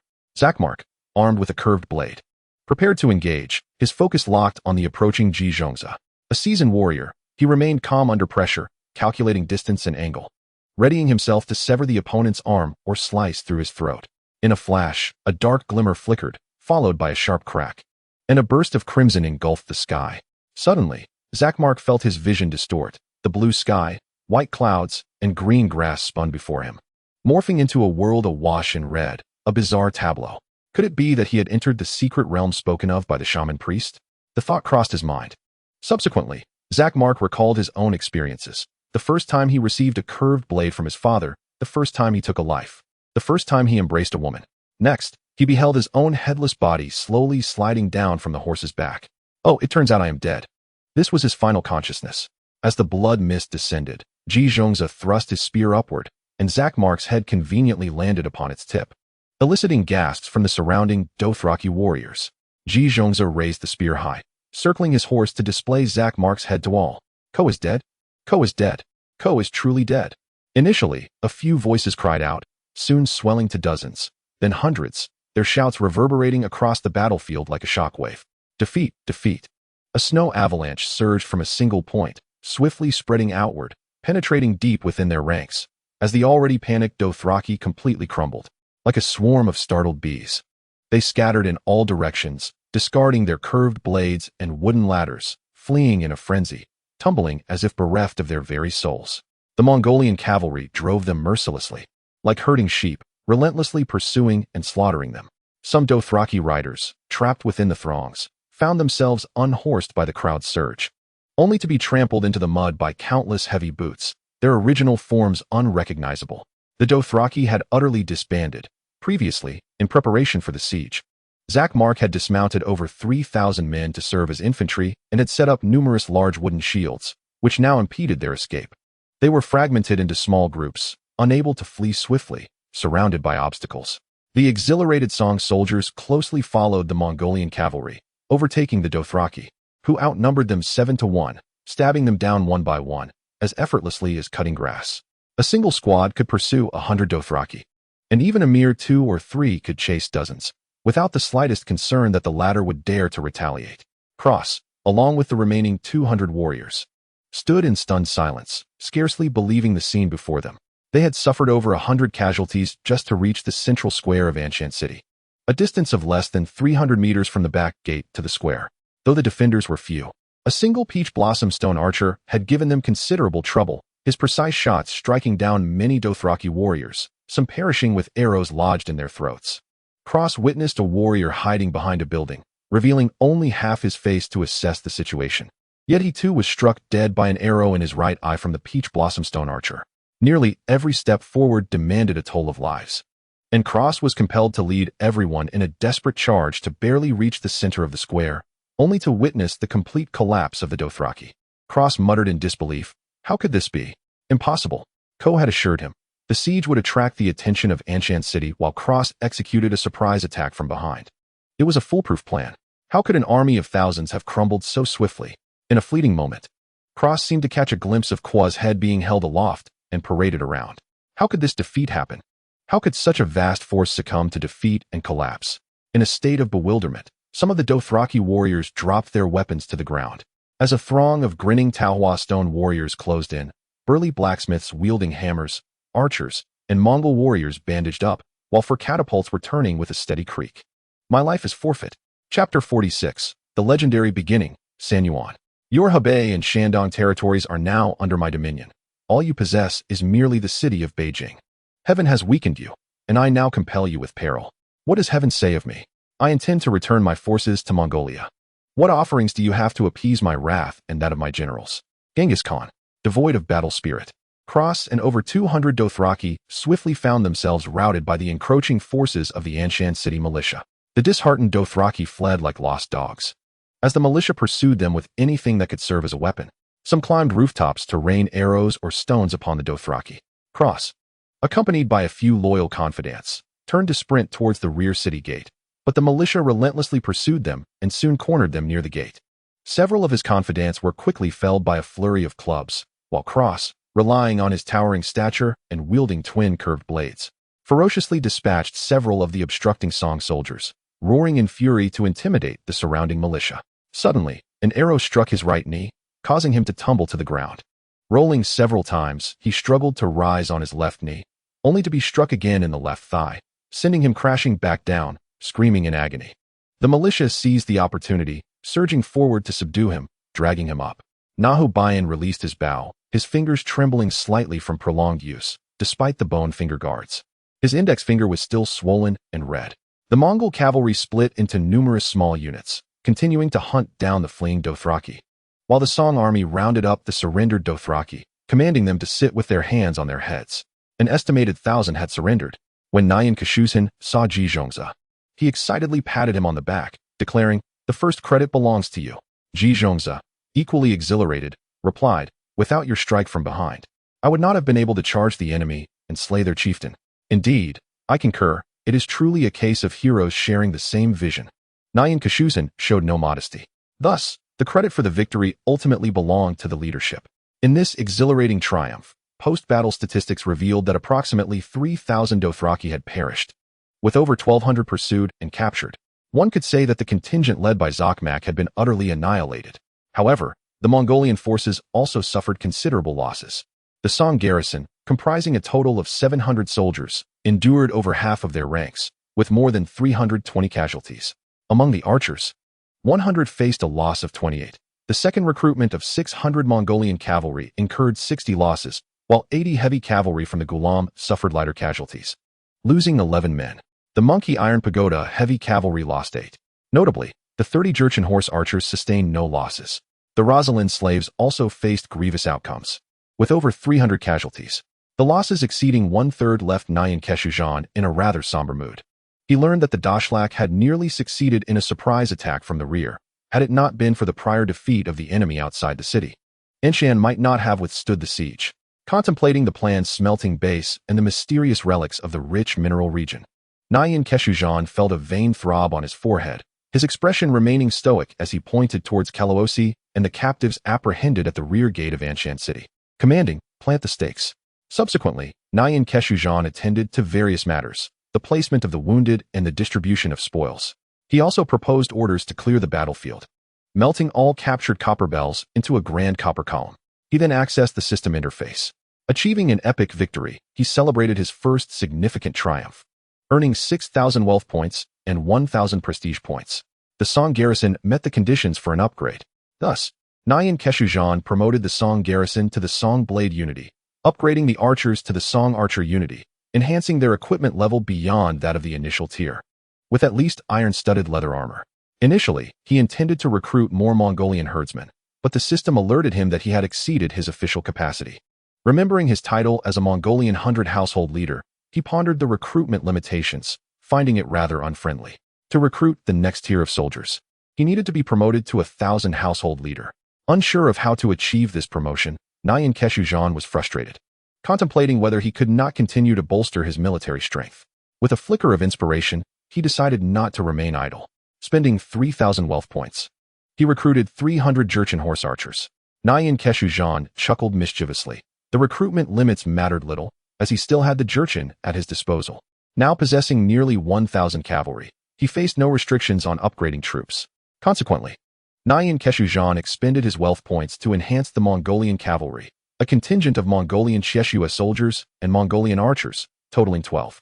He had 145 Mongolian heavy cavalry and 400 newly recruited Mongolian herdsmen, of which only half could be upgraded to Mongolian cavalry due to a lack of funds. As for the Jurchen horse archers, Pincushion completely overlooked this group, neglecting to upgrade them.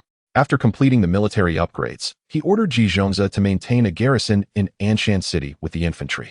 Nahu-Bayan and Saglam assembled all the cavalry, each man taking 2 horses, preparing provisions for 3 days, for it is deemed improper to come without reciprocation.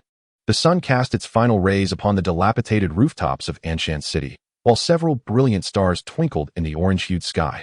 The twilight descended like a vast gray net, quietly enveloping the earth.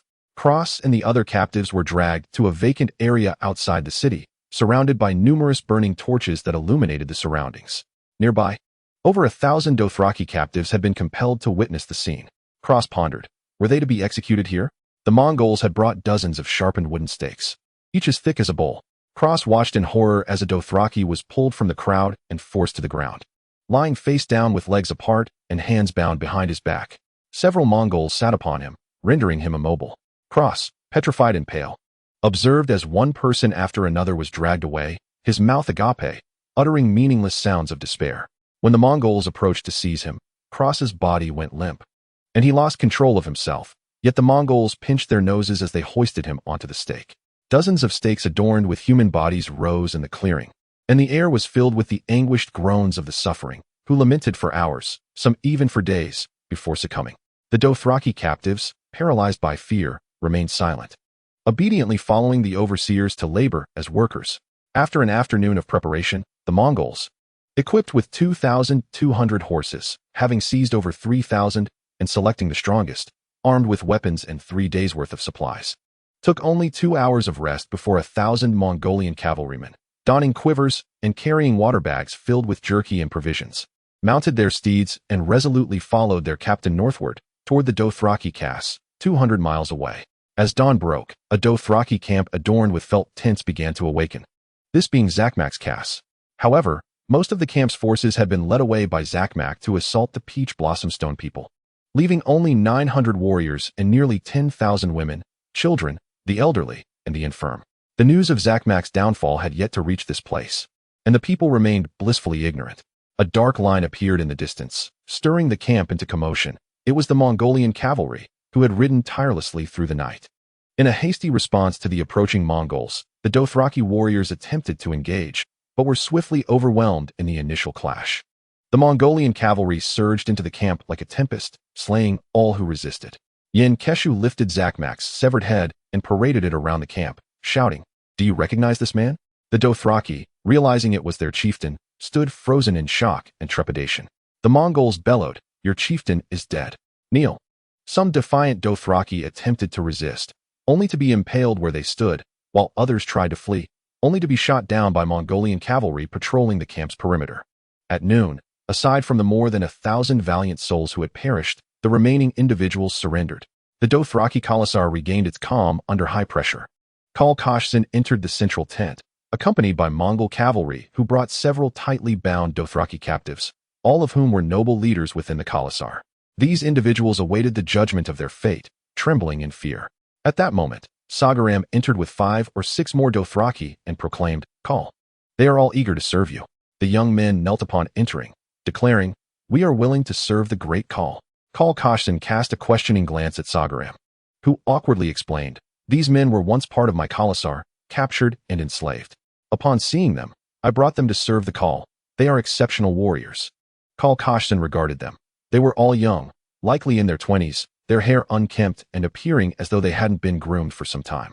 Their garments were tattered, and many showed signs of malnutrition and numerous whip marks on their bodies. In contrast, the noble leaders appeared well-groomed, their attire ornate, embellished with gold adornments. The stark contrast of class was palpable, and Khal-Koshsin sighed inwardly. He commanded that several short blades be thrown onto the ground, pointing at the nobles as he addressed the young men. "Kill them, and you shall have land and livestock." Without hesitation, the young Dothraki seized the daggers and lunged at the nobles, who screamed in terror as each was viciously stabbed multiple times by the young men, falling into pools of blood. Khal-Koshsin observed as one young man fiercely gripped a noble's throat, his face contorted with rage as he choked the noble to death, even biting into the noble's flesh in a display of raw hatred. It was evident that a personal story lay between this young man and the noble, but Khal-Koshsin had little interest in uncovering it. Soon, all the noble leaders lay dead, and the young men stood before him, bloodied yet triumphant. Khal-Koshsin nodded with satisfaction. "Well done. You shall be rewarded." He then called for weapons, personally handing them to the young men. "Now I grant you the right to choose 100 men each to follow me." The young men, filled with excitement, eagerly obeyed. Khal-Koshsin turned to his Mongol cavalry and asked, brave warriors, are you ready to fight again? In the medieval Europe, the gathering of intelligence and espionage techniques had never reached the complexity seen in the Eastern Byzantine Empire and society.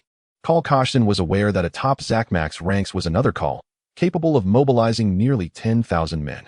Having dealt with his subordinates, he was unwilling to wait for this Khal to gather his forces for retribution. Given that hostilities had already begun, he resolved to strike while the enemy remained unaware. Attack. On a distant hill, a dozen Dothraki warriors stood vigil, their leader named Jijiman, a chieftain who had escaped from Anshan City.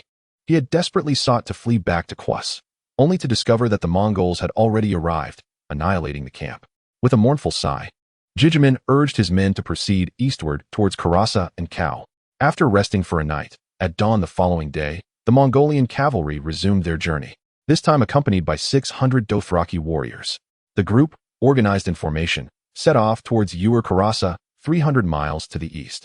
Each warrior rode 3 horses, and aside from brief respites, they consumed food and water while mounted, maintaining a relentless pace. Unlike the previous night's rapid march of 200 miles, this time they were accompanied by the Dothraki warriors, and after several hours of travel, some of the Dothraki began to fall behind, unable to keep up, while the Mongols pressed onward without waiting. Beside a wide river, thousands of tents and pavilions rose in the open ground, surrounded by wooden palisades that marked a vast enclosure several miles in circumference, with shallow ditches excavated to deter thieves and predators. This was the location of the Dothraki Khalasars. The early morning sunlight flickered upon the earth, while scattered herds of sheep and cattle grazed. The early risers commenced their daily tasks. Young men slaughtered sheep, women milked for breakfast, the elderly mended tents, and children gathered dung. Behind the wooden palisade, crude watchtowers stood, with sentinels alert to every movement in the vicinity. Cassandra awoke, attended by her maidservants, as she tended to her braids. The revelry of the previous night had left her head throbbing, and outside the tent lay numerous drunken Dothraki, lost in slumber. Cassandra, the cow of Khalasars, now nearing 50, had begun to gray. For over 30 years, since inheriting the cow position from her father, she had transformed a small tribe of a few thousand into a formidable assembly of nearly 30,000.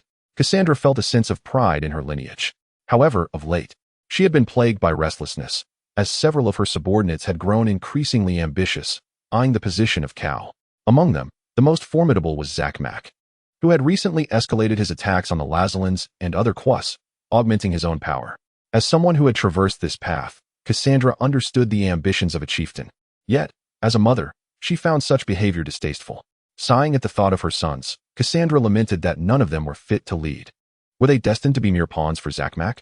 In the distance, atop a small hill away from the Ur camp, thousands of Mongolian cavalrymen took a brief respite after 2 days of relentless travel, having journeyed 300 miles without changing riders, arriving at this spot before dawn. The Mongolian cavalry removed their packages from the spare saddles and donned their sturdy iron armor.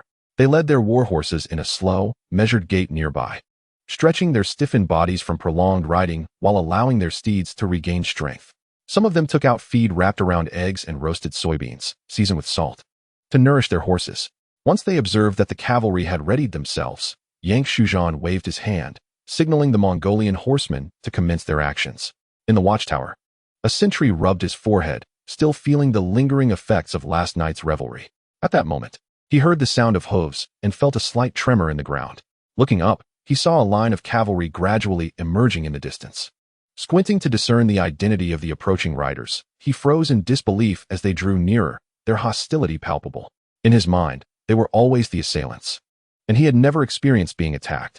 By the time he regained his senses to sound the alarm, the Mongols had already closed in significantly.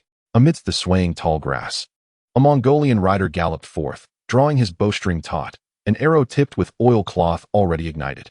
With a swift whoosh, the flaming arrow traced a crimson arc through the air, soaring nearly 100 meters before striking the outermost tent of the Dothraki camp with a resounding thud, igniting the leather structure into a towering orange blaze. Following this, one after another, Mongolian riders surged forward, unleashing fiery projectiles that struck the tents of the Ever camp with terrifying sounds, each arrow embedding itself within the fabric, igniting flames that erupted everywhere, sending the panicked crowd into disarray. After expending their fire arrows, the Mongols veered to the sides, clearing a path as the following cavalry took turns shooting arrows into the Ever camp. The sentry in the watchtower was soon riddled with arrows, tumbling down amidst the chaos. While within the camp, the Dothraki warriors lay strewn about, some groaning in agony. After a barrage of arrows, the Mongols advanced, ensnaring the wooden palisades with lassos. Several horses pulled with great force, creating numerous breaches in the Ever camp's defenses, and soon the Mongols burst into the camp, trampling and slaughtering indiscriminately while setting fires. The entire Ever camp was engulfed in a tumultuous sea of flames. The sudden appearance of the Mongols and the ferocity of their assault left the Ever camp unable to mount an effective defense. Many warriors were still grappling with the remnants of a hangover, and those who staggered to their feet were no match for the Mongolian cavalry. The cacophony of hooves and the clash of blades intertwined with the wails of the wounded and the pleas for mercy, echoing skyward as panic ensued. The rout was inevitable, spreading like a plague as more and more Dothraki people cried out in despair, driving their livestock and riding their horses, a tide of chaos surging outward. Many warriors instinctively joined the fleeing throng. Cassandra endeavored to rally his warriors for a counterattack, yet found himself unable to command anyone beyond the 100 or so guards at his side. All he could witness was the chaos of the encampment, ablaze and filled with fleeing crowds. In despair, Cassandra was consumed by rage, for he possessed a formidable force of 8,000 warriors. A profound sorrow began to spread across the land of France, as all the lords held mass for the fallen. They sang in the chapel for the noble lords, knights, and their attendants, as well as for all the deceased Christians. General Boucicaut, in his scheming, saw Cassandra, who was unwilling to accept defeat, attempt to dispatch his men to summon the warriors to him. Unexpectedly, his youngest son rode in, bloodied and frantic upon his horse. "Chow, it's all over. If we don't leave now, we shall never escape." Without further ado, he lifted Cassandra onto a horse, and they surged forward through the throng. Many Dothraki, burdened with their possessions, herded cattle and sheep towards the exit. Cassandra's party merged within the masses, where he noticed numerous Dothraki warriors among them. He commanded his men to turn back and confront the enemy. Some complied with his orders, yet many feigned ignorance and slipped away into the crowd. Cassandra could not help but unleash a torrent of curses upon the fleeing warriors, chastising them for their unworthiness as Dothraki braves. Even the wolves of the steppe were braver than they. The warriors, shamed, bowed their heads yet continued to circumvent him in their haste. Cassandra's youngest son approached and said, "Chow, do not blame them any longer. The warriors have done their utmost. We cannot defeat the stone men, truly, we cannot. I brought 500, and now only 20 remain," he added somberly. He gestured towards the warriors, noting their spirits had vanished. Cassandra glanced around, and indeed, the faces of the warriors bore no defiance, only desolation and fear. He lamented to the heavens, how could the mighty Evil Khalasars be inexplicably vanquished? This large group of escaping Dothraki, comprising men, women, and children, numbered over 6,000, following their Chow into the unknown. "Chow, where are we going?" his son inquired. "What of your brothers?" Cassandra asked. His son turned to glance at the burning encampment and shook his head. "I do not know. I only saw their tents ablaze." An oppressive silence enveloped them, prompting Cassandra to muster his spirits. "We shall head north. There are still vast pastures there." His son, perplexed, asked, "Shall we not go to Aegis Castle?" Aegis was another of Cassandra's rivals, weaker yet commanding a host of 10,000. Cassandra surveyed the fewer than 1,000 warriors in their disheartened ranks and shook his head. "We cannot go," his son suggested. "It would be good to have him send supplies." Cassandra replied coolly, "Once we arrive, we shall send word." At that moment, a commotion arose from the rear of the procession as people jostled in panic, hastening their pace. As I glanced back, a dark line rapidly approached. The stone men of the Dothraki were closing in. The cumbersome crowd could not flee swiftly, and the Mongols soon caught up with the Dothraki. They flanked the group, encircling it from both sides. Waves of white-feathered arrows rained down upon the throng, mingling the cries of the young and old, men and women, into a cacophony of despair. A few valiant warriors attempted to retaliate against the Mongols, but before they could engage, they were inevitably struck down by arrows. Cassandra rallied over 300 warriors and turned to his younger son, saying, "If we cannot escape like this, I will hold them off while you lead the others to safety. Live like a man from now on. Take care of yourself. Do not place your trust in others." Cassandra's voice rang out. With tears in his eyes, the younger son pleaded, "Cow, let me go with you." Cassandra patted his son's head gently, replying, "This is a task for a father. Live well." With that, Cassandra charged toward the Mongols, not looking back. Upon seeing their leader rush toward them, the Mongols erupted in cheers, forming a wedge formation to meet the oncoming assault. Cassandra beheld the Mongols' iron armor and lances, and in that fleeting moment, memories flooded back. The joy of his first colt, the elation at the birth of his son, the days spent following his father into battle, vanquishing foes and claiming their women. What exhilarating times! He also recalled the sweet sherry sent by the merman, a delightful taste he longed to savor once more. Cassandra raised his curved sword high and bellowed, a pat, meaning excellent in a tongue inspired by the Scythians, akin to Kazakh as a substitute for the lost Scythian language. Is this their cow? Pincushion mused as he surveyed the two corpses before him. Cassandra lay on the ground, his right hand severed, a gaping wound in his chest, pierced by a lance. Beside him rested his younger son, nearly decapitated, arrows protruding from his body. Sever their heads and salt them, Pincushion ordered, waving his whip disinterestedly. Behind him, a mass of anxious Dothraki crouched on the ground, fear etched upon their faces. The Mongols picked out a few individuals from the crowd, forcing them down to behead them. The women watched in silence, tears streaming as they witnessed their kin slaughtered, while children wailed in terror, quickly silenced by their elders. That will suffice, Pincushion commanded, halting the carnage. The Mongols, their faces appearing deceptively simple and honest, were typically seen as humble farmers. Yet, they harbored a ferocity that belied their appearance.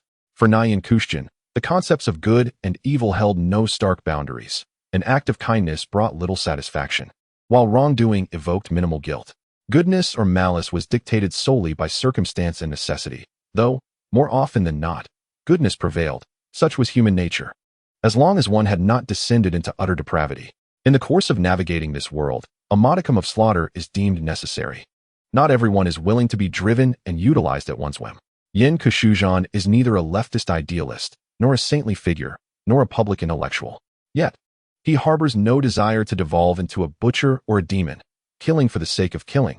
What remains of one's humanity then? The Mongols ultimately spared a handful of individuals, permitting them to journey southward to the land of Aegon's Cass. Pincushion's next target is Aegon, the last scourge of Khalasars, who instructed the Dothraki to return with a message.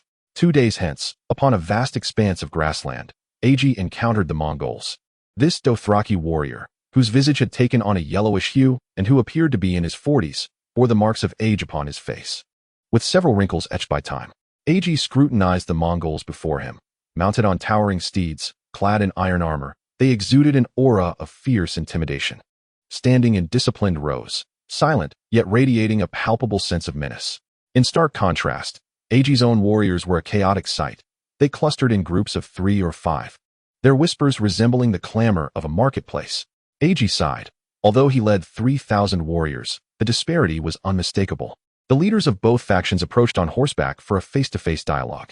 Pincushion regarded the Dothraki across from him, and gestured for several large wooden crates and carts laden with fine furs to be brought forth. As the crates were opened before Aegon, the glimmer of gold dazzled his eyes, causing his pupils to constrict involuntarily. Pincushion proclaimed, "I have heard of your dire circumstances. This is a token of my friendship." He then unveiled several desiccated heads, presenting them to Aegon, stating, "This is the fate of your enemies." Aegon recognized the severed heads, those of Zakmak, Cassandra, and his youngest son. Pincushion extended his hands and inquired, "Now, esteemed scourge, what do you choose?" Aegon felt beads of sweat forming on his forehead, recalling the vivid accounts of the survivors who had arrived in Cass. Recounting the downfall of Khalasars, they had painted the Mongols as insurmountable demons, towering 8 feet in height, with waists of equal measure, breathing fire and unleashing lightning from their hands. A single stone figure could vanquish dozens of Dothraki warriors. Aegon was well aware that such tales were mere fabrications born from fear, yet the annihilation of Zakmak and Cassandra was an undeniable reality. The celestial bodies bore witness to the fact that tens of thousands had perished in mere days. Observing Aegon's silence, Pincushion's anxiety mounted. The Mongols, despite their fierce exterior, were internally weakened. They were worn from their relentless march of 500 miles over 3 days, engaging in 2 fierce battles that had exhausted many steeds and riders alike. Even Pincushion felt utterly drained, yearning for 3 days and nights of sleep. His inner thighs chafed and bleeding from the exertion, each movement sending sharp pangs of pain through him. Even if a voluptuous beauty were to approach, he could only muster a resigned, "Come here, and do it yourself." A clear and piercing cry of an eagle echoed through the sky. A hunting falcon circled above, searching for traces of hares or ground squirrels. "Ko, Look at that, Yen Kashuzhin pointing to the heavens. Ag gazed up at the falcon, perplexed. Yen Kashuzhin waved his hand, and a Mongolian archer stepped forward, drawing his bow and aiming at the falcon. Moments later, with a swift whoosh, an arrow shot up into the sky like lightning. The falcon sensed danger and attempted to ascend, but the arrow pursued it relentlessly, piercing through its breast. The falcon spiraled down and fell to the ground. Ag's expression shifted. Should it be war or peace? Yen Kashuzhin locked eyes with Ag. After a brief contemplation, Ag lowered his gaze and finally spoke. I have few men and scarce cattle. Yen Kashuzhin smiled. I shall grant you a vast expanse of pasture. And cattle too. He stepped forward, grasping a handful of gold and placing it into Ag's hands. Take this. With wealth comes everything. Ag nodded and finally remarked, Indeed, cow.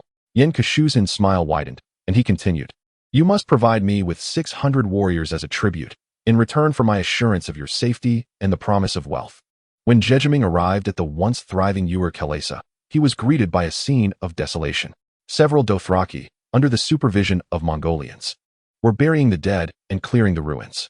Jejiming stared blankly, murmuring to himself, How could it be? How could it be so swift? The Mongolians' efficiency instilled a sense of dread within him. Soon, the Mongolians discovered their presence, and a cavalry unit charged toward them. Jejiming, observing his panicked subordinates, forced a bitter smile and said, Lower your weapons, we surrender. Chapter 49. The basic system. The ships formed a line to support the enemy. Yet our vessels blocked them outside the harbor. Our Frankish warriors utilized wooden towers to ascend the city walls, drawing their long swords, courageously leaping onto the towers to battle the heathens. After Ag allied with the Mongolians, he immediately provided 600 warriors for their command. Yen Kashuzhin directly allocated a portion of pasture, previously belonging to Khalasa, to him, allowing him to act as he pleased. Satisfied, they bid each other farewell. After a day of travel, the returning Mongolians began to regroup at the camp. Finally, they could rest. Yen Kashuzhin collapsed onto a soft couch, utterly exhausted, resembling a great sloth. The intense exertion of recent days had taken its toll. Such strenuous activities should better be left for others in the future. With the assistance of a maidservant, he consumed some flatbread, roasted horse meat, and sipped on fermented mare's milk, feeling somewhat rejuvenated. After dismissing the maidservant with a wave, Yen Kashuzhin rose, retrieved a small ledger, and took out a few charcoal pencils to begin tallying the spoils from this endeavor. Zakmark and Cassandra's Karasa, after the elimination of the fugitives and the deceased, were left with 36,800 souls, evenly divided between men and women, accompanied by a herd of 100,000 cattle and sheep, 16,000 horses, and a treasure trove of gold and silver converted into approximately 30 to 50,000 golden dragons, alongside copious amounts of grain. It could be said that they had made a substantial profit. Furthermore, they had acquired nearly 300 square kilometers of land, though the exact quantity of pastures, arable land, and various mineral resources remained to be explored. The cavalry brought from Anshan City had suffered over 100 losses, yet all Mongolian herdsmen could be upgraded to Mongolian cavalry. And there were also 200 heavy cavalrymen, while the Jurchen horse archers were transformed into Jurchen bowmen on heavy cavalry mounts. These archers donned fur-lined nomadic iron helmets and wore heavy armor, boasting a strength of 23, agility of 20, and an impressive archery proficiency of 253. Additionally, there were over 1,000 Dothraki vassal soldiers available for recruitment. As for their wealth, following the 2 battles, their wealth points had accumulated to over 13,000, leading to a chuckle as it became evident that warfare was indeed the swiftest means of amassing riches. Alas, recruitment was limited, otherwise, they could have snowballed their forces delightfully. While they could no longer enlist more Mongolians, they still had the option to recruit Jurchens and Han people from the Song dynasty, and perhaps draw a few more individuals from other factions to continue bolstering their numbers. Furthermore, among the captured Dothraki, many valuable Ghulam slaves could be recruited. The supply of soldiers was ample. Yen Kashuzhin resolved to recruit more people from the Song dynasty, for the skills of the Song compatriots were exceedingly useful, unlike those of professional soldiers who knew little beyond warfare and killing. After pondering for a considerable time, feeling fatigued and disinterested, Yen Kashuzhin decided to step outside the tent with a few companions. Strolling through the camp with a distinctive gait, he encountered Dothraki who bowed their heads in deference, acknowledging him as the newly appointed KO, yet their eyes reflected numbness and indifference, a sensation that left him unsettled. Wandering through the camp, he was struck by the overwhelming presence of Dothraki. It dawned on him that their numbers were indeed excessive. As he paced within the tent, He ruminated on a pressing question. As their territory inevitably expanded, how should it be governed? The Dothraki held a numerical advantage. With nearly 40,000 Dothraki and over 3,000 Rosalind slaves in the territory they currently controlled, while the combined number of Mongolians, Jurchens, Golem warriors, and Han people barely exceeded 2,000. This asymmetry in population presented a significant threat. Internally, with advanced tactics, superior weaponry, and a series of battlefield victories, they could still maintain control, but Pincushion was acutely aware that ambitious troublemakers could arise. They might suppress 1 or 2 rebellions. But how could they manage 10 or 8? If such chaos were to unfold, the troops at their disposal would be consumed in quelling internal strife. Externally, the Dothraki could leverage their overwhelming numbers, capable of suffering 3, 5, or even 7 defeats without dire consequence, while the Mongolians, despite winning 10 times, would find themselves irretrievably lost with a single defeat. This is a rather pragmatic issue. Firstly, aside from enhancing the strength of one's own direct military forces, it is essential to integrate the diverse peoples within the territory into a cohesive system. The most effective means to achieve this is to ensure that individuals feel they possess a sense of purpose and a promising future, which, in turn, ignites their motivation. The most enticing incentives are wealth, land, and status. Slaves yearn for freedom, commoners aspire to become nobility, while the aristocracy craves even greater riches. Secondly, there lies the matter of identity and cohesion, fostering a desire among different ethnicities to unite. Beyond wealth and land, there exists another unifying element: religion. The Mongols venerate eternal blue sky, the Jurchens revere shamanism, the Han people adhere to Taoism and Buddhism, while the Dothraki worship the stars. Each faith harbors commonalities. Does it not? I believe that through synthesis, a new religion beneficial to governance could be established. For the moment, the issue of religion must be set aside, as I am uncertain how to reform it. I cannot simply create an absurd cult of flying pasta deities. After a period of contemplation, I, Pincushion, resolved to disband and reorganize the Dothraki within my domain, establishing a system based on kinship. This would involve a household military structure, subdivided into units of 10, 100, 1,000, and 10,000 households. Every 50 households would form a unit of 10, 5 units of 10 would compose 100, 500s would form 1,000, and 5,000s would constitute 10,000. Each household would be required to provide 1 warrior, adhering to principles of fraternal succession, where a brother succeeds a brother, and a son inherits upon the father's death. Promotions would be merit-based. Each household would receive slaves based on their military achievements, with slaves serving as combatants during warfare, and those who distinguished themselves could earn their freedom. A system of equitable land distribution would be implemented, wherein each household receives land, with members engaging in agricultural production during peacetime and military service during wartime, thereby establishing a triadic organization of military, administrative, and production functions. In essence, it is a refined amalgamation of the Mengenmoke system, 8-banner system, and the provincial army system. The directly recruited forces, such as Mongolian cavalry, Jurchen cavalry, Iron Eagles, and the Bayway army, would adopt a feudal military organization based on fiefdoms. These fiefs would be granted to noble officers and valiant soldiers, who would be obligated to provide fully armed cavalry for the Khan. Unlike the hereditary nature of European fiefdoms, land cannot be passed down through generations. Additionally, professional armies, like those of the Song dynasty, would operate on a system of compensation and land grants. For the subordinate forces that surrender, their governance would remain unimpeded, with military units being dispatched during wartime, rewarded for exemplary performance. In the following days, I diligently refined my ideas, transforming them into a feasible system. The implementation of such a system is not an endeavor that can be accomplished overnight. I appointed several young Dothraki who had previously pledged allegiance to me as leaders of 10 households, granting them substantial grazing lands and encouraging them to work diligently. A bright future awaits, with more pastures and livestock to come. After all, it is inappropriate to bestow high positions upon those who were once slaves and of lower status without due consideration. The adage of spending a fortune to obtain bones does not apply here. What is needed is merely to offer hope and opportunity. I initially believed these individuals might harbor dissatisfaction, yet to my surprise, these young men expressed their heartfelt gratitude to Cao, vowing to work diligently as leaders of their households. Such straightforward youths possess a certain charm. Indeed, it is delightful. Pincushion decided to rename the Erwal camp as New Daiming Prefecture and the Zakmak camp as New Tokyo. He intended to gradually settle the Dothraki people within his territory, transforming New Daiming Prefecture and New Tokyo into a region that balanced both pastoralism and agriculture. Yen Kushujan discovered that the lands and pastures surrounding the Dothraki Sea were remarkably fertile, capable of yielding various forage and crops. By cultivating forage, the need for migration in search of grazing lands would be alleviated, allowing for the raising of more cattle, sheep, and horses, while agricultural produce would provide sustenance and wealth.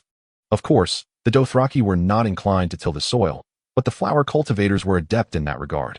Yen Kushujan planned to invest all his remaining wealth points to recruit personnel from the Song dynasty, which possessed a multitude of skilled individuals such as earnest farmers, blacksmiths, bricklayers, carpenters, and basket weavers, all of whom were technically proficient and well-suited for the task. He appointed Nahobayan as the head of 100 in New Daiming Prefecture, leading 200 Mongolian cavalrymen to oversee and guide the operations, while also tasked with eradicating the remnants of defeated Dothraki warriors and bandits nearby. Meanwhile, Sagram was designated as the head of 100 in New Tokyo, commanding 100 Gulam battle slaves. At that moment, Yen Kushujan received a system notification. Congratulations. You have achieved an epic victory and received a troop supply package. A troop supply package? What could that be? Curiosity piqued, Yen Kushujan opened the package, only to be greeted with the message. Congratulations, you have obtained a white soldier. Before him materialized the image of a robust man, approximately 6 feet tall, clad in a black temperature-regulating jumpsuit beneath a set of white, standard stormtrooper armor, wielding an F-11D rapid-fire energy rifle. Yen Kushujan was left utterly astonished. Imperial stormtroopers? The First Order? Is this real? Am I destined to rule the universe? The Imperial stormtroopers, renowned for their flamboyance within the Star Wars universe, despite their notorious inability to hit the protagonists, wielded energy rifles capable of displacing armored vehicles weighing several tons. With white soldiers at his disposal, confronting the Night King, dragons, and frost giants would merely require a single shot. How splendid it would be if a Sith warrior were to join the ranks. You're thinking too fancifully. How could this be real? Just teasing you. The system quipped, followed by the disappearance of the image. Yen Kushujan was left speechless, feeling rather mocked. Shortly thereafter, 3 question mark icons appeared in the troop supply package, and without a second thought, he clicked on one. As the mist dissipated, he found himself before a group of sturdy men, approximately 5 feet 7 inches tall, adorned with bearskin helmets, clad in armor, and bearing 7 or 8 nearly 2-meter-long throwing spears on their backs, while wielding large axes and binding their feet with leg wraps. By heavens, the Dali 2nd Artillery Corps. These are the bearskin warriors of Dali, the missile troops of the Dali Kingdom. A chill ran down Yen Kushujan's spine as he recalled unpleasant memories. The bearskin warriors of Dali were always full of surprises. Each one a champion from the Galactic Olympic Javelin Competition.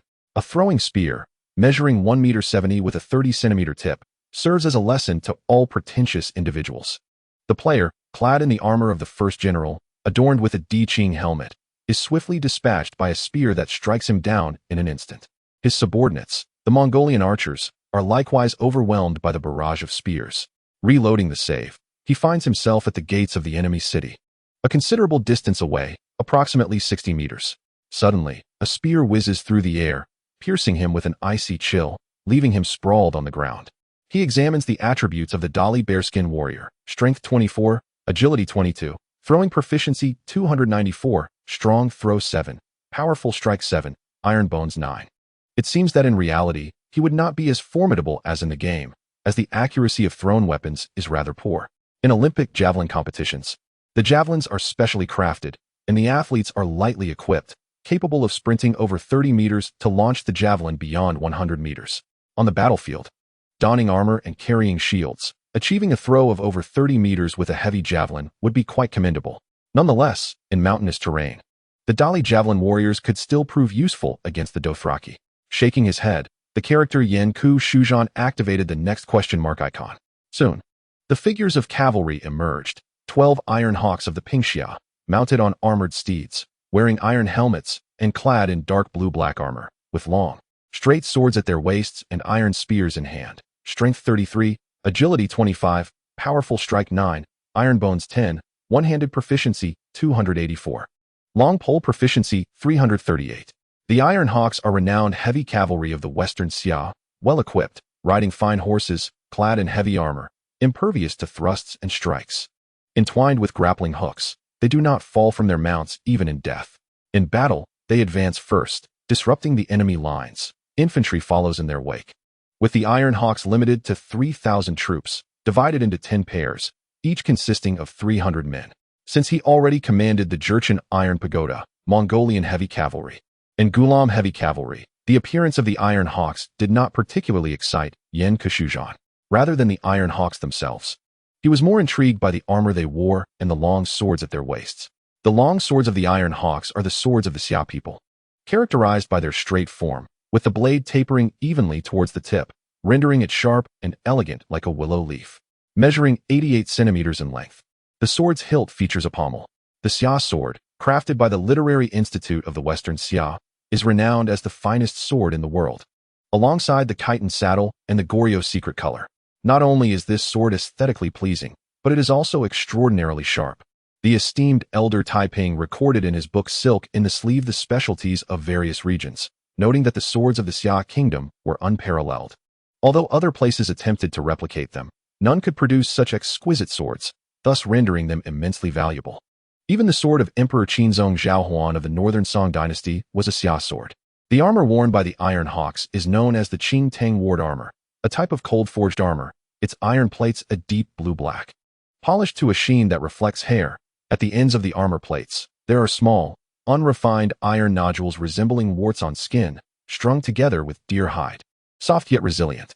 The cold forging technique does not employ the hot forging methods used in the Central Plains for millennia.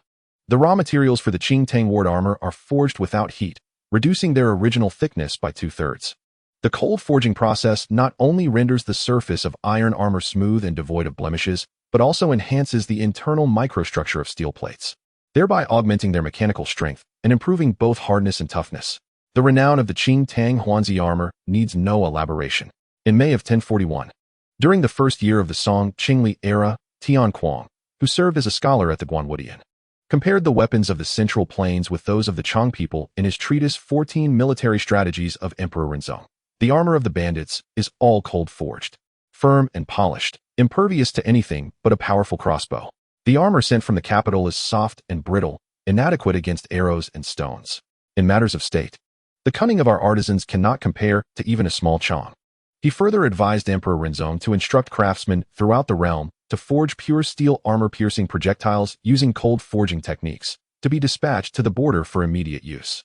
Nian Kashuzhan pondered that if the craftsmen under his command could decipher the cold forging techniques of the Qing Tang Huanzi armor and the sword-making methods of the Xia people, mastering a comprehensive array of skills such as smelting, cutting, grinding, drilling, and tempering, they could produce an array of superior weaponry and tools, thereby bolstering both military and productive capacities. The Chang people of Qingtang can create Huanzi armor using cold forging. Yet this method is unattainable in the Desong due to material discrepancies. Even if the Chang employed materials from Desong, they would not achieve cold-forged armor, as the materials from both regions differ significantly in hardness, plasticity, and strength. Identical processing methods yield disparate results. The forging of cold-forged armor does not rely on the hot forging techniques employed in the Central Plains for millennia. The raw materials for the Qing Tang Huanzi armor are not heated but instead cold-forged, reducing the thickness by 2/3. The cold forging process not only produces a smooth, blemish-free surface on iron plates but also improves the internal microstructure of steel, enhancing mechanical strength, hardness, and toughness. While resolving to summon craftsmen to study the Qing Tang Huanzi armor and the swords of the Xia, Nian Kashuzhan activated the final question mark icon. Desong's hot forging techniques necessitate the carbon diffusion technology of metallic materials. With a glimmer of hope, Nian Kashuzhan opened the last question mark icon, revealing once more a considerable contingent of the Western Xia, approximately 100 strong, clad in light armor and leading over a dozen camels. The Bai Gao State's left wing, Yuzhou Jining Army's Xiangqing Army, Puxi Brigade. Perusing their records, Nian Kashuzhan found it peculiar. The Puxi Army, he recognized, is a mobile long-range assault unit crafted by the Western Xia utilizing camels and catapults. Due to high costs and tactical necessities, the Puxi Army is relatively small, comprising only 200 riders. However, the small catapults mounted on the backs of their camels instilled fear in all their adversaries. The stones launched from these compact torsion catapults, resembling the size of a fist, flew rapidly and forcefully, inflicting severe injuries even upon heavily armored foes. The Song people later described the sensation as akin to being struck by a fist, Although it could not pierce like a sharp arrow, it delivered a blow as formidable as a heavy punch. The song referred to this weapon as the whirlwind cannon. In subsequent battles against the Mongols, Pashijuan played a crucial role in instilling fear, inspiring the Mongols to extensively employ catapults and whirlwind cannon technology for siege warfare. During Kublai Khan's expedition to Japan, the whirlwind cannon inflicted significant damage upon the Japanese samurai. As he observed the items carried on the camels by the Western Xia people, he was utterly astonished, for it was evidently not a mere small torsion catapult. Was this an iron cannon? In the narrative of Volume 5, Chapter 51, the Western bandits possess firearms. What did Nyan Kashuzin behold? He doubted his own vision, for the Western Xia camel bore a firearm, indeed, a distinctly cast and protruding metallic tube. Nyan Kashuzin approached and tapped the cannon's body, producing a clear metallic resonance. Upon closer inspection, he discerned it was crafted from bronze. The Western bandits had acquired firearms, bronze cannons. In that moment, Nyan Kashuzin was at a loss for words. In his understanding, historical texts described the earliest firearms as the Song dynasty's Tao-Hua-Shih fire lances, with the first tubular metal cannons attributed to the Yuan dynasty's Shun Yuan-Hua-Shih. All of this surpassed his comprehension. As Nyan Kashuzin circled the Western Xia people, he discovered two types of bronze firearms. Both types of bronze firearms consisted of three parts: a smoothbore barrel, a chamber, and a breech. The smoothbore barrel was cylindrical in shape, with reinforced rings cast at the muzzle and near the chamber. The chamber was oval-shaped, featuring a small ignition hole, while the breech was hollow and flared. One type of bronze firearm exceeded 100 centimeters in length, with an inner diameter of 1.2 centimeters, and had a symmetrical square breech on either side to secure the barrel. The other type was significantly smaller, measuring merely 24 centimeters in length and possessing an inner diameter of 2.2 centimeters, with a hollow breech fitted with a wooden handle for easy handling. Additionally, Nyan Kashuzin observed iron projectiles for the bronze firearms, each with a diameter of less than 1 centimeter. He requested a demonstration of the bronze firearms usage by the Western Xia. Targets comprised straw dummies clad in both padded and chain armor, set 50 meters away. The Western Xia first demonstrated the handheld bronze firearm, ensuring the barrel was cleaned before loading it with gunpowder. Next, they used a rod to compress the powder, taking care not to pack it too tightly, mastering the necessary force. They then retrieved an iron projectile from the ammunition pouch, placing it into the barrel, followed by cotton, which was also compressed with the rod. Additionally, a small amount of gunpowder was sprinkled into the ignition chamber, ensuring even distribution without interruption. A lapse could result in a misfire. Subsequently, they inserted the fuse while maintaining the powder's integrity and ignited it. With a resounding bang, the shot was fired. The long bronze cannon was cumbersome, akin to modern artillery, necessitating a fixed position for operation. The symmetrical square breech allowed for stabilization of the barrel, while the smoothbore barrel required a support or other apparatus to elevate it for firing. As for the power, it was not as impressive as imagined. Each bronze firearm fired 3 projectiles against armor, failing to penetrate, leaving only a few minor scratches. The chainmail also resisted penetration. When the straw dummy was positioned merely 20 meters away, the armor was pierced. However, the iron balls became lodged within the plates, and the chainmail was only penetrated by a single layer. In his disappointment, Nyan Kashuzin speculated that the issue lay with the propellant and the airtightness of the firearm. This was not a matter of urgency, as improvements could be made. Black powder and granular black powder were not particularly challenging technical feats.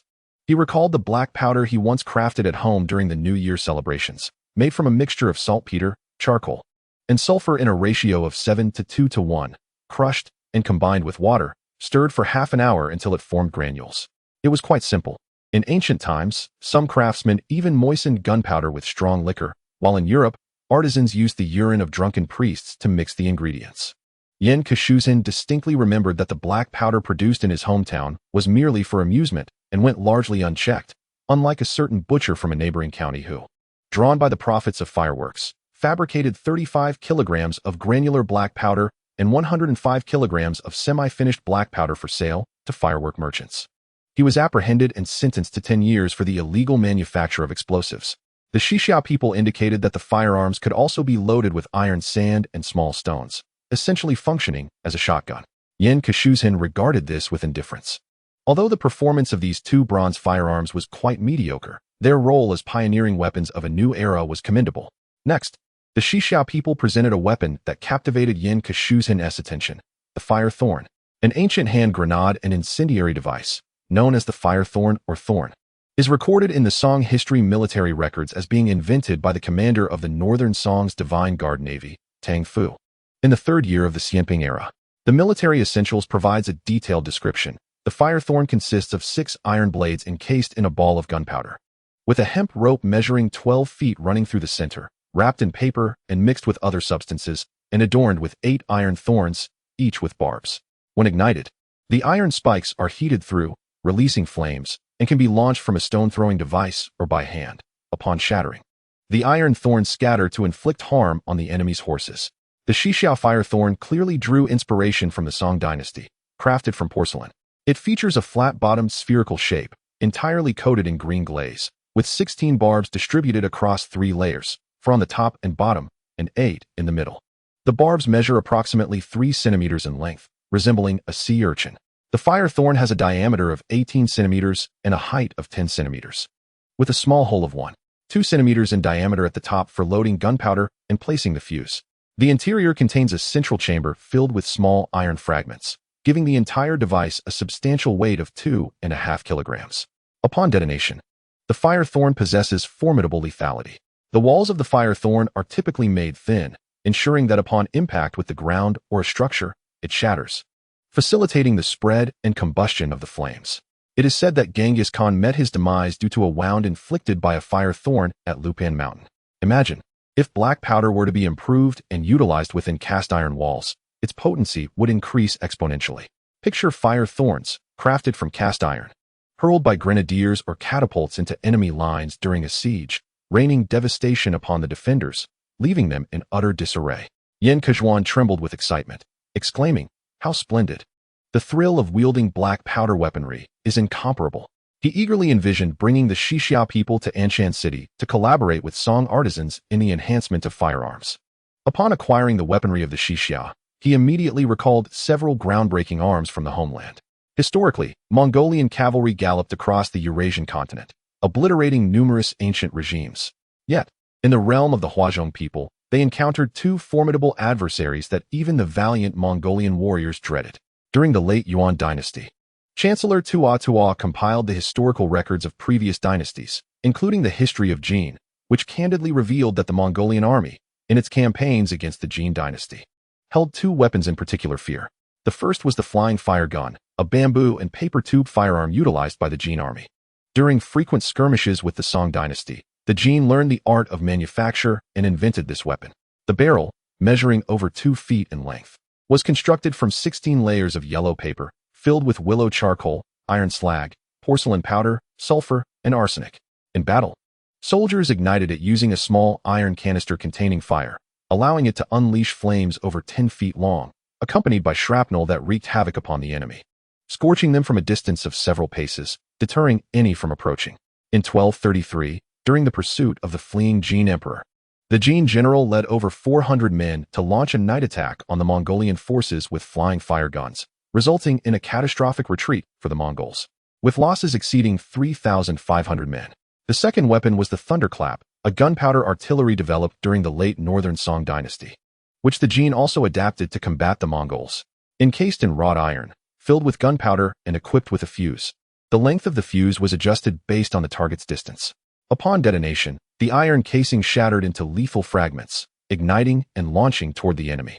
Its thunderous roar could be heard from miles away, with a radius of devastation that engulfed an area of half an acre, incinerating anything within its reach. According to the history of Jin, in the first year of the Tianqing era, 1232, the Mongolian army achieved victory at the Battle of Sanfeng Mountain, annihilating the main Jin forces and subsequently laid siege to the Jin capital, Bianliang. The main Mongolian force attacked the northwestern corner of the city, defended by the renowned Jin general, Tao-Hua-Shih.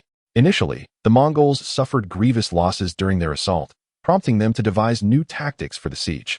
They excavated a tunnel beneath the city, creating a chamber large enough to accommodate soldiers, thereby rendering the defenders powerless above.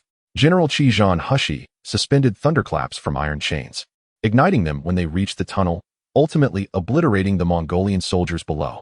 Led by Tuolai, the Mongolian forces besieged Bianliang for 3 months. But under the relentless assault of the flying fire guns and thunderclaps, they suffered severe casualties and were compelled to withdraw. However, the Mongols swiftly learned from their experiences. Utilizing the captured artisans from the flowered land, they commenced the development of their own firearms, thereby establishing a foundation for their victorious western expeditions. Why should they not create weapons such as the flying fire lance, thunderous cannon, fire thorns, and bronze artillery? Upon contemplating this, Pincushion could not help but place his hands on his hips and burst into hearty laughter. Slave Bay, Trade Federation, Night King, Dragon Mother, Wolf House, Lion House, Dolphin House, Horse King. Are you prepared to face the thunder of heaven? Your wealth is my wealth, your women are my women. Those who are wise will kneel down willingly. The crowd around him gazed at their king with confusion, unsure of his madness. Pincushion, not forgetting to pull out a small black ledger, solemnly noted, Milan City owes the Yin faction 15,000 golden dragons in labor dispatch fees, with a monthly interest of 5.5. Time passed swiftly, and soon it was early July. The Mongols relentlessly swept through the surrounding small tribes and bandits. Within a month, they organized a capturing squad, led by the Dothraki guides, who captured over 2,000 slaves, effectively eliminating potential threats in the vicinity and opening a passage from New Chang'an to the newly conquered territories. At this moment, New Chang'an was more than 200 miles from Anshan City, 300 miles from New Tokyo, and 500 miles from New Daiming Prefecture. In simple terms, New Chang'an, Anshan City, and the area in between formed a triangle, with New Tokyo situated perfectly in the center. Pincushion ordered the mobilization of thousands of slaves to construct simple rammed earth roads between several cities and outposts, clearing the land of grass, leveling the ground, pounding it firm with large wooden stakes, and finally rolling it with stone rollers. This rudimentary method of creating rammed earth roads was taught by the Song people, which the Dothraki could not accomplish. When questioned by his subordinates about the necessity of building roads, as the steppes were already filled with paths, Pincushion replied, for the convenience of trade caravans, military assembly, and commerce. Of course, the Roman-style asphalt and stone slab roads were merely objects of envy, with insufficient funds. Attempting to construct such roads would lead to bankruptcy. The Persians and Franks still relied on dirt roads. After arranging the affairs, Pincushion returned to New Chang'an with his army and thousands of slaves. 3 months away had begun to evoke a sense of nostalgia for this home. In a certain sense, upon seeing New Chang'an, he felt a profound peace settle within him, and the violent rage that had been simmering in his heart began to fade. After all, wandering and killing day after day, one must have a place to anchor their spirit. Otherwise, what would become of him if he were to descend into madness like Hannibal? That night, Pincushion embraced Edes, engaging in several rigorous, calorie-burning exercises, which elicited soft gasps from her. Throughout, he changed positions multiple times, and Edes, blushing, complied with each. Leaning against Pincushin's chest, her fingers gently traced his muscular form as she softly inquired, "Have you seen my brother? Did you give him the necklace?" This term was one that Pincushion had taught her. Pincushion blinked and said, "Mother, I forgot about this matter. My dear, upon our meeting, we engaged in cordial and amicable dialogue. My elder brother and I actively communicated, fostering cooperation across various domains including trade, tourism, culture, and education, thereby injecting new vigor into the development of our bilateral relations. We are willing to cultivate our relationship with the other party based on mutual respect, equality, and inclusive mutual learning." Pincushion instinctively spoke in one breath. Edes fixed her gaze upon him and produced a string of necklaces. "What is this?" A pang of realization struck Pincushion. He had forgotten the necklace. After delivering a plethora of compliments and assuring that he would definitely connect with his cousin, he presented a dazzling array of jewelry, which finally coaxed Edes back to laughter. Having placated the lady, Pincushion leaned against the bed, his hand gently caressing Edes' delicate form while contemplating the prospect of reaching out to his cousin. After all, he was the leader of the Lazalan people, and there was no fundamental conflict of interest between them. Having multiple friends and avenues is indeed advantageous. What is politics? It is the art of amassing friends while minimizing foes. Pincushion glanced at Edes once more, recognizing the manifold benefits of a political marriage.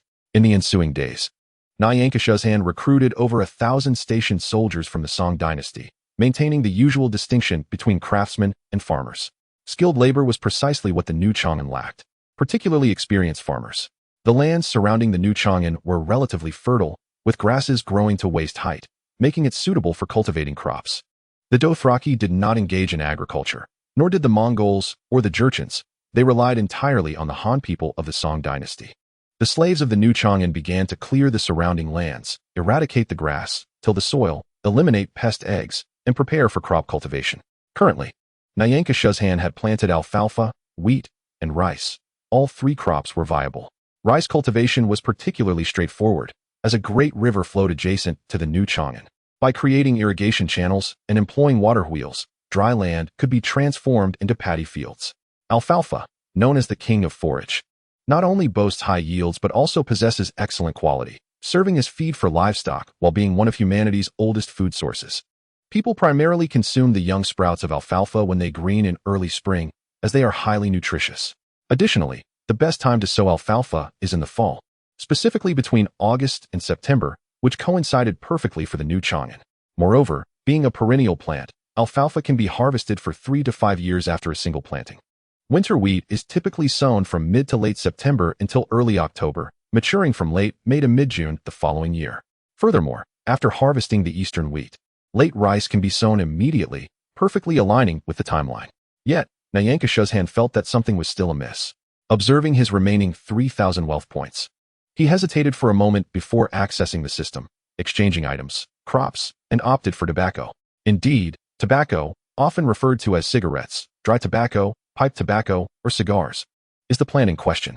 For a former smoker who once consumed half a pack daily, the prospect of redeeming tobacco proved irresistible.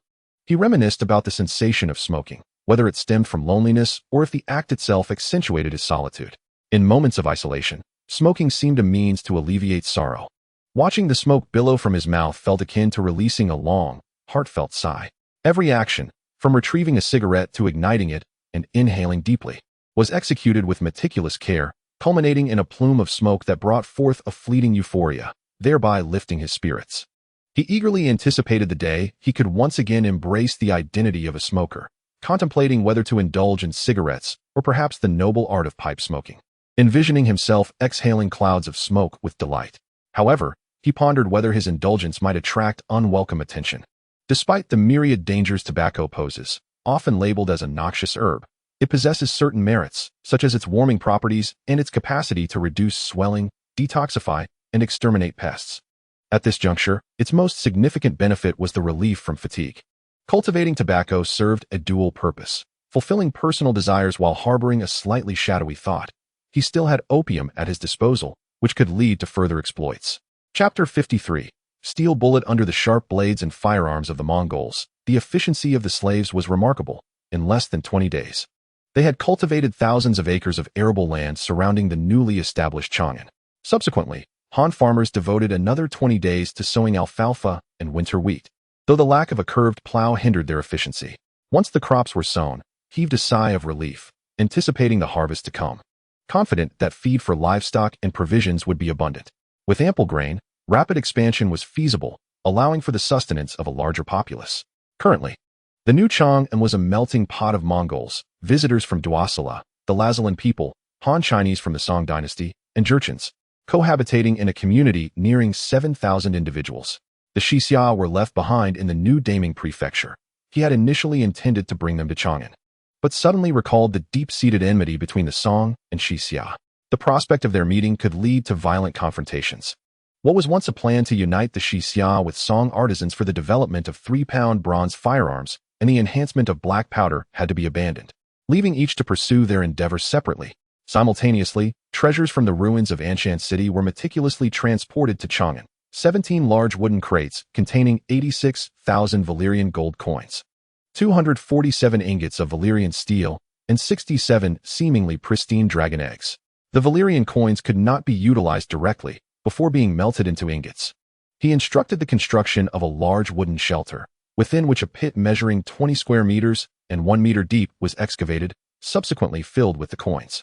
Once everyone had vacated the premises, he joyfully plunged into the mound of gold coins, swimming and rolling amidst the wealth, pouring handfuls of coins over himself. Relishing the privileges of affluence, he understood profoundly that wealth and financial freedom were aspirations cherished by many. Wealth and audacity manifest as a form of confidence. Thus, Yen Kushujan joyfully emitted pig-like squeals, exclaiming that this sensation was utterly delightful. It is no wonder that Uncle Skagi relished swimming amidst piles of gold coins. After indulging in this pleasure for several days, he instructed others to melt down the coins. Subsequently, Yen Kushujan cleared a patch of land, erecting wooden walls. While excavating a trench 2 meters deep and 3 meters wide outside the walls, leaving only a single exit. He then layered and compacted dried hay, sprinkling salt between the layers, and placed 67 dragon eggs within. The Lazalan slaves were tasked with turning the hay every 7 days. The fermentation of the hay would produce sufficient warmth to incubate the dragon eggs, as the preserved eggs within the ruins should not possess ice attributes. Whatever dragons may hatch, be they wyverns or drakes, would suffice, as long as they were not mere crawling lizards. As for the remaining Valyrian steel ingots, they would be stored for later use. After all, Valyrian steel is not inherently superior to high-carbon steel. Its primary utility lies in combating the Night King, wights, and corpses. With the advent of firearms, it would be prudent to reserve them. Upon reaching the continent of Viseroth, a batch of Valyrian steel bullets could be forged, 3-pound, 6-pound, and 8-pound projectiles, collectively known as steel shot. The exhilaration of vanquishing wights was exhilarating.